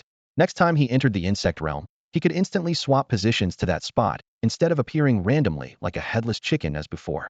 With the next level 30 still some time away, and 3 more chances to traverse the worm realm freshly obtained, it was expected there would be a considerable wait before then. Lin Hao stood on the scorched rocks of the shadowy domain, quickly calculating. These 3 new opportunities to cross the worm realm were extremely precious and required careful planning before acting. As expected, the summoning limit for the devouring gold worms and spirit butterflies had risen to 210, but to reach full strength, patience was needed for them to recover. He might have to buy some expensive restoration potions from the trade center later after checking the market. Having been busy leveling up recently, many things had been put on hold. Rumble. Suddenly, a violent tremor shook the land as if ripped upward by a great force. Lin Hao looked up sharply and saw a piercing white light shooting into the sky from afar, illuminating the surrounding black mist. It's done. Chun Ziking's voice trembled with excitement as he hurried over. The abyssal portal has been severed. As always, we'll be forcibly teleported out in 10 minutes. Lin Hao nodded, a slight tension in his chest easing. If not for you, the outcome would have been completely different, Chun Ziqing said solemnly. We all would have died, and even Yang City might not have held out. He'll report your contribution to the military as it deserves. For the subsequent resource development, you'll receive dividends though by regulation, personal shares can't exceed 5. He mentioned the share in advance, fearing Lin Hao might be disappointed after all. The combined efforts of many might not surpass his alone. Still, even 5 of total profits in the tens or hundreds of billions would be astronomical sums. Lin Hao smiled calmly. The later development will require massive manpower and resources and need to consider various factions. Besides, I'm just a senior in high school. Holding hundreds of millions would already make me Yang City's top tycoon. Chun Ziqing clapped his hands and loudly addressed everyone. You have the last 10 minutes. Spread out and search. Everything you find now is yours. Everyone, stirred by his words, excitedly scattered. After endless battles and demons everywhere, good loot had often been ignored even if under their feet. Now they could finally gather freely. Lin Hao, aren't you coming? Chun Ziqing asked. No, I'm going to find my classmates. Lin Hao waved off and headed deeper into the black mist. Outside the portal, City Lord Chu Yuan, Zhao Kaijun, and elders from the major families had long awaited in the plaza, faces grim. Hours had passed, and no one returned from the shadowy realm, indicating the portal was not yet fully severed. General Zhao, do you think they'll complete the mission? Chu Yuan asked quietly. Zhao Kaijun pondered briefly. It's hard to say. We've done all we can, sending city guard elites around level 30 and top experts from each family. If they fail, a flood of abyssal demons will pour out from the shadowy realm. City Lord, are our defenses ready for the aftermath? Rest assured, all 30,000 city guard troops are assembled and arrayed outside, ready on command, Zhao Kaijun answered seriously. General Zhao, you really are clueless. You sent those students into the shadowed realm when the time comes. How do you plan to explain this to old Mo? Master Zhao stared intently at the burly soldier before him, his voice heavy with anxiety. Zhao Kaijun gave a wry smile and scratched the back of his head. Master Zhao, you've said that at least a dozen times in the past few hours. Humph. Master Zhao swished his sleeve sharply, his tone merciless. Especially that Lin Hao. Do you know how much effort and resources old Mo has poured into training him? As for the other family heirs, I don't care. I can guess their elders' intentions. But Lin Hao is different. His abilities are only so-so. Sending him in is nothing short of sending him to his death. Faced with the sharp rebuke, Zhao Kaijun lowered his head silently, but his right hand stealthily felt inside the pocket of his military pants to grasp a recommendation letter he had prepared long ago. If Lin Hao really got into trouble inside, as Master Zhao feared, it would mean well-intentioned but disastrous consequences. He had only wanted to give the boy a chance, but also dreaded letting that chance become a death sentence. A storm of conflicting emotions churned in his chest, and he could only hold his silence. Deep inside the shadowed realm, a cold wind moaned through the ruined mountain pass. Yu Daping gripped his war blade tightly, eyes wary, only relaxing when a familiar figure steadily emerged from behind a pile of rocks. Jumping to his feet, his voice trembled. Lin Hao, you finally made it too. We're nearly scared to death here. At the edge of the pass, Ning Unc pointed toward the rock wall above that had just violently trembled. The passage almost collapsed earlier. What happened? Lin Hao sheathed his long sword, a hint of ease in his smile. The danger's past. We deliberately broke the passage ourselves. I knew it. With Brother Hao around, we'd definitely complete the mission. Lin Shi cheered and rushed forward, her admiring gaze almost sparkling like starlight. Mu Shui stood quietly to the side, her moonlit eyes fixed on Lin Hao as she silently thought. This man has done the impossible again. About 10 minutes later, an invisible yet overwhelming force suddenly surged through the whole area. Everyone felt their bodies tighten, as if lifted by giant hands, utterly unable to resist being forcibly teleported out of the instance. A blinding white light flashed. One by one, figures landed on the clearing before the instance's entrance. Ha ha, great. You finally made it out. Zhao Kaijun, who had been waiting outside, hurried forward with a rough laugh charged with excitement. Uncle, we did not fail you. We broke the passage. Chun Ziqing's face shone with joy, but he added quietly, but many lost their lives. The 100-strong elite squad now numbered fewer than 30 survivors. Elders from prestigious families who had anxiously awaited outside poured in. Some cheered at the reunion, while others silently wept. Yu Daping, Ning Unc, and the others embraced their families one by one, the sound of choking sobs rising and falling. Only then did Master Zhao release a breath of relief. He stepped forward and patted Lin Hao on the shoulder, eyes full of satisfaction. Xiao Hao, I'm glad you knew when to hold back. Survival is more important than pride. He had always regarded Lin Hao as something like a junior and feared that all old Mo's hard work would be wasted. Seeing Lin Hao return safely, he was convinced that prioritizing survival was what had kept him alive. But Chun Ziqing stepped forward, his voice firm and resolute. Master Zhao, Lin Hao was not just protecting himself. Nearly all the demons in that passage were slain by his hand. Without him, Not one of the 20 of us would have survived. Without him, the passage could never have been destroyed. He saved us all and he saved the entire city of Yangqing. Lin Hao?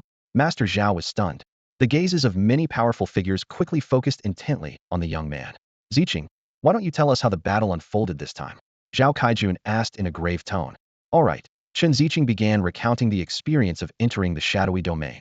Her voice was not loud, yet clear enough to swiftly pull everyone back to that blood-soaked, swirling black mist battlefield. The ferocity of the demons far exceeded expectations, causing even seasoned veterans to furrow their brows. The demoness' astonishingly instant regeneration made the gathered experts quietly gasp in disbelief. And the grand finale, the demon saintess and the vampire demon, the overwhelming terror they radiated still pressed heavily through memory, especially the vampire demon's venom, potent enough to kill a level 30 professional instantly upon a single breath. This piece of information seemed to chill the room's air noticeably. Lucky this time, really lucky to succeed and expect such strong enemies inside. An elder from a noble family sighed, stroking his beard. Luck? That was Lin Hao risking his life to make it happen. Chen Ziqing shot back firmly. Huh, Lin Hao, you really didn't disappoint me. Zhao Kaijun slammed the table, his smile betraying relief and excitement. City Lord Chu Yuan then stood solemnly, cupping his hands. Lin Hao, you have performed a great service. On behalf of the million citizens of Yang City, I thank you. The proceeds from future dungeon development will give you the highest share. No need for thanks, City Lord. Lin Hao replied calmly, though his tone still carried the sharp edge of a man fresh from battle. As all eyes turned to Lin Hao, a cold snort abruptly broke the atmosphere. That sounds nice, but what can a level 19 professional really do? You military reps just boosting each other, said an elder from a prominent family, his voice low but deliberately cutting with icy disdain. His family belonged to the Strongman Guild and had long been hostile to Lin Hao. Chen Ziqing's repeated praise for Lin Hao was like a direct cut into their own expected gains. They wouldn't stand for it. No praise necessary. Brother Hao's efforts were witnessed by all of us. Lin Shi quickly stood up, cheeks slightly flushed but speaking firmly. Ning Yuan Si, Yu Daping, and others nodded vigorously, backing their words with facts. Yet the elder was relentless. Anyone can talk. How many demons did he kill? One sentence doesn't prove anything. The argument grew heated when suddenly Master Zhao's eyes widened in shock, his voice rising. Wait a minute. Lin Hao, you've reached level 21? He had doubted Chen Ziqing's claims of Lin Hao sweeping through demons. She thought the boy was just a Nepo card, barely scraping level 19 in over 10 days thanks to the headmaster's connections. But now, Lin Hao's professional rank floating above his head clearly read 21, shattering all his doubts. The room buzzed with surprise. I remember he went in at 19, and within just a few hours jumped 2 levels? When I went from 19 to 20, it took me half a month and tens of thousands of kills. So how many demons must he have slain in there? Tens of thousands? The murmurs rippled nonstop. The mocking elder's face went pale, and then dark had no more words. In reality, Lin Hao had only slain just over 1,000 demons in the shadowy domain, yet the monsters there granted several times the experience of normal mobs outside, so his leveling speed was entirely unmatched. Just as tensions peaked, a furious roar thundered through the room. Lin Hao, Long Zadiang, did you kill him? The speaker was Long Wu, a strongman guild officer and elder brother of Long Zadiang. He stepped forward, radiating murderous intent, and the entire room fell deathly silent. After all, the strongman guild's power in this city rivaled even the military's. Now that the heir to a powerful family had been murdered, no one dared speak lightly. Long Wu, what nonsense are you spreading? Chen Ziqing stepped in front of Lin Hao, eyes blazing with anger. She had fought alongside Lin Hao, witnessed firsthand how he protected comrades and battled demons. How could such a savior, such a hero, be slandered? Long Wu stood apart from the crowd, his gaze scanning the faces of the survivors, growing heavier by the moment. Long Zhatian wasn't especially powerful, but he always had skilled bodyguards. How could he have died at the hands of monsters in the Shadowed Realm? The Strongman Guild had sent over a dozen people in this time. None returned alive and, most crucially, Long Zhatian himself never came out. Earlier, Long Wu quietly questioned a few survivors and learned that near the end, Long Zhatian and his group were still alive and had even clashed with Lin Hao. But after that, they vanished. What Long Wu understood even more clearly was that Long Zhatian had paid dearly before setting out hiring 2 assassins, one of whose missions was to kill Lin Hao inside. Now, Lin Hao was unharmed, while Long Zhatian was dead. It was nearly certain Long Zhatian was killed by Lin Hao instead. Long Wu, everyone calls you Lord Wu, but you talk nonsense like passing wind, Chen Ziqing said coldly, completely ignoring the Strongman Guild's prestige. What do you mean he shouldn't have been killed by monsters? If it weren't for Lin Hao, not just Long Zhatian, even I'd be dead in there. The Strongman Guild is powerful, but are you stronger than 50 military experts? By your logic, Everyone who died at the demon's hands should be blamed on Lin Hao. Ridiculous. Long Wu opened his mouth but couldn't come up with a single rebuttal halakh proof and couldn't openly admit that Long Zhatian coveted Lin Hao's Nightstar heart and killed him over it. In the end, all he could do was glare fiercely at Lin Hao. That's enough. City Lord Chu Yuan interrupted sternly. Long Wu, stop speculating. Lin Hao saved over 1 million lives in Yang City. He's not some common civilian professional the Strongmen Guild can bully at will. City Lord Chu, I didn't mean it like that. Long Wu forced himself to explain. It's well known there was tension between Long Zhatian and Lin Hao before entering the Shadowed Realm. Tension? Chu Yuan sneered. Wasn't it your Strongmen Guild trying to forcibly take what belonged to him? Long Wu, take my words back to Long Tan. Lin Hao is now with the military. If you want to move against him, you'll have to get military approval first, and also approval from the guilds whose members he saved. I don't approve either. A large man with a thick gold chain around his neck stepped forward. Lin Hao's my son's classmate. Anyone who messes with him is messing with me. I don't approve either. Ning Mahua stepped forward. I don't approve either. The Lin family representative declared. I don't approve either. The Mu family followed immediately after. Within moments, 7 or 8 powerful families had lined up in support of Lin Hao. Long Wu's facial muscles twitched uncontrollably. Military backing combined with so many clans on Lin Hao's side meant even the guild leader Long Tun would need to weigh the consequences carefully, let alone him. Fine. Long Wu lowered his voice. If I can find evidence, then even you can't say a word, right? Zhao Kaijun, silent until now, said coolly, fine, evidence first. In the end, your Strongmen Guild should be grateful to Lin Hao. If those demons had broken into Yang City, whether your guild could still exist is another question entirely. Long Wu hung his head. In the past, when the Strongmen Guild spoke, everyone listened with respect. Today, just opening his mouth sparked rage across the room. Fine, I accept this blame. Let's go. He swept his sleeve and left, several subordinates hurrying after him. He felt utterly humiliated here. Lin Hao, thank you for saving Ning UNC and countless people in Yang City. Hey, race the deal. You give me your Night Star heart, and the Ning family will find all the materials and craft it into a finished necklace to repay your kindness to us. Ning Mo was said first, his tone respectful and sincere. He had originally planned to use the production list to bargain with Lin Hao, but now he was willingly offering financial and material support plus a finished product. Everyone present exchanged surprised looks. Old Ning, if you're short on materials, my Lin family has plenty. Feel free to take whatever you need. The Lin family head laughed heartily, his attitude straightforward. Count me in too. The Mu family head quickly added. Then representatives from several other noble families nodded in agreement, the scene bubbling with enthusiasm. Lin Hao smiled broadly and cupped his fists. Thank you, Ning Zong and all the uncles. The Nightstar heart was the key material granting one to all skills, rare and impossible to come across easily. Receiving a finished necklace directly was an incredible opportunity. Just then, Zhao Kaijun, who had been watching quietly, stepped forward and handed Lin Hao a gilded letter of recommendation. Lin Hao, you're very powerful. Songlong Academy welcomes you. Thank you, Uncle Zhao, but the college entrance exam hasn't started yet, so it's not certain if he'll get into Qingbei Wudao University. Lin Hao accepted the letter solemnly. That recommendation letter had been one of his main goals in venturing into the dark territory.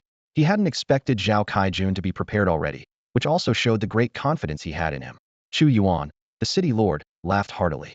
Huh, with your strength, what's the exam 2 days from now? If you want, I can recommend you directly for admission without taking the exam.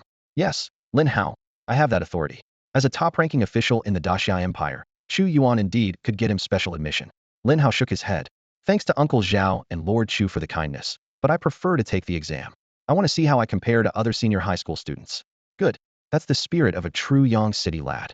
Master Zhao, who had been silent until then, gave a thumbs up.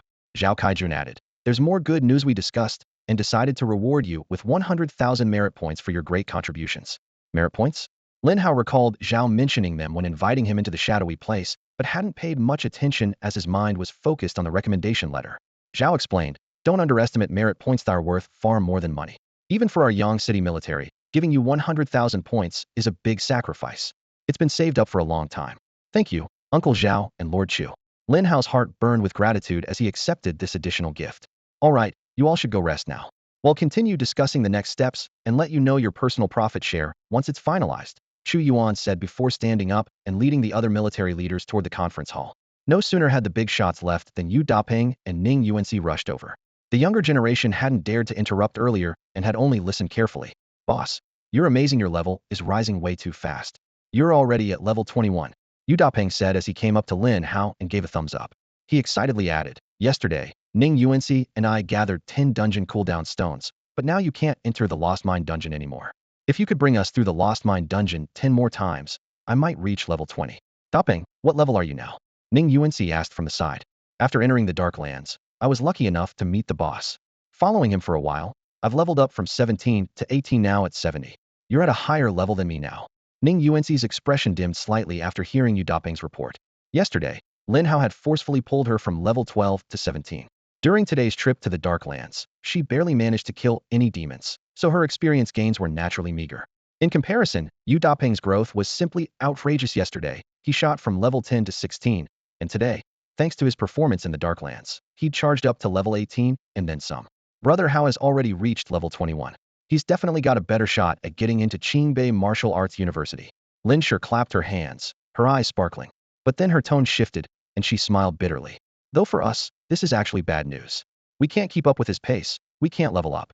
If Brother Hao took us through the Lost Mine dungeon 10 more times, maybe we'd have a chance at Qingbei Martial Arts University too. Lin Hao smiled. We can still find another suitable dungeon. I'll power level you guys for a day, or after the entrance exam, we'll have chances to team up again. I won't hold you back. Forget it, Lin Hao. Ning Yuanci waved her hand. You've been exhausted all day today, and you still need to prepare for the exam the day after tomorrow. Let's team up again when we get to university. Lin Hao nodded in agreement. At this moment, Mu Shui chimed in from the side. Actually, with your current levels, all four of you have a real chance at Qingbei. In previous years, level 15 was enough for a shot, and level 17 was the safe bet. Dapeng's at 18, Yuanci's at 17, and Lin Shi has reached 15 too. She paused, letting out a soft sigh. Too bad I awakened last year, but didn't go to university. Back then I was only level 12 for the entrance exam and only got into some no-name school, so I didn't bother going. I'm still the lowest. Lin Shi's eyes nearly welled up with tears. I want to get into Qingbei too. I want to stay by Brother Hao's side forever. Mu Shui silently watched Lin Hao, genuinely moved in her heart. This man had once again changed the destinies of those around him. Without him, Yu Dapeng and Ning Yuanci would have at best gotten into ordinary schools, but now they had a real shot at the nation's top university. The dungeon settlement information popped up at this moment. Yu Dapeng excitedly held up the light screen. Boss, after we got out, I received a message. Those 30+ silver equipment pieces we got from the Lost Mine dungeon yesterday all sold for a total of 31 million. I'll transfer it to you right away. We cleared the dungeon as a team of 5. By rights, we should split it evenly, just give me 6 million. Lin Hao said casually. No. Ning Yuanci suddenly looked up, her expression resolute. If we'd agreed beforehand to split evenly, then 6 million would be fine. But this time, you get all 30 million. We'll each take 1 million. Right? Lin Shi and Mu Shui spoke in unison. If you really consider us friends, then accept it. Otherwise, you're looking down on us. Faced with 4 serious and stubborn faces, any further refusal from Lin Hao would only make things awkward. All right then. He nodded helplessly. Tomorrow he'd need to stock up on recovery potions and replace his entire equipment set in preparation for entering the insect realm. This money came at just the right time. Half a month ago, he was just a high school student, so poor he worried about his next meal. Half a month later, his net worth had broken 30 million. This world truly belonged to professional awakeners. Without a professional awakening, it was hard to even be human, Lin Hao thought to himself. Dapeng, help me sell all this equipment together. Last time, that batch of silver gear was only valued at 25 million, but Yu Dapeng still managed to sell it for over 30 million. Lin Hao looked at this former, poor student, and couldn't help but admire how fully he had inherited his nouveau riche father's business talent. Negotiating, bargaining, finding buyers, the whole process flowed effortlessly. Compared to spending time and energy running around the market himself, it was better to leave it all to him. No time wasted. Lin Hao emptied all the demon equipment from his backpack with a clatter on the ground. Over 1,000 pieces piled into a small, dazzling golden mountain that was almost too bright to look at. Holy crap! Yu Dapeng, Ning Yuanci, Lin Shi, and Mu Shui all exclaimed in unison. Yu Dapeng's eyes gleamed, his hands trembling. Boss, you are a total beast. I've still got around 400 or 500 demon gear items you helped snag, plus Cobalt, or, in Black Lotus's warehouse, is nearly full. Ning Yuanci shook her head in disbelief. Just now Chen Ziqing said you turned the tide, but I bet some people wouldn't believe it. If the old bosses saw this pile of gear in person, they'd probably drop their jaws. What turned the tide, huh? Honestly, the whole dungeon corridor was cleared by Hao Gu alone. That's closer to the truth, said Mu Shui, usually calm, but even she couldn't help admiring. It's terrifying. All right, enough brown-nosing. Lin Hao waved them off. Dapeng, I'm leaving all these with you. Don't worry, leave it to me. Yu Dapeng immediately started sorting the gear, putting everything carefully into his warehouse, occasionally clicking his tongue as if counting gold bars. After saying goodbye to his friends, Lin Hao returned home. Just as he sat down, his communicator Buzz Zhao Kaijun sent him an important message. Multiple high-level executives in Yang City had agreed to give him 20 revenue share from the follow-up development. The evaluation estimated this would amount to about 2 billion. The process was complicated and would take 6 months to a year and a half, but no later than 2 years to receive. They asked for his patience. The personal commission system originally capped at 5, but now it was 20, clearly a special arrangement. Although the money hadn't arrived yet, Lin Hao wasn't worried. This was huge good news. Shortly after, another transfer of 7 million came through. All the profits from him and Zhao Ziling's joint monster kills and material sales had been settled. At this point, Lin Hao's liquid funds totaled 37 million, enough to support many upcoming plans. Moreover, a few truly top-tier items still lay in his backpack. When clearing the wilderness with Zhao Xiaoling, they had dropped 3 golden-grade pieces of equipment and a magic scroll from the boss Goblin King Zerusis, which he still hadn't dared to use. Lin Hao took them out one by one, their gleaming light filling the room. 1. Zerusis Staff Golden, 100 Spirit, 100 Constitution, 15 Spirit Skill Power, usable at level 20. 2. Zerusis Dagger Golden, 100 Agility, 100 Constitution, 15 Agility Skill Power, usable at level 20. 3. Zerusis One-Handed Sword Golden, 100 Strength, 100 Constitution, 15 Strength Skill Power, usable at level 20. 4. Magic Scroll, Death's Scorching Sun, usable by Spirit class users, teaches the Forbidden Fire spell Death's Scorching Sun, usable at level 20. The staff and scroll especially appealed to Lin Hao. That scroll in particular, a Death's Scorching Sun, was a forbidden ultimate weapon. When Zerusis unleashed it, the raging flames nearly wiped out both him and Zhao Xiaoling, almost killing them both. Lin Hao took out the scroll of Deathly Sunfire. Time to learn. With a thought, a golden light flashed briefly as the scroll dissolved into sparkling fragments. A new line of shimmering golden text appeared in his skill bar Deathly Sunfire. As a psychic class practitioner, Lin Hao was almost indiscriminate in the skills he absorbed, even mastering Ning Yuan's signature lightning spells. Summoning magic was his specialty, so he was always eager to add more skills. After all, one can never have too many tricks up their sleeve. He immediately checked the new skills data. Casting it required a full 900 points of mental energy. With his current stats, he couldn't even cast it once. Damn, what a ripoff, Lin Hao muttered. Forbidden spells certainly weren't for the faint of heart. When Celsus cast it once, he nearly ruined himself, and that was no exaggeration. He thought of the magic staff that had caused so much frenzy before. Its core attribute boosted psychic skill power by 15, but the fixed 100 mental energy bonus wasn't nearly enough to solve his urgent problem. As a summoner, others only needed 1 or 2 pets, but he already had hundreds of insect familiars waiting to be summoned soon to grow even more. What had once been ample mental energy was now an endless pit. In the battle in the Shadowlands, had slain the Demon Saint and Vampire Demon and obtained 2 rare treasures, but hadn't had time to inspect them closely. Now, he took out a spellbook from his space ring, the Key of Solomon, and began to read carefully. Key of Solomon Unique, a tome once used by the Abyss King Nicholas in his youth, containing 100 spells. The owner can cast spells directly from the book, but all spells are initially sealed. Consuming 1 demon spirit seed unlocks a spell. Equip bonus, 50 mental energy. Unlocked spells, Tornado, Wind Cluster. No way, this is a super treasure. Lin Hao was stunned. Unique gear, no level restriction, percentage boost to mental stats which wouldn't lose value even at level 100. He equipped it immediately, and his mental energy surged thunderously in his mind, from 650 to 975 points. That means I can at least cast Deathly Sunfire once now. He clenched his fist in silent delight. Unfortunately, his mental energy was never full. So many insect familiars meant he was always in the red. Still, the Key of Solomon's value was divine level. He never expected the Demon Saint to drop it before dying. Talk about a windfall. He continued flipping through the book. Each page listed exactly 5 spells, 20 pages in total. Fire, earth, wind, water, lightning, darkness, elemental, psychic, support, healing. Everything was covered. The greatest number were dark spells. Basic skills like Flame Blast, Rock Fall, and Wind Shift were all there. His heart raced when he reached the last 2 pages. 10 spells written in gleaming gold characters. These final 10 spells were all forbidden level magic. The possibilities were staggering. Lin Hao felt a surge of excitement and determination. The true power of the Key of Solomon was only just beginning to reveal itself. However, almost all the magic spells were displayed in dark colors. At this moment, they were all sealed and completely unusable. Only the 2 basic spells, Tornado and Wind Cluster, appeared brightly lit on the list, meaning that out of the 100 spells available, only these 2 could actually be cast. Clutching a treasure trove yet unsure where to start, Lin Hao let out a quiet sigh. To lift the ban, he needed to find a special material called the Seed of the Demon Spirit. Lin Hao had never heard of this before, but since the system clearly mentioned it, There were likely clues to be found in the trade center would deal with that later. After organizing his spell list, he pulled out another loot item, the magic scroll Endless Toxin. The skill description was chilling.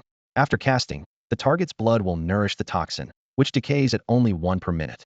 Learnable at level 25. That's outrageous, Lin Hao thought, recalling how badly he had suffered from poison once, losing 12,000 health points in just 1 minute. Since the decay rate was nearly negligible, the poison effect could last a full hour. Multiply 60 minutes by over 10,000 health points per minute, and a single poisoning could drain 3 or 400,000 health points from an enemy. If he hadn't had 50 spirit butterflies on him, jointly contributing more than 100,000 health points, he might have died. Very few people in the world could withstand such scorching poison. Damagite was essentially a mass death curse sprayed over an army. The battlefield would be littered with corpses in an instant. If he could learn this skill, his strength would increase several times over. But the learning threshold was level 25, and he was only level 21, for levels short. Lin Hao reluctantly put the scroll back into his backpack, silently vowing to level up as soon as possible. Reviewing his current abilities, his strength had significantly improved. 1. He had newly learned the spell Death's Scorching Sunday. 2. He had equipped the magic book Solomon's Key, which directly doubled his spirit power. 3. Relying on the magic book, he controlled the 2 major skills Tornado and Wind Cluster. Along with the more than 30 million currency in his account, it was time to go to the trade center to buy a batch of healing potions and equipment. Upon entering the trade center, Lin Hao first searched for various healing potions, paying special attention to those that restored mana items that replenished spirit power. He soon realized the shop was overwhelming, with hundreds of potion types and names that left him dazzled. After careful sorting, he found that potions restoring spirit power primarily fell into 2 categories. The first type restored mana fully and instantly, with effects triggered immediately, perfect for emergency combat, but they had very long cooldowns of at least 1 or 2 hours and came with an exorbitant price. The second type provided continuous restoration, such as restore 10 spirit power per minute, lasting 10 minutes, which was cheaper but still formidable. Soon, Lin Hao's eyes settled on a potion called Intermediate Blue Spring. It restored 10 spirit power per minute, totaling 1,000 points over 10 minutes, with only a half-hour cooldown. Compared to instant recovery potions, it offered much better value. Lin Hao began calculating his options. Summoning a level 21 devouring goldworm now requires about 100 points of mental energy each. With Lin Hao's current spirit reserves at full strength, he could summon around 10 of them at once. But his goal was to summon 210 devouring goldworms and 210 spirit butterflies all at once, which would consume a total of 42,000 mental energy points. To convert that, he would need to drink 42 bottles of Intermediate Blue Spring Potion. Each bottle took 10 minutes to drink and absorb, plus a 30-minute cooldown, adding up to 420 minutes of drinking and 1,260 minutes of cooldown, totaling 28 hours. Even if he stayed awake without rest, it would still take a full day and night, not nearly enough time. Lin Hao smiled bitterly. Such a cost was agonizing. Each Intermediate Blue Spring bottle cost 100,000 coins, so 42 bottles came to 4.2 million coins, a staggering sum for most people. But to him, money was just a means to exchange for power. The stronger he became, the faster he could earn more. There was no need to hesitate. Resolute, he first purchased 10 bottles of Intermediate Blue Spring, happily paying 1 million coins at the trading center. The seller immediately responded, asking him to open a teleportation portal. A flash of white light accompanied the operation of a small item teleportation array, and the 10 bright blue potions were neatly arranged before him. With half of his mental energy remaining, Lin Hao immediately summoned 5 level 21 devouring gold worms. Their golden-black carapaces gleamed coldly as the 5 worms appeared with a hum and entered his pet space. His mental energy instantly bottomed out. Feeling dizzy, he quickly uncapped a blue spring bottle and gulped it down. The cool liquid slid down his throat into his stomach, and his spirit sea quickly swelled as if nourished by rain. In less than 10 minutes, his energy replenished to a full 975 points.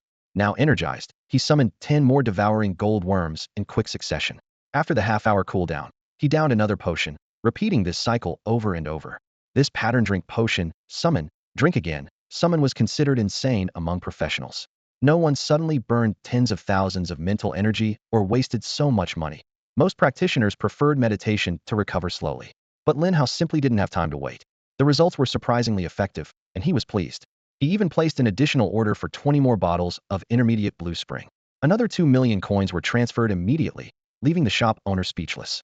Normally, his store only sold 3 to 5 bottles per order. Intermediate Blue Spring was a hot commodity, but no one bought in such bulk so frequently. Lin Hao recklessly spent 30 bottles in a short time, exhausting the stock, and the shop owner nearly shouted in delight. As thanks, The owner generously gave him 5 small blue springs as a bonus. Each small blue spring only restored 100 mental energy points with a 10-minute cooldown.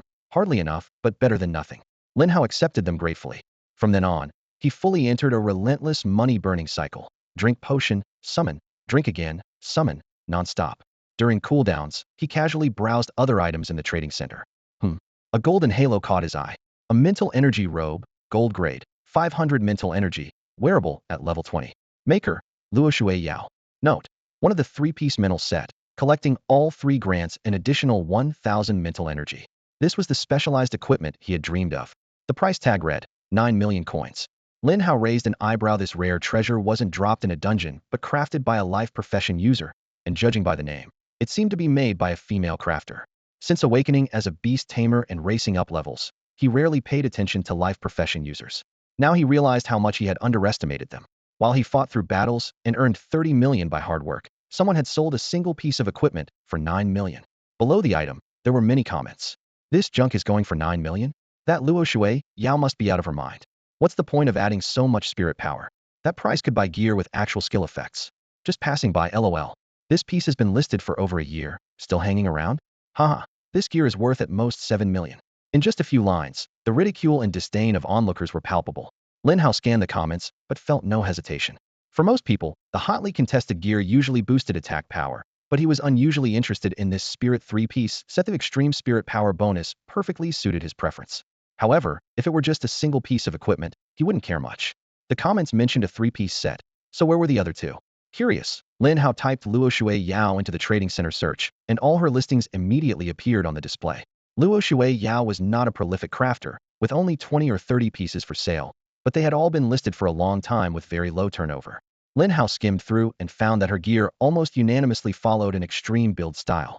Like this spirit 3-piece set, all attribute points were dumped into spirit power, completely ignoring other bonuses. A style unmistakably distinct. Definitely unique, he thought silently. The search results showed the other 2 spirit pieces were still listed. Both had been up for over a year without any buyers, yet Luo Shui Yao's prices never budged. Most people would lower prices for gear that fails to sell over a long time to recoup funds, but she didn't reduce a single cent. Who else could afford to tie up hundreds of millions in frozen assets across dozens of items on the market? Clearly, this crafter wasn't short of money. Lin Hao chose not to dig into Luo Shui Yao's background and kept his focus fixed on those 2 items. The second piece. Name, Spirit Ring. Quality, gold. Attribute, Spirit Power 500. Required level, 20. Crafter, Luo Shui Yao. Note, part of the Spirit 3-piece set, equipping all 3 grants an additional 1,000 Spirit Power. Price, 9 million. The third piece. Name, Spirit Shoes. Quality, silver. Attribute, Spirit Power 500. Required level, 20. Crafter, Luo Shui Yao. Note, part of the Spirit 3-piece set, equipping all 3 grants an additional 1,000 Spirit Power. Price, 9 million. Together with the previously seen Spirit Robe, each piece added 500 Spirit Power, totaling 1,500 points. The set bonus added another 1,000, altogether 2,500 Spirit Power. At this moment, Lin Hao's base Spirit Power at level 21 was 650. With the 50 bonus from the Solomon's Key, it reached 975. Wearing this 3-piece set, his base Spirit Power would instantly jump to 652,531.50. After the 50 amplification from the key, it would soar to an astonishing 4,725 points. What was already an outrageous boost became unimaginable when combined with a divine item like Solomon's Key, amplifying the peak to a stunning new level. From Lin Hao's perspective, each of these 3 pieces of equipment, priced at 9 million, was not expensive at all if anything. They were worth over 10 million each. On top of that, with the Key of Solomon in his hands, even if one piece cost 15 million, he wouldn't hesitate for a moment. He opened his personal asset panel and quickly tallied them up, 3 pieces totaling 27 million. At this moment, he still had 37 million on hand, but needed to spend 4.2 million soon on stocking up potions. Counting that and the 3 items, it all came to 31.2 million. The numbers flashed through his mind as he rubbed his temples with a wry smile. Damn, just hours after getting the money, it's already running low. Only 5.8 million left. Fortunately, Yu Dapeng was busy handling over 1,500 demon equipment pieces and a huge pile of miscellaneous items. Soon enough, Lin Hao would put up those 3 unused golden pieces for sale, bringing in another hefty sum. As for the biggest income, the dividends from the Shadowlands dungeon development, Zhao Kaijun had already said it would be at least several hundred million, but the payout was slow, so there was no point in rushing.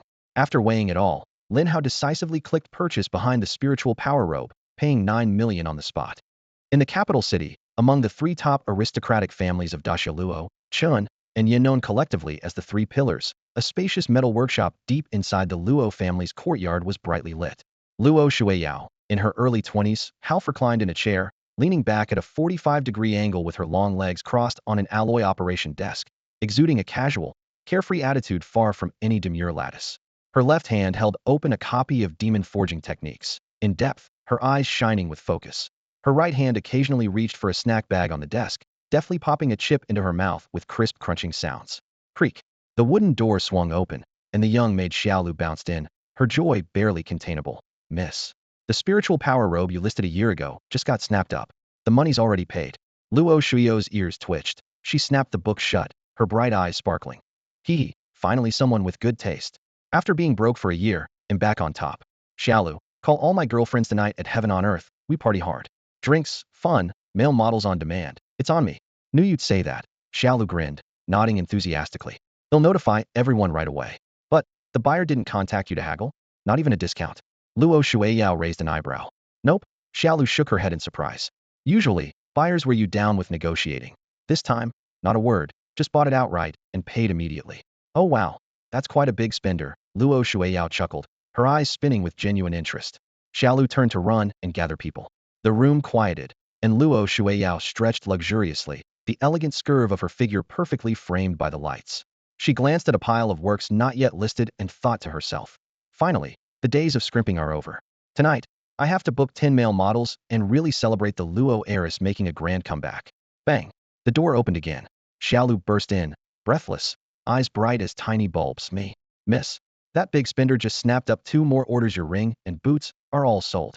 And again, no negotiating, straight payment. This time, Luo Shuiyao couldn't help but raise her eyebrows, her curiosity deeply piqued. Yes, miss, it's so strange, nearly 30 million, and the buyer didn't even blink. Lin Hao had no idea that placing an order for equipment would cause a small commotion thousands of miles away at the seller's end. At this moment, he was playing with the 3 new psychic items he had just received, unable to stop the corners of his mouth from twitching into a smile. In just a few minutes, he had spent over 20 million game coins, and his psychic power had surged from 975 to 4725, almost quadrupling. Such a leap was truly a qualitative breakthrough. With such stats, even the notoriously difficult minor forbidden spell boss, Death's Son, could be defeated with at least 5 casts, guaranteeing a solid profit. Many would haggle privately with the seller first, but Lin Hao didn't even bother lifting a finger. First, the price was reasonable. What others considered worthless was a bargain to him. Second, he hated wasting time. Time was everything. The 3 pieces of equipment were instantly equipped, and the psychic power panel exploded to show 4725. If his competitors knew, they'd probably be left speechless with disbelief. He glanced at the clock. 8 p.m. 4 hours had passed almost without a break, chugging down potions and summoning nonstop. 6 potions later, the floor was swarming with 60 pet insects, 50 gold-devouring beetles, and 10 fairy butterflies. He was still far from his goal of a full 420 insect squad. Smiling bitterly, he did not stop moving. He raised another bottle of dark potion to his mouth. Tick-tock, the hands moved steadily as night deepened like ink. By midnight, the number of insects had doubled to 120. With the national exam only 1 day away, and his plan to enter the insect realm once more beforehand, his preparation time was compressed to the extreme. He simply closed his eyes against the chair, steadying his breath, while using his psychic power deep in his consciousness to awaken more insect eggs, allowing his body a brief respite. By noon the next day, the room buzzed noisily. Another 180 newborns joined the ranks, adding to the scattered veterans. Lin Hao now controlled a total of 350 pet insects. Among them, 300 were the powerful, gold-devouring beetles. 20 had evolved into elites with double the attributes of ordinary companions. To his surprise, when he divided the swarm into several squads, the elites automatically became leaders while the regular beetles formed neat ranks around them, creating a smooth elite plus soldiers formation. The squads worked together seamlessly, significantly boosting their lethality. Can the insect army optimize itself? Lin Hao stared at the layers of armored little beasts, deeply stirred, sensing even greater surprises awaited in the future. Besides the gold-devouring beetles, he also had 50 fairy butterflies, capable of healing, buffing, and crowd control. Compared to when he first ventured into the Dark Lands, his trump cards had changed dramatically. It was time to set off into the insect realm. Looking back, he had ventured 6 times total, 4 times returning empty-handed, and twice fully loaded, once with gold-devouring beetles, after which his combat power soared. once with fairy butterflies, making him a true blood supplier for his team. Last time, he had been wiser, deliberately leaving behind one gold-devouring beetle to lurk in the grasslands. The insect was still there, proving that with a positional swap, he could teleport there instantly. That grassland was home not only to fairy butterflies, but also to many other rare and valuable insects. If everything went smoothly, he could use the worm realm as an anchor point during his next traversal, no longer needing to wander aimlessly. This would greatly increase his success rate. Taking the recovery potion, a cool sensation spread through his chest and abdomen. Lin Hao didn't summon any pets this time. He quietly sat cross-legged, letting the medicinal power slowly circulate inside him. 2.5 hours later, his spiritual energy had fully recovered by a solid 4,000 points, 10 times more than his remaining energy after the last traversal. This gave him strong confidence. After taking a deep breath and calming himself for a minute, Lin Hao suddenly opened his eyes. Worm realm traversal. With a flash of white light, he became a shadow in his room. In the next instant, he found himself standing on the sandy shore of a small island in the worm realm. The damp sea breeze mixed with salty air blew against him, strands of hair sticking to his forehead. He could clearly feel his spiritual energy slowly draining compared to the sharp, visible drop before. Now it was almost imperceptible. "Come out," he commanded quietly. Buzz. 100 ink golden devouring gold beetles appeared one after another around him, their sharp mandibles glinting coldly, forming a tight protective circle. Feeling temporarily safe, Lin Hao's heart settled slightly. His gaze swept over the wet, fine sand beneath his feet. Waves rolled in from afar, smashing against the rocky shore and spraying white foam. Originally, his plan had been to use position swap the moment he landed to head straight for the jungle where he had summoned the spirit butterflies before. But now that his spiritual energy was abundant, he suddenly changed his mind. No rush.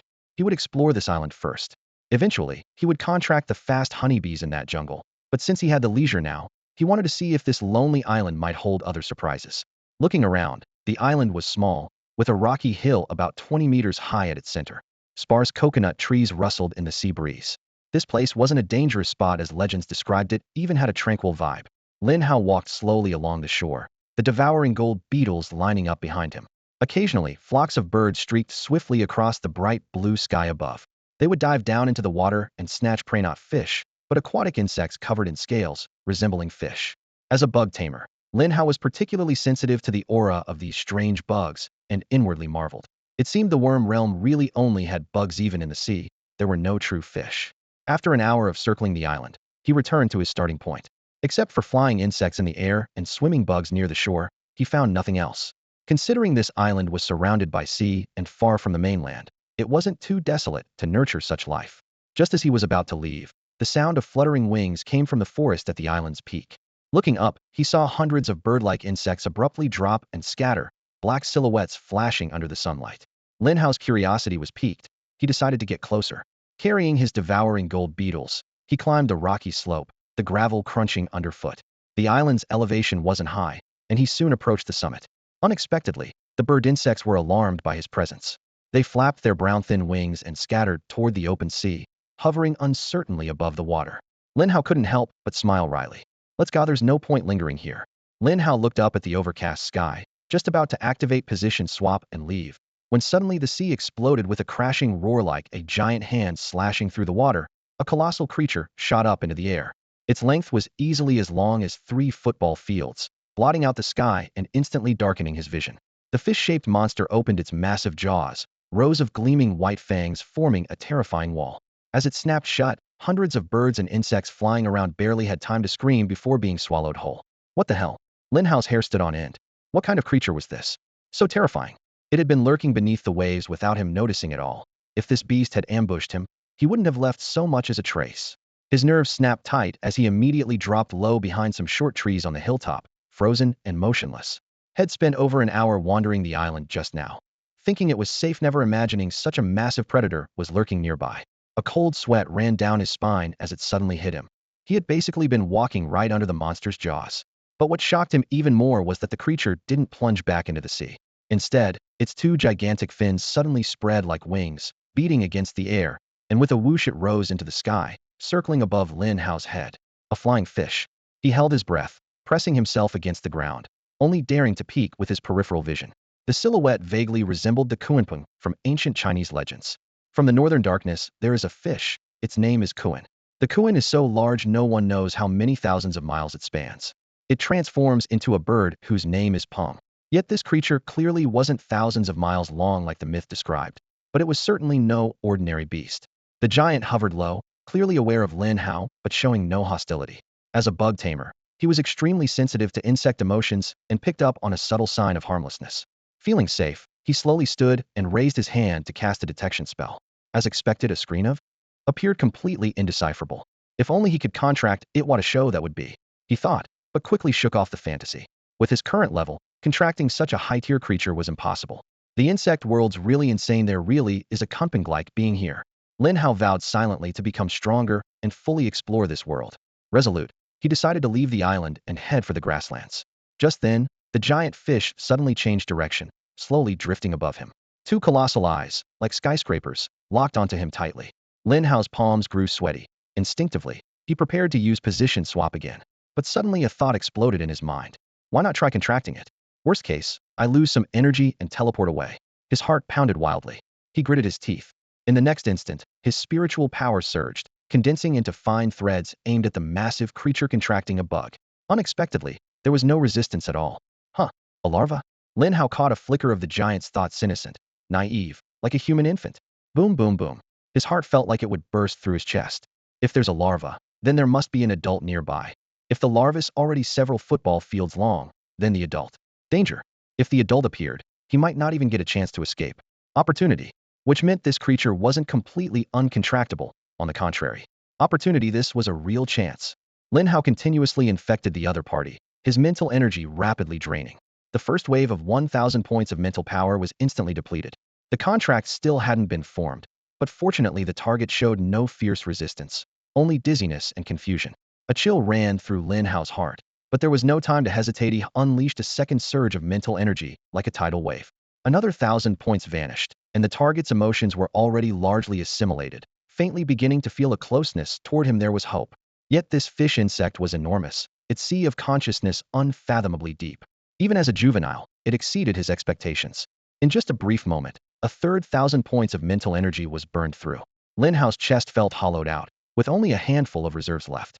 A blood-red haze crept into his peripheral vision. Gritting his teeth, he cursed himself for pushing to such an extreme edge again. But this juvenile was a heaven-sent opportunity. If he missed it, there probably wouldn't be another chance. Give met his contract. At the final moment, as his remaining mental energy flickered out, Lin Hao roared upward. You have successfully contracted Coinping. Damn, that was exhausting and perilous. The system's cold prompt sounded in his ear as his whole body turned into a dazzling white light shooting skyward. In that split second, dark clouds churned and the sky suddenly darkened. A colossal fish head, unimaginably huge, burst through the clouds with a thunderous roar. Yet just as the white light flashed, Lin Hao was whisked away. Back home, he snapped his eyes open and took a deep, shuddering breath. His fingers trembled as he exclaimed, "It worked. Huh. If I'd been just half a second slower, either the contract would have failed or its parents would have returned, then I'd be a goner. First, let's see what I got." He pushed his door open. Outside, in the sky, hung a giant fish over 20 meters long and 7 or 8 meters wide, waving translucent fins and staring blankly at him. This Kunping seemed like a ghostly image completely different from the solid, enormous form he had encountered in the insect realm. Before he could wonder further, the flying fish suddenly flashed and entered his body like a glowing streak. A surging power instantly coursed through every limb and bone, shaking his mind. Kunping, one of the ancient divine insects. It has dual forms, both giant fish and giant bird, symbolizing great power. It develops through 6 major stages, its ultimate form measuring 100,000 li, capable of inviting the moon from the 9th heaven or descending into the 9 twists of the underworld. Currently, it is at the juvenile first stage. Lin Hao immediately opened his status panel. Pet insect Kunping stage 1, level 21. Strength, 30,000. Agility, 10,000. Spirit, 10,000. Constitution, 20,000. Skills. 1. Flight, when merged with the Tamer, grants the ability to fly. 2. Buff increases all attributes of the Tamer by 10. Huh. It's actually a support-type pet insect. He was stunned at first, then burst with joy. These 2 skills are absolutely amazing. Next, he checked his own stats. Name, Lin Hao. Profession, Insect Tamer. Level, 21. Strength, 3,320. Agility, 1,320. Spirit, 6,225. Constitution, 2,320. Profession skills, Insect Contract, Pet Summoning level 21. Talent skills, Skill Enhancement level 3, Position Swap, Insect Realm Shuttling 2 uses. Summon pets. Level 21 Gold Devouring Insect 31210. Level 21 Spirit Butterfly 11210. Level 21 Kuimping Stage 111. Numbers flashed wildly across the screen. He could clearly feel every inch of his muscles bursting with new strength and agility, and his spirit sea rising higher thanks to Kunping's buff. Have I really become this ridiculously powerful? Lin Hao murmured. Am I still just a level 21 spirit-type insect tamer? Such a powerful boost. This support-type Kunping granted him a tenfold increase in attribute points. Since setting foot on the path of the insect tamer, Lin Hao's pet insects had always been glaringly strong almost to an exaggerated degree, while he himself often felt like a burdensome dead weight. After all, the strength of his pets was ultimately a reflection of his own power, yet that uneasy feeling in his heart never disappeared. Now, with this overwhelming surge of attributes rushing in, he finally felt his own abilities rapidly rising. The more cards he held, the more he could accomplish. At this moment, Lin Hao's strength had long since left his peers in the dust, almost like a bug in a game. But he knew his true enemies were never the kids his age. His sister's power back then may not have matched his current level, but she was by no means weak, and yet she had remained trapped in a mire. Was she facing guild overlords or monsters from the abyss? His gaze fell on the status bar summon. Level 21 Kuimping Stage 1, Count 11. Unlike the gold-devouring bugs and spirit butterflies, he could only summon one Kuimping at a time. Perhaps such a godly beast simply couldn't be duplicated or multiplied at will. It was only at Stage 1 now, and what would happen after advancement was anyone's guess. Maybe it wouldn't be just a battle assistant. Recalling his journey, it had only been 2 hours since he entered the insect world, with 2 trips left. Yet his spiritual energy was nearly depleted and needed full recovery before he could go in again. By his calculations, it would take another 4 hours at full recovery. He twisted open a bottle of mid-blue spring and swallowed the medicine. The status bar flickered with 100, 100, as his spirit rapidly replenished. By around 8 in the evening, he was just 1,000 points shy of full spirit. After one more dose, his reserves finally peaked again. Stepping outside the courtyard, Lin Hao remembered a skill he had never tested: flight. Fly? He whispered the command, and energy surged through his limbs. His body slowly lifted from the ground. With a whoosh, he shot straight into the sky. Hovering above the night, he looked down on the brightly lit Yang City. Beyond its walls stretched endless darkness and monsters, yet the scene below looked no different from Earth in his previous life. The wind howled and his clothes flapped wildly as he accelerated to 300 or 400 miles per hour. In just over 10 minutes, he circled the city at 1,000 meters high, completely invisible to those on the ground. What a thrill that was, breaking free from all limits. Flying professionals weren't unheard of, but all were high-level elites. Vampires had seen in shadowy realms soared with their wings. Demon priestesses lifted themselves with wind magic. Yet an insect tamer flying at level 21? That had to be unique. With a swoosh, he landed again in front of his house. Insect world transfer. A flash of white light, and his figure disappeared on the spot. In the next moment, he arrived in the insect world. The ground beneath him trembled violently. Then the whole platform, including himself, rocketed into the air. Lin Hao's heart skipped a beat. He looked down clearly. This time, he was standing on the back of a giant creature. The colossal creature stretched endlessly before him, its head vanishing into the distance ahead, its tail fading behind. Judging from its arched spine and scales that curved like armor, it resembled a massive, slumbering dragon, yet this was supposed to be the insect realm. Lin Hao's heart tightened. Shaking his head, he suddenly unleashed the power of the Kunping, his figure turning into a streak of light as he shot up from the beast's enormous back. Only as he left the ground did he truly grasp the creature's scale. It was enormous, unimaginably so. Then, the dragon-like giant gently arched its massive body, and from who knew how many leagues away, its head slowly turned. Its deep, vertical pupils locked onto Lin Hao's silhouette, hanging in midair with deadly precision. In the next instant, an oppressive weight like a mountain crashed down. Invisible hands gripped him tightly, stiffening his limbs, draining the strength from his wings. His body plunged straight down. Am I going to die here? The thought flashed through his mind. Without hesitation, he activated a secret technique: position swap. The world seemed to fold sharply. In a blink, he escaped the deadly grip. Beneath his feet, lush green grass swayed gently in the breeze, leaves rustling with vibrant life. It was the same meadow given to him by the spirit butterfly before. It worked. Lin Hao's heart leapt. But before joy could fully bloom, he noticed that the golden devourer bug he had swapped out had lost contact with his spirit link. It was dead. His face darkened instantly.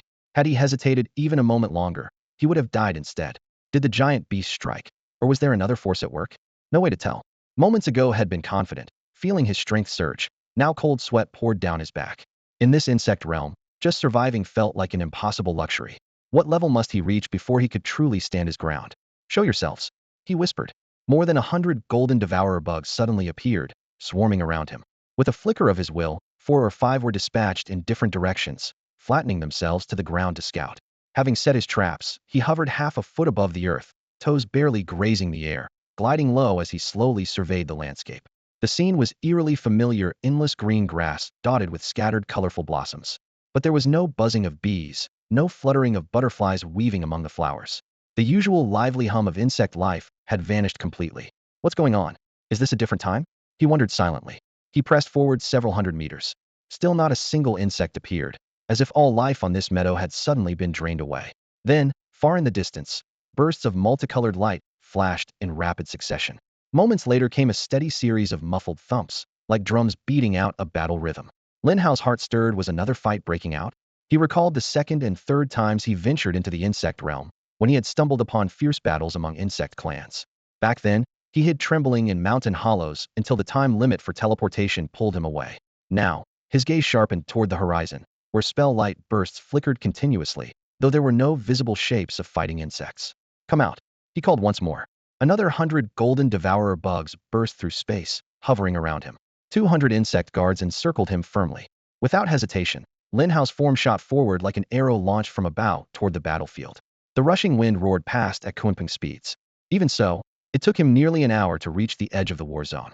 What met his eyes was a fully deployed insect battle formation. Sky, ground, and even deep within the grass were packed with countless insects. From flying beasts a few feet long with wings blotting out the sun, to palm-sized muscular hornets with razor-sharp mandibles, they swarmed in dense layers. While none rivaled the dragon-shaped monster's gargantuan size, their numbers were staggering, likely in the hundreds of thousands. The sight alone sent a chill down his spine. This world seemed much like the human world today. Battles and fights were common occurrences. Lin Hao forced a wry smile and halted his steps, not daring to move forward another inch. Since crashing into this insect realm, he had learned the true meaning of hanging by a thread. When he first entered the lowest level, a mantis-like bug with blade-sharp scythe limbs almost sliced him in two. Next came a turtle-crocodile bug with armor as hard as rock, then a terrifying arthropod with segmented limbs, and just now a dragon-like bug that nearly overturned the ground beneath them, each one towering several levels above him, with an overwhelming power gap. Yet, surviving against these odds had raised his level dozens of times over. Now, watching the battlefield from afar, he felt a slight relief. The fighting here wasn't as cataclysmic as those before, which could easily level mountains and tear the sky. Both sides' average levels hovered around 10 to 50, finally normal. If the whole world were populated only by bosses like before, he really wouldn't survive. Suddenly, he let out a soft eh. On one side of the melee, a swarm of uniformly dark brown locusts came into view. Unlike the tiny two-finger-wide locusts of the human world, these ones were as tall as adults, swarming densely across the sky, their fangs interlocking, terrifying to behold. They lunged and bit ferociously or spat dark green venom, utterly savage. Across from them stood a mixed horde of various insect clans, so many species, he even spotted his own contract bugs, gold-devouring beetles, and fairy butterflies. From this scene, he judged that the Locust clan was the invader while the Ragtag coalition fought desperately to resist. Lin Hao folded his membranous wings behind his back and gently touched down, shaking his head in frustration. The area nearby had been swept clean, not a single bug left for scavenging. With so many combatants, this battle had nothing to do with him. Forcing his way in now would only invite death. Better to wait here, than find a chance to contract isolated monsters after the fight, and consider it a gain from this trip. Thinking this, he lay back on the soft, cool grass, letting the breeze tease the leaves, a rare moment of comfort. After last night's exhausting cycle of healing potions, summoning, and rest, his body and mind were thoroughly drained. This was a perfect chance to doze off. He didn't know how long passed before suddenly his brow furrowed. It wasn't an illusion. The emotional ripples from the gold-devouring beetles and fairy butterflies were unmistakable, restless like boiling water. At first, he thought his senses were playing tricks, but a closer focus confirmed it beyond doubt. They were agitated. Something entirely new. What were they trying to express? Lin Hao closed his eyes and concentrated, quickly clearing the faint spiritual channel linking him to his pet bugs. Battle, they longed to join the fight. This revelation shocked him. He had assumed the summoned bugs he copied were mere machine bugs, blindly following commands. Now he sensed emotional undercurrents, especially from the upgraded elite gold-devouring beetles. The higher their level, the stronger their spirit. It was almost hallucination-like, as if they whispered to him low and faint, drowned in static and impossible to catch. Clearly, whether as a beast tamer or with his current pets, he understood far less than he thought. You want to go kill those locusts? He asked again, confirming their desire. Once more, Lin Hao turned to look at the battlefield. The number of battling insects had already been cut by more than half. Only tens of thousands remained. On the ground, shattered shells and charred limbs piled thickly like a black carpet. Stepping down produced crisp cracking sounds. In the air, the locusts still held the upper hand, relentlessly pressing the diverse alien bugs. Their green wings sliced through the air, stirring roaring gusts, and the battle seemed heavily one-sided. Time to join the fight. Lin Hao stared at the battlefield from a distant hilltop. Watching earlier had given him confidence. With his current strength, he was about 70 sure he could come out unscathed. Once a low-level rookie, he could now influence the flow of battle. His gaze swept to the insect sac on his wrist, and he whispered, "All right, you've been fighting for me all this time. Now it's my turn. But first, I've got to stay alive." Resolved, he kicked off the ground sharply. As he launched himself into the air, a vast silhouette of a kuanping with outstretched wings appeared behind him, ready to soar. His figure skimmed close to the ground, slicing the grass on either side as green shards scattered in the wind. Nearing the battle's edge, he landed steadily, suppressing the restless gold-devouring insects in his sack. He inhaled deeply, closed his eyes, and softly chanted, "In the name of death, I summon the blazing sun's flame. Burn all things in the world. Return to the abyss of nothingness." The 5-minute incantation seemed to stretch on forever, but thankfully the swarms were too busy fighting to notice him. Death Sun, a fire level 5 spell, concentrates a fiery sun at a designated spot, emitting scorching beams for 1 minute with a radius of 100 meters. Its power scales with the caster's mental strength. Back when Lin Hao was level 16, he and Zhao Xiaoling had been struck by this spell from the boss Celsus during an early raid. If not for the protection of the spirit butterfly, he would have been reduced to bones. The beam's temperature was so intense, they vaporized both their clothes instantly. Incantation complete spell cast. His mental energy surged out like a tide. The next moment, a massive blazing sun, so huge it almost filled his entire field of vision, thundered into place above the locust swarm. Blinding white beams poured down like rain. Crackling, countless low-level locusts burst into ash midair, black specks raining down. Damn! Lin Hao stepped back, shocked by his own handiwork. This death sun was at least 30 times larger than the one Celsus had cast back then. It wasn't just 100 meters in radius, but stretched for miles. Another talent skill buff? Skill strengthening level 3, skill enhancement level 3 host skills are multiplied by 30, with potential for even higher multipliers as levels increase. By that calculation, not just high-level spells, even basic magic can reach insane power, Lin Hao thought happily. With strong bug companions, he was terrifying too. His mind shifted as he flipped out the Solomon's key tome. Running his fingers over the pages, he cast Wind Sphere. This was the simplest instant spell. Back then, the demon priestess had thrown dozens of these to trap him and his gold-devouring bugs. Now, an absurdly large sphere of wind exploded into existence with a roar, sending a tornado that swept up thousands of locusts. The swarm writhed and collided in a chaotic dance, their bodies crushed with muffled popping sounds. Indeed, it was tens of times larger than the priestess wind spheres. The once dominant locusts suddenly faced disaster. Within mere breaths, swarms of low-level locusts fell in droves, their formation torn wide open. Meanwhile, the diverse alien bugs, confused but seizing the opportunity, emitted sharp shrieks and clamored for a counterattack. You killed a dark locust and gained 40,000 experience points. You killed a dark locust and gained 40,000 experience points. You killed a dark locust and gained 40,000 experience points. You obtained Basic Insect Crystal Stone X2. You obtained Basic Insect Crystal Stone X2. In an instant, hundreds of notifications flooded across Lin Hao's interface. What? The sudden torrent of information startled Lin Hao. In the blink of an eye, his experience bar surged visibly, jumping a full 5 to land at level 21 with 5 progress. Since reaching level 21, each level required massive amounts of experience, and killing 30 to 50 monsters barely made a dent. But now, with just a few skills, experience poured in like water, reminiscent of the rocket speed leveling from levels 6 and 7. Holy crap, this is incredible. He couldn't help but laugh wildly, his chest heaving with excitement. The insect realm before him had become his personal mega-dungeon. Countless insects awaited his contracts, transforming into an endless stream of experience and loot. With this thought, he decided to help these allied insects decisively and crush the Dark Locust Legion completely. The rewards were simply too tempting. Wind Sphere, Tornado. Spell after spell gathered at his fingertips, plunging into the insect swarm with howling winds. Each spell that landed instantly shredded masses of dark locusts into powder, green blood mist exploding in the air. 1020. His experience bar continued climbing at an incredible pace.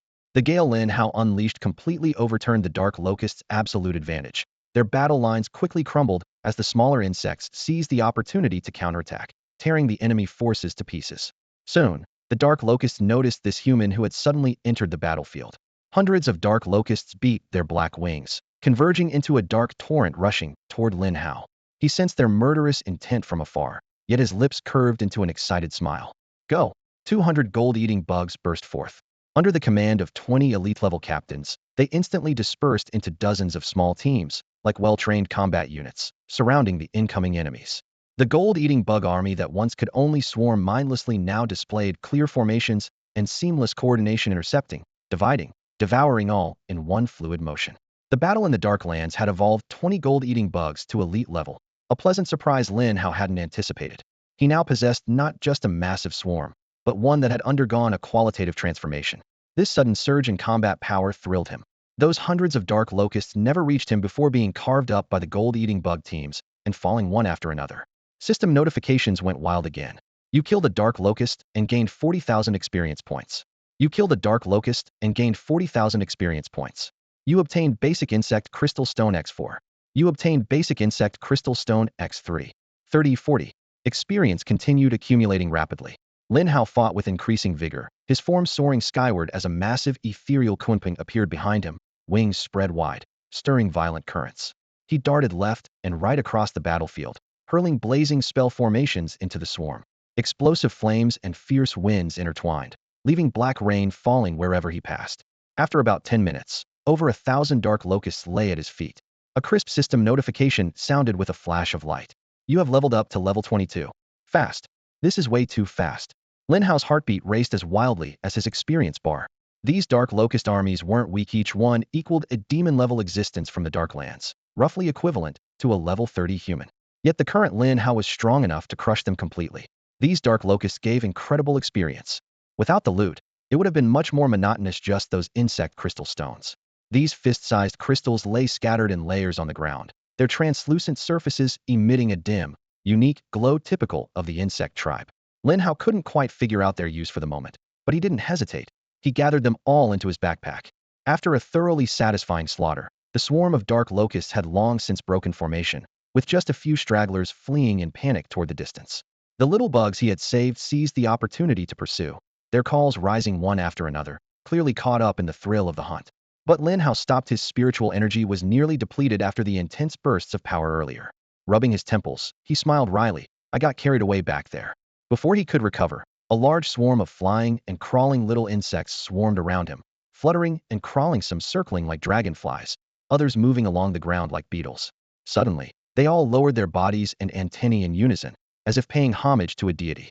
Lin Hao raised an eyebrow, finding it amusing, though he lamented he was about to leave the insect realm and still hadn't yet bonded with a long-range pet bug. Just then, a mayfly-shaped little flying insect caught his eye. About the size of 2 palms, its delicate cicada wings fluttered as arcs of electricity danced around it. Purple sparks flickered like a lightning spirit forged from pure energy. He had noticed these purple electric mayflies during the battle. Though rare in number, they were elusive and swift, leaving purple lightning trails with every pass that scorched the dark locusts. Without their timely assistance, the little insect army would likely have been torn apart long ago. Though the gold-devouring bugs were strong, they favored close combat. Lin Hao longed for a pet skilled in ranged magic spells. This purple electric mayfly fit the bill perfectly. Without hesitation, his eyes focused as he quietly activated his Tamer's skill insect contract. His spiritual energy turned into an invisible stream, weaving his will towards the purple electric mayfly. The little creature trembled slightly. The lightning around it exploded briefly, then quickly calmed. Rather than force his will upon it, Lin Hao sincerely conveyed his hopes, goals, and burning determination to rise. The mayfly seemed touched, its once proud nature softening, its electric glow no longer repelling him. Will you stand by my side and fight in this world? He silently asked. Moments later, the system notified him, you have successfully contracted the purple electric mayfly. Almost instantly, Lin Hao's last trace of spiritual energy was exhausted. A blinding white light erupted, the insect realm's vision shattered, and he was teleported back home. The living room was softly lit. Glancing at his hand, he saw residual arcs of electricity flickering around his fingertips. Lin Hao grinned widely. This trip's gains were astoundingly rich. Not only had he leveled up again, but had also secured the long-desired ranged pet bug. The purple electric mayfly hovered around his shoulder. Its body was a pale purple with wings like delicate silk. Several tiny electric snakes crawled over its shell, crackling crisply, a stunningly beautiful sight. Just judging by appearance, it already scored top marks. Lin Hao pulled up its status panel. Purple electric mayfly. Type: Rare Thunder-class exotic insect. Talent. Lightning escape flight speed massively increased, lightning-based evasion. Basic ability. Launches purple lightning bolts, dealing electric damage to targets. Advanced potential. Summons celestial thunder, condenses the divine lightning from the heavens for a decisive strike. Another treasure found. Lin Hao's heart surged with excitement. This catch rivaled his earlier bond with the Kuanping. Level 21 Purple Electric Mayfly. Strength, 5,000. Agility, 15,000. Spirit, 20,000. Constitution, 5,000. Skills. 1. Lightning escape increases flight speed by 300 for 10 minutes. Cooldown 1 hour. 2. Purple lightning strikes enemies with arcs of purple electricity. Power increases with level. Cooldown 30 seconds. Such powerful stats. Such mighty skills. Lin Hao glanced at his status panel and summoned a level 21 Purple Lightning Mayfly. The current count showed 1 out of a maximum 210. Beautiful. The numbers on his panel flickered like they were charged with electricity. This was another pet insect from the infinite summon type, which increases the summon limit as the user levels up completely, unlike the Kuanping, which could only exist as a single individual. As long as time and his mental energy allowed, he could expand the squad of Purple Lightning Mayflies to over 200, instantly doubling his combat roster. Individually, their performance was equally impressive. The gold-eating bug was a strength-type melee fighter, tough and durable. The Purple Lightning Mayfly was ranged and mental type, with slightly weaker defense, but sharper offensive capabilities. Ever since awakening the gold-eating bugs, Lin Hao had steamrolled nearly every dungeon. His only weakness had been a lack of ranged firepower. In the Shadowed Lands, his gold-eating bugs had to get up close and personal to bite, which led to heavy losses when trapped by the Demon Saintus Wind Vortex. Now, with the Purple Lightning Mayflies supplementing his forces, that gap was sealed. The combination of melee and ranged troops made his fighting strength more than additive, was multiplicative. Tomorrow was the nationwide exam. But tonight he planned to buy a few bottles of medium blue spring to restore mental energy and summon Purple Lightning Mayflies through the night until he had enough. Given his current stats, the big exam was hardly a concern. 1. Survival Team 50 Spirit Butterflies with light shields and healing always ready. 2. Mobility Team the Kuanping granted flight and outrageous boosts to all stats, plus 3 powerful skills: Death Sun, Tornado, and Wind Vortex. 3. Combat Team 300 Gold-Eating Bugs backed by an expected 100 Purple Lightning Mayflies. Such firepower wasn't just enough for the high school final exams, it could hold its own even in an abyssal battleground. He already had the military recommendation letter from the Tsanglong Academy of Qingbei Martial University. Calling himself a prospective student, there wasn't an exaggeration. But his sister had been Jiangning Province's top scorer years ago, and he was determined not to fall short. So he set Jiangning's top scorer as tomorrow's goal, a confident smile curling on his lips. Soon, head Livyang City, barely 1 million people, for the capital with 50 million, the heart of the nation's politics, economy, and cultivation. Lin Hao silently vowed, "Sister, wait for me. No matter how many powerful enemies lurked there, if they dared to bully you, I would crush them all." The next morning, Lin Hao stepped onto campus. His all-nighter granted him an extra 100 Purple Lightning Mayflies, but left him penniless, a total broke student. 300 gold-eating bugs plus 100 Purple Lightning Mayflies made his setup so formidable that not just classmates, even teachers might struggle to withstand a round with him. Just as he entered the gate, Yu Dapeng's eyes widened, and he shouted, "Lin Hao, were you out monster hunting all night? You leveled up again?" Nearby, Ning UNC lifted her gaze and looked at Lin Hao deeply, sighing inwardly. Another level gained in a single day. When he was level 21 yesterday, getting into Qingbei Martial University felt almost certain, yet he pushed himself relentlessly to reach level 22. I still can't match him. Before awakening, I always wanted to surpass Lin Hao at least once. Every time I lost, I told myself maybe he just got lucky. But after awakening, she realized she was drifting farther away from him. He was becoming like a towering mountain so lofty that she could only look up at him. "Lin Hao, I'm helping you gather the materials to make the heart of the Night Star necklace. We've nearly collected half of what we need, but ITLL still takes some time before it's finished," Ning UNC said in a low, serious tone. "No rush," Lin Hao replied with a faint smile. From a distance, Lin Sure spotted Lin Hao and hurried over, lifting her skirt as she ran. "Brother Hao, you're here?" He nodded in response. "Yesterday, UNC, Dapeng, and I did several runs of the Lost Mine dungeon. The efficiency was terrible, only dared to attempt the normal difficulty. It just doesn't compare to running it with you. But it's progressive, leveled up to 17. Dapeng's at 19, and Yuansis 18. Yu Dapeng scratched his head and grinned foolishly. "We can't compete with the boss, but we're not giving up. We have to keep up with you." "Good. All of you are doing well," Lin Hao acknowledged with a nod. "In past years, reaching level 15 gave you a chance to get into Qingbei Martial University. You're already above that mark." He knew these classmates came from wealthy families before awakening. They were heirs and princesses. Now they were all fiercely determined to push forward. Brother, how I'm working so hard just to get into Qingbei Martial University with you and be your classmate, Lin Sure said, batting her eyes coquettishly. Boss, I'm going to Qingbei too, and I want to keep being your deskmate. Yu Daping clenched his fist. Lin Hao, if you hadn't led us to run that dungeon 10 times in a row, I wouldn't even dare to dream of Qingbei. Now I'll see each other there, Ning Yuanci added with a smile. Students, students. The loud voice of Principal Mo Rin came from afar as he waved to get their attention. Prepare to be teleported immediately to Jianjing, the provincial capital of Jiangning, to take your unified exam. Everyone, gather quickly. The students from Yang City quickly assembled. Lin Hao, over here. Mo Rin called out brightly upon seeing him. And you three, Yu Daping, Ning Yuanci, Lin Sure, come with me. The four walked over to stand beside the principal. Well done. You four are the highest level students from Yang City this year, the seeds for Qingbei Martial University. Especially you, Lin Hao. Master Zhao told me yesterday you're already level 21. I almost couldn't believe it. That's thanks to your careful guidance all these years, Principal, Lin Hao said humbly. He felt grateful toward Mo Rin. The old principal cared for the students even more than his own son. When Lin Hao's sister went to university, Mo Rin helped secure various scholarships and solved many of their daily struggles. One by one, the students stepped into the teleportation array. A dazzling white light flashed, and with a brief dizziness, they appeared in a spacious stone plaza. A huge red sign reading Exam Venue 7 stood out clearly in the center. Line up by class, don't disorder. Mo Rin directed the Yang City students. So many people. Lin Sure looked around, her voice low but full of awe. This is only the combat division, Yu Daping explained. The life skills division has been assigned elsewhere. For combat alone, there are 30 exam venues here in Jianjing. We're at number 7. 30? Lin Sure gasped. Just here, that's over 10,000 people, so the whole province must have more than 300,000 in combat? Exactly. The other 29 exam sites are nearby, just separated by a wall, Ning Yuanci added. Lin Hao scanned the crowd. Though packed with people, order was well maintained. Every district was familiar with the yearly exam flow. The National Martial Examination. After all these years of study and training, the moment of truth had arrived. Lin Hao took a deep breath. Today, he wouldn't just pass, he would make a statement. His sister had once dominated this exam. As her younger brother, how could he be any less impressive? A faint smile curled at Lin Hao's lips. Lin Hao, Ning Yuanci, Yu Daping, Lin Sure, the four of you must stay calm and composed.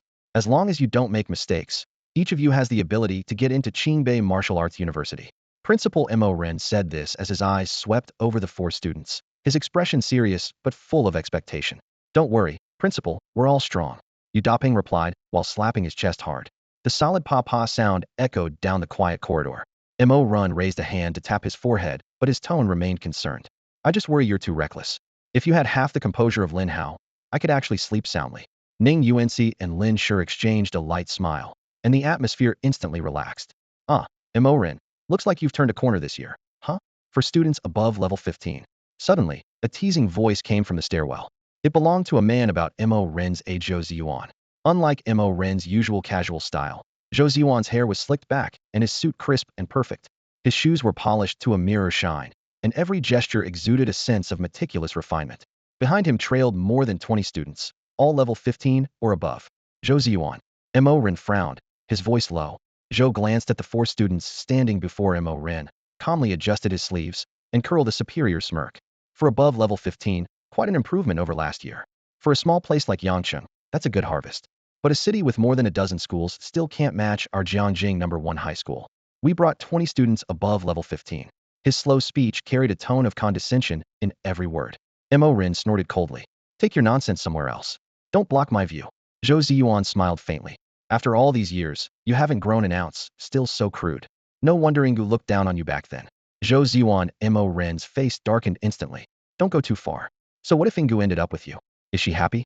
Beside him, Yu Daping quietly asked Lin Hao. Who is he exactly? His voice was barely audible. Only his companions could hear. Ning Yuanci whispered back. Principal of Jianjing number 1 high school. His school regularly ranks on the national high school leaderboard. One of Jiangning province's strongest schools. Yu Daping looked toward that group of students, his pupils narrowing. Are all these 20-some level 15-plus students really from the same school? Most likely, Ning Yuanci's gaze swept over them. Out of those 20, 10 have surpassed level 20. The highest is level 23, one above Lin Hao. Level 23? Lin Hao lifted his eyes and fixed them on a cold-faced student standing behind Zhou Ziyuan. A chilling number hovered in his awareness, LV 23. He secretly gasped his bug tamer class was incredibly efficient at grinding levels, already top tier among his peers, yet there were still people ahead. Indeed, There is always someone stronger. Still, he sneered inwardly. Levels are just numbers. When it comes to actual combat, he feared no teacher at level 50 or 60, let alone a mere level 23 student. Zhou Ziyuan continued his sneer. Your quality hasn't improved one bit. You swear at others at the drop of a hat. I really don't understand how you ever became a principal, let alone taught or raised any talents. Mo Run, furious, laughed bitterly, fire burning in his eyes. Zhou Ziyuan, you can talk nonsense all you want. But why bring up Ingu? She married you by mistake. You can't give her happiness. Why do you have to ruin her? I truly despise you. At that moment, Mo Ren's face flushed red with anger, his voice trembling slightly as he spoke. Happy or not, the truth is she's not interested in you. You have to admit that, don't you? Zhou Ziyuan said calmly, stabbing the knife a little deeper. Mo Ren's facial muscles twitched, the fury in his eyes mirroring Zhou Ziyuan's own. Nearby, Lin Sure listened wide-eyed, whispering, these two seem to have some serious history. There's definitely a story there. Sure enough, Ning Yuanci nodded and lowered his voice as he spilled what he knew. I heard that Principal Mo and Principal Zhou were classmates at the Capital Normal University, and they were as close as brothers. But back then, the girl Mo liked ended up marrying Zhou instead. After marriage, she was unhappy and got divorced after 5 or 6 years apparently. Principal Mo has never remarried since, probably because of that relationship. I never expected Principal Mo to have such a sentimental past. Linsher was lost in thought. She noticed that Mo Ren's clenched fists were turning slightly pale. That must be a wound he carries forever. Lin Hao frowned slightly, thinking, not only did Zhou Ziyuan steal his friend's lover back then, but now he's rubbing it indefinitely low. Mo Ren suddenly looked up, stubbornly fighting back. You think having over 20 level 15 students in Jiangjing makes you so great? I bet anyone could beat you in the big exam. Zhou Ziyuan laughed arrogantly. Haha, Mo Ren, after all these years at 8th middle school, when have you ever beaten me? I always crush you without even trying. Before he finished, Mo Ren trembled all over, unable to find a word to retort. Principal Mo, don't waste your energy on him. Let's just focus on doing our own work well, Lin Hao said calmly. Mo Ren took a deep breath and forced himself to calm down. Lin Hao, you're right. Only then did Zhou Ziyuan shift his gaze to Lin Hao, raising an eyebrow. Oh, so you're the so-called hidden awakened one you've been bragging about lately? When he saw the level 22 badge on Lin Hao's chest, a hint of surprise flashed in his eyes.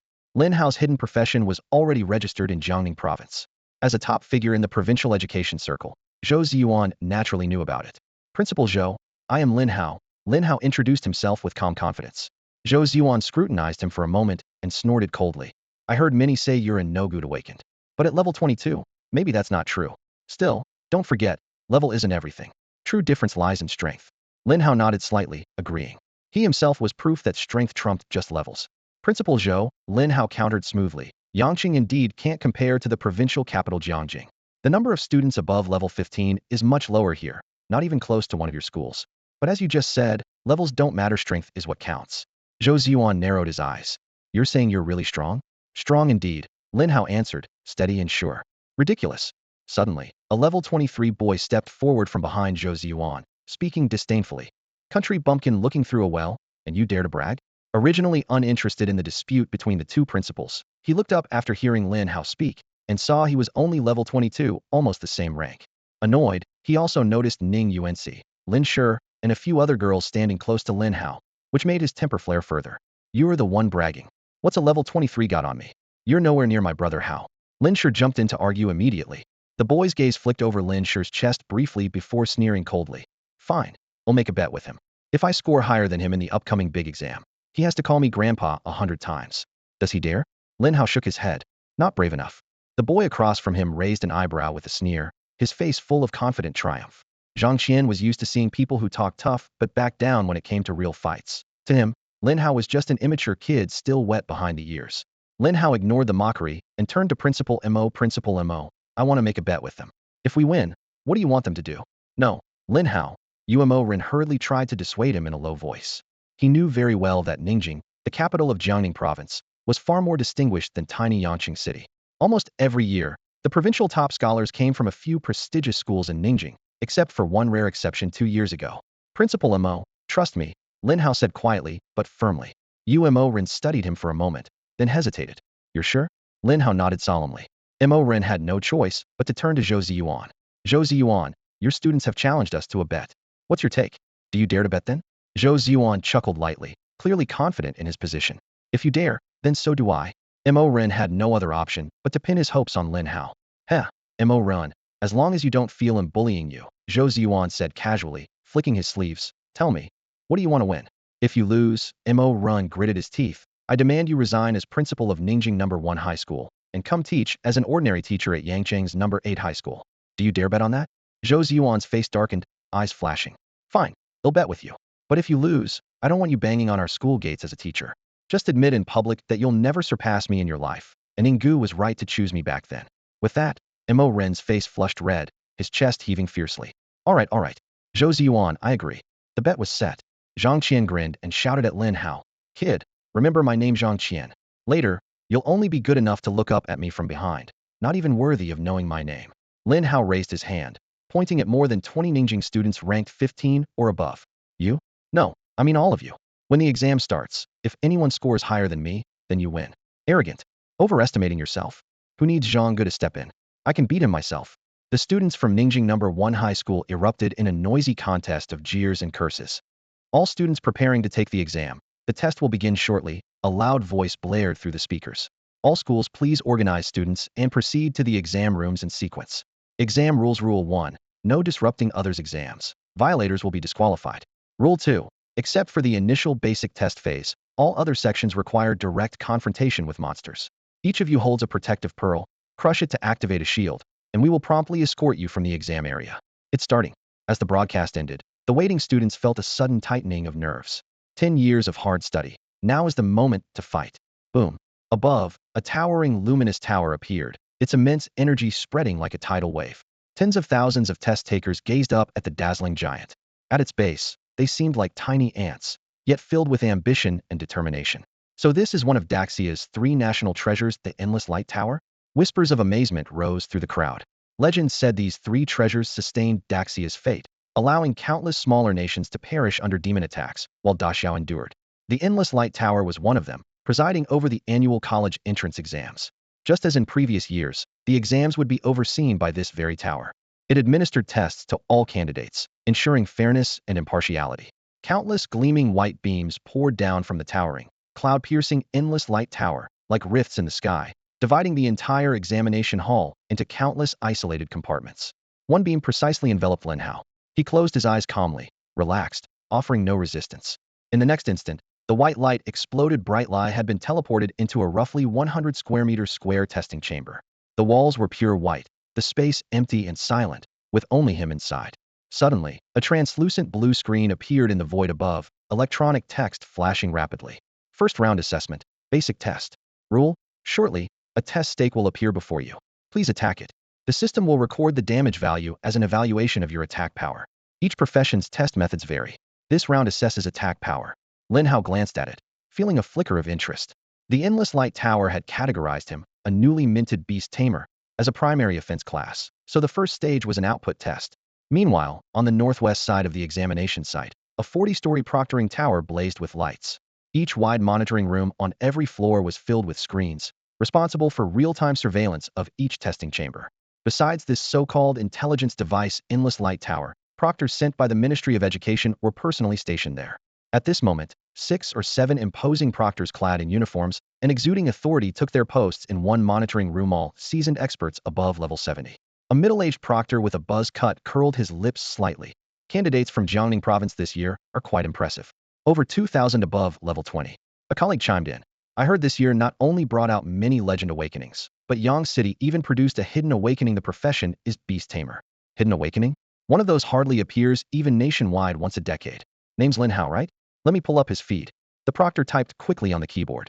The screen switched to show a young man with sharp but calm features. Lin Hao himself. This kid really keeps his cool. Others get nervous, but he looks like he's just out for a walk. Level 22 already. Not bad. And they called his early death penalty awakening useless? He blasted up to 22 in half a month. How's that useless? In the past decade, I've seen every profession under the sun, but this new one, I'm curious now. Unaware he was under heavy scrutiny by multiple proctors, Lin Hao stood in the test chamber. 10 meters away, the ground rippled as a grayish-brown test stake, thick as a wooden post, gradually solidified. He recalled the instructions. Attack with full force. The system will automatically record the data. Come out. At his low command, purple lightning serpents twisted through the air as 50 violet electric mayflies appeared with a hum. Their bodies were pale yellow, wings transparent, their shells wrapped in fine purple electricity, resembling tiny thunder spirits. This was the first public debut of the Violet Electric Mayfly swarm. In the monitoring room, several proctors leaned close to the screen. What kind of bug is that? A summoning pet of the beast Tamer? Looks delicate, but not sure if the damage will be enough. Before they finished speaking, over a dozen of the Violet Mayflies circling Lin Hao suddenly stopped midair, gathering purple light. Lightning bolts erupted simultaneously, weaving an electric net that instantly covered the test chamber. More than a dozen purple lightning bolts struck the wooden stake at once. Dozens of purple lightning bolts struck the wooden stake simultaneously, unleashing a deafening blast inside the sealed testing chamber. The fierce electric fury was accompanied by the acrid scent of burning wood, crackling and swirling wildly. As the electrical flashes faded, thin smoke lingered in the air. Several proctors instinctively took a step back, their gazes fixed where the stake had stood now completely empty. What would happen? Where's the stake? No way, those lightning bolts actually shattered the stake? The proctors exchanged stunned looks, frozen in place. This test stake could normally withstand up to 100,000 damage points. Although stakes came in various models, for years they had consistently used this one with a 100,000 point limit because it offered the most reliable precision. Among all examinees, anyone capable of an instantaneous output of 40,000 was considered exceptional. Only a few burst specialists ever reached 60,000 or 70,000. Is it malfunctioning? One proctor's voice wavered. This is a prop from the Endless Light Tower, not some broken machine. Can it really be damaged? Another shook his head. Then how do we explain this? Could his instant attack power really be over 100,000? Silence fell again, shock etched deeply on their faces. At that moment, in the center of the chamber, Lin Hao retracted his hand. The ethereal remnants of a dozen purple electric mayflies flickered and hovered midair. He caught sight of the stake turning to splinters, and a bright red 100,000 briefly appeared above the debris before vanishing.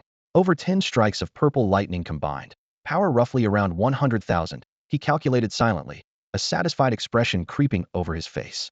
This was his first time taking the high-level exam, and though he had no clear ranking in mind, he vaguely felt that 100,000 was far from low. In the proctor's room, a storm of debate erupted. How exactly should we record his instant attack power? 100,000? But 100,000 doesn't make sense, just blew the stake to bits. Should we have him strike again? Or swap in a stake with a higher damage threshold? Adjusting stakes requires approval. We need Director Qian. Soon after, a sharp-eyed elderly man entered briskly. What's going on? Director Qian. Hey Race, what happened? The proctor recounted the events in full detail. Clearly, Lin Hao's burst output exceeded 100,000, which destroyed the stake. Director Qian stated confidently. So what's the next step? Replace it with one rated for 200,000 damage. The order was given, and a new stake appeared in the chamber through rapid teleportation. As Lin Hao prepared to wait for the next round, suddenly a flash of light appeared 10 meters away, and another stake materialized out of thin air. Another round? This exam's getting serious, he muttered to himself, happy for another chance to prove his strength. All right, bring it on. He raised his hand. A dozen purple electric mayflies shrieked in unison, their violet glow crashing down with a thunderous boom bang. 200,000. The bright red number shot up into the sky. In an instant, the 200,000 limit stake was blasted to splinters, with chips raining down like a storm. Back in the proctor's room, the echo of the explosive blast still rang loudly. Everyone simultaneously cursed out loud. He demolished the 100,000 one. Okay, fine, but 200,000 too? How high can his instant damage possibly go? What now, Director Qian? Furrowing his brow, Director Qian pondered briefly before speaking gravely. Get a test stake with a 1 million damage threshold. 1 million? But those stakes have poorer precision, big margin of error. Someone hesitated. Use it anyway. If anything goes wrong, they'll take responsibility. An exam proctor passed through the Endless Light Tower and released another test stake. The air before Lin Hao suddenly distorted, and a thick wooden stake silently materialized. The teenager raised his eyes, furrowing his brows. This is the third one already? Is this basic testing never-ending? He shook his wrist. His earlier impression of the rigorous exam process starting to waver. This procedure felt way too casual. Since the test stake insisted on blocking his path, Lin Hao wouldn't be polite.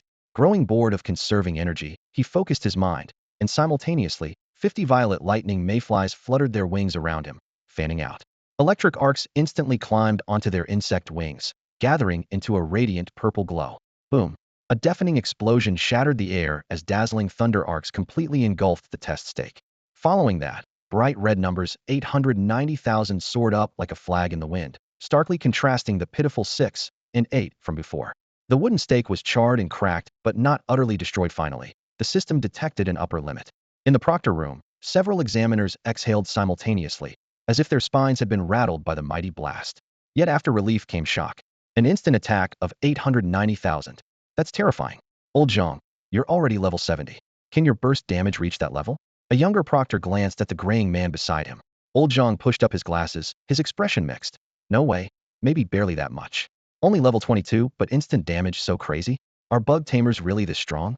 What are those bugs that can shoot violet electricity? They look nice, but didn't expect such ferocity. Despite the shock, the exam process couldn't stop. Director Qian cleared his throat and made a decision. This round ends here. Score him 890,000 points and let him proceed to the second round. Understood, Director Qian. No one knew that 890,000 was far from Lin Hao's limit. At his current level, his battle pets cap at 440, and including himself, that's 441 units of combat power. Just 50 Violet Lightning Mayflies had attacked, just now not even 1/80th of his total firepower. The first round concluded. With a flash of white light, Lin Hao's figure was transported to another space.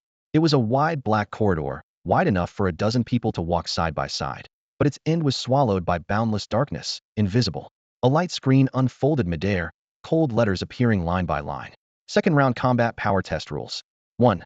Candidates may choose between normal, nightmare, and hell difficulties. 2. Points awarded for monsters killed within 10 minutes. Normal monster 1 point, nightmare 2 points, hell 3 points. 3. The official second round begins after 5 minutes. Before the light screen vanished, a new blue panel popped up. First round test complete. Scores and rankings now published. Total candidates, 297,560. Advancing to second round, 198,373. Rankings. 1. Lin Hao 890,000 points rating, SSS grade. 2. Xiaobing 70,000 points rating, SS grade. 3. Zhang Qian 65,000 points rating, SS grade. The panel projected simultaneously in front of all candidates. Wow. Nearly 300,000 examinees held their breath as silence swept the scene, then erupted into a frantic uproar. No way. 890,000? Am I seeing things? That must be a system bug. There'll be a rollback. Are you kidding me? The first place score is 10 times the second? Far away, Zhang Qian stared at the leaderboard, frozen in place.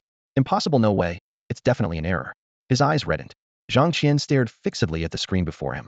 Principal Zhou must be outside right now, negotiating with the exam supervisors. He leaned back in his chair, fingers tapping the desk unconsciously, his gaze darkening.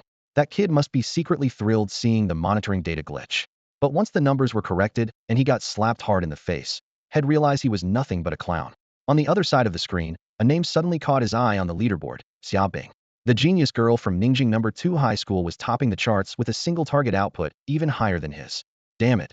Zhang Qian gritted his teeth. Single target attacks aren't my strength. I rely on area damage to win. At the other end of the exam hall, Xiaobing stood quietly in front of her console. Her delicate features and pale skin made her look almost ethereal, but her brow was faintly furrowed. Her eyes rested on the ranking panel. Lin Hao? Never heard of him before. The first round of the exam was knockout style with no points recorded, and it eliminated 1/3 of the candidates. Lin Hao glanced at the list, then casually shut off his screen. He had expected to be first, but didn't expect to lead by more than 10 times the second place. A system prompt popped into his mind. Held difficulty selected. Confirm? Confirmed. Show yourselves. With a low shout, 50 golden-devouring beetles appeared around Lin Hao out of thin air, immediately followed by 50 purple lightning mayflies. Holy crap. He summoned his pets again. Inside the exam room, several teachers' eyes were glued to the screen. His instant attack just shot up to 890,000. Now it doubled? So 890,000 isn't even his limit? What's the maximum burst damage, then? Heaven help us. Where's Director Qian? One supervisor called out loudly. He just stepped out. Get him back now. 2 or 3 minutes later, Director Qian hurriedly pushed open the door. What's going on again? Look at how many pets he has now. Huh, more again. How do we even count his instant attack damage then? Let's just go with 890,000 for now. It's still first place anyway, murmured Director Qian, eyes locked on the screen as if afraid to miss some earth-shattering number. In a flash of light, Lin Hao stood at the entrance of a broad, endless stone corridor. Blue light swept over several times as swarms of goblins took shape, clutching wooden clubs and staggering closer. He raised his hand and cast a detection spell. Goblin held difficulty level 15. Strength, 1000. Agility, 500. Spirit, 300. Constitution, 1000. These were mere level 15 hell monsters, with stats even higher than some level 20 wild monsters outside. But to Lin Hao they were still as insignificant as ants. Is that all you've got? He chuckled softly. One purple lightning mayfly raised its slender beak and crackled lightning. A burst of purple light exploded, boom. The target instantly disintegrated into ash as a 3 floated in the air. 3 points? No experience. Looks like these are simulation monsters in the Endless Light Tower. Lin Hao narrowed his eyes, peering deeper into the corridor that was black with goblins as far as he could see. Let's get to work. 50 golden devouring beetles surged forward, their razor-sharp mandibles slicing through the air. 50 purple lightning mayflies fanned out behind them, arcs of electricity crackling everywhere. Crackling and popping sounds filled the air as a wave of goblins turned to burnt ashes. Three, three, countless numbers popped up in succession. Within a few dozen meters, the small monsters in the corridor were completely wiped out. Lin Hao thought for a moment. With so few monsters, there was no need to add more pet insects. The 100 right in front of him were more than enough. Right now, he was strong but faced too few monsters. In a way, this test couldn't truly measure his real power. Shaking his head, he stepped forward. In the exam monitoring room, one invigilator was the first to notice something unusual. He couldn't help but call out to his colleagues. Hey, look at this. Instantly, the big screen locked onto Lin Hao's real-time footage. The second round of assessment had just begun, and Lin Hao's pet insects burst out from his wristband. He didn't even move a finger, yet the corridor ahead was instantly cleared. Is this for real? 8 seconds? 5 seconds? Or even 3? The teachers repeated the numbers in disbelief. The swarm of monsters stretching dozens of meters down the hallway seemed to be sliced down by an invisible scythe. If the other candidates locked in bitter battles had seen this, they'd probably explode with frustration on the spot. In an instant, Lin Hao's score soared to 150 points. 10 minutes to go. How many points would he rack up? The invigilators exchanged stunned looks. Yet Lin Hao himself found it dull. He walked leisurely, even slower than his pet insects slaughtering ahead. The green-skinned goblins fell one after another like wheat swayed by a gale. Too few monsters, too weak, he thought to himself. 3 minutes later, the screen showed 9,000 points. The gap between Lin Hao and his pet insects had stretched to 70 or 80 meters. It looked as if the owner was strolling while the pets frantically cleared the path ahead. Old Zhao, what are you still staring at this kid for? One invigilator joked. Hey, Old Zhao shifted his gaze to other candidates, but couldn't help switching back to Lin Hao. After all these years, I've never seen anything like this. Same here. Everyone else is fully focused on the test, and he's basically on vacation while doing it. Another teacher shook his head. I suddenly feel our decades-old exam rules need changing. The screen switched to other candidates. Zhang Qian, for 1,000 points. A swordsman relying on dual AoE skills Sword Swarm and Splash, strength-based with a swift form. Xia Bing, 3,900 points. An archer, keeping close behind. Their scores were impressive, but still dim next to Lin Hao's. Hey, Old Zhao, why are you looking back at Lin Hao again? Old Zhao smiled wryly. I know killing monsters with pet insects isn't skillful. It's just the pets chomping down frantically. But I can't watch the others, and once I watch him, I can't look away. That guy's got some kind of crazy charm. That freak Lin Hao. A familiar voice came from the door as Director Qian entered the monitoring room. Old Zhao's eyes sharpened as he greeted him. Director Qian, you should see this. Let me guess, it's that Lin Hao again. Qian smiled and approached the screen. After a moment, he shook his head with a knowing smile. Where on earth does this kid get so many freakish insects? He patted Old Zhao on the shoulder. You keep an eye on him. A few principals and vice principals from top schools are coming to the Jiangning exam site. He'll go receive them. If anything urgent happens, get in touch with me. 10 minutes had passed, and the results of the second round were finally in. Lin Hao stepped through the teleportation gate and landed in a small lounge of about 10 square meters. The walls were stark white, with 2 simple benches in the center. On a metal table beside them sat 2 bottles side by side, one labeled Zhongluan Spring Potion and the other Life Elixir. The glass bottles shimmered, their liquids glowing faintly blue and crimson under the light. A prompt appeared on the panel. Candidates, please use the potions to restore your status. The third round will begin in 10 minutes. Third round team battle. 1. Candidates may freely form teams of up to 5 people with other candidates or choose system-provided NPC partners. 2. If no team is actively formed, the system will automatically assign NPCs to fill vacant roles based on class shortages. 3. Scoring will be based on the shortest time taken by the team to clear the simulated dungeon. 4. Dungeon difficulty will dynamically adjust according to the team's combined strength. Restore? I didn't even break a sweat, Lin Hao muttered, glancing at his status bar. His blue mana and red health bars were both overflowing. Still, he pocketed both priceless potions each worth tens of thousands into his spatial inventory. Daxia's education system never spared expense. It was better to take what they gave him. He casually reviewed the first 2 rounds. Round 1, single target skill burst test. Round 2, timed area attack efficiency. Round 3, team coordination. The process was thorough, serving both as a filter and a way to supply seed talent to elite schools. As for the upcoming team dungeon, Lin Hao didn't care much. Though his awakening was recent, he had run more dungeons solo than most peers, and crushing them with a pet bug had become routine. Tank, DPS, support, he handled it all himself. Just then, his exam wristband flashed with a beep beep beep. A candidate is requesting to join your team. Huh. Lin Hao raised an eyebrow and tapped to accept. Boss, team up with me. I want to go with you. A shrill, off-key voice shouted into his ear. No need to check the ID. He recognized it immediately as Yu Dapeng. A system notification popped up. Candidate Yu Dapeng has requested to join your team. Do you accept? Lin Hao chuckled and tapped accept. A flash of white light, and Yu Dapeng staggered into the room. He immediately dove toward Lin Hao, arms wrapping tightly around his leg. Boss, I finally got to hug your thigh. Get off me. Gross. Lin Hao muttered, kicking him toward the corner. Yu rubbed his backside as he got up, came right back, grinning idiotically. Boss, I got an S rank in round 1 and ranked 56 in round 2. Pretty good, huh? Not bad, Lin Hao replied casually. In Jiangning province, Qingbei Martial University only admitted 100 students a year, and with Yu Dapeng's current scores, he was in the running. After all, he was Lin Hao's highest-level teammate cultivated so far.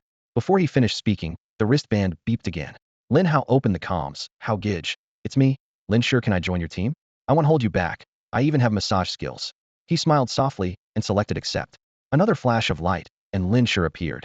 The girl shyly glanced at him, then quickly imitated Dapeng and wrapped her arms around his leg. I thought you didn't want me. I might be useless, but at least I've got your leg. Lin Hao could only laugh bitterly. All right. When did I ever say I didn't want you? Satisfied, Lin Sure stood straight and smoothed her hair. Boss, you treat us differently. You weren't this gentle with me earlier. Beep beep beep. Lin Hao. It's me, Ning Yuanci. Want to team up?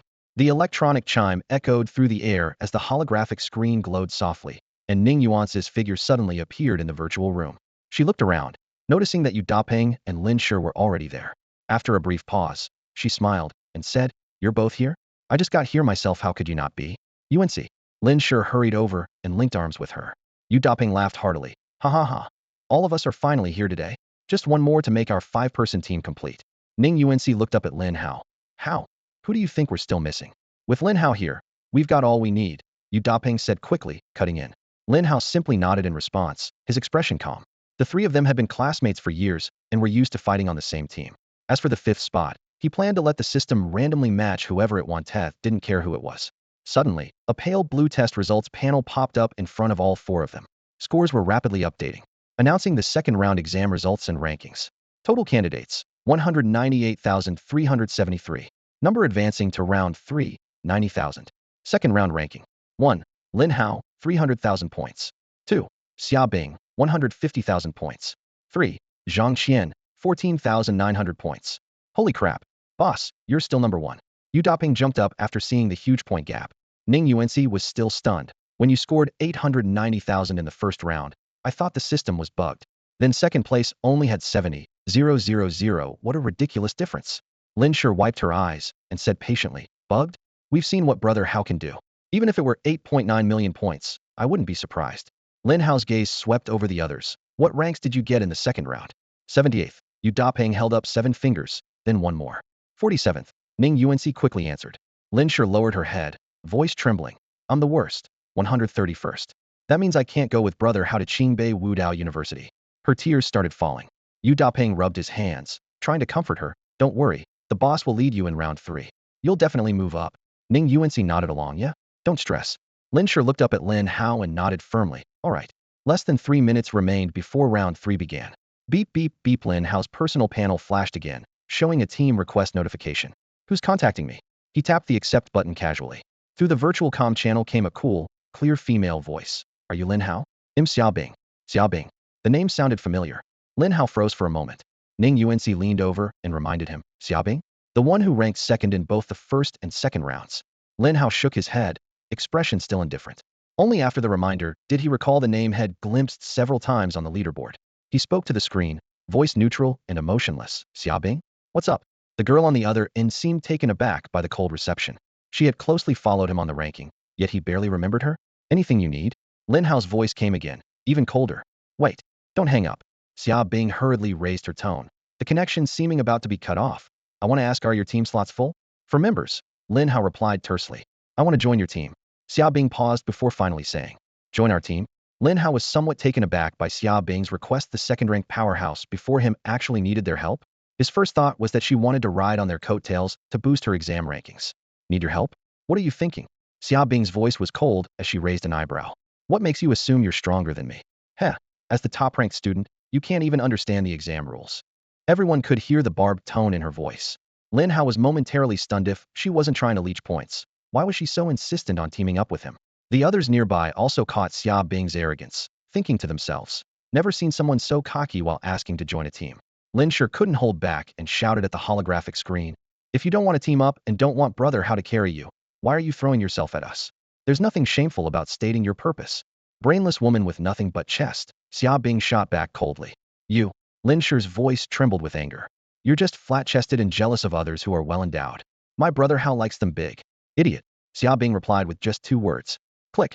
Lin Hao decisively cut off the communication. Lin Sher might be lovesick and somewhat infatuated, but she was still a friend. Who was Xia Bing anyway? No need to indulge her. Brother Hao, she bullied me. Lin Sher hugged Lin Hao's arm, deliberately pressing it against her side. In the corner, Ning Yuanxi and Yu Daping secretly breathed sighs of relief. They'd long been annoyed by Lin Sher's clinginess, and seeing her get shut down by Xia Bing was somewhat satisfying.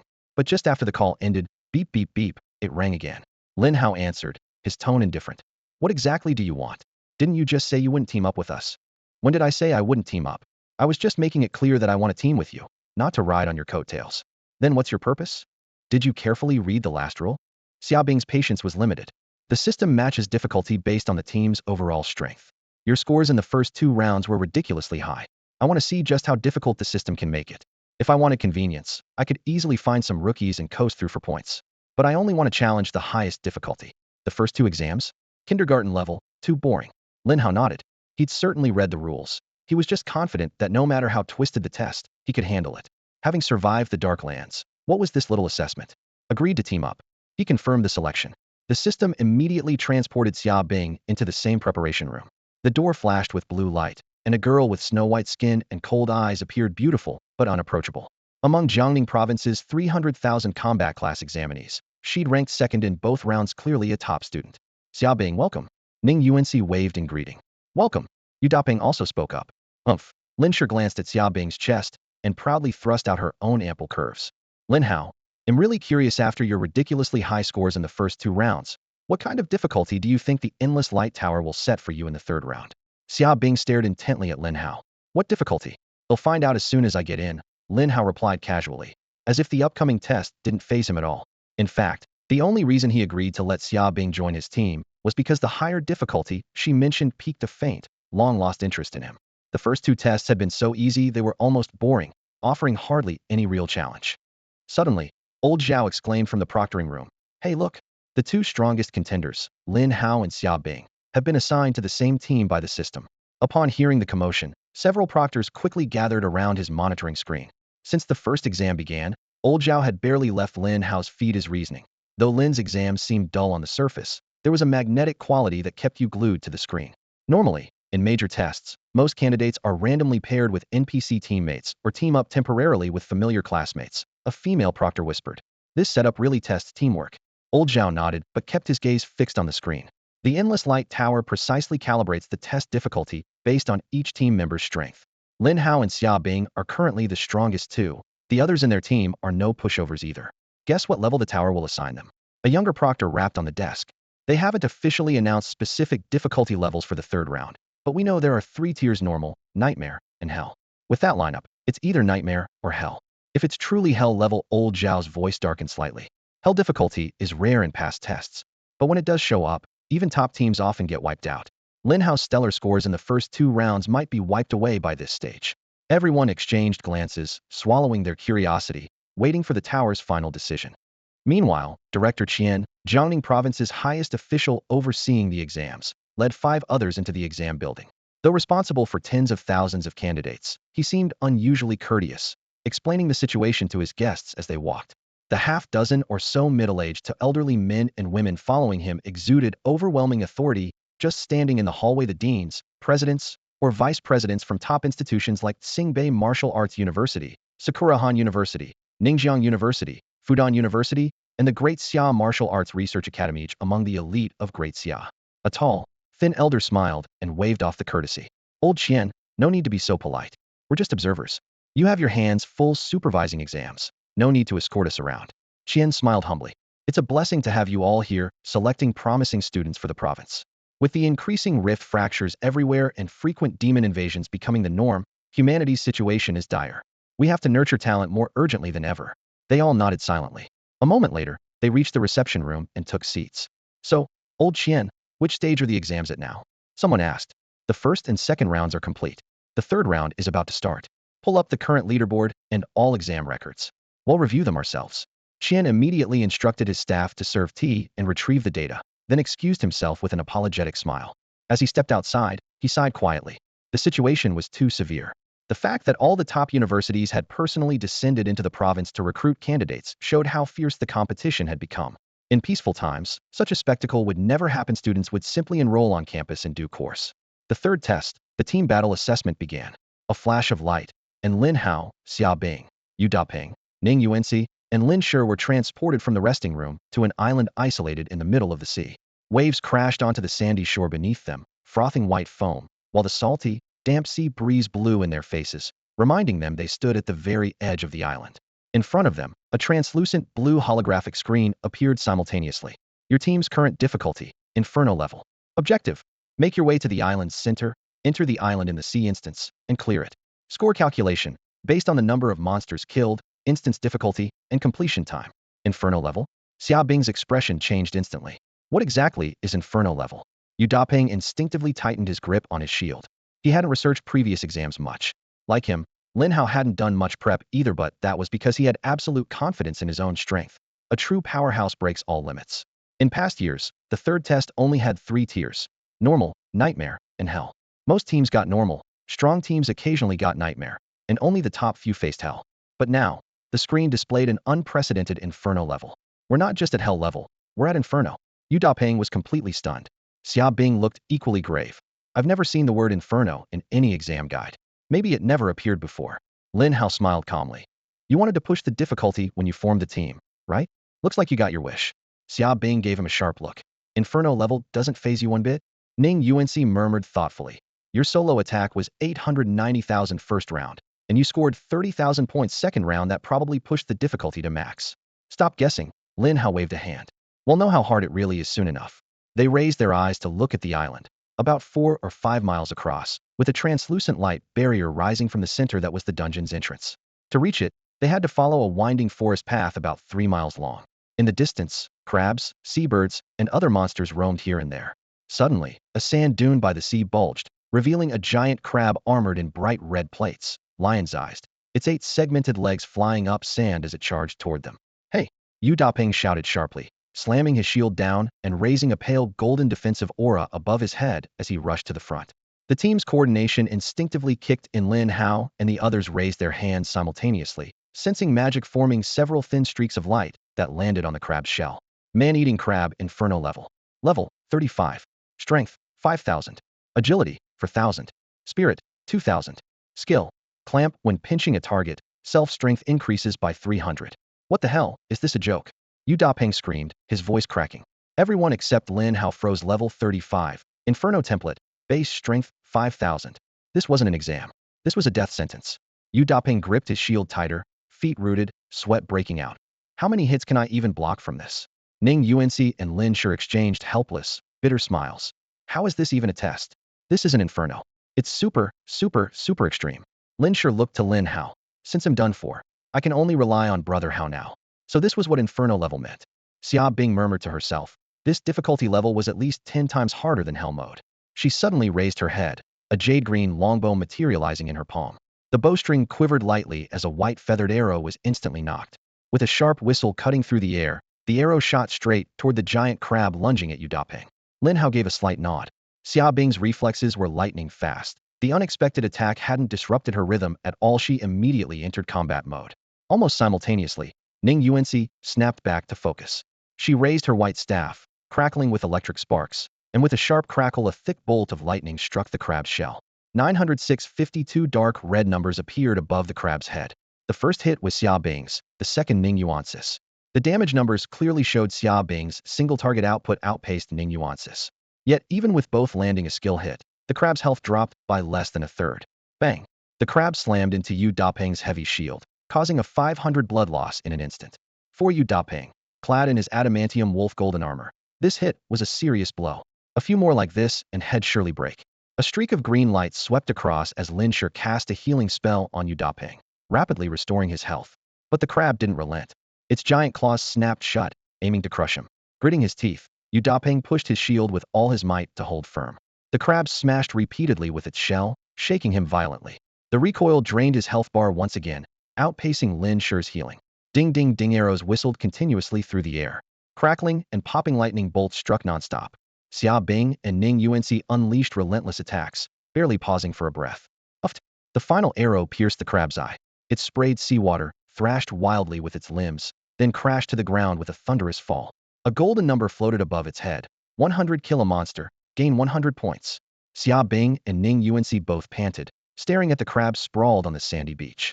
Yet no trace of joy softened their faces. Instead, their expressions grew even grimmer. This was just a minor monster by the shore, and it nearly wiped out the entire squad. What would happen if they ventured deeper into the island, or into an instance, only to face a boss or raid leader? Based on combat power estimates, this crab was already equivalent to the headless rider demon from the Shadowed Land. Lin Hao furrowed his brow inwardly. As expected, Purgatory level truly lived up to its name, far more challenging than the Hell level Lost Mine he had anticipated. Could the system have forcibly raised the difficulty based on his prior performance?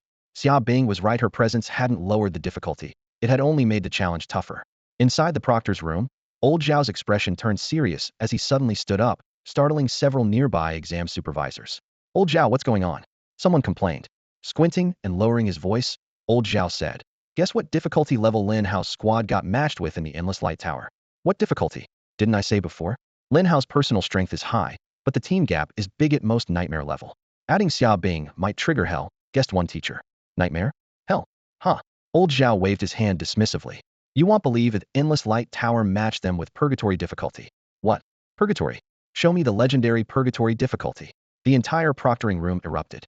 Every teacher crowded around Lin Hao's monitor feed. Examination break lounge.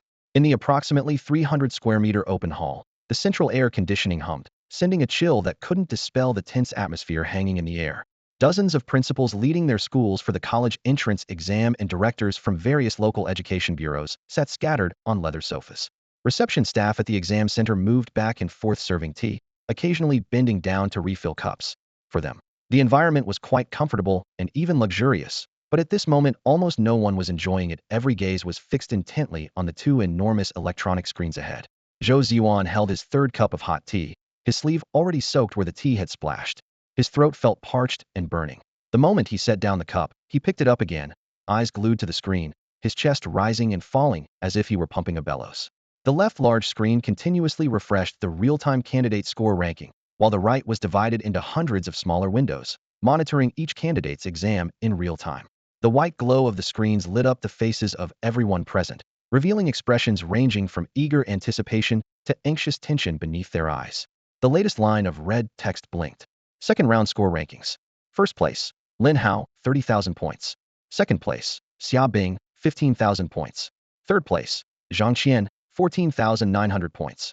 These few lines of numbers were like nails driven unerringly into Zhou Ziyuan's eyes. In both the first and second rounds, Zhang Qian was only ranked third.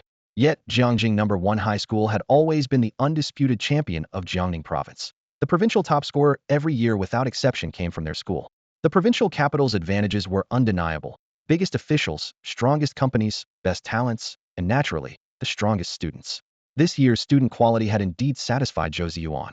After just half a month of awakening training, Jiangjing No. 1 already had 25 students at level 15 or higher, with 10 surpassing level 20. Keep in mind, the strongest university in Daxia, Qingbei Martial Arts University, granted admissions starting at level 15, while level 20 almost guaranteed acceptance. The highest level student in the province also came from their school, Zhang Qian, at level 23, a full level above Lin Hao's 22.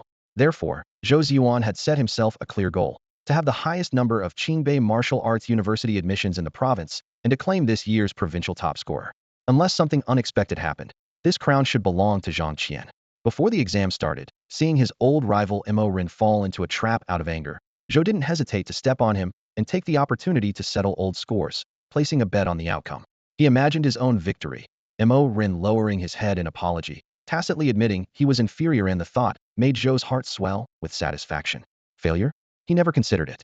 But now, having lost 2 rounds in a row in the first and second exams, with Lin Hao holding first place steadily and Zhang Qian not even securing second, the reality unsettled Zhou Ziyuan deeply. Though the main event was still in the third round, The consecutive defeats stirred a storm of anxiety within him. Sweat seeped from his palms, and an ominous sense crept in. Zhang Qian was a top-tier legendary awakened profession, a swordsman with terrifying single-target burst damage and formidable area attacks. Reaching level 23 in half a month spoke volumes. Of course, this was backed by the Zhang family's heritage as the strongest clan in Jiangning province. Compared to that, the Long family strongman guild in Yangqing City was merely a provincial underling. Their family strength was immense, and their resources abundant. So even though Lin Hao was the pinnacle of area attacks with freakish power, he was still a level lower than Zhang. But this was because Lin Hao wasn't obsessed with reaching the absolute highest level. He had crossed the wilderness alone, once traveled thousands of miles with Zhao Shaoling to break new ground, fought fiercely with Yu Dapeng and others in a dungeon for hours, and even had several head-to-head brawls if he had the backing of a powerful clan, could don golden gear the moment he awakened, always carry cooldown stones, and had the fastest leveling dungeons available. Then hitting level 25 wouldn't be impossible, let alone just level 23. Yet even at only level 23, many players at 40 or 50 weren't a match for him, and he could still hold his own against some in the 60s and 70s. That was what made him truly terrifying. Zhou Ziyuan stared fixedly at the screen, still struggling to believe what he saw. Zhang Qian, who was considered the certain provincial top scorer this year and was incredibly strong, had actually been beaten by someone else's student, and not even second place, only third. If it was Xia Bing who defeated Zhang Qian, Zhou might begrudgingly accept it, but losing to that disciple of Mo Ren named Lin Hao, that was completely unacceptable. He knew who Xia Bing was, of course, his own student. Zhou glanced towards the northwest corner of the hall, where a poised older woman sat calmly watching the large screen displaying the exam data. A little closer, Zhou spotted Mo Ren nearby. Mo stared at the elderly woman, his face stunned and empty, as if his soul had been sucked out. Zhou snorted quietly. The third round of the exam began, and the scores started flashing on the screen. Third round results. First place, Zhang Qian, 1,700 points. Second place, Su Yifei, 670 points. Third place, Zheng Haoran, 669 points. Good. Zhou released a quiet breath of relief. The third round was Zhang Qian's stronghold, finally clawing back to first place.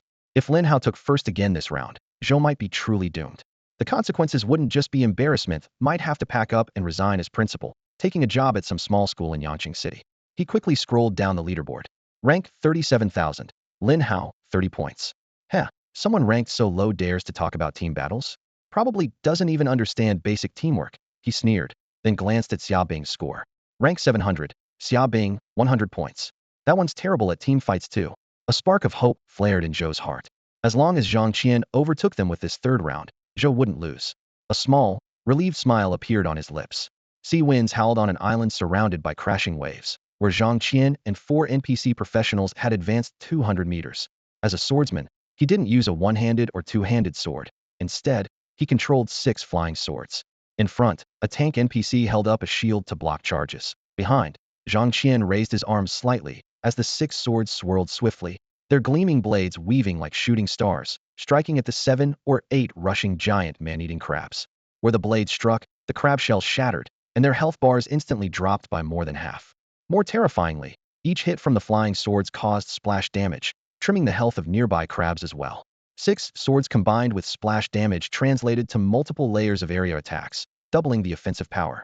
In less than a minute, all 5 crabs collapsed with a thunderous crash. 50. 50. On nightmare difficulty, each crab was worth 50 points. Zhang Qian glanced at the scoreboard.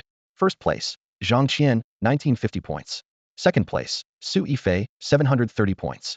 Third place, Zheng Haoran, 729 points. Damn, those first 2 rounds really scared me, getting pushed under by those 2 idiots. He exhaled a bitter breath, but his chest burned hot from the rapidly rising numbers. Zhang finally relaxed.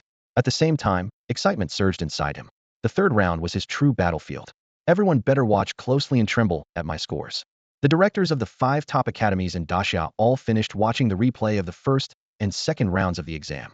This Lin Hao is quite interesting, said a gray-haired elder as he lowered the light screen, stroking his beard, his eyes gleaming with excitement. I've long heard he's a hidden awakened class. I wanted to see his performance for myself. Indeed, he's not ordinary. Not just ordinary, he's downright insane. Another elder chuckled heartily, pointing at the replay. Single target damage hit 890,000.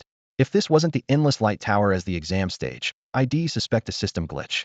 And those pet insects of his so many, with high attack power. If this class has no major weaknesses, it will absolutely become a pillar of Daxiao in the future. The third elder took over, eyes flicking over the leaderboard. Xia Bing and Zhang Qian, in second and third place, aren't bad either. Both are legendary awakened. Especially Zhang Qian's swordsman class can already control 6 flying swords at once. At higher levels, dozens of flying swords unleashed simultaneously will make his combat power formidable. Zhang Qian is that highest level student from Jiangning province, right? Level 23? Ranked 3rd, but if he pushes hard in the 3rd round, first place isn't impossible. Their conversation continued as the 3rd round of the exam began. Oh, it started. Zhang Qian is definitely leading by a wide margin. Look at the live feed. Thud. A massive man-eating crab was struck down onto the sand, its huge shell landing with a dull thud. 100. Yu Dapeng stood at the front line, his shield hand trembling but relieved. Phew, this pressure is intense. The crab's massive claw smashed onto his shield, leaving a deep crack, but he held firm. Xia Bing and Ning Yuanxi took half a step back, both gasping for breath. The crab's health was astonishing. Only after nearly uninterrupted attacks for quite a while were they able to slay it. In the rear, the priest Lin Shi gripped her staff, her fingertips flickering with light as her eyes fixed tightly on Yu Dapeng's health bar. Don't mess up now. Sweat beaded on her forehead, fearing a single hesitation could cause the front line to collapse. The battle paused briefly. Lin Hao casually scanned the team scores. Xia Bing, 200. Ning Yuanxi, 196. Yu Dapeng, 180. Lin Shi, 140. Lin Hao, 60. He quickly worked out the scoring system. 1. Each monster killed granted the whole team a base 100 points. 2. Those 100 points were then distributed individually based on contribution. Take the 2 crabs just now as an example. Xia Bing dealt the highest damage, always getting a perfect 100 each time. Ning Yuanxi slightly less, with 196 almost maxed out. Yu Dapeng, as main tank, and Lin Shi, as healer, were indispensable but scored lower than the main damage dealers. Lin Hao himself hadn't lifted a finger, purely coasting along, but still earned 230-60 points through team sharing. This distribution both locked in the advantage of the strong but reflected different roles' contributions. Even those who contributed little still got a share if the team succeeded. Ning Yuanxi lowered her bow, frowning at Lin Hao. Lin Hao, these monsters are too tough to handle. What do we do next? So far, they had only cleared a few scattered crabs on the beach, while deeper in the island's dense jungle, monsters swarmed in packs, and the dungeon grew even more perilous. Xia Bing sheathed her sword and cast a cold glance at Lin Hao. Lin Hao, aren't you going to make a move? How long do you plan to watch? Throughout the 2 crab fights, Lin Hao had remained on the sidelines, like a spectator. Although Xia Bing hadn't voiced strong discontent yet, that chill in her eyes hinted at an undercurrent of suppressed frustration. However, if you've been observing the monster's strength all this time, you've seen enough. It would be inexcusable not to act now. The team belongs to everyone, and each member must give their all to maintain the fight. You can't let those 3 girls fight desperately at the front while you slack off at the back, can you? 3 or 4 minutes had passed since the 3rd exam began, and the team had barely managed to kill 2 monsters with immense difficulty. Xia Bing sighed inwardly. She had swallowed her pride to team up with Lin Hao in pursuit of a greater challenge, and indeed got what she wished, for the system's challenge was absolutely insane. But this difficulty was too outrageous. She seriously wondered if the system had malfunctioned. This matchup was simply impossible to handle. She surveyed her companions. Yu Dapeng, Ning Yuanxi, and Lin Shi were all fighting with everything they had. Then she looked at Lin Hao, still standing empty-handed. Xia Bing almost blurted out. Since you're Lin Hao's friends, could you at least tell him to do something? If he were just a rookie slacking off, fine. But the system had cranked up the difficulty precisely because of him, yet he just stood there watching. What was he if not a parasite? What puzzled her even more was that the 3 showed no urgency whatsoever. If Lin Hao wouldn't act, they'd fight desperately, as if they were perfectly content to carry him. Xia Bing could only wail internally. What kind of team is this? I've really stepped into a pit. With this thought, she couldn't help feeling depressed. Hopefully they wouldn't lose too many points in the 3rd round, and could maintain decent standings with their scores from the first 2 rounds. Qingbei Martial Arts University was probably out of reach now, and she had originally aimed for the top-ranked Songlong Academy. Those love-struck fools didn't even care about the exam. Unbelievable. Sisters, 10 years of hard study comes down to this one day. Wake up. Men will only slow down your combat speed. Just then, 7 or 8 man-eating crabs appeared to be patrolling the beach together. Upon spotting them, they charged forward, waving their sharp claws and kicking up sand. Xia Bing's face turned pale. From earlier probing, she knew this team could barely handle 1 or 2 at a time. 7 or 8 would definitely overwhelm them. People would die. Too many. Retreat. Create distance and let them scatter, then pick them off one by one, she urged anxiously. As an archer with the highest agility, she should have been the safest to escape. But what shocked her more was that in this critical moment, no one heeded her advice. Instead, everyone turned their gaze to Lin Hao. Hey, brothers and sisters. Run. Why are you looking at him? All right, I understand. Lin Hao suddenly spoke calmly, his voice as tranquil as a windless sea. Then let's begin. Stop pretending. Xia Bing hadn't finished speaking and was about to turn and flee when she heard Lin Hao softly utter two words, "Come out." Buzz. 50 gold-devouring beetles and 50 purple lightning mayflies suddenly materialized in the air beside him, black gold and purple electricity interweaving into a churning cloud of insects. Lin Hao raised his hand and commanded lightly, "Kill." A dozen purple lightning mayflies dove first, electricity blazing. Purple lightning wove through the air like a net, striking precisely at the charging man-eating crabs. Crackle and pop. Before the 7 or 8 crabs could even close their giant claws, purple electricity pierced through their shells. They flipped over, charred black, and crashed heavily onto the sand. 100, 100, 100. 8 bright red 100 points leaped up in everyone's vision, dazzling like exploding fireworks. Instant kill? Xia Bing's eyes widened in shock, nearly stumbling to the ground. Lin Hao glanced at his score. 860 points. His ranking had skyrocketed from around 60,000 to 970, successfully breaking into the top 1,000.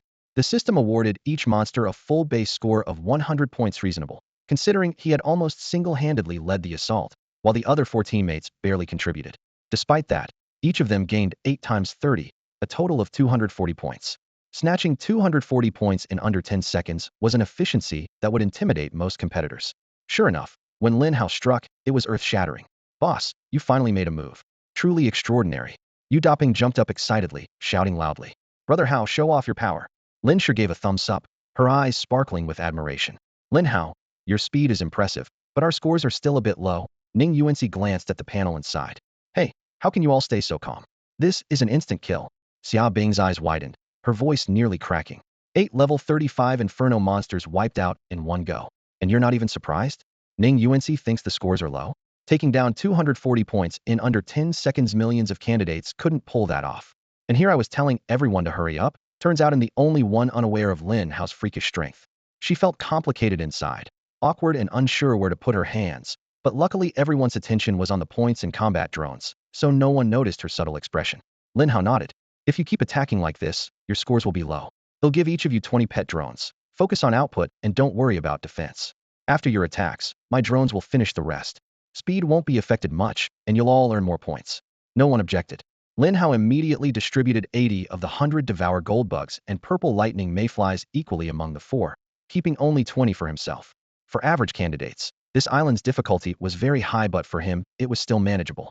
Beyond securing first place firmly, he also wanted to boost his teammates' rankings when it came to admission to Qingbei Martial Arts University. Better to take spots himself or help classmates than let strangers snatch them. "Then let's go?"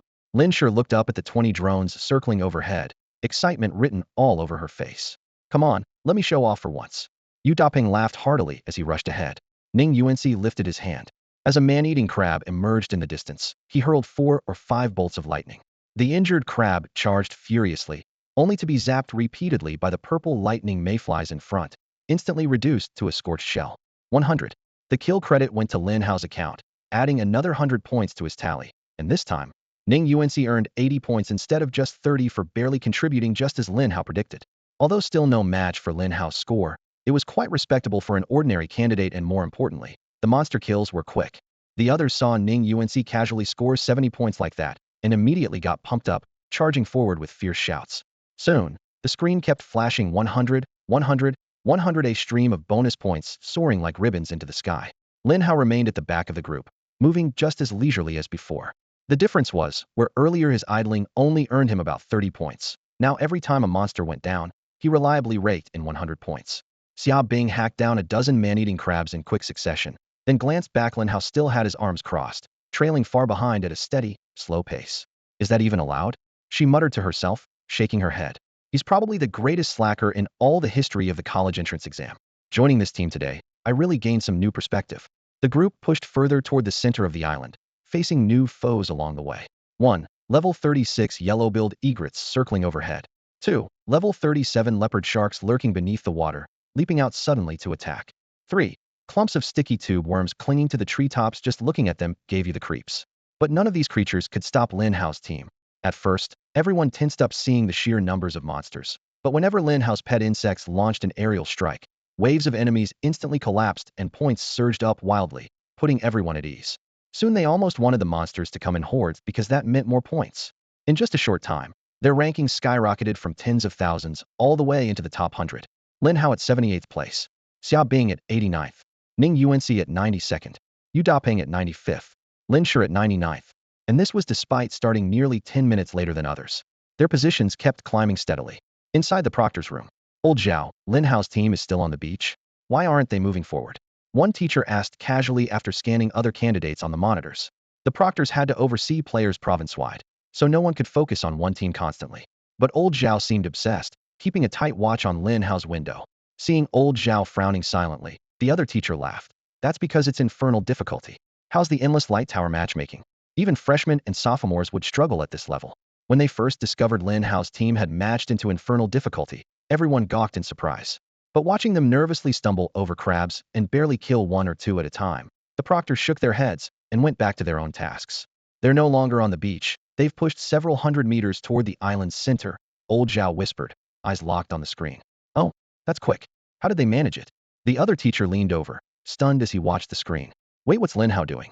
Everyone else is spamming attacks, but he looks like he's just taking a stroll. Isn't he even trying on this test? Who said he's not fighting? Old Zhao looked strange. Look at his teammates' status panels. Squinting to study more closely, the teacher suddenly realized. Huh? He's distributing his pets to everyone? Right, old Zhao nodded. He's relaxed himself, but most of his teammates' damage is credited to him. Another proctor walked over. Isn't that cheating? Of course not, old Zhao shrugged. It's team play, and he's the main contributor. If there were any tricks in Endless Light Tower, they'd get found out immediately. Besides, he pointed at the screen. Look at his posture. He's more laid back than anyone on the sidelines. Zhang Qian arrived at the entrance of the dungeon.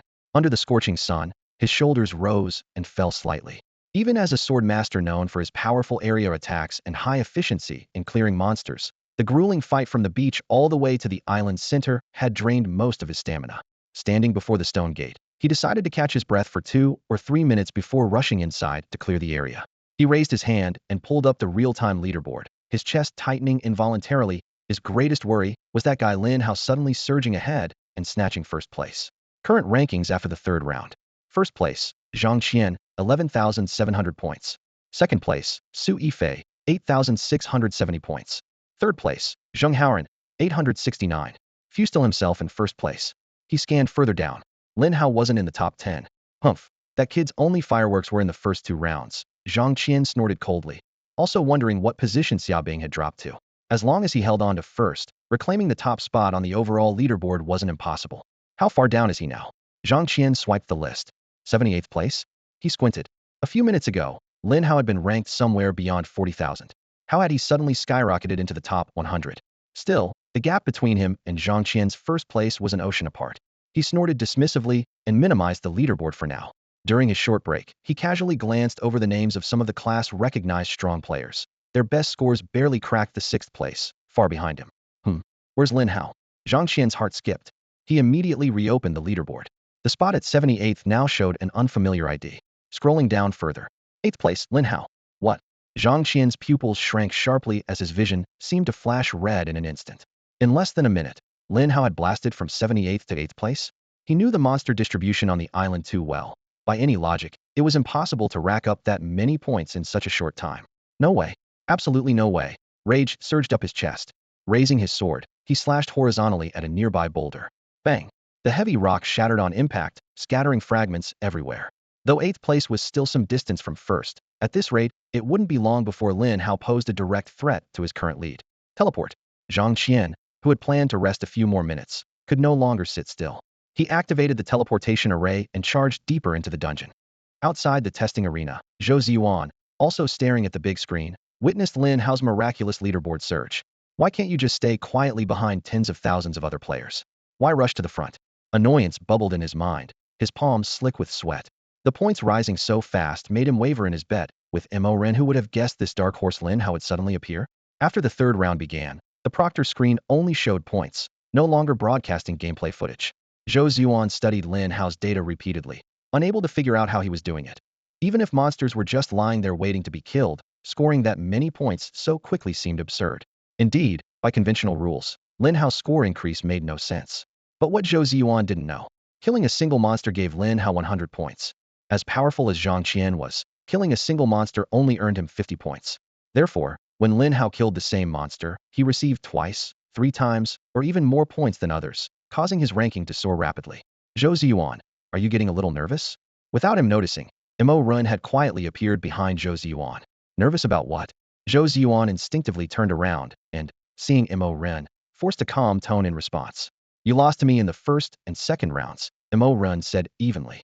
In the third round, Lin Hao is rapidly racking up points. You can see it too's about to take first place any moment now. You should start preparing and come join us at Yangqing City number 8 Middle School. No. Zhou Ziyuan suddenly stood up. Lin Hao's scores in the last few exams are unbelievably abnormal. I'm going to report this to Director Qian. I don't believe it. Saying that, he strode out of the lounge. Boss, we've reached the dungeon entrance. Should we go in now, or rest a little? Yu Daping asked eagerly. Rest if you need to. There's no rush anyway, Lin Hao replied casually. Then let's rest for a minute.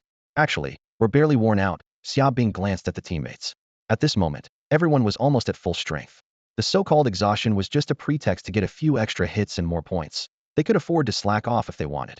Xia Bing's gaze drifted to the swarm of pet insects hovering neatly beside Lin Hao, 100 moving in unison. What kind of insects are those? Where did you catch so many?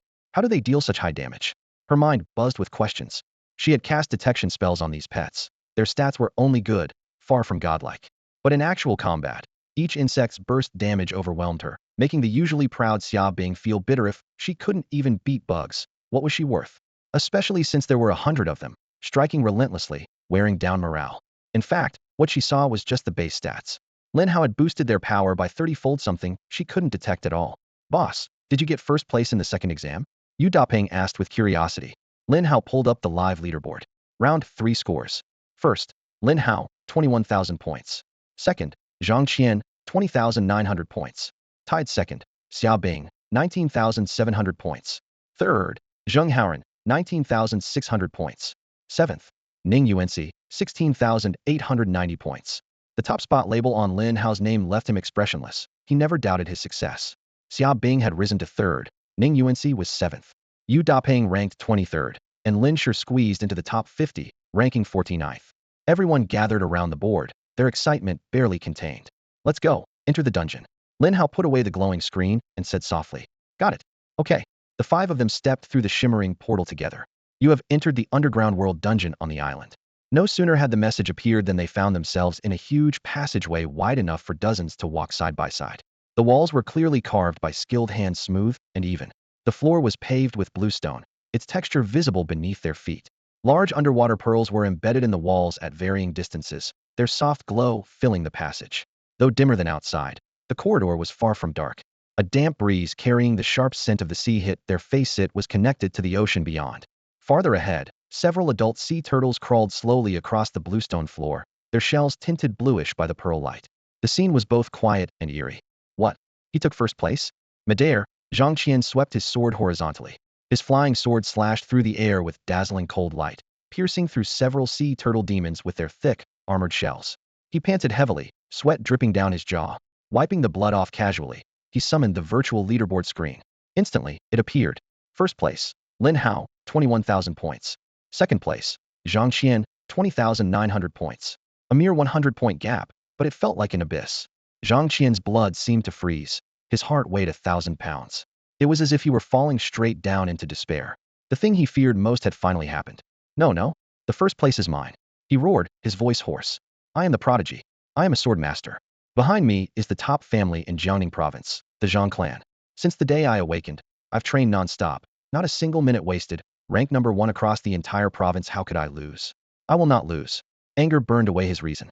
Without recovering his strength, Zhang Qian grasped his flying sword and charged into the oncoming monster horde at nearly suicidal speed.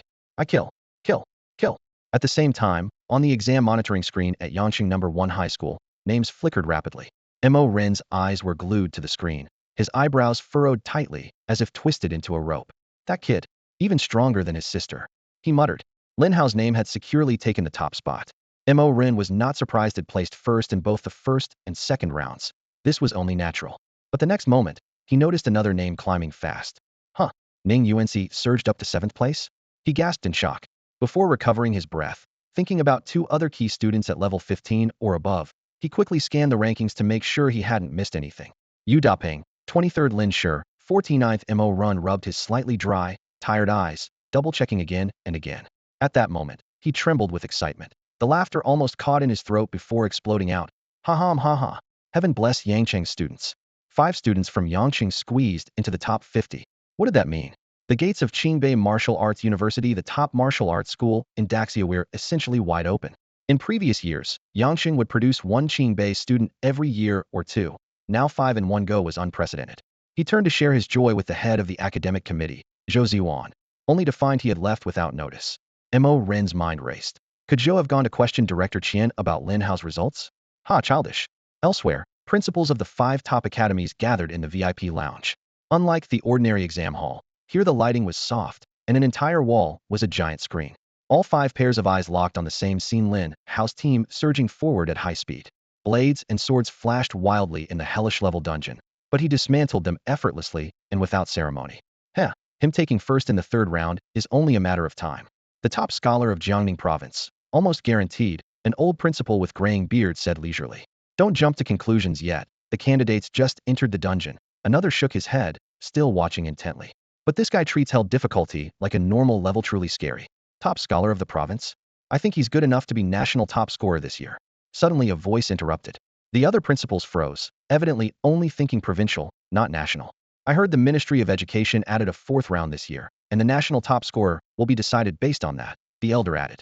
National top scorer or not, a genius like Lin Hao is a guaranteed special recruit at Sakura Han University. The Sakura Han University principal declared first. Dream on, old Luo. The admissions director of Ningjiang University quickly shot back. We have our eye on him too. Not a chance, we'll let him go. He'll throw full scholarships for recruiting at Fudan University. Forget scholarships at the Great Siam Martial Arts Research Institute. They not only offer full scholarships, but also provide additional stipends. In the lounge, a few university presidents who usually carried themselves with dignity were now arguing heatedly, faces flushed and voices raised like firecrackers bursting. I heard his first choice was Qingbei Martial Arts University, one elderly man said calmly, though his words were like water splashing into hot oil. The moment he finished speaking, all 4 presidents turned sharply to glare at him, freezing the room with tension. Whether he wants to go to Qingbei, that's up to him, someone shot back coolly. Unable to contain themselves any longer, several presidents rushed out of the lounge, frantically flipping through contacts and making calls to their boards of directors. Lin Hao must be recruited specially. How high can we raise the offer? Meanwhile, Lin Hao had no idea of the storm raging outside because of him. At this moment inside the beach dungeon, dozens of black-shelled turtles crawled slowly, their shells as hard as iron. These turtles have crazy defense, Yu Dapeng said, crashing his shield into one with a metallic thud. But their slow eye can land over a dozen hits before one even reaches me. Their points are way higher than the crabs outside. Same here. Ning Yuanci raised his staff, unleashing a blue-white lightning strike that scorched the turtle's shell. He cheered, I just jumped to 2nd place in the rankings. Xia Bing followed closely with her ice blades slicing through the air. I'm 2nd now too. She thought back to the desperation of being trapped by monsters on the beach when they first entered the dungeon, grateful to have joined this team. Ever since Lin Hao summoned his pet bugs, the battle had tilted completely in their favor, so easy it felt like a picnic. She had wanted to compete with Lin Hao, but he hardly fought, yet consistently topped the scoring charts. She clenched her teeth in frustration, but after several rounds, she gave up Completellino contest. He was just on another level. As they progressed, her unfamiliarity with Lin Hao, Ning Yuanci, and the others vanished, as if they'd been fighting side by side for years. She stole a glance at Lin Hao Simeon, who barely moved, yet naturally drew the team together. Just standing there, he made the squad feel like an unstoppable steel torrent. Yu Dapeng and Lin Shi, who weren't focused on damage output, each had their own rhythm. Yu Dapeng charged into the monster horde, taunt, resist, knock back. After cycling through his tank skills, he stepped back a few paces untouched. Then Lin Hao's devouring gold bugs and purple electric mayflies swarmed in for the kill. Yu Dapeng secured 80% of the contribution. For a monster with a base score of 100, he earned 80 points, far surpassing Zhang Qian's 50.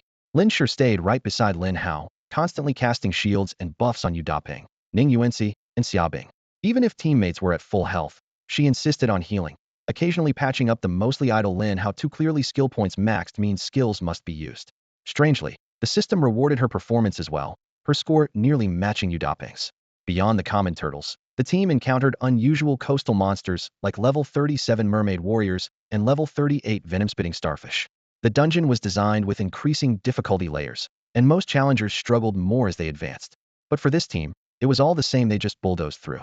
Ahead, waves crashed violently as a mermaid general appeared, leading 50 to 60 fully armed mermaid soldiers. This stage had crushed countless challengers before. Yu Dapeng and the others descended like hungry wolves on a flock of sheep. Here comes a big chunk of points. Charge. Even before they arrived, Lin Hao's pet bugs swarmed ahead.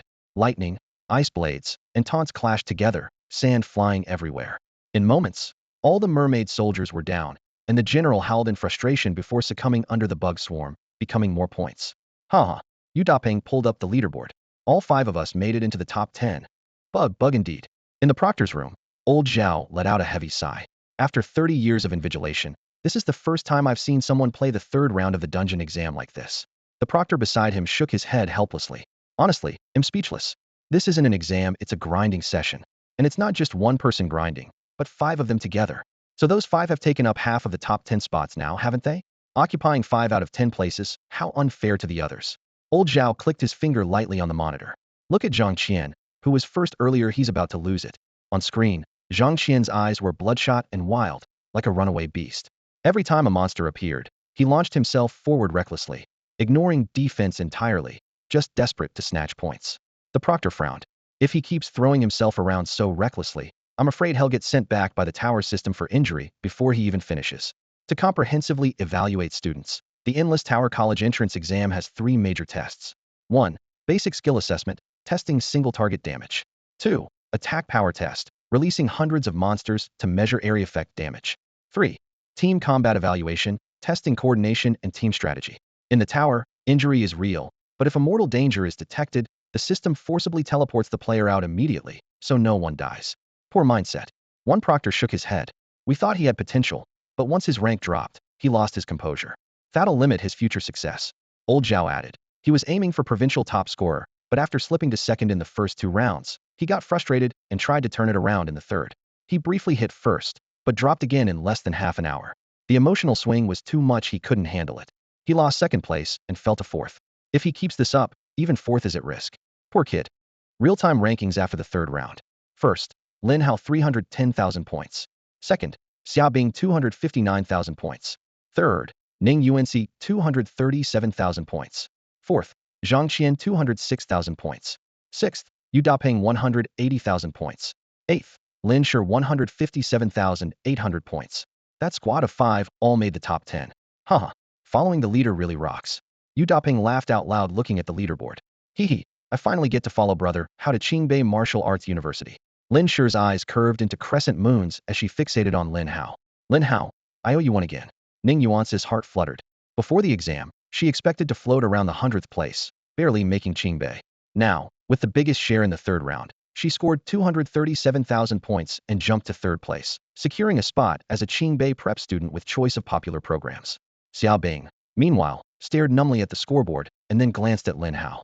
This guy, not only is he way ahead with his own scores, dominating every exam and taking 1st place every time. The most astonishing thing was that he actually managed to pull up all his companions at once.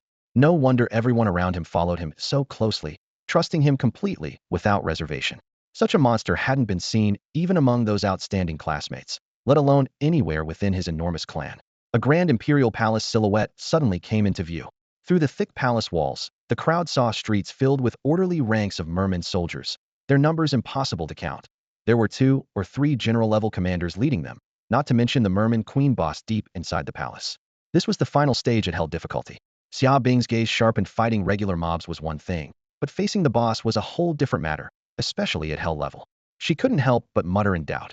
Could Lin Hao's few pet insects really take down the monsters inside? Her heart pounded with worry, not daring to let her guard down for a moment. Lin Hao silently examined the city as well, saying nothing. Boss, what's the plan this time? Yu Dapeng scratched his head. There are a lot of monsters. Can your insects handle them? Ning Yuanxi asked anxiously. Lin Hao just replied, let me think.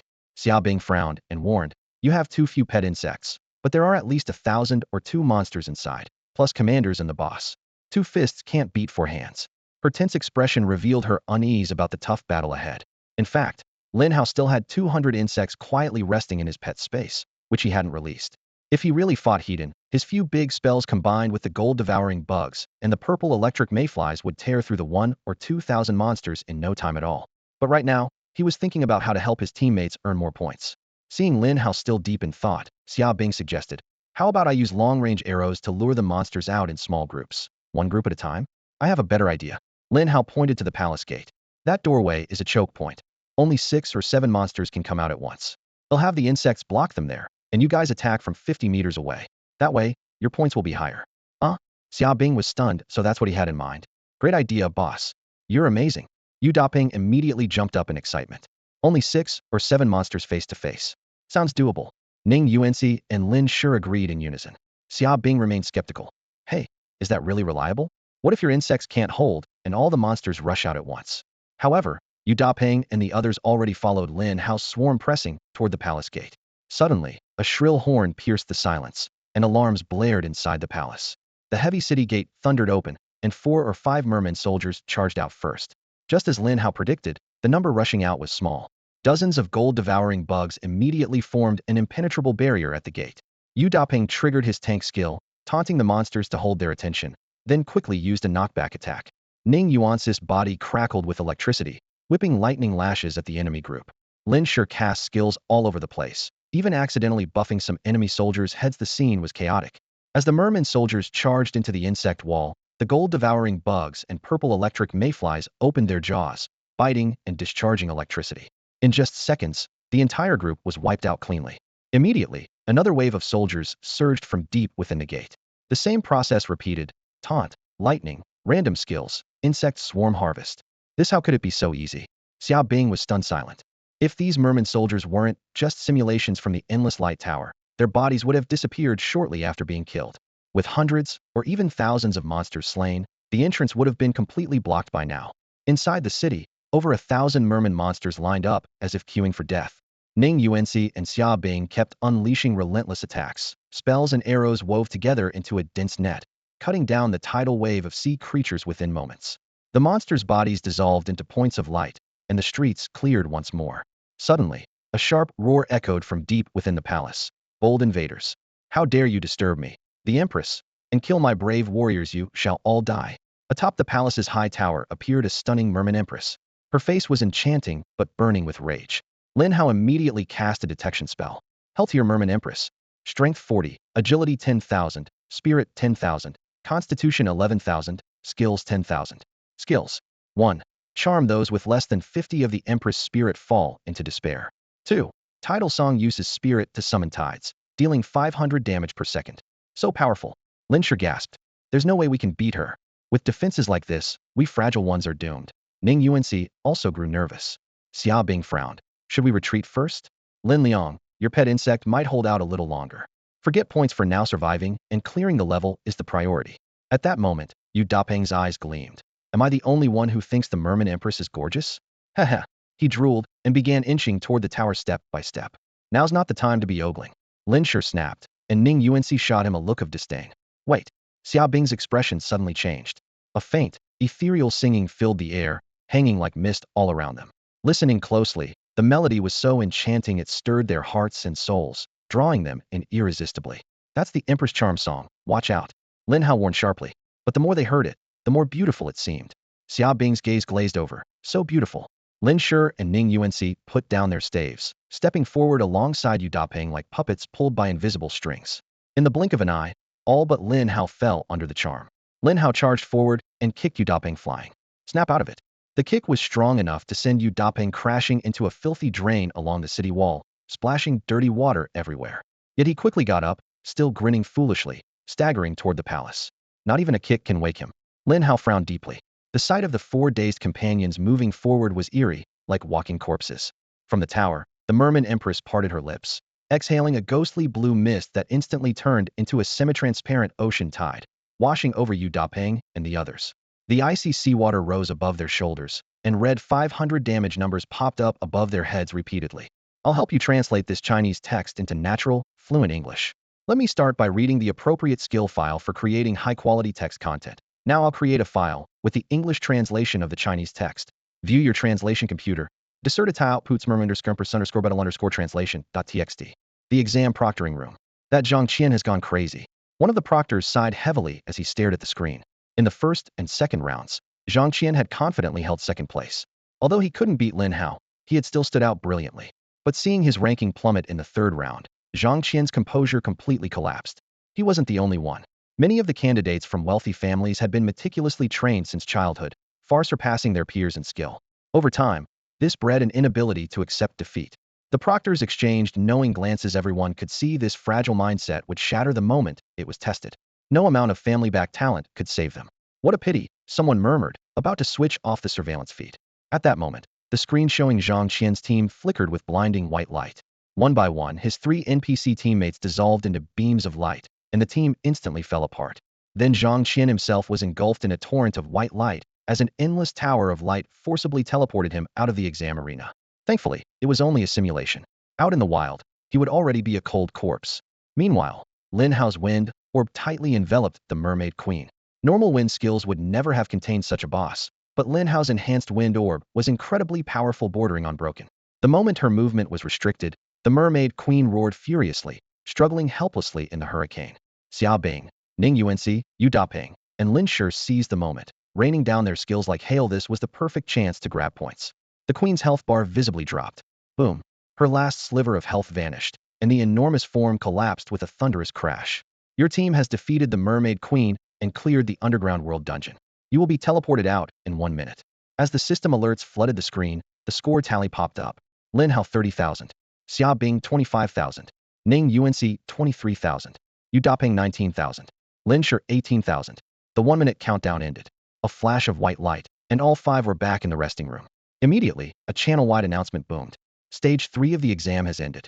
Due to Lin Hao, Xia Bing, Ning Yuanxi, Yu Daping, and Lin Shi's team clearing the underground world dungeon, the exam has ended early.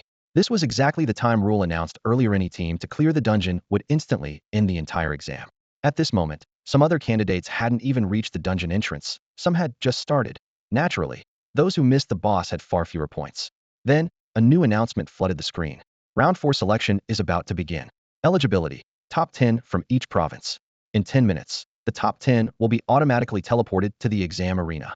This was no longer a contest within Jiangning province, but the final showdown among the nation's elite from all provinces.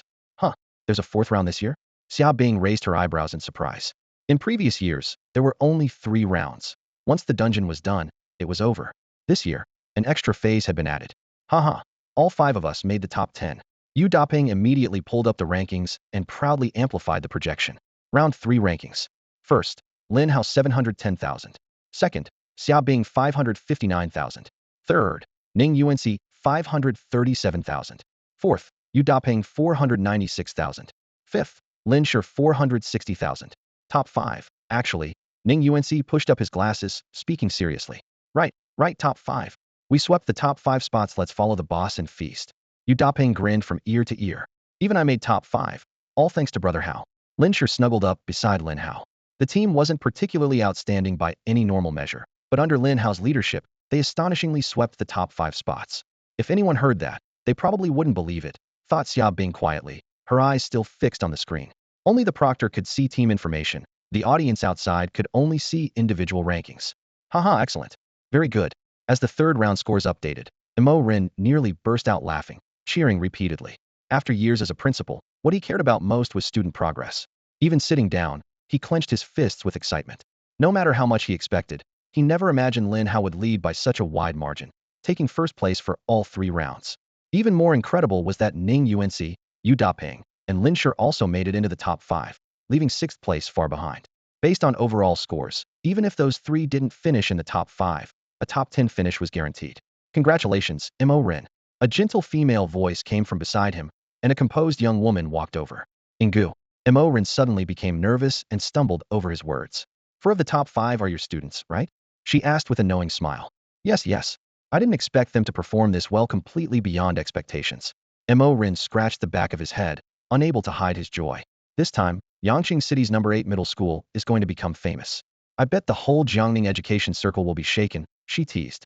Feeling bashful from the praise, Mo Rin quickly changed the subject. Ingu, how's number 2 middle school in Ningjing doing? The 3 Mo Rin, Zhou Ziyuan, and Ingu had been college classmates who all stayed in education. Decades later, they'd taken different paths. Zhou became principal of Ningjing number 1 middle school. Ingu led Ningjing number 2 middle school, and Mo Rin returned to his hometown to head number 8 middle school. No way number 2 compares to you guys at number 8. Ingu shook her head. Our best is Xia Bing, who ranked 2nd.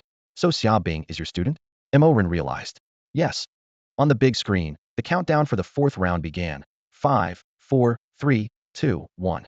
System prompts appeared one after another. This round's assessment scores will not affect college entrance exam results. All points earned will convert into merit points. Any candidate who dies will be immediately teleported out. The test lasts up to 5 hours when time expires. Surviving candidates will be automatically teleported out, ending the assessment. What? Points convert directly into merit points? Xia Bing's eyes widened and her voice rose sharply. The Ministry of Education is really generous this time. How many merit points are they giving out? Ning Yuanxi sighed. To them, merit points were even more precious than gold coins. Lin Hao recalled his previous performance in the Shadow Realm, where the Yangqing officials had rewarded him with a full 100,000 merit points. He still hadn't figured out exactly how these points worked. Rumor had it they were more useful than money in university. Before the prompts finished, the 5 disappeared simultaneously from the resting room, becoming points of light. When their awareness cleared, they found themselves standing in a bustling metropolis. Heat waves rippled through the air, traffic flowed like a river, and shopkeepers on both sides shouted loudly, competing for customers. This. Lin Hao was momentarily stunned. He understood being teleported into a closed test room or a small trial instance, but now they were dropped straight into a huge city, like droplets falling into the ocean. What was the test going to be? This is the Magic City. Xia Bing suddenly shouted. What? You're sure you saw that right? Ning Yuan's face changed drastically. No doubt about it. Xia Bing pointed to the Oriental Pearl Tower, standing amid the ruins in the distance. Though demons destroyed it 10 years ago and turned it to rubble, you can't mistake that landmark. Then what are we supposed to test here? Yu Dapeng frowned, and Lin Shi gripped her dagger tightly as they looked around. Before anyone could answer, the sky darkened suddenly. A horrific fissure tore open above the city gates, and countless demons swarmed out. What on earth is happening? Yu Dapeng exclaimed. Is this a real situation or some kind of simulation test? Lin Shi muttered in disbelief. Just as the two stood stunned, the defense line of the demon city shattered with a deafening roar, and waves of demons flooded across the border. Boom, boom, boom. One terrifying monster after another crashed onto the streets, their sharp claws snatching up fleeing humans in an instant. A ripping sound, a claw tore through flesh and bone, splitting a person in two on the spot. Blood and innards sprayed through the air, accompanied by agonized screams. Some demons opened their jaws wide and swallowed struggling victims whole, their throats bulging as bodies slid down. Skyscrapers crumbled amid the chaos, massive blocks of concrete crashing down, crushing those who couldn't escape into a bloody pulp. A city that was vibrant moments ago suddenly descended into hell. Help! Save me! Scream! Desperate cries and agonized wails intertwined, weaving a lament for the doomed city. Flames soared into the sky as countless lives were lost beneath demonic claws. Lin Hao, Lin Shi, Yu Dapeng, Xia Bing, and Ning Yuanxi stood frozen, eyes wide, faces drained of color. All around them were demons of every kind. Low-level fiends at tiers 20 or 30, and terrifying higher-level ones at 60 or 70. Even more horrifying, gargantuan demons pushed through cracks in the ground, their presence like a crushing flood. Suddenly, a demon nearby grabbed a woman and ripped her in half on the spot, then tossed her bloodied body at Lin Hao's feet. Warm blood and bits of flesh splattered onto their clothes and faces, thick and metallic smelling. Ah! Lin Shi screamed, clutching her mouth, then bent over and vomited violently. Let's get out of here, Xia Bing shouted hoarsely. At that moment, sirens and horns blared from the distance, as squads of city guards charged the battlefield and clashed head-on with demons. The ringing of steel on steel mixed with the sounds of flesh tearing. One warrior roared as he drove his longsword through a demon's chest, twisting it fiercely. Black blood spurted out, and the demon crashed down. Nearby, a demon wielding a massive iron hammer smashed a soldier into the ground, splattering gore. Another soldier was knocked down and locked in a vicious struggle. Both he and the demon perished, torn apart. The carnage was relentless. One soldier fell, another stepped forward, one demon dropped dead, another immediately leapt over the corpse. The entire city seemed to have turned into a monstrous meat grinder. Suddenly, a dozen others who looked like examinees sprinted past Lin Hao's group. Hey, run for your lives. Why are you still standing here? One shouted. Then they vanished into the fleeing crowd without a glance back. Lin Hao, we need to go now, Ning Yuanxi yelled. A buzzing noise rang in his ears, his vision blurred. He stared ahead in disbelief. Is this really what a battle between humans and demons looks like? Is this the true horror of a demon invasion? Move, boss. Yu Dapeng urgently grabbed him, and they pushed through the panicked crowd, running as fast as they could. Suddenly, the ground trembled violently. With a thunderous rumble, a giant demon hundreds of meters tall clawed its way from the fissure, twin flaming horns blazing atop its head, gripping a giant iron club as dark as a mountain. Its roar rolled like a thunderclap. All humans must die. The terrifying roar sent shockwaves through the air, causing distant glass to vibrate. Faces in the fleeing crowd blanched instantly. The giant demon swung its iron club, and buildings 30 to 40 stories high collapsed like sandcastles, crashing down in a cascade. Countless massive stones tumbled from above. Countless people scattered across the ground, fleeing like ants, Yet in an instant, nobody could tell how many had been torn apart into bloody pieces. Above the blood-spattered street, a sword beam as thick as a mountain suddenly slashed down, tracing a brilliant rainbow of light that thundered all the way toward the giant demon. The demon roared furiously and swung a black club thicker than a building beam to meet the strike boom. The air exploded. A human warrior dressed in standard military uniform was thrown into the air by the impact, holding his sword in one hand. He spun, slashing again, locked in a fierce battle with the demon that turned the sky dark. Onlookers gasped, barely able to shout, "Who is that? A human warrior at level 100, right?" Everyone, including Yu Dapeng and Xia Bing, stared wide-eyed. Suddenly, the sound of piercing air grew more frequent. A large number of elite soldiers wearing the same military uniforms scrambled over walls and rooftops, rushing to the battlefield atop crumbled ruins. On the way, they filled the sky with all manner of magic, swirling dust storms, fiery fireballs, crackling thunder, and flashing lightning. Compared to them, the city guard who had been slaughtered before looked pitifully weak. Even so, the reinforcements barely managed to hold the front lines. Meanwhile, from the rift in space, demons still surged out like an endless tide. On another side, Lin Hao and his group, desperately fleeing for their lives, bumped into another equally disheveled group of test takers. Nearly 20 people from both sides ran and shouted, "Hey, brother, what province are you test takers from?" "We're from Hangzhou Province." "Jiangning Province." "Can someone tell me what's going on? Weren't we supposed to be taking the college entrance exam? How did we suddenly get teleported to round 4 and thrown into a place like this? This is clearly a demon invasion. But I heard it's a simulation for the exam." "Simulation my foot. I feel like I'll really die if I get chopped to bits. What the hell is the Ministry of Education playing at?" Before their conversation ended, the crowd ahead suddenly panicked, surging back like a tidal wave. Hey, don't crash into me. Shit. There are demons ahead, run." Lin Hao and the others looked up to see thousands of grotesque demons swarming, slaughtering without mercy. Those who ran fastest were torn apart first. "Damn it, demons everywhere." The test takers shouted in despair, turning back again. But soon, those who had run ahead screamed and doubled back once more. One test taker grabbed another and demanded, "Bro, I recognize you. You run faster than Lu Xiang. Just now you went from the front to the back of us, and now you've come back to the front again. How the hell are you running like that? Man, let me go. There are demons behind you too." The other person broke loose and vanished. The group was stunned when suddenly, up ahead, blood burst into the air again. A group of demons rushed in, cutting down the panting humans or ripping them apart on the spot, their screams deafening. "Boss, demons are coming from both sides. Where the hell do we run?" Yu Dapeng shouted, trembling. "That building," Lin Hao said grimly, pointing to the left. They rushed into a huge shopping mall. Counters were overturned, tens of thousands of dollars worth of designer clothes scattered on the floor, trampled into wrinkled rags, many stained with blood. The air reeked of perfume mixed with the metallic stench of blood, making people cough harshly. "Upstairs or underground?" Ning Yuan asked, checking the directory sign. "The underground parking lot. Even if the building collapses, at least we won't be crushed directly down there," Lin Hao replied decisively. "Hey brother, what's your name? You've got the clearest head here." One stranger test taker gave a thumbs up. After the chaos, more than 20 people finally squeezed into the most hidden corner of the second underground parking level.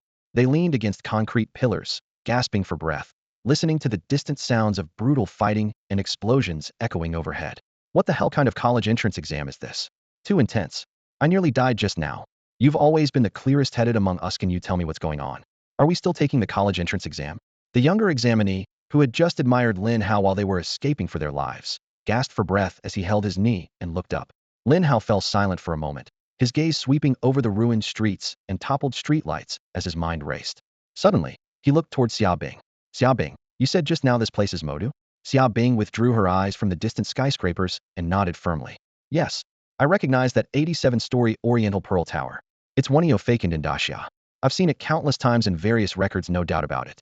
Unfortunately, this city called the Pearl of the East was overrun by demons 10 years ago, and it's still one of the forbidden zones for humans." So, Lin Hao's voice was low but resolute. "The Modu we're in now is actually a simulation of the demon invasion back then?" "I think so," Xiaobing nodded again. "Then the fourth round of exams teleported us here. What's the test? Demon slaying?" Lin Hao furrowed his brows, voicing what everyone was thinking. "Doesn't seem like it." Ning Yuan raised his hand and pointed toward the faint black shadows amid the ruined walls on the street. "The demons here are terrifyingly high level 60 or 70 in plenty. Sending us to hunt them? Would probably get wiped out on sight." "Exactly, you don't stand a chance." Yu Dapeng chuckled bitterly but fixed his eyes on the contract bug on Lin Hao's shoulder. "But boss, maybe your bug can take down a few." Just then, Lin Sure exclaimed, "Look, our points are rising." "Yeah, mine too." Another examinee brought up their personal panel, excitement clear in their voice. 300 points. Mine's 300 as well. Same here. Xiaobing glanced at the panel and quickly calculated. It's been about 30 minutes since we were teleported in. 300 points means as long as we survive, you get 10 points every minute. Someone in the crowd caught on and clapped excitedly. So if we just hide for the maximum 5 hours, that's 5 times 60 is 300 times 10, right? 3,000 points. Hearing that, I'm not worried anymore. Many relaxed at the thought that just surviving for a few hours would be enough to pass. That's probably not the whole story. Lin Hao shook his head. Oh, genius brother, what's your take? The admiring examinee approached, eyes shining. Lin Hao scanned the crowd, then met Xiaobing's gaze. You're only seeing one side. Survival is one test, sure, but if the college entrance exam set up such a massive city battle simulation, it's definitely not just about how we escape. Makes sense if that's deep. The little fan nodded repeatedly. I think this simulation serves at least two purposes. Lin Hao gestured toward the city, swallowed by black mist. First, it lets us witness firsthand how brutal a demon invasion is. That's a test of our mindset. We used to only read about it in books, but now that we're here, the impact is totally different. The examinees all nodded in awe. Second is the survival test I just mentioned. Staying alive in this kind of environment isn't easy. 5 hours might be tough, maybe even 1 hour is difficult, which is why the system rewards us 10 points per minute. But, Lin Hao suddenly spoke up, I think the country still wants us to be warriors, not just experts at running away. I guess killing demons probably earns more points before he could finish. The excited fan next to him jumped up abruptly. If demons really show up here, let's kill one and see how the points change. Just then, a strange cooing sound came from a corner underground. Everyone turned toward the noise and were shocked to see 5 demons quietly sneaking into the dark recesses of the underground parking lot. The speed of their appearance was startling, clearly indicating the surface battle was far from good. Seeing this, everyone's faces changed dramatically. They had already retreated to the second basement level, yet in just a few minutes, demons had chased them down. The air was thick with suffocating fear. One examinee shouted, "There's no way we can last the full 5 hours in this situation run." Without waiting, he dashed crazily deeper into the underground. His shout immediately drew the demons' attention. Like bait to a trap, the 5 demons swiftly charged at him. Suddenly, one demon slapped him down hard from behind. The examinee screamed, "Help me!" But what came next was even more terrifying. Another demon lunged forward, grabbing him with both hands and tore him in half in an instant. Blood and intestines spilled onto the floor. As life hung by a thread, the terrified, desperate look in the examinee's eyes struck everyone like a thunderbolt. Many trembled in the shadows, their eyes locked on Lin Hao, filled with endless despair. Lin Hao's gaze darkened sharply as he commanded sternly, "Show yourselves." Before his words even faded, 100 gold-eating beetles and 100 purple storm mayflies suddenly materialized in the empty space around him. The crowd froze, then a low rumble rose. Kill. With Lin Hao's sharp shout, it was like unleashing a storm. The gold-eating beetles swarmed toward the demons, while the purple storm mayflies emitted blinding violet lightning. Amid crackling thunder and flashing bolts, the 5 demons were instantly reduced to ashes. The scene fell utterly silent. Everyone was too shocked to speak. These powerful demons, over level 40, were wiped out in seconds? Some muttered in disbelief. Another examinee swallowed hard, staring at the summoned swarm as if facing a new kind of demon, its presence more terrifying than the beasts in front of them. Lin Hao, check if your points have changed, Xiaobing asked. Lin Hao pulled up his panel. The number was clear, 800 points. Exclamations broke out. Wow, that many. Lin Hao's earlier guess was confirmed. Surviving could slowly earn points, but killing demons was by far the quickest way. Having just killed 5 demons, he gained 500 points in one go. That meant about 100 points per demon. If I could withdraw now, I'd definitely apply immediately. Someone laughed bitterly. I don't want to end up like that guy back there ripped apart by monsters. But another examinee's face darkened as he coldly said, "Don't be naive. Demons aren't that easy to kill." Lin Hao's voice was steady and resolute. "Everyone, demons are not invincible. The real enemy is the barrier in our minds. If we see demons as nothing but terrifying monsters and tremble in fear, we'll never defeat them. Now is the time to fight back against the demons invading our home." His eyes suddenly grew sharp and cold, radiating a deadly resolve as if standing face to face with death. The crowd was shaken by that heavy gaze, hearts tightening. This man probably had killed demons before and may have spared no human life either. I've read many accounts of the fall of Magic City back then. Within just 3 days, over 10 million people died. It was truly a human tragedy, Xiaobing suddenly sighed. In the dimly lit basement level 2 of an abandoned shopping mall, dust and the stench of blood hung heavily in the air. A group of people sat around a tilted, dilapidated van whose faded paint reflected a cold glimmer in the flickering light. The demons who invaded Magic City back then numbered in the millions.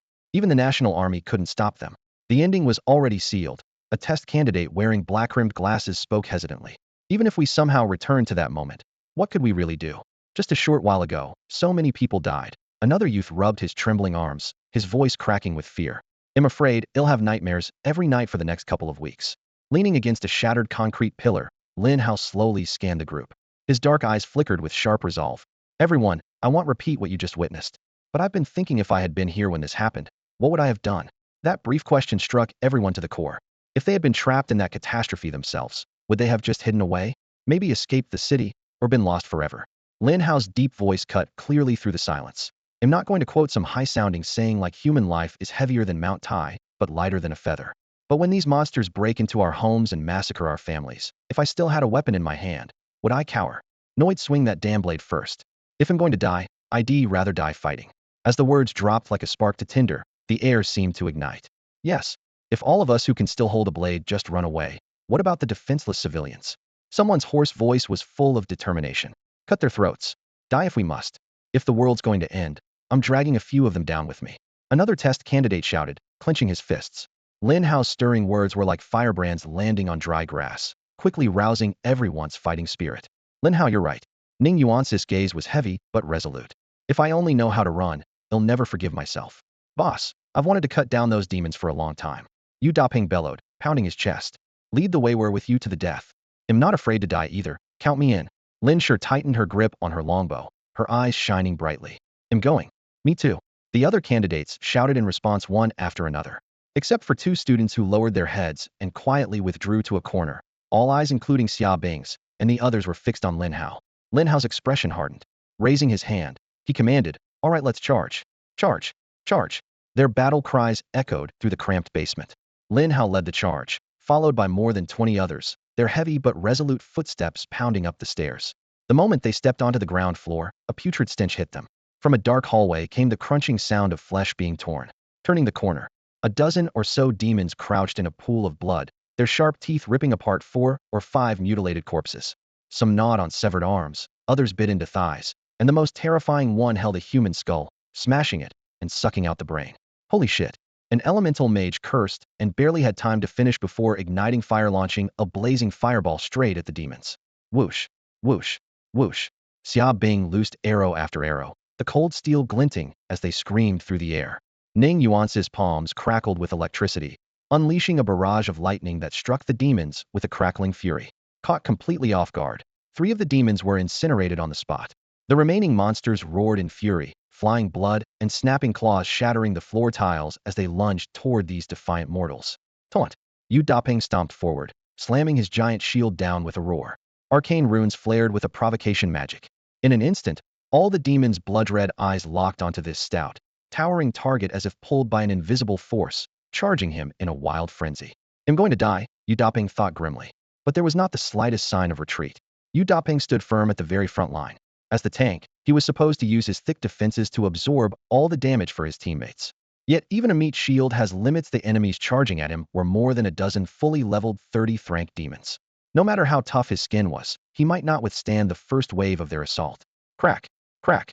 Suddenly, over 100 purple lightning pillars descended from the sky, erupting right in front of Yu Daping's feet. The air instantly filled with the acrid smell of burning.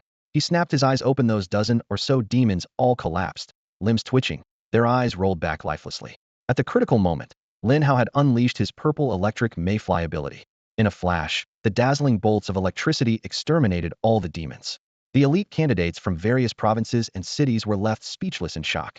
Earlier, Lin Hao had only slain 5 demons, and they were already amazed. But this time, while everyone combined barely managed to take down 3, Lin Hao alone wiped out the rest. For the moment, everyone realized that even pooling their firepower together might not match Lin Hao's strength. It could be just a fraction of his overall combat power. The absolute power Lin Hao displayed shook this group of usually prideful prodigies deeply. When they looked at him next, their eyes no longer contained doubt, only mounting anticipation. As long as they charged forward with him, survival might not be impossible. All eyes fixed on Lin Hao as if waiting for him to give orders. Yet he tilted his head and said to Xia Bing, we'll reach the surface very soon. The situation up there is too complicated. I'll have to organize the team once we arrive. What? You're going to act alone? Xia Bing was startled. They'll try to stay alongside everyone, but I may need to operate independently at times. Lin Hao's voice was low but resolute. All right, then be careful. Xia Bing nodded solemnly. The group stepped out of the mall. Suddenly, Their field of vision opened wide, but the scene made them fall silent at once. The streets were thickly layered with severed limbs, chopped arms, and a slurry of blood and flesh. The gutters didn't carry rainwater, but viscous rivers of blood flowing through them. Even more terrifying, up ahead lurched a rotund, humanoid demon dozens of meters tall, at least level 80. Its massive foot repeatedly smashed the ground and corpses, producing heavy thud sounds. Trailing behind it were scattered groups of smaller demons around level 30, occasionally interspersed with some elite level 40 foes. Attack! Lin Hao barked. About 20 candidates unleashed their skills at once. Flames, ice spikes, wind blades, and arcs of electricity wove together into a dazzling curtain of light that instantly felled a small squad of low-level demons. Still, this burst of power also drew the attention of nearby monsters, who roared and charged in greater numbers. With nowhere left to retreat, the group poured their firepower desperately into the enemies willing to die, if it meant taking down some of the swarm in return. Bang, bang, bang, several demons fell, but even more surged forward. Kill them all, Lin Hao roared, unleashing a flood of 100 gold-devouring bugs and 100 purple electric mayflies. The effect was immediate. Level 2030 demons were devoured down to mere bone fragments by the gold bugs, while level 40 elites were instantly charred black by the high-voltage electric strikes from the mayflies. Large swathes of monsters collapsed in unison. In just a few dozen seconds, the mountain of corpses and sea of blood thickened further, but the demons' howls grew increasingly sparse. At the same time, everyone's ranking terminal screens showed rapidly climbing numbers. Most strikingly, Lin Hao's score skyrocketed like a rocket. The proctor's office at the Jiangning Provincial Exam Center. A half-wall-sized live leaderboard glowed with a soft blue light, and all the proctors stood frozen in place. Fourth round exam score rankings. First place, Lin Hao, 270,000 points. Second place, Xiaobing, 50,070 points. Third place, Ning Yuanxi, 46,000 points. Fourth place, Yu Daping, 39,000 points. Fifth place, Lin Shi, 27,000 points. Half an hour ago, Lin Hao's score was only in the tens of thousands. Then it took off like a rocket, skyrocketing all the way up to a staggering 270,000 points. That number was far higher than the combined total of everyone else on the board, completely overshadowing the other candidates. What kind of exam is this? The gap between first and second place is insane. It's like Lin Hao's running a one-man show. How do you even get a score like this? My mind is full of question marks. Someone snapped back to reality and nudged a colleague. Old Zhao, go find Director Qian. Maybe he can get special access. I just can't figure out how he scored this ridiculously high. No use, another shook their head. Director Qian probably can't access that either. Sigh, it's driving me nuts. What are they even testing in round 4? What's the exam environment like? It feels like looking at a breathtaking beauty from behind a curtain. So frustrating. Your metaphor's crude, but I feel the same. After decades as a proctor, I've never seen anything like this. Someone suddenly remembered. Director Qian just went to meet with some top university officials. Maybe they can see what's happening in round 4. Should we try asking? Really? What if they say no? Then they say no. I'm just way too curious to care. Let's go? The proctor's room quickly emptied, leaving only the glowing screen flickering in the silence. This kind of uproar wasn't just at Jiangning province. Every major exam center across the country was buzzing. My God, how can Lin Hao be this far ahead? Is he really stronger than every other student in the country combined? I don't buy it. Not for a second. Try to get access to the footage. Teacher Lin, isn't your cousin at the Ministry of Education? Ask him. Most proctors were veteran educators with wide connections. Phones buzzed and messages flew as everyone scrambled to use contacts, desperate for a glimpse of round 4's true exam setting. What kind of test could let one person dominate like this? If each exam center had only a few dozen proctors, then the rest lounges were filled with dozens of principals, guild scouts, and celebrities in numbers too many to count. Normally these rooms hummed with chatter, but now they were deathly silent. Every eye was glued to the scrolling leaderboard on the wall. First place, Lin Hao, 270,000 points. Oh my God, 270,000 points. Compared to second place's 50,000, that's 5 times more. Wait, his score's rising again. Now 30,000. This is freaking ridiculous. The combined scores of the entire top 10 nationwide couldn't match Lin Hao alone. No one would believe this if we told them. In the backstage monitoring room for the Jiangning Provincial Exam District, the principals of the 5 top-tier schools paced anxiously around a massive curved screen. Old Wang, why are you moving so slowly? One principal urged impatiently. All right, don't rush. I just got the highest access level. Once I finish inputting this code, we'll get the feed. Principal Wang's fingers flew across the console. Hurry up. I want to see exactly what terrifying thing Lin Hao did in the 4th test. Yeah, the previous top scores were impressive, but nothing like this overwhelming gap. Don't forget, scores are still skyrocketing. Lin Hao has already broken 300,000 points. After hitting enter, the screen flickered a few times before stabilizing. There it is. Take a look. The image revealed a ruined city shrouded in gray mist flames roaring over broken walls, and tens of thousands of demons rampaging through the streets. What? The principals' faces simultaneously darkened as they exchanged glances, each seeing the same horror reflected in the other's eyes. After a long silence, one principal murmured, "If I'm not mistaken, the fourth round of the Endless Light Tower exam is simulating the fall of the demon city from 10 years ago." As soon as those words were spoken, the room seemed to lose all its air. "That year is an unhealable wound in the hearts of all Xia people," another whispered. "The city's fall left over 10 million dead, plus 600,000 soldiers urgently sent to the front. None returned when the war ended. Old Zhang, your Canglong Academy sent many students to that battle, right?" Someone asked, looking at Principal Zhang of the Canglong Academy at Qingbei Martial University, who looked grim. Zhang's voice was low and heavy. "Yes. Back then, Martial Master Wu led the team personally. 80 of our students were sent to Demon City in the end, including the academy head. All were killed. Canglong Academy was nearly wiped out and has only barely recovered over the last decade." Several principals sighed deeply at once. Why would Endless Light Tower throw candidates directly into the bloodiest urban battle in history? Don't get it? Principal Wang shook his head. "There's been a decade of calm, but the demons are stirring again. We want to provide the students with the safest environment possible, but no contact doesn't mean won't happen." I agree with Lao Lai. Flowers raised in a greenhouse can't withstand storms. I think Endless Light Tower put them in this bloody memory so the kids can truly see the world's cruelty. All right, enough talk. We still haven't seen why Lin Hao's score is so high. Yes, zoom in on him. The camera zoomed rapidly until it fixed on a lone figure in the center of the battlefield. Lin Hao stood with shoulders broad and relaxed, a massive phantom Kuanping wing shattering the dust haze behind him. In his palm hovered a pitch-black spellbook, runes glowing and swirling around his fingers. At his feet swarmed clusters of vicious insectoid demons. He strode through the charred streets, each step shattering demons around him. Level 20, 30, even 4,050 height-eared demons dissolved into bloody mist the moment the light at his fingertips struck them. Beside him, a blazing giant sun hovered, shooting deadly beams that incinerated demons instantly. Beneath his feet, 6 or 7 raging tornadoes spiraled up, flinging hordes of demons into the air before slamming them down hard. Is that really Lin Hao? One principal almost doubted his eyes. How is he this strong? With this level of power, even professional warriors at levels 50 or 60 probably can't compare. Inside the monitoring room, several deans stared at the large screen, utterly shocked. Someone finally understood why Lin Hao had scored so highly. Such terrifying strength meant he had likely slain tens of thousands of demons. On the screen, 40 or 50 candidates from this year had gathered behind Lin Hao. Inspired by him, instead of fleeing from the deadly situation, they formed battle lines to fight back. "I thought these candidates would scatter in all directions," one dean nodded, but unexpectedly, they followed Lin Hao's lead and counterattacked and with real strategy at that. Old Zhang, dean of the Azure Dragon Academy, eyes moist, said, "Seeing their fight, especially Lin Hao's, fills me with pride. These aren't weaklings. This generation is stepping firmly in the footsteps of their predecessors to battle the demons to the death. There's hope for the future. Heaven bless Great Xia. Heaven bless Great Xia. Heaven bless Great Xia. Heaven bless Great Xia." The other deans echoed, their voices drowned in enthusiastic applause. Suddenly, noise came from the doorway, and everyone turned. A head with a wry smile peeked in. Director Qian, what's up?" Director Qian stepped inside, rubbing his hands together. "Ahem, some of the proctoring teachers want to see Lin Hao's footage. I said they don't have permission, so they told me to come to you all. Don't worry, I know this isn't standard procedure. They'll get them sent back right after." "Hold on," one dean chuckled. "When I applied for permission, my superiors said as long as we agree, they can watch." "Really?"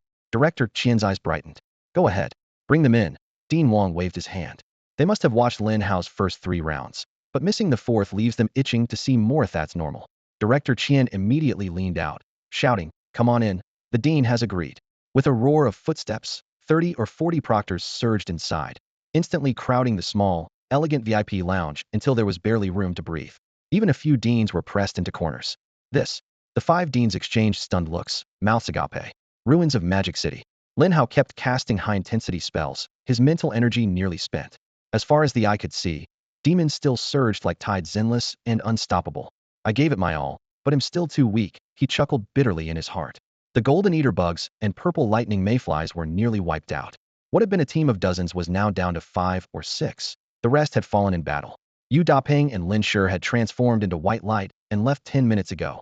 Xia Bing and Ning Yuanxi were gravely wounded, barely clinging to life. Lin Hao scanned the battlefield, wanting to rush down and save them. At that moment, A fiery sword beam suddenly crashed down from the distant sky, moving with terrifying speed and power. It seemed as if the fire sword appeared and struck Lin Hao in the blink of an eye. The crimson blade of flame tore through the sky, instantly piercing his armor and flesh. The huge damage number 100,000 exploded across his vision. Losing 100,000 health points in a split second, he still didn't fall. With 6 or 700,000 HP remaining, he barely kept his trembling body upright. In the next moment, the sky darkened abruptly. A towering black shadow, thousands of feet tall, suddenly descended, engulfed in swirling black flames. Its facial features were swallowed by the dark fire, leaving only a vague and terrifying outline of black iron. Like a mountain looming over Lin Hao, standing beside him, the tiny figure of Lin Hao looked no bigger than an ant about to be crushed. The shadow raised its hand, giant palm gripping the flaming sword that had pierced Lin Hao. The molten metal blade shimmered in its grasp, sparks flying. Is this the true master from the abyss? Lin Hao's pupils constricted sharply. The shadow's right hand fell heavily, slamming the great sword sideways. Boom. Lin Hao was slammed into the ground, rocks scattering everywhere. 200,000 flashed again. His chest felt as if it were pressed down by an entire mountain, unable even to struggle. The shadow gave no pause, raising the flaming sword high. The black flames whipped back violently, as if about to ignite the whole sky. A sword stroke cleaved down from the clouds. The colossal sword cut through the air, falling right before his eyes. Lin Hao lay in the pit, limbs stiffening, only having time for a single fleeting thought. Am I going to die? Rumble. The earth cracked open, a rift about 300 meters deep and nearly 4 miles long ripped across the ground. Waves of molten fire surged through it. For 100,000 damage. His health dropped to 0. Lin Hao's body turned into a dazzling white light, forcibly teleported out of the battlefield by the system. When he opened his eyes, he was already back in the temporary rest room of the Jiangning Province Examination Hall. He exhaled deeply, the image of that pitch-black demonic shadow still swirling in his mind. Yu Dapeng, Xia Bing, Ning Yuanxi, and Lin Shi were nearby. All having died earlier than Lin Hao, they were silent now. Even usually talkative Yu Dapeng kept his head down and refrained from speaking. The fourth exam truly showed them the horror of the devil breaking the city. They had already guessed in the underground parking lot that it was a simulation, but even if only a simulation, the scenes of blood and fire were still vivid. If one day in the future, their own city faced such an attack, would their parents and friends also become lost souls in that hellish nightmare? The thought sent chills down their spines. Lin Hao closed his eyes and recalled. The black shadow that ultimately struck him down. What level of existence was it in the abyss? If they meet again, will he still be crushed under its power, or might he have a chance to defeat it? He clenched his fist tightly. One day, we will meet again. One day, I will win. The fourth exam concludes. Candidates, please wait patiently. In 10 minutes, this year's Gaokao scores and rankings will be announced. The system prompt appeared abruptly, a faint blue screen floating before the 5 of them. The exam was over. Xia Bing sighed softly, finally finished. Yeah, it's over. Ning Yuanxi responded quietly. Suddenly, a gentle yet irresistible force enveloped them. In a flash of light, they were transported to a spacious and brightly lit lounge. Lin Hao. A loud shout came from afar. Following the voice, Principal Mo Ren strode quickly over, his face full of excitement. Lin Hao, that was amazing. Your performance in this year's Gaokao surpassed even your sister's. You are the pride of our number 8 high school. My performance was just average. Lin Hao scratched his head, revealing a rare hint of shyness. Mo Ren's eyes sparkled, speaking quickly. I've decided to erect a statue of you at number 8 high school and inscribe your achievements from this year's midterm and final exams to inspire future students. Sweat trickled down Lin Hao's forehead. Principal Mo, isn't that a bit much? Lin Hao, you're misunderstanding me. I'm not trying to flatter you. I want to motivate our students.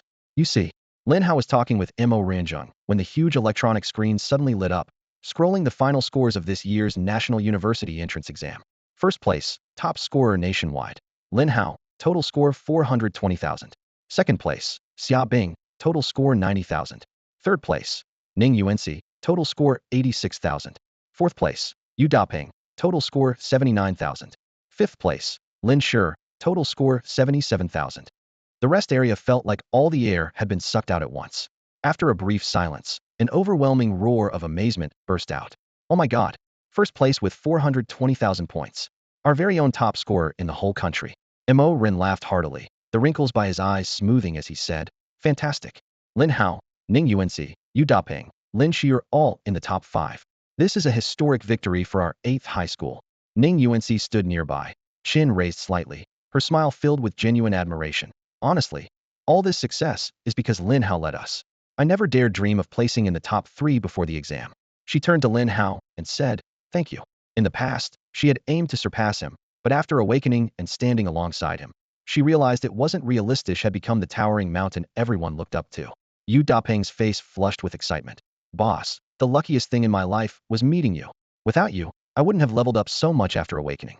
This exam would have been, well, crap. Come on, Dapeng. That's harsh, Lin Sure teased, patting him on the shoulder. Then she looked at Lin Hao, her eyes shining. How gidge. Thanks to you, I made the top 5. Are you planning to apply to Qingbei Martial Arts University? Can I come with you and keep you company? Mo Renqing's smile faded into a serious expression as he patted Lin Hao on the shoulder. You're not just powerful, you remember to help your teammates. That's what makes you a true student of our 8th high school. Congratulations, Lin Hao, you're the first national top scorer in Yangcheng's history. You've surpassed even your sister. Lin Hao's gaze was firm. Yes, I have to be stronger than my sister. Otherwise, how could I help her? Old Mo, congratulations. A clear female voice cut in. Ingu, principal of Jiangjing No. 2 High School, and Mo Ren's old flame, stepped forward. Same to you. National runner-up Xia Bing is your student. After all, Mo Ren replied. Ingu nodded. She said just now that without Lin Hao's help, she wouldn't have gotten second place. Turning to Lin Hao, she said, thank you. Principal Ing, you're too kind. Facing this head of a prestigious school and an old acquaintance of Principal Mo, Lin Hao replied politely, careful not to be arrogant. Lin Hao, thank you. From behind Ingu came a beautiful girl Xia Bing herself, blinking her bright eyes curiously. So you're Lin Hao? A passerby nearby overheard the conversation and exclaimed in shock. What? He's Lin Hao. That shout was like pouring a whole bucket of cold water into boiling oil. It caused an instant explosion of excitement. He is the nationwide top scorer this year. Lin Hao? No way, to actually see him in person here. Can't believe he not only aced the exam, but is also so handsome. The few hundred people originally scattered in the hall suddenly swarmed into over 1,000, forming 3 layers deep inside and outside, completely blocking the aisles. Everyone was eager to push forward just to catch a glimpse of this unprecedented top scorer who made history. Hey, move over a bit. I just want to see him for a second. A teacher who had been squeezed to the outer edge anxiously pleaded with the stranger ahead. Don't push, don't push. You stepped on my foot. Another voice wailed from the crowd. Our Tianyi Guild is the strongest in Jiangning province. Lin, interested in signing a contract? A talent scout for a guild pushed through the crowd, his shirt nearly tearing but still eager to pitch. Come on, the strongest is our Tiandao Guild. Tianyi is just second-rate. Another scout fired back without hesitation. The two argued heatedly, faces red, barely managing a few words before grabbing at each other's collars, almost coming to blows. Everyone, please make way. The voice was quiet but carried an irresistible authority. The noisy crowd immediately fell silent as if mute, instinctively parting to reveal the source. 6 people walked in shoulder to shoulder, led by a slightly overweight middle-aged man. Behind him were 5 others, their presence as imposing as mountains, moving steadily. Isn't that Director Qian? Someone whispered in surprise. Yes, the chief examiner for this year's college entrance exam. No matter who those 5 behind him are, the fact that Director Qian personally leads the way in with a smile means they must be top officials from the Ministry of Education. The murmurs were low but trembling with awe. The crowd quickly cleared a path. The 6 were none other than Director Qian and the heads of the 5 most prestigious schools in Daxia. Lin Hao. Director Qian greeted him with a smile. Lin Hao looked slightly puzzled. You are? Mo Rin quickly explained. This is Director Qian, the chief examiner for this year's college entrance exam in Jiangning province. Director Qian, it's an honor. Lin Hao nodded politely, surprised that the provincial chief examiner would personally seek him out. Congratulations on clinching the nationwide top scorer title. You've also made Jiangning province proud. Director Qian politely stepped aside and introduced. These gentlemen are Principal Wang of Inghuahan University, Director Zhang of Ningjiang University, Director Luo of Fudan University, Principal Zhao of Daxiao Martial Arts Research Institute, and Dean Zhang of Tsanglong College at Qingbei Martial Arts University. As each name was announced, the respective dignitary stepped forward to shake Lin Hao's hand firmly and decisively. When Lin Hao heard Qingbei Martial Arts University, Tsanglong College, he looked a bit longer. The man was around 60, with neatly combed half-white hair, possessing an unfathomable aura. Without close inspection, one barely noticed it, but it hung over him like a towering mountain, inspiring instant reverence. Lin Hao silently judged, a top-tier powerhouse. In fact, none of the 5 were ordinary. His mind flashed back to the mysterious shadow hovering above Moda's sky a few hours earlier, wondered what might happen if these people met that figure. The onlookers were left speechless after Director Qian's introduction. No way, so these are the big shots. I used to only glimpse them on TV, now they're standing right in front of me. They say these guys are the pillars of Daxia. If it weren't for them guarding the realm, demons would have broken through our borders years ago.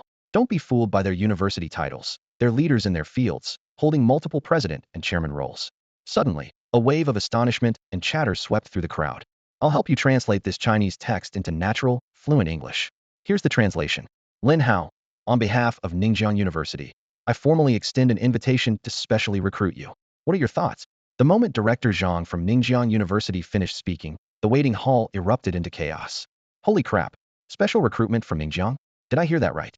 Getting into college isn't hard, but getting into a prestigious school through connections is. With Director Zhang personally making the offer, won't they treat him like a prized disciple? Ningjiang is one of the top 3 universities in all of Daxia.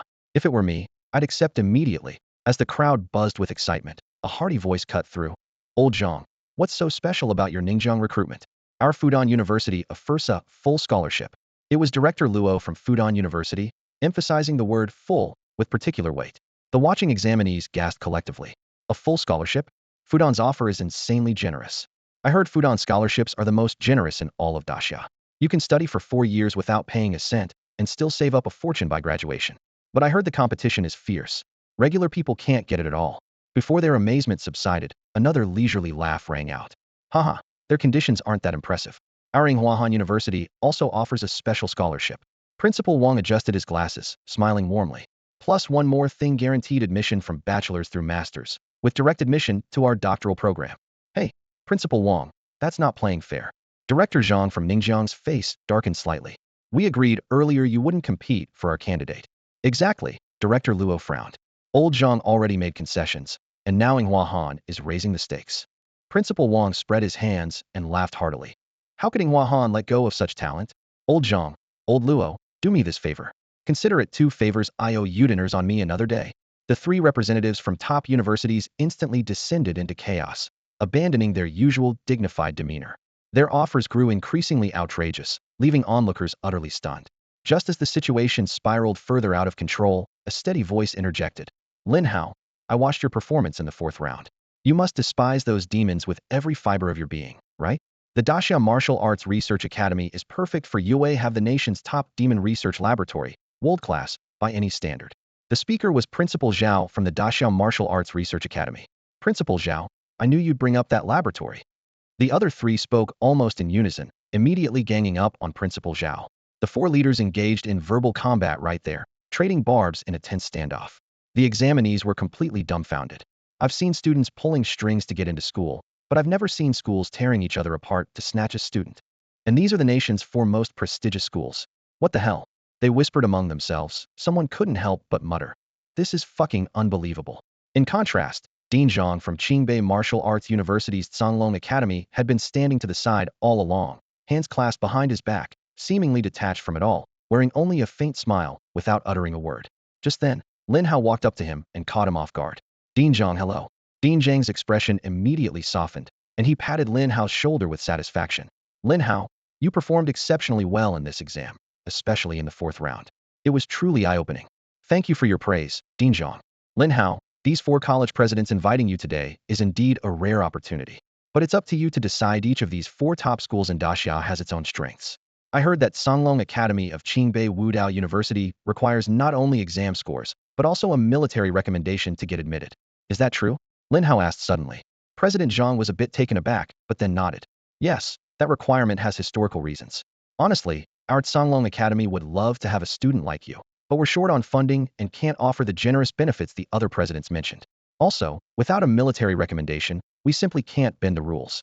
He gave a wry sigh. Deep down, President Zhang knew it wasn't that he didn't want Lin Hao, it was that he couldn't compete with the other school's offers. No matter how well Lin Hao did, without that military recommendation letter, he was powerless to break the regulation. With fewer resources and such strict admissions, what chance did he have to compete? A recommendation letter, you say? What if I have one? Lin Hao pulled from his pocket a neatly folded official envelope and handed it to President Zhang. Instinctively, Zhang took the envelope and tore it open. His eyes scanned the letter, and his expression immediately brightened. So you got a military recommendation before even taking the college entrance exam. It says here you made a huge contribution in Yang City, saving tens of millions of civilians, something very few can claim. He looked up and nodded solemnly. Lin Hao pressed on. So, President Zhang, do I now meet the admission requirements? Only then did President Zhang realize Lin Hao had all along set his sights on the very Songlong Academy he headed. Lin Hao, I should tell you first, Songlong Academy is under the military. This means you must live like a soldier where there's war. You must be ready to go to the front line at any time. Having passed the fourth round of testing, you should know what that entails. Yes, President Zhang, Lin Hao nodded firmly. I've met many teachers and seniors from Songlong Academy there. So, do you still want to join us? Yes. He nodded again with determination. Good, good, good. On behalf of Songlong Academy, I officially welcome you. President Zhang laughed heartily and slapped Lin Hao's shoulder hard. The other presidents smiled knowingly. Old Zhang, you really caught us off guard. We were so busy fighting for him. But the real winner was right behind us all along. That's right. Tonight, you owe us a good dinner. Deal, it's on me. President Zhang answered cheerfully, still stunned by the fact that despite those tempting offers, Lin Hao's heart was set on Songlong Academy. One by one, the other presidents stepped forward to congratulate him. They had long realized that once Lin Hao pulled out that military recommendation letter, his choice was clear. Although the competition had been fierce, no one felt bitter at the final decision. Everyone knew Lin Hao was a rare talent for Daxia. Wherever he went, he'd shine. And if one of their schools nurtured him, it would bring even greater honor. If not, they would generously offer their congratulations.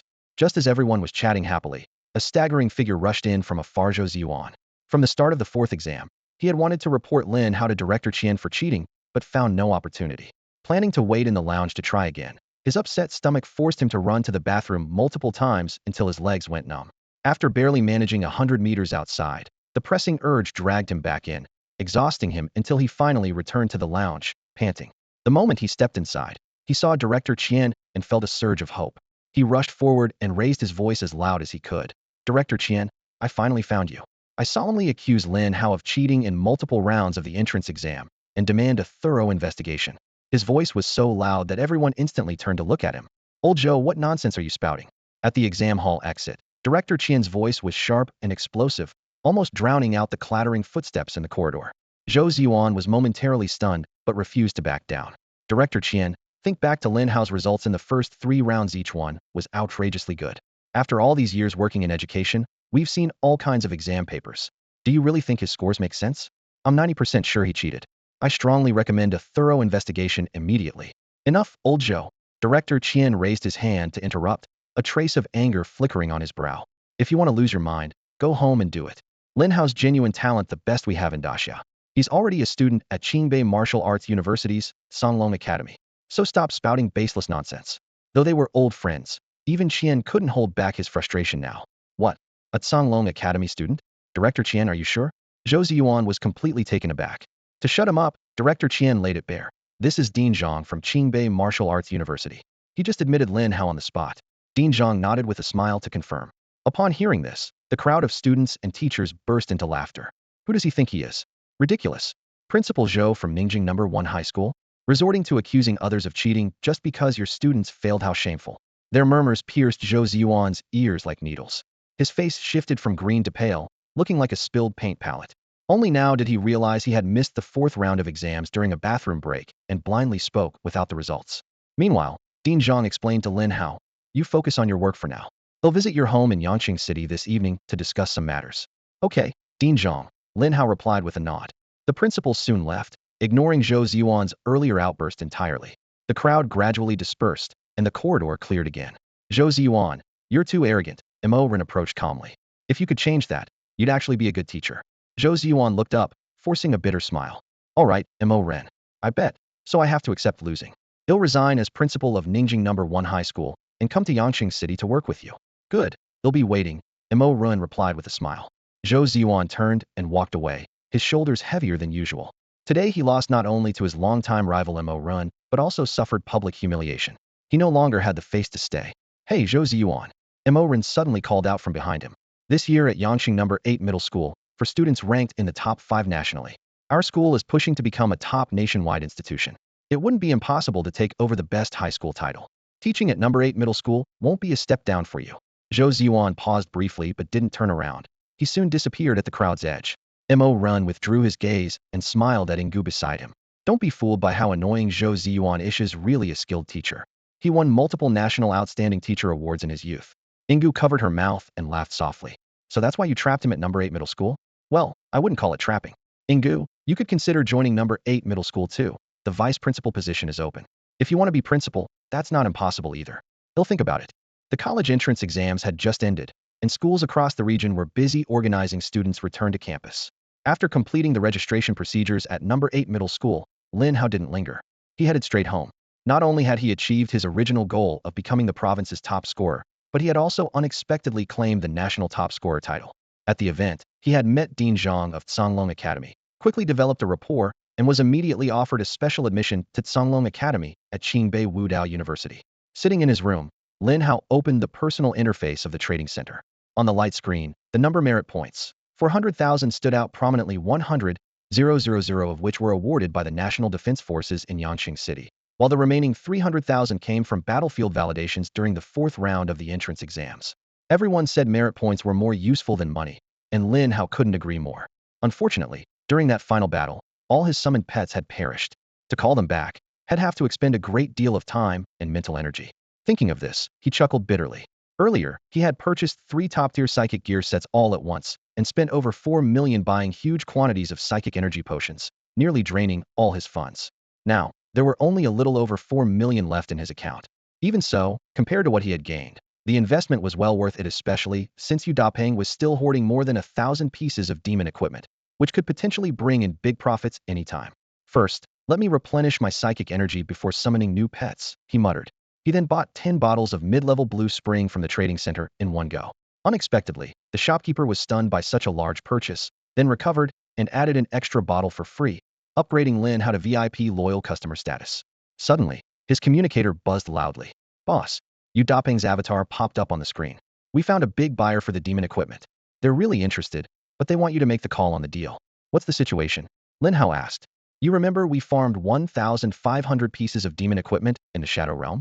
Since they have demonic attributes, they need alchemists to purify them, so the market price isn't high.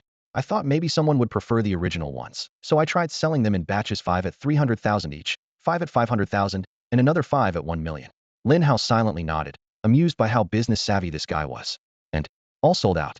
The buyer contacted me and said shall buy whatever's left at a flat price of 1 million each. Boss, that's astronomical. I didn't dare decide alone, so I gave her your contact info. I told you to handle it however you see fit. Lin Hao frowned.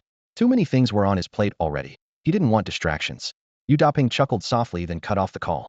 Less than 2 minutes later, the communicator flashed again, this time from an ID named Luo Shui Yao. The name sounded vaguely familiar to Lin Hao. Hello, are you Lin Hao? A soft yet somewhat arrogant female voice asked. Yes, I am. I've spoken with Yu Dapeng. He said you have quite a few pieces of demon equipment.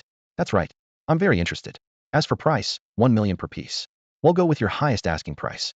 Judging by her tone, the caller was a young woman with a commanding presence, a boss who didn't waste time negotiating and simply offered the best price up front.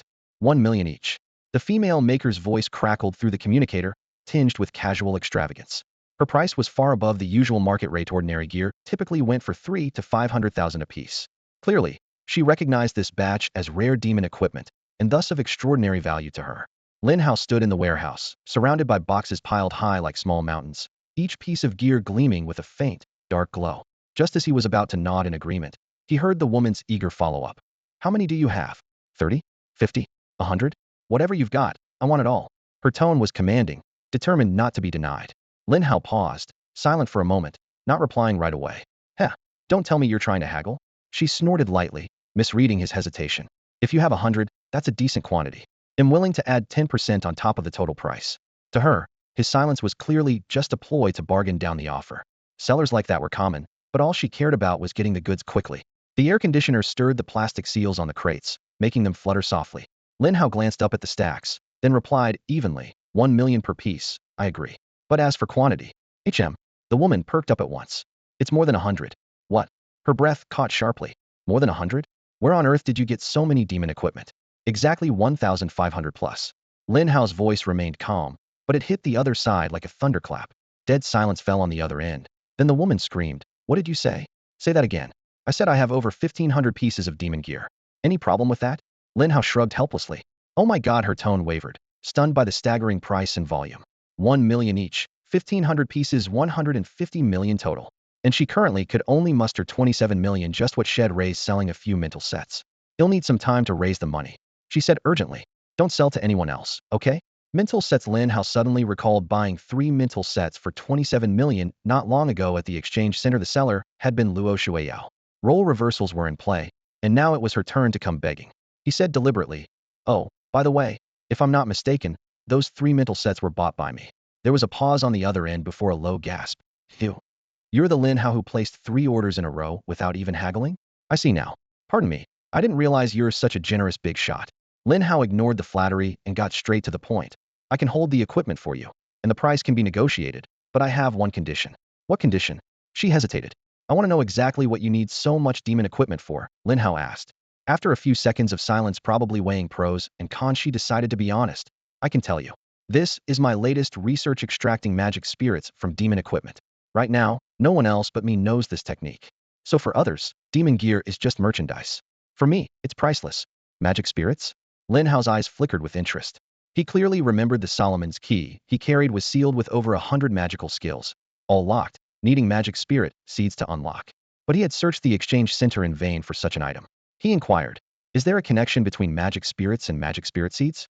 Well, you actually know about magic spirit seeds? The woman sounded pleasantly surprised. Right, magic spirit seeds are refined further from magic spirits. You're not a maker, are you? No, Lin Hao shook his head. Can you craft magic spirit seeds? Of course I can. I happen to be the most outstanding maker in Greater Xia, she declared proudly. So how many pieces of demon gear does it take to refine one demon spirit seed? Lin Hao hadn't expected to hear about the demon spirit seed so soon. Suppressing his excitement, he pressed for more details. About 50 pieces of demon equipment, came the reply, to forge a single demon spirit seed. Which means the 1,500 pieces I have could yield 30 seeds. Lin Hao quickly calculated. The other party scoffed. You said you have 27 million yuan? That's only enough to buy 27 pieces at best. Far from enough. Hey, don't be like that. Just so you know, I've got plenty of money. Don't underestimate me. The other person's tone turned defensive. Lin Hao shook his head. That's not what I meant. After selling you 27 pieces, I still have over 1,400 pieces I can give you. What? The other party doubted their hearing. However, I want 25 demon spirit seeds in return. Lin Hao added firmly. 1,400 pieces for 30 seeds? Are you joking? Demon spirit seeds aren't that easy to make. Luo Shuiyao raised her voice. They'll offer you at most 10. Too low, not worth it. At least 23. Bro, I have to spend a fortune on materials. Fine, they'll give you 15. All the demon gear in the world is only with me. Without 22 seeds, you won't find that many pieces. You're tough. 18 seeds, I really admire you. 22. Lin Hao narrowed the gap slightly. If not, forget it. 19. That's my limit. 21, or it's a no-go. All right, 20 seeds. I'm really losing out. Fine, 20. Lin Hao nodded, a smile creeping onto his lips. Huh, the deal went through so fast. Did you trick me? Luo Shuiyao sounded bewildered. Transfer the 27 million yuan back, and I'll hand over the 1,500 pieces. I'll deliver 20 demon spirit seeds within half a month. After the call ended, she still seemed a bit fuming. Done. Lin Hao put away his terminal. 20 demon spirit seeds meant he could unlock 20 spells in the Solomon's key. Since he currently only mastered 2 skills, Tornado and Wind Cluster, this would be a huge leap in power. After sealing the deal, he raised a bottle of Azure Spring in one gulp, and his spiritual energy surged back significantly. Immediately, Lin Hao summoned 20 gold-devouring beetles and 20 violet electric mayflies. 40 pet insects swirled around him, and to his surprise, 2 of the gold-devouring beetles and 2 of the violet electric mayflies were elite level. Could that brutal battle have trained them all to elite rank? He wondered. If the ratio of 1 elite per 10 applies to all pets, then among the over 400 pets, there might be at least 40 elite ones. Before finishing this thought, he downed another bottle of Azure Spring, preparing to summon more pets to test his guess. At that moment, a soft knock came at the door. Hastily retracting his pets into storage, Lin Hao got up to open the door. Director Zhang. He was momentarily stunned. The director said he wanted to talk after the exam, but he hadn't expected the visit so soon. Director Zhang glanced around the cramped, shabby room, then looked at the young man before him and sighed. Such a small room, yet it has produced our nation's top scholar. Quite remarkable. Dean Zhang, please come in. Lin Hao pushed open the creaking wooden door, stepped aside to welcome his guest, then turned into the room and casually wiped the dust off the corner of the table before pouring a glass of tap water and placing it in front of Dean Zhang. This cramped, rundown rental room was less than 20 square meters. Not long ago, Lin Hao had just hosted Zhao Kaijun from Yang City. Now, Dean Zhang from Songlong Academy had arrived. In just a few days, the place had gone from deserted to bustling, all because Lin Hao's strength had skyrocketed. Power was his face, his status. Once, even the neighbor's dog and thieves avoided this place, but now it had become a hotspot for the big shots. I prefer tea, Dean Zhang said, glancing at the glass of water. But I don't have any, Lin Hao replied with a shake of his head. Zhao Kaijun had asked for tea last time too, and he declined barely enough to eat.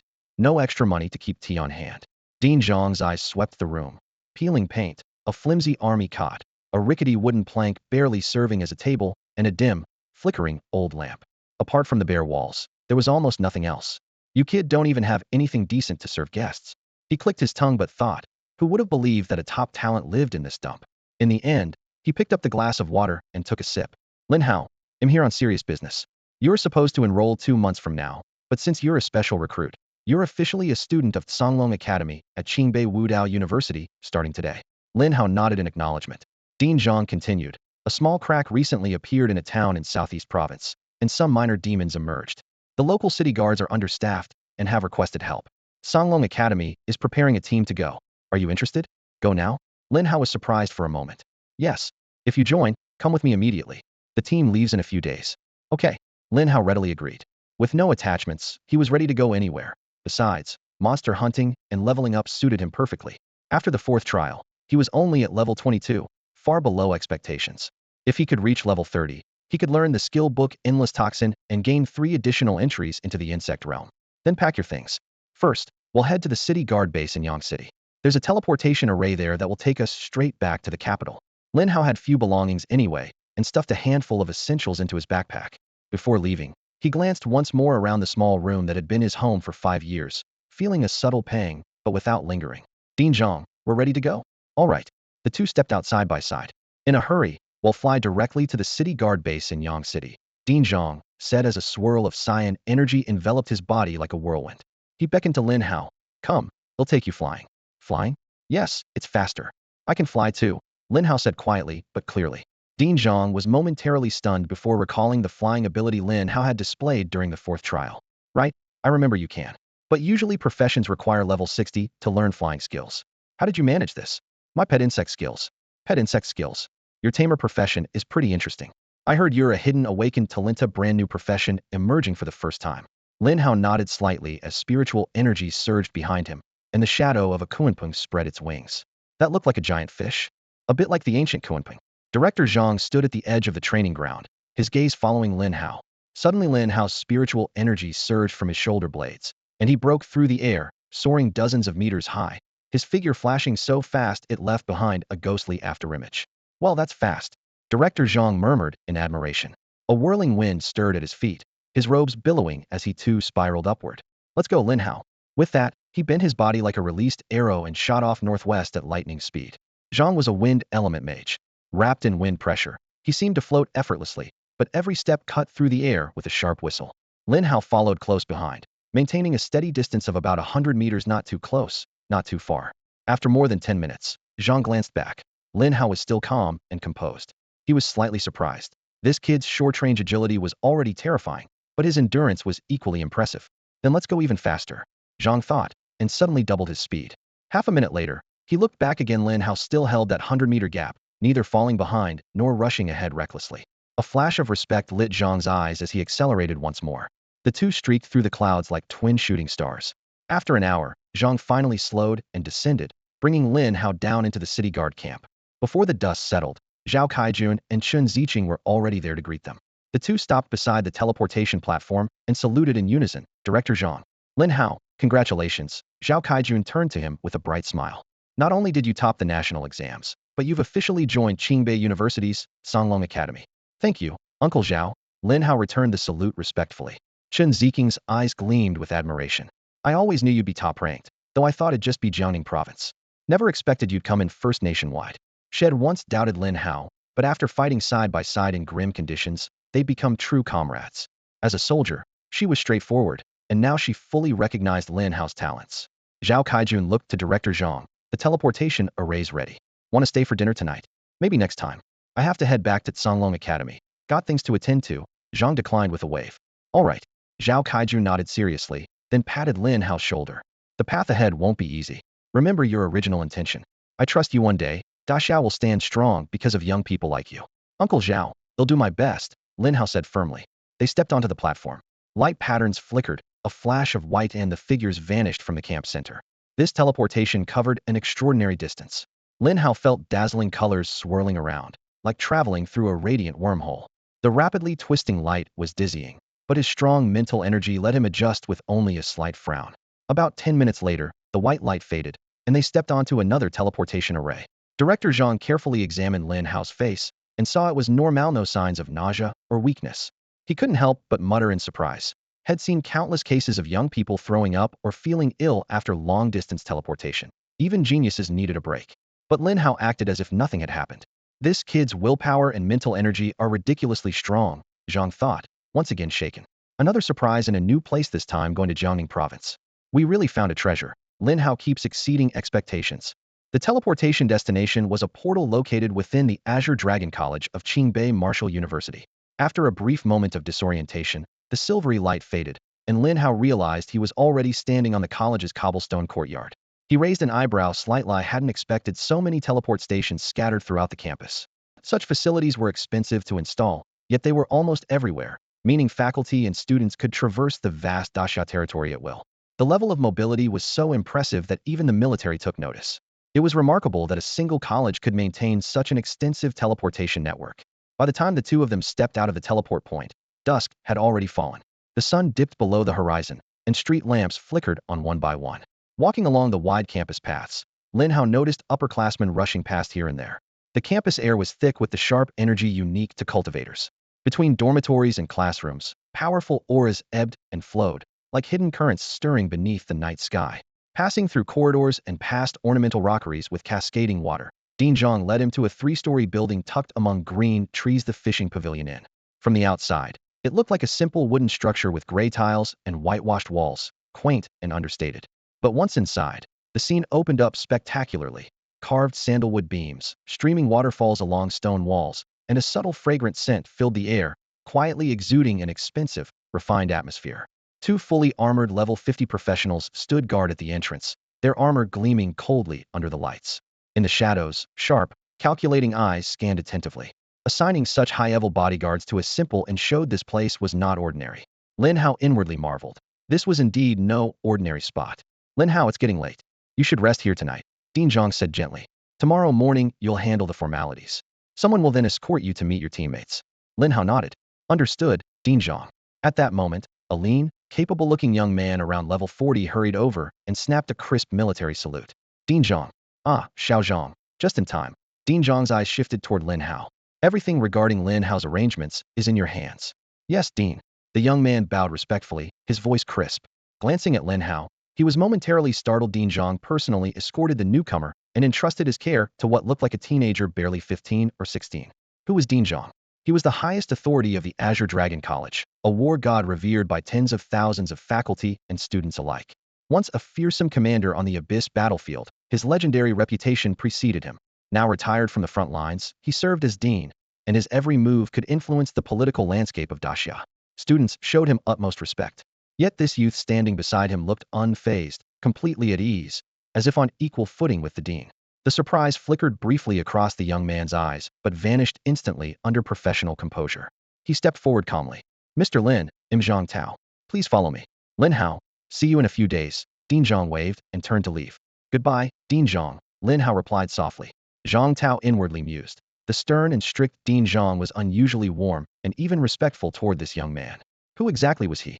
Anyone admitted into the fishing pavilion was an eminent figure, either a scion of the capital's elite or a close relative of the dean himself.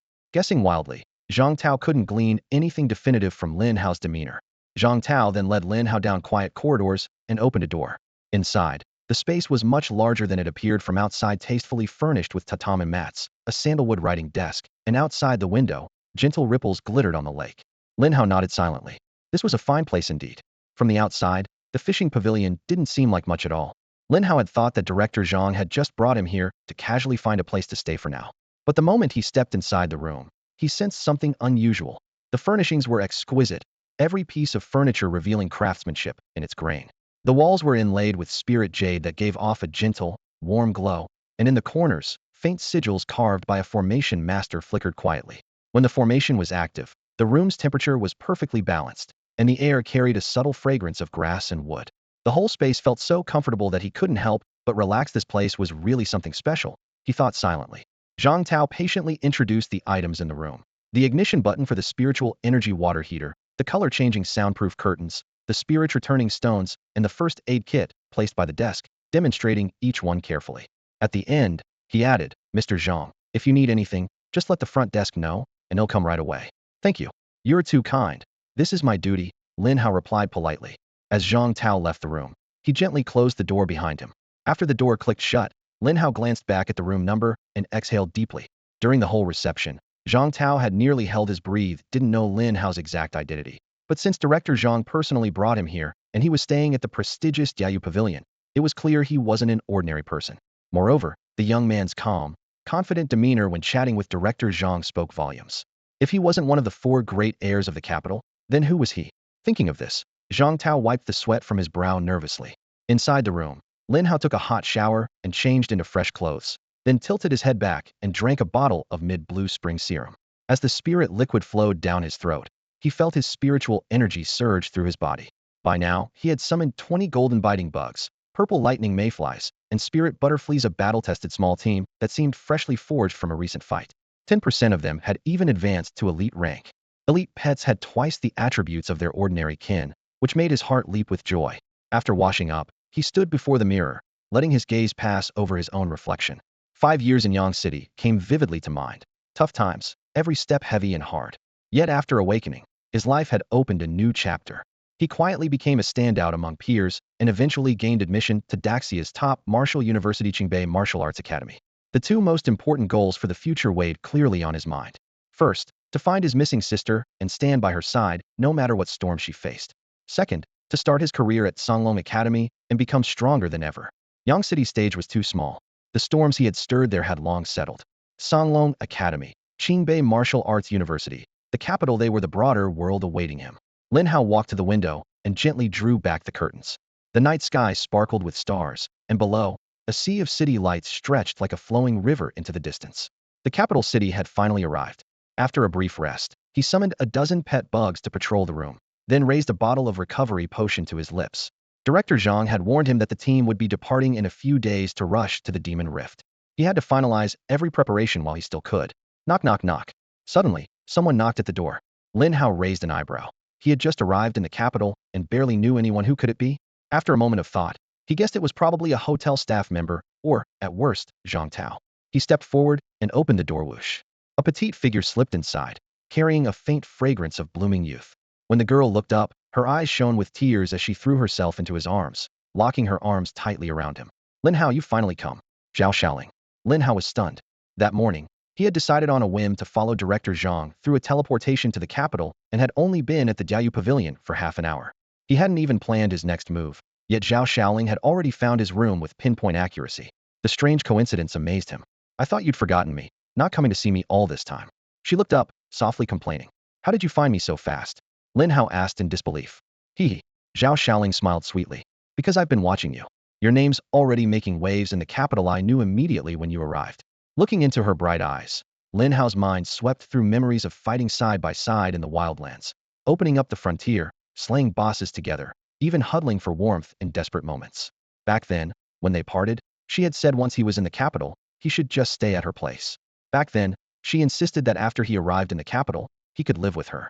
Zhao Shaoling paced around the hotel lobby a few times. She clicked her tongue in amazement, then glanced around before looking at Lin Hao. This is the Fishing Pavilion Hotel, Lin Hao. On your very first day here, you're already staying in a place like this. That's impressive. Huh, what's so special about this place? Lin Hao blinked, seeing it simply as a place to sleep. A place to stay and sleep? Well, yes, Zhao Shaoling chuckled, then lowered her voice. But it's not just any hotel. This is where Qingbei Martial University entertains VIP guests. If your status isn't high enough, you simply can't get in. It's like the famous Diaoyu State Guest House in the capital. You've heard of that, right? Both are on the same level. Of course, Lin Hao had heard of Diaoyu. It was where top officials, leaders, and foreign dignitaries were hosted.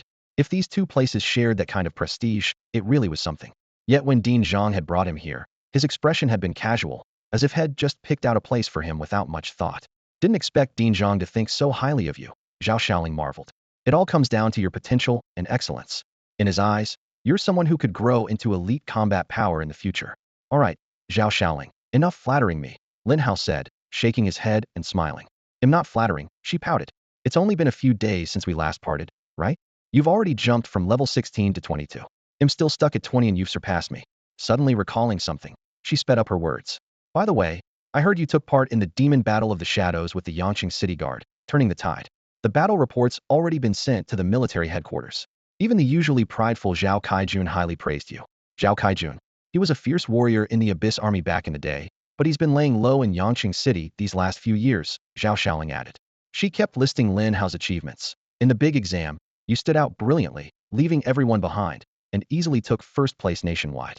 Lin Hao, I knew you weren't ordinary, but you're even more amazing than I expected. She didn't hide her admiration at all. Lin Hao scratched his head, wanting to change the subject. All right, why did you come all the way here? The young girl's constant praise made him feel a bit awkward. You haven't eaten yet, right? I came to drag you to dinner and also introduce you to a few classmates and girlfriends. Lin Hao thought for a moment, then nodded in agreement. Being new here, he was still unfamiliar with the environment. Besides, after flying and teleporting with Dean Zhang, he was definitely hungry. The two walked out of the rather quiet Songlong Academy base and stepped into the main campus of Qingbei Martial University. The lively atmosphere was worlds apart from before tall teaching buildings. Maglev cars shuttling back and forth, small merchant caravans flying the school's flag, it all felt vibrant and full of life. Lin Hao finally grasped the immensity of this university. Officially, Qingbei Martial University was a higher education institution, but it had an open layout unlike high schools that built tall walls to keep students trapped inside. Here, there were no walls or fixed boundaries. The campus and city melded into one another, truly integrated with society. As they walked, Zhao Xiaoling briefly introduced the buildings, functional zones, and training grounds along the way. Lin Hao took it all in, astonished. He had imagined the school paths to be shaded by trees, with students carrying books along quiet, leafy trails, and corners filled with voices reciting lessons in the morning light. But everything he saw now completely shattered those assumptions. The so-called campus street was no different from a bustling commercial district. Lining both sides were shops selling clothes, bubble tea, karaoke bars, arcades, and beauty products, their bright signs dazzling the eyes.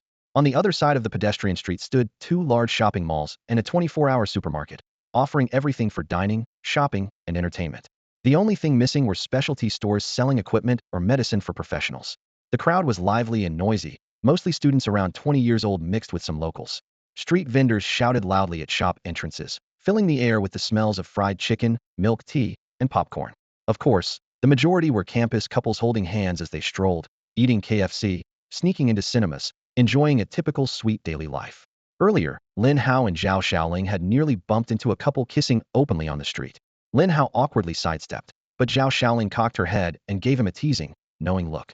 University life was indeed colorful, everyone lived it their own way. Zhao Xiaoling led Lin Hao twisting left and right until they pushed open the door of a private room in a restaurant. The room was about 100 square meters, with a giant bright red round table in the center. 3 girls were already seated, waiting for their arrival. Each one was a beauty at the level of class or campus belle. Zhao Xiaoling, if you don't come soon, they'll start eating without you, hey? The speaker was a girl with smoky eye makeup, clearly impatient as she tapped her chopsticks on the table twice. But when she spotted Lin Hao behind Zhao Xiaoling, her voice suddenly faltered. Almost simultaneously, the other 2 girls shifted their gaze from Zhao Xiaoling to Lin Hao. Their eyes were sharp, like searchlights, with a half-smile full of mischief, as if they'd just slapped a bold caught in an affair sign across his forehead. Lin Hao swallowed nervously. Were there really people who stared like this? Hey, can you not look at me like that? Yo, Zhao Xiaoling. So that's why you snuck off for so long going on a little date with your boyfriend, all lovey-dovey and well-fed. Then you decide to remember us? The same girl who tapped chopsticks resumed teasing. TCH, what are you talking about? Zhao Xiaoling rolled her eyes. Lin Hao forced a smile. Do girls in Jingxing really talk so bluntly? All right, Luo Shuiyao, be a little gentler. The boy's shy, don't scare him off, said the girl in a green dress with a cheerful smile, waving invitingly. Come on, little brother, sit here with your sister. They'll serve you some food later. Su Liyue, teaming up with Luo Shuiyao to tease my friend? He'll get you back later. Zhao Xiaoling pretended to be annoyed, but smiled. She pulled out a chair next to the girl in green, then seated Lin Hao on her other side, splitting him away from the 2 troublemakers. Sitting down, Lin Hao sneaked a glance at the girl called Luo Shuiyao. Her short, casually styled hair framed a striking face enhanced by smoky makeup. She wore a cropped casual top that revealed her smooth, pale abdomen and navel. Just then, Luo Shuiyao tilted her head to look at him, and their eyes met. Lin Hao wasn't usually shy, but being inspected one after another by several beauties, especially with looks that could devour a person, made him a bit overwhelmed. He regretted coming along.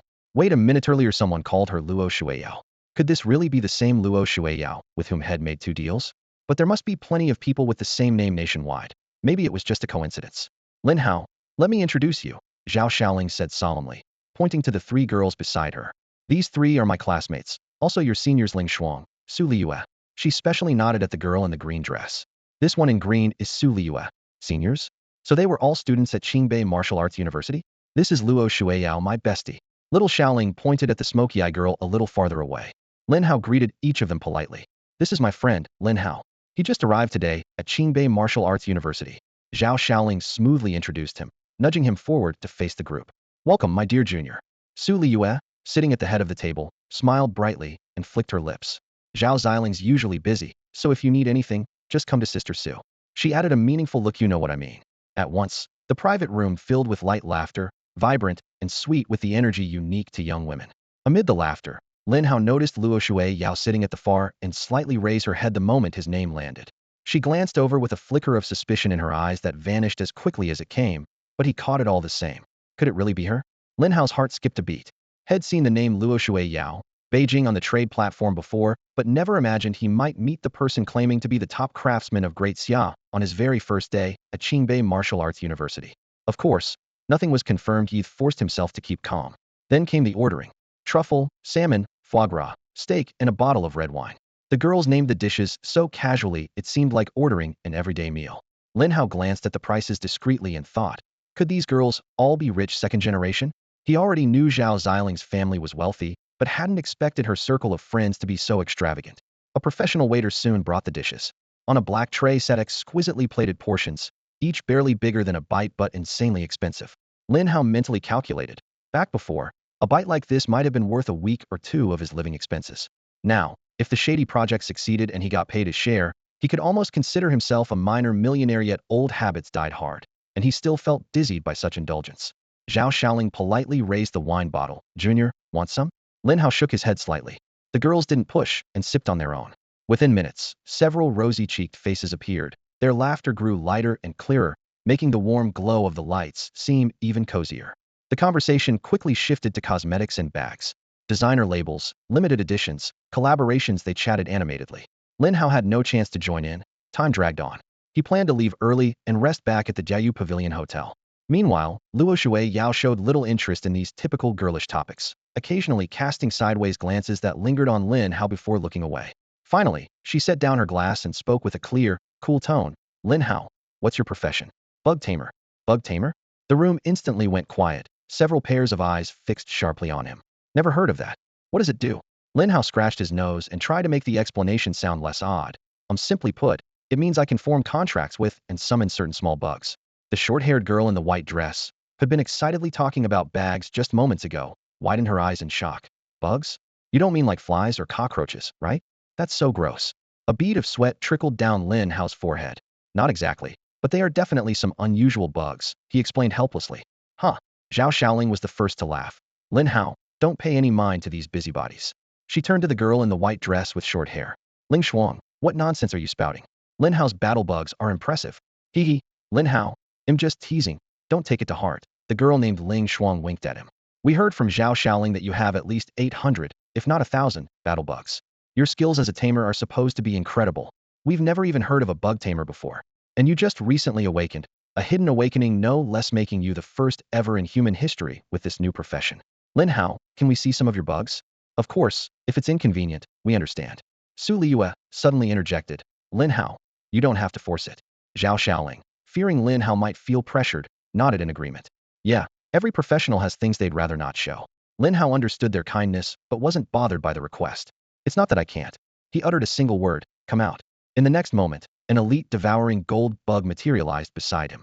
It was several times more ferocious than a regular one. Its black armored shell the size of 2 palms glinted ominously. The carapace was inscribed with dark, eerie runes that looked like curses from hell. Its compound eyes flickered with ghostly flames on either side of its head. The instant the bug appeared, it locked its cold gaze onto the girl's opposite, as if sizing up its prey. Its scythe-like mandibles softly clicked, a chilling prelude to violence. Ah! Ling Shuang screamed first. The other girls' faces instantly paled as their bodies instinctively leaned back against their chairs, ready to flee at any moment. Lin Hao, why is your pet bug so scary? Su Liyue's voice tensed. Luo Shueyao sprang up suddenly, staring fixedly at the devouring gold bug. But Lin Hao brushed it off lightly. Isn't it rather cute? The elite bug seemed eager to please its master, circling him twice before folding its wings and quietly settling in the palm of his hand, obedient, like a tamed little beast. The girls' fear gave way to curiosity, and they hesitated at the edges, wanting to get closer but retreating whenever the bug's icy stare swept over them. Lin Hao, does that bug bite? Ling Shuang asked cautiously. It does, Lin Hao answered calmly. Ling Shuang's expression drained of color. But it would never bite you, so don't worry, he added quickly. Huh. Zhao Xiaoling laughed, her eyes crinkling. All right, Lin Hao, stop scaring them. Girls hate bugs the most. Though they understood the bug posed no harm, its chilling presence still made them observe from a safe distance without daring to touch it. Lin Hao raised his hand, about to send the devouring gold bug back into his pet space. At that moment, the door to the private room opened. A young man in his 20s stepped inside, glancing at the bug in Lin Hao's palm and then at the still-shaken girls. He spoke coolly. Chu Liyue, is this the other teammate you mentioned? This is his fighting power. Just some little bug? His tone dripping with disdain. When the man stepped inside, Lin Hao felt a faint wave of burning heat emanating from him. Drawing on years of combat intuition, he immediately guessed that this heat must be linked either to the man's profession or to some high-quality fire-enhanced equipment, most likely a fire element mage. Although the class system was complex and diverse, broadly speaking, classes fell into three categories: defense, damage output, and support. Any class that mastered its role became an indispensable core of a team. Yet on the battlefield, damage dealers were always the most sought after. Only overwhelming firepower could truly determine victory or defeat. Among damage classes, elementalists or mages were the best at area effect damage. Next came melee power classes like swordsmen, assassins, and rogues, who could unleash devastating bursts once they got inside enemy lines. They could tear through foes in an instant. Lin Hao's sister was a shadow dancer, an assassin specialized in stealth, mobility, and burst damage. While her health and defense were low, her unmatched stealth and single-strike lethality made her deadly. History recorded a few legendary assassins whose very names haunted the powerful and wealthy. In comparison, some classes had more balanced skills, capable of defense, offense, control, and support. They were called versatile, but the less flattering view was jack of all trades, master of none. Lin Hao's own bug Tamer belonged to the summoner type, along with druids, necromancers, and engineers, a useful all-rounder, but rarely among the elite. The fire element man strode in, noticing Lin Hao sitting alone amidst a circle of beautiful women, casually twirling a strange little bug in his hand. His expression soured immediately. Chu Liyue was first to rise, greeting warmly. Fire Mage Wang, you're here? Then she sat back down. Zhao Xiaoling took the opportunity to whisper to Lin Hao, Wang Bin will be joining us for the mission to the southwest town. Lin Hao's mind stirred. Director Zhang had mentioned sending a small group of students and teachers to assist the city guard in defending the southwestern town, though details weren't finalized yet. Someone would come to coordinate with him. Could Zhao Xiaoling be the contact? Were these people going to be his future teammates?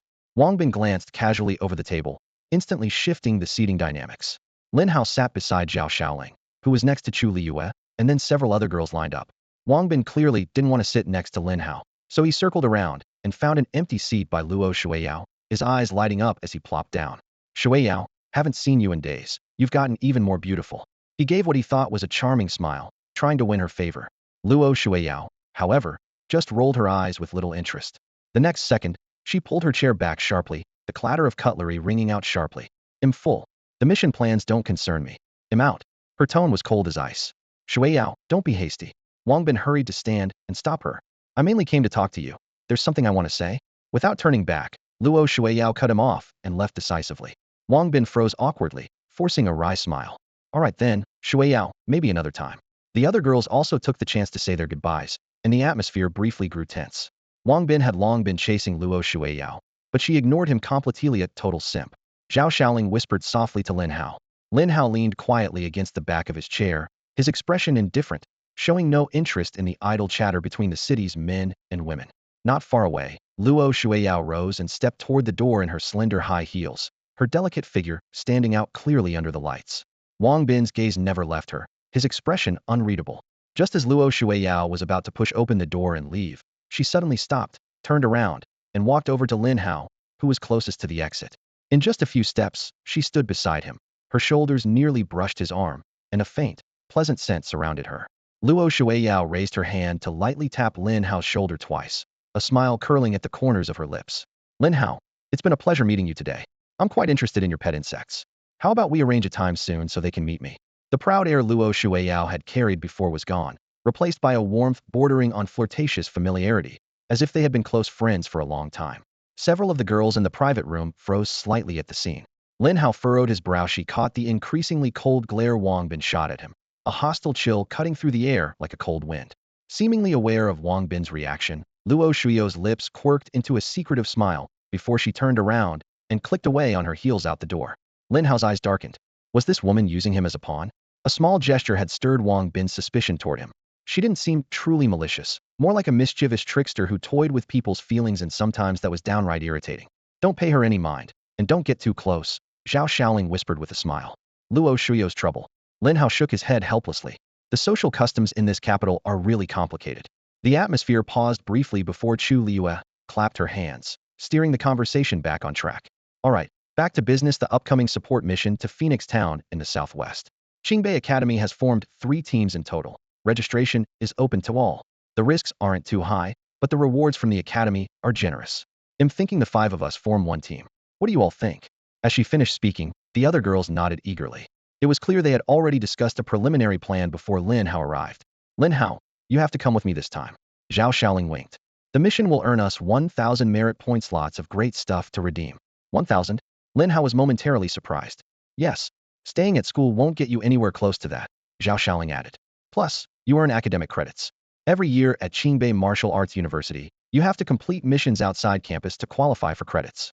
Lin Hao thought to himself, if those were required credits, it might be worth the trip. If it was only merit points, I already have 400,000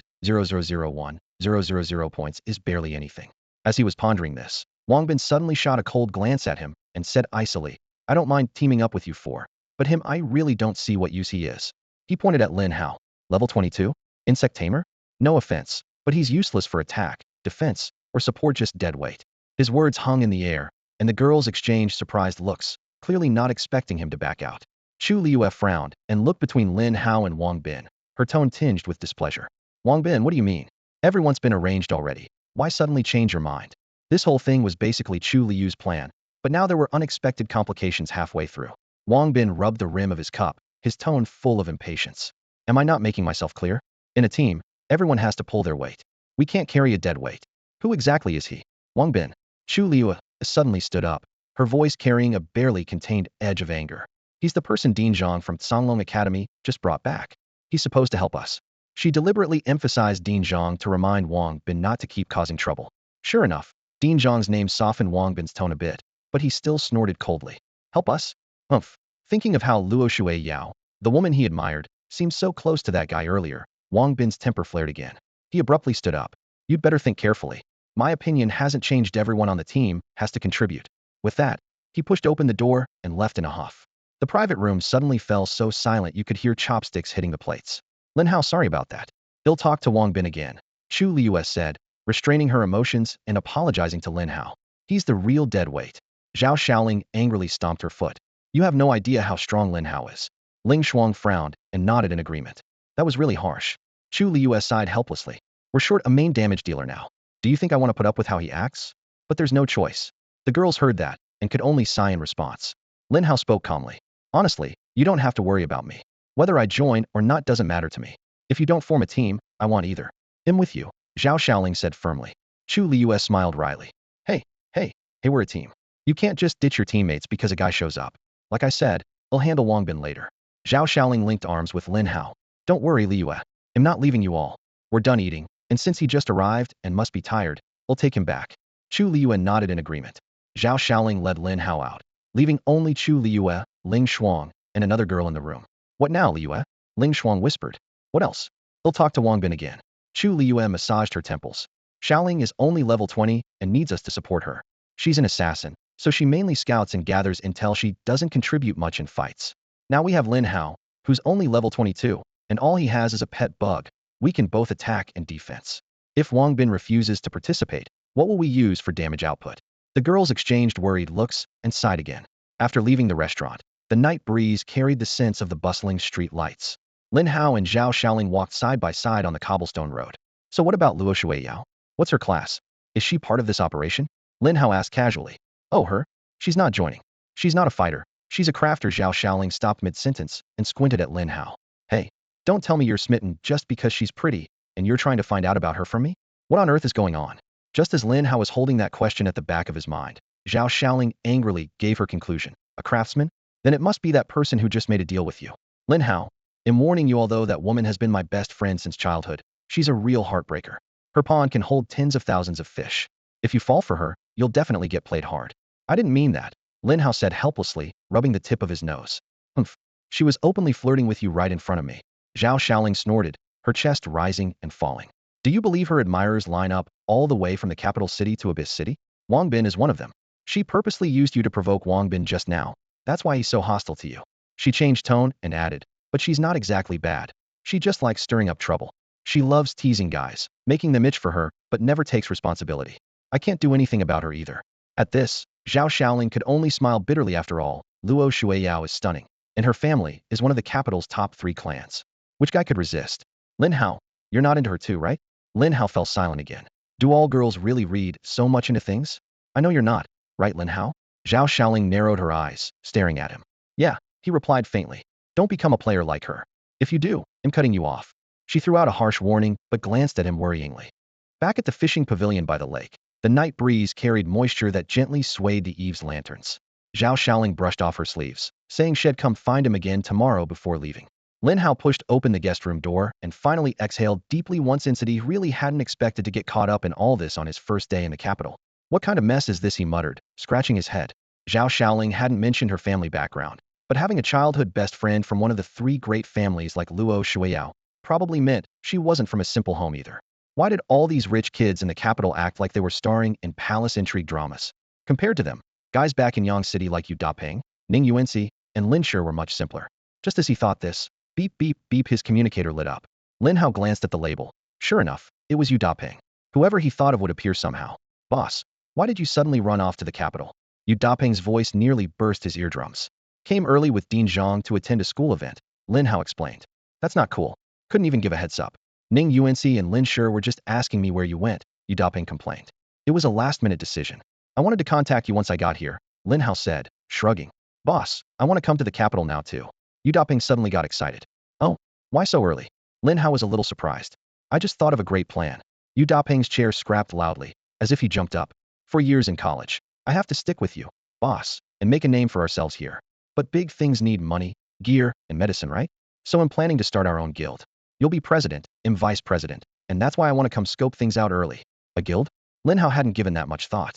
His business sense definitely wasn't as sharp as Yu Dapeng's after all. That guy's family made their fortune in commerce. Come first, then we'll talk, Lin Hao smiled. All right, boss. I'll ask Ning Yuanxi if she wants to come to the capital early too. Lin Hao hung up on Yu Dapeng, then logged out of the call and immediately signed into the trading center to check the specific requirements for founding a guild. As soon as he entered the system, a flashing golden notification popped up in the bottom right corner. He clicked it casually and saw in the system records. 3 pieces of Celsus Series level 20 golden equipment have been successfully sold. These 3 items, the Celsus Staff, Celsus Dagger, and Celsus One-Handed Sword, were dropped by the boss Celsus a few days ago when he and Zhao Xiaoling were clearing the area. At that time, he had listed them for auction, which was why the sale only just went through today. Unlike Luo Shuiyao's usual fixed-price listings, the auction system works by setting a starting price and a fixed deadline. During that time, buyers can outbid each other automatically, and the highest bidder wins when time expires. Fixed-price sales leave no room for bargaining, forcing buyers to accept or reject. Auctions indicate the seller's urgency to sell, but attract more buyers competing in a short window. When Lin Hao bought Luo Shuiyao's spirit-enhancing 3-piece set, he used fixed price. For selling the Celsus set, he chose auction. In the end, the 3 level 20 golden pieces brought him 3.14 million in cash. As the number bounced in his account, Lin Hao nodded. This money came just at the right time. Recently, he had been spending frantically, nearly blowing all his liquid funds. Now this 3.14 million was a much-needed lifeline. With new funds credited, he did not hesitate to place an order for 30 bottles of mid-blue spring potions, totaling 3 million. His spirit stats were so high that relying on slow meditative recovery would take at least 2 weeks to fully replenish. Plus, with frequent summoning of numerous pet insects, his spirit consumption was massive. Stocking up on potions in advance was absolutely necessary. After placing the order, he pulled up his character panel and scanned through it carefully before nodding with satisfaction. Name: Lin Hao. Class: Insect Tamer. Level: 22. Strength: 3,420. Agility: 1,320. Spirit: 6,825. Constitution: 2,520. Skills: Insect Contract. Pet Summoning Level 22. Talents: Skill Enhancement Level 3. Position Swap. Insect World Transit 1 use. Summon Pets. Level 22 Gold Biting Larva. 50220. Level 22 Violet Electric Floater. 50220. Level 22 Fairy Butterfly, 10220. Level 22 Kuimping Stage 1, 11. With stats like these, one word came to mind: terrifying. At the same time, the potion shop owner sat dining with his heavily made-up mistress in a restaurant when suddenly his communicator beeped. He saw Lin Hao's new purchase order, 30 bottles of mid-blue spring. His chopsticks clattered onto the floor. Boss Lin, you want 30 more bottles? The owner's voice trembled. He already knew from previous dealings that Lin Hao's mid-blue spring orders were strictly for personal Yusito restores spirit power and that every so often, the orders reached millions in value. If an ordinary player drenched themselves in such potions, they would have been overwhelmed by the drug effects long ago. But Lin Hao kept ordering, with an astonishing appetite. From our first deal, Boss Lin, I knew you were someone with big plans. The owner quickly corrected his tone and forced a flattering smile. Enough with the nonsense, just ship the goods quickly. I need them urgently. Lin Hao's voice was impatient. All right, they'll send them right away. The owner agreed repeatedly, then jumped up and sprinted toward his warehouse. Hey, are we still going to Guozhong Hotel later?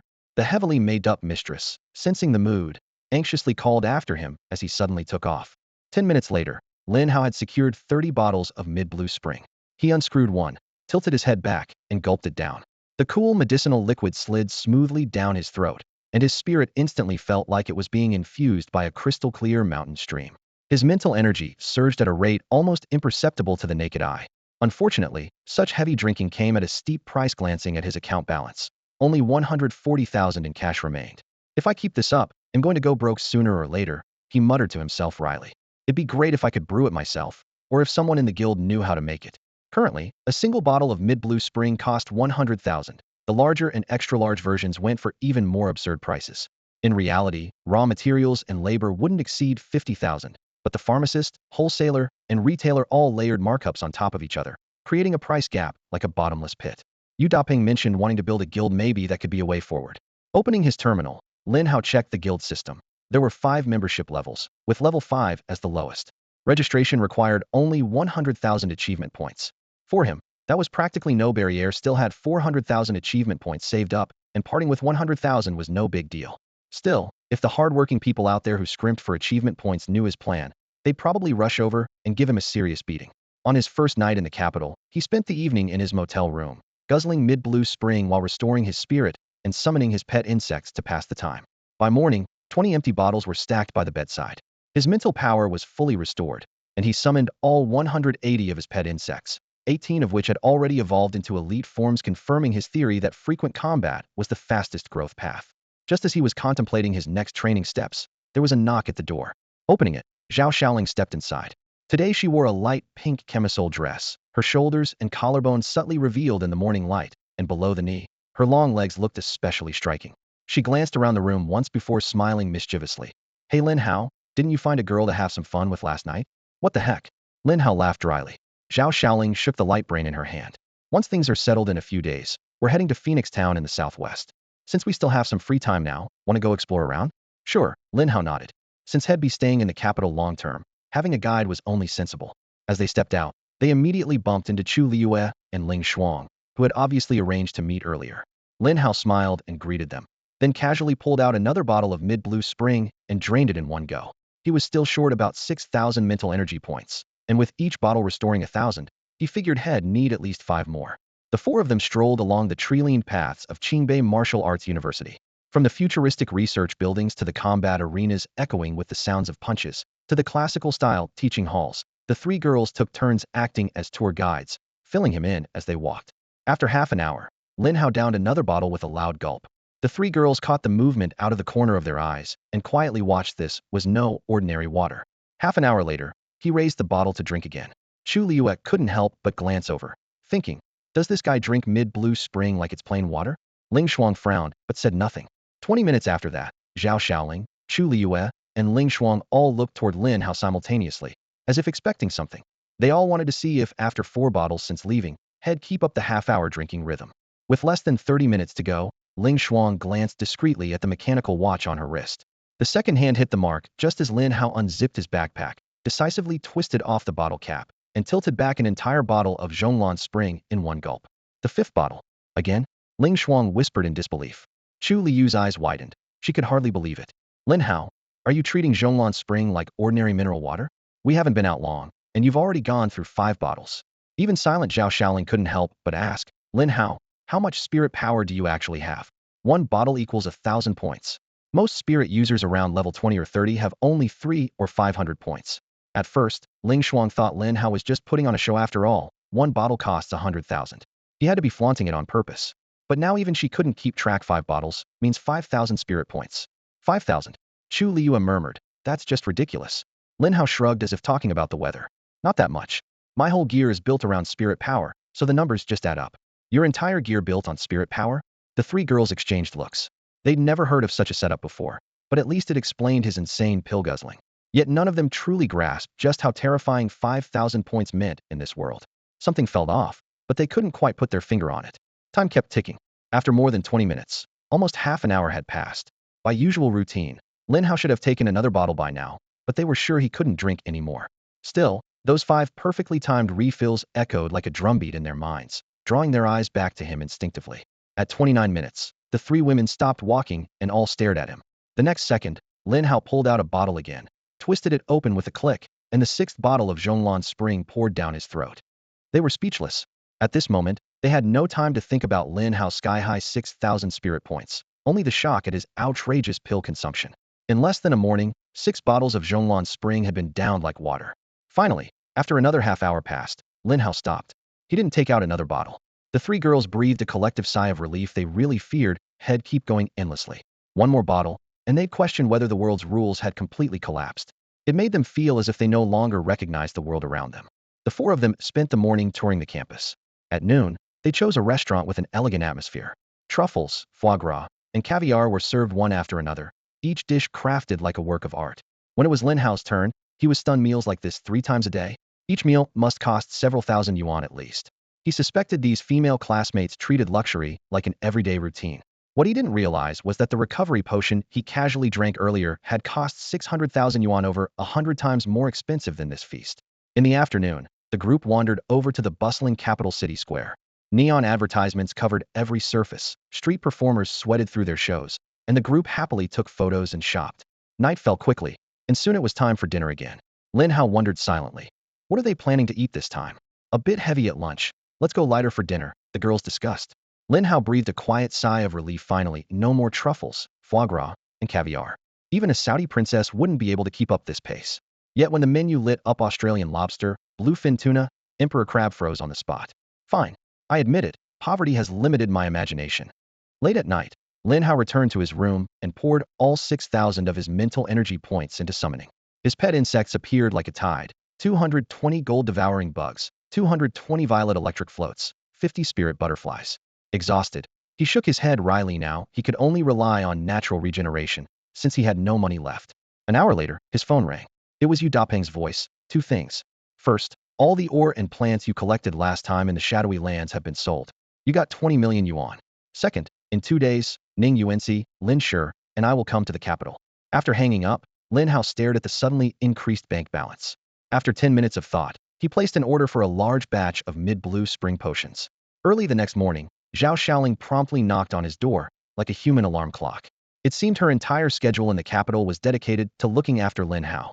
On the 3rd day in the capital, the 5-person team finally set out for Phoenix Town in the southwest. Over these days, Lin Hao had been guzzling potions and summoning relentlessly. His number of battle pets reached the limit for the first time: 220 gold-devouring bugs, 220 violet electric floats, and 50 spirit butterflies. Not quite at peak strength, but it was his strongest form yet.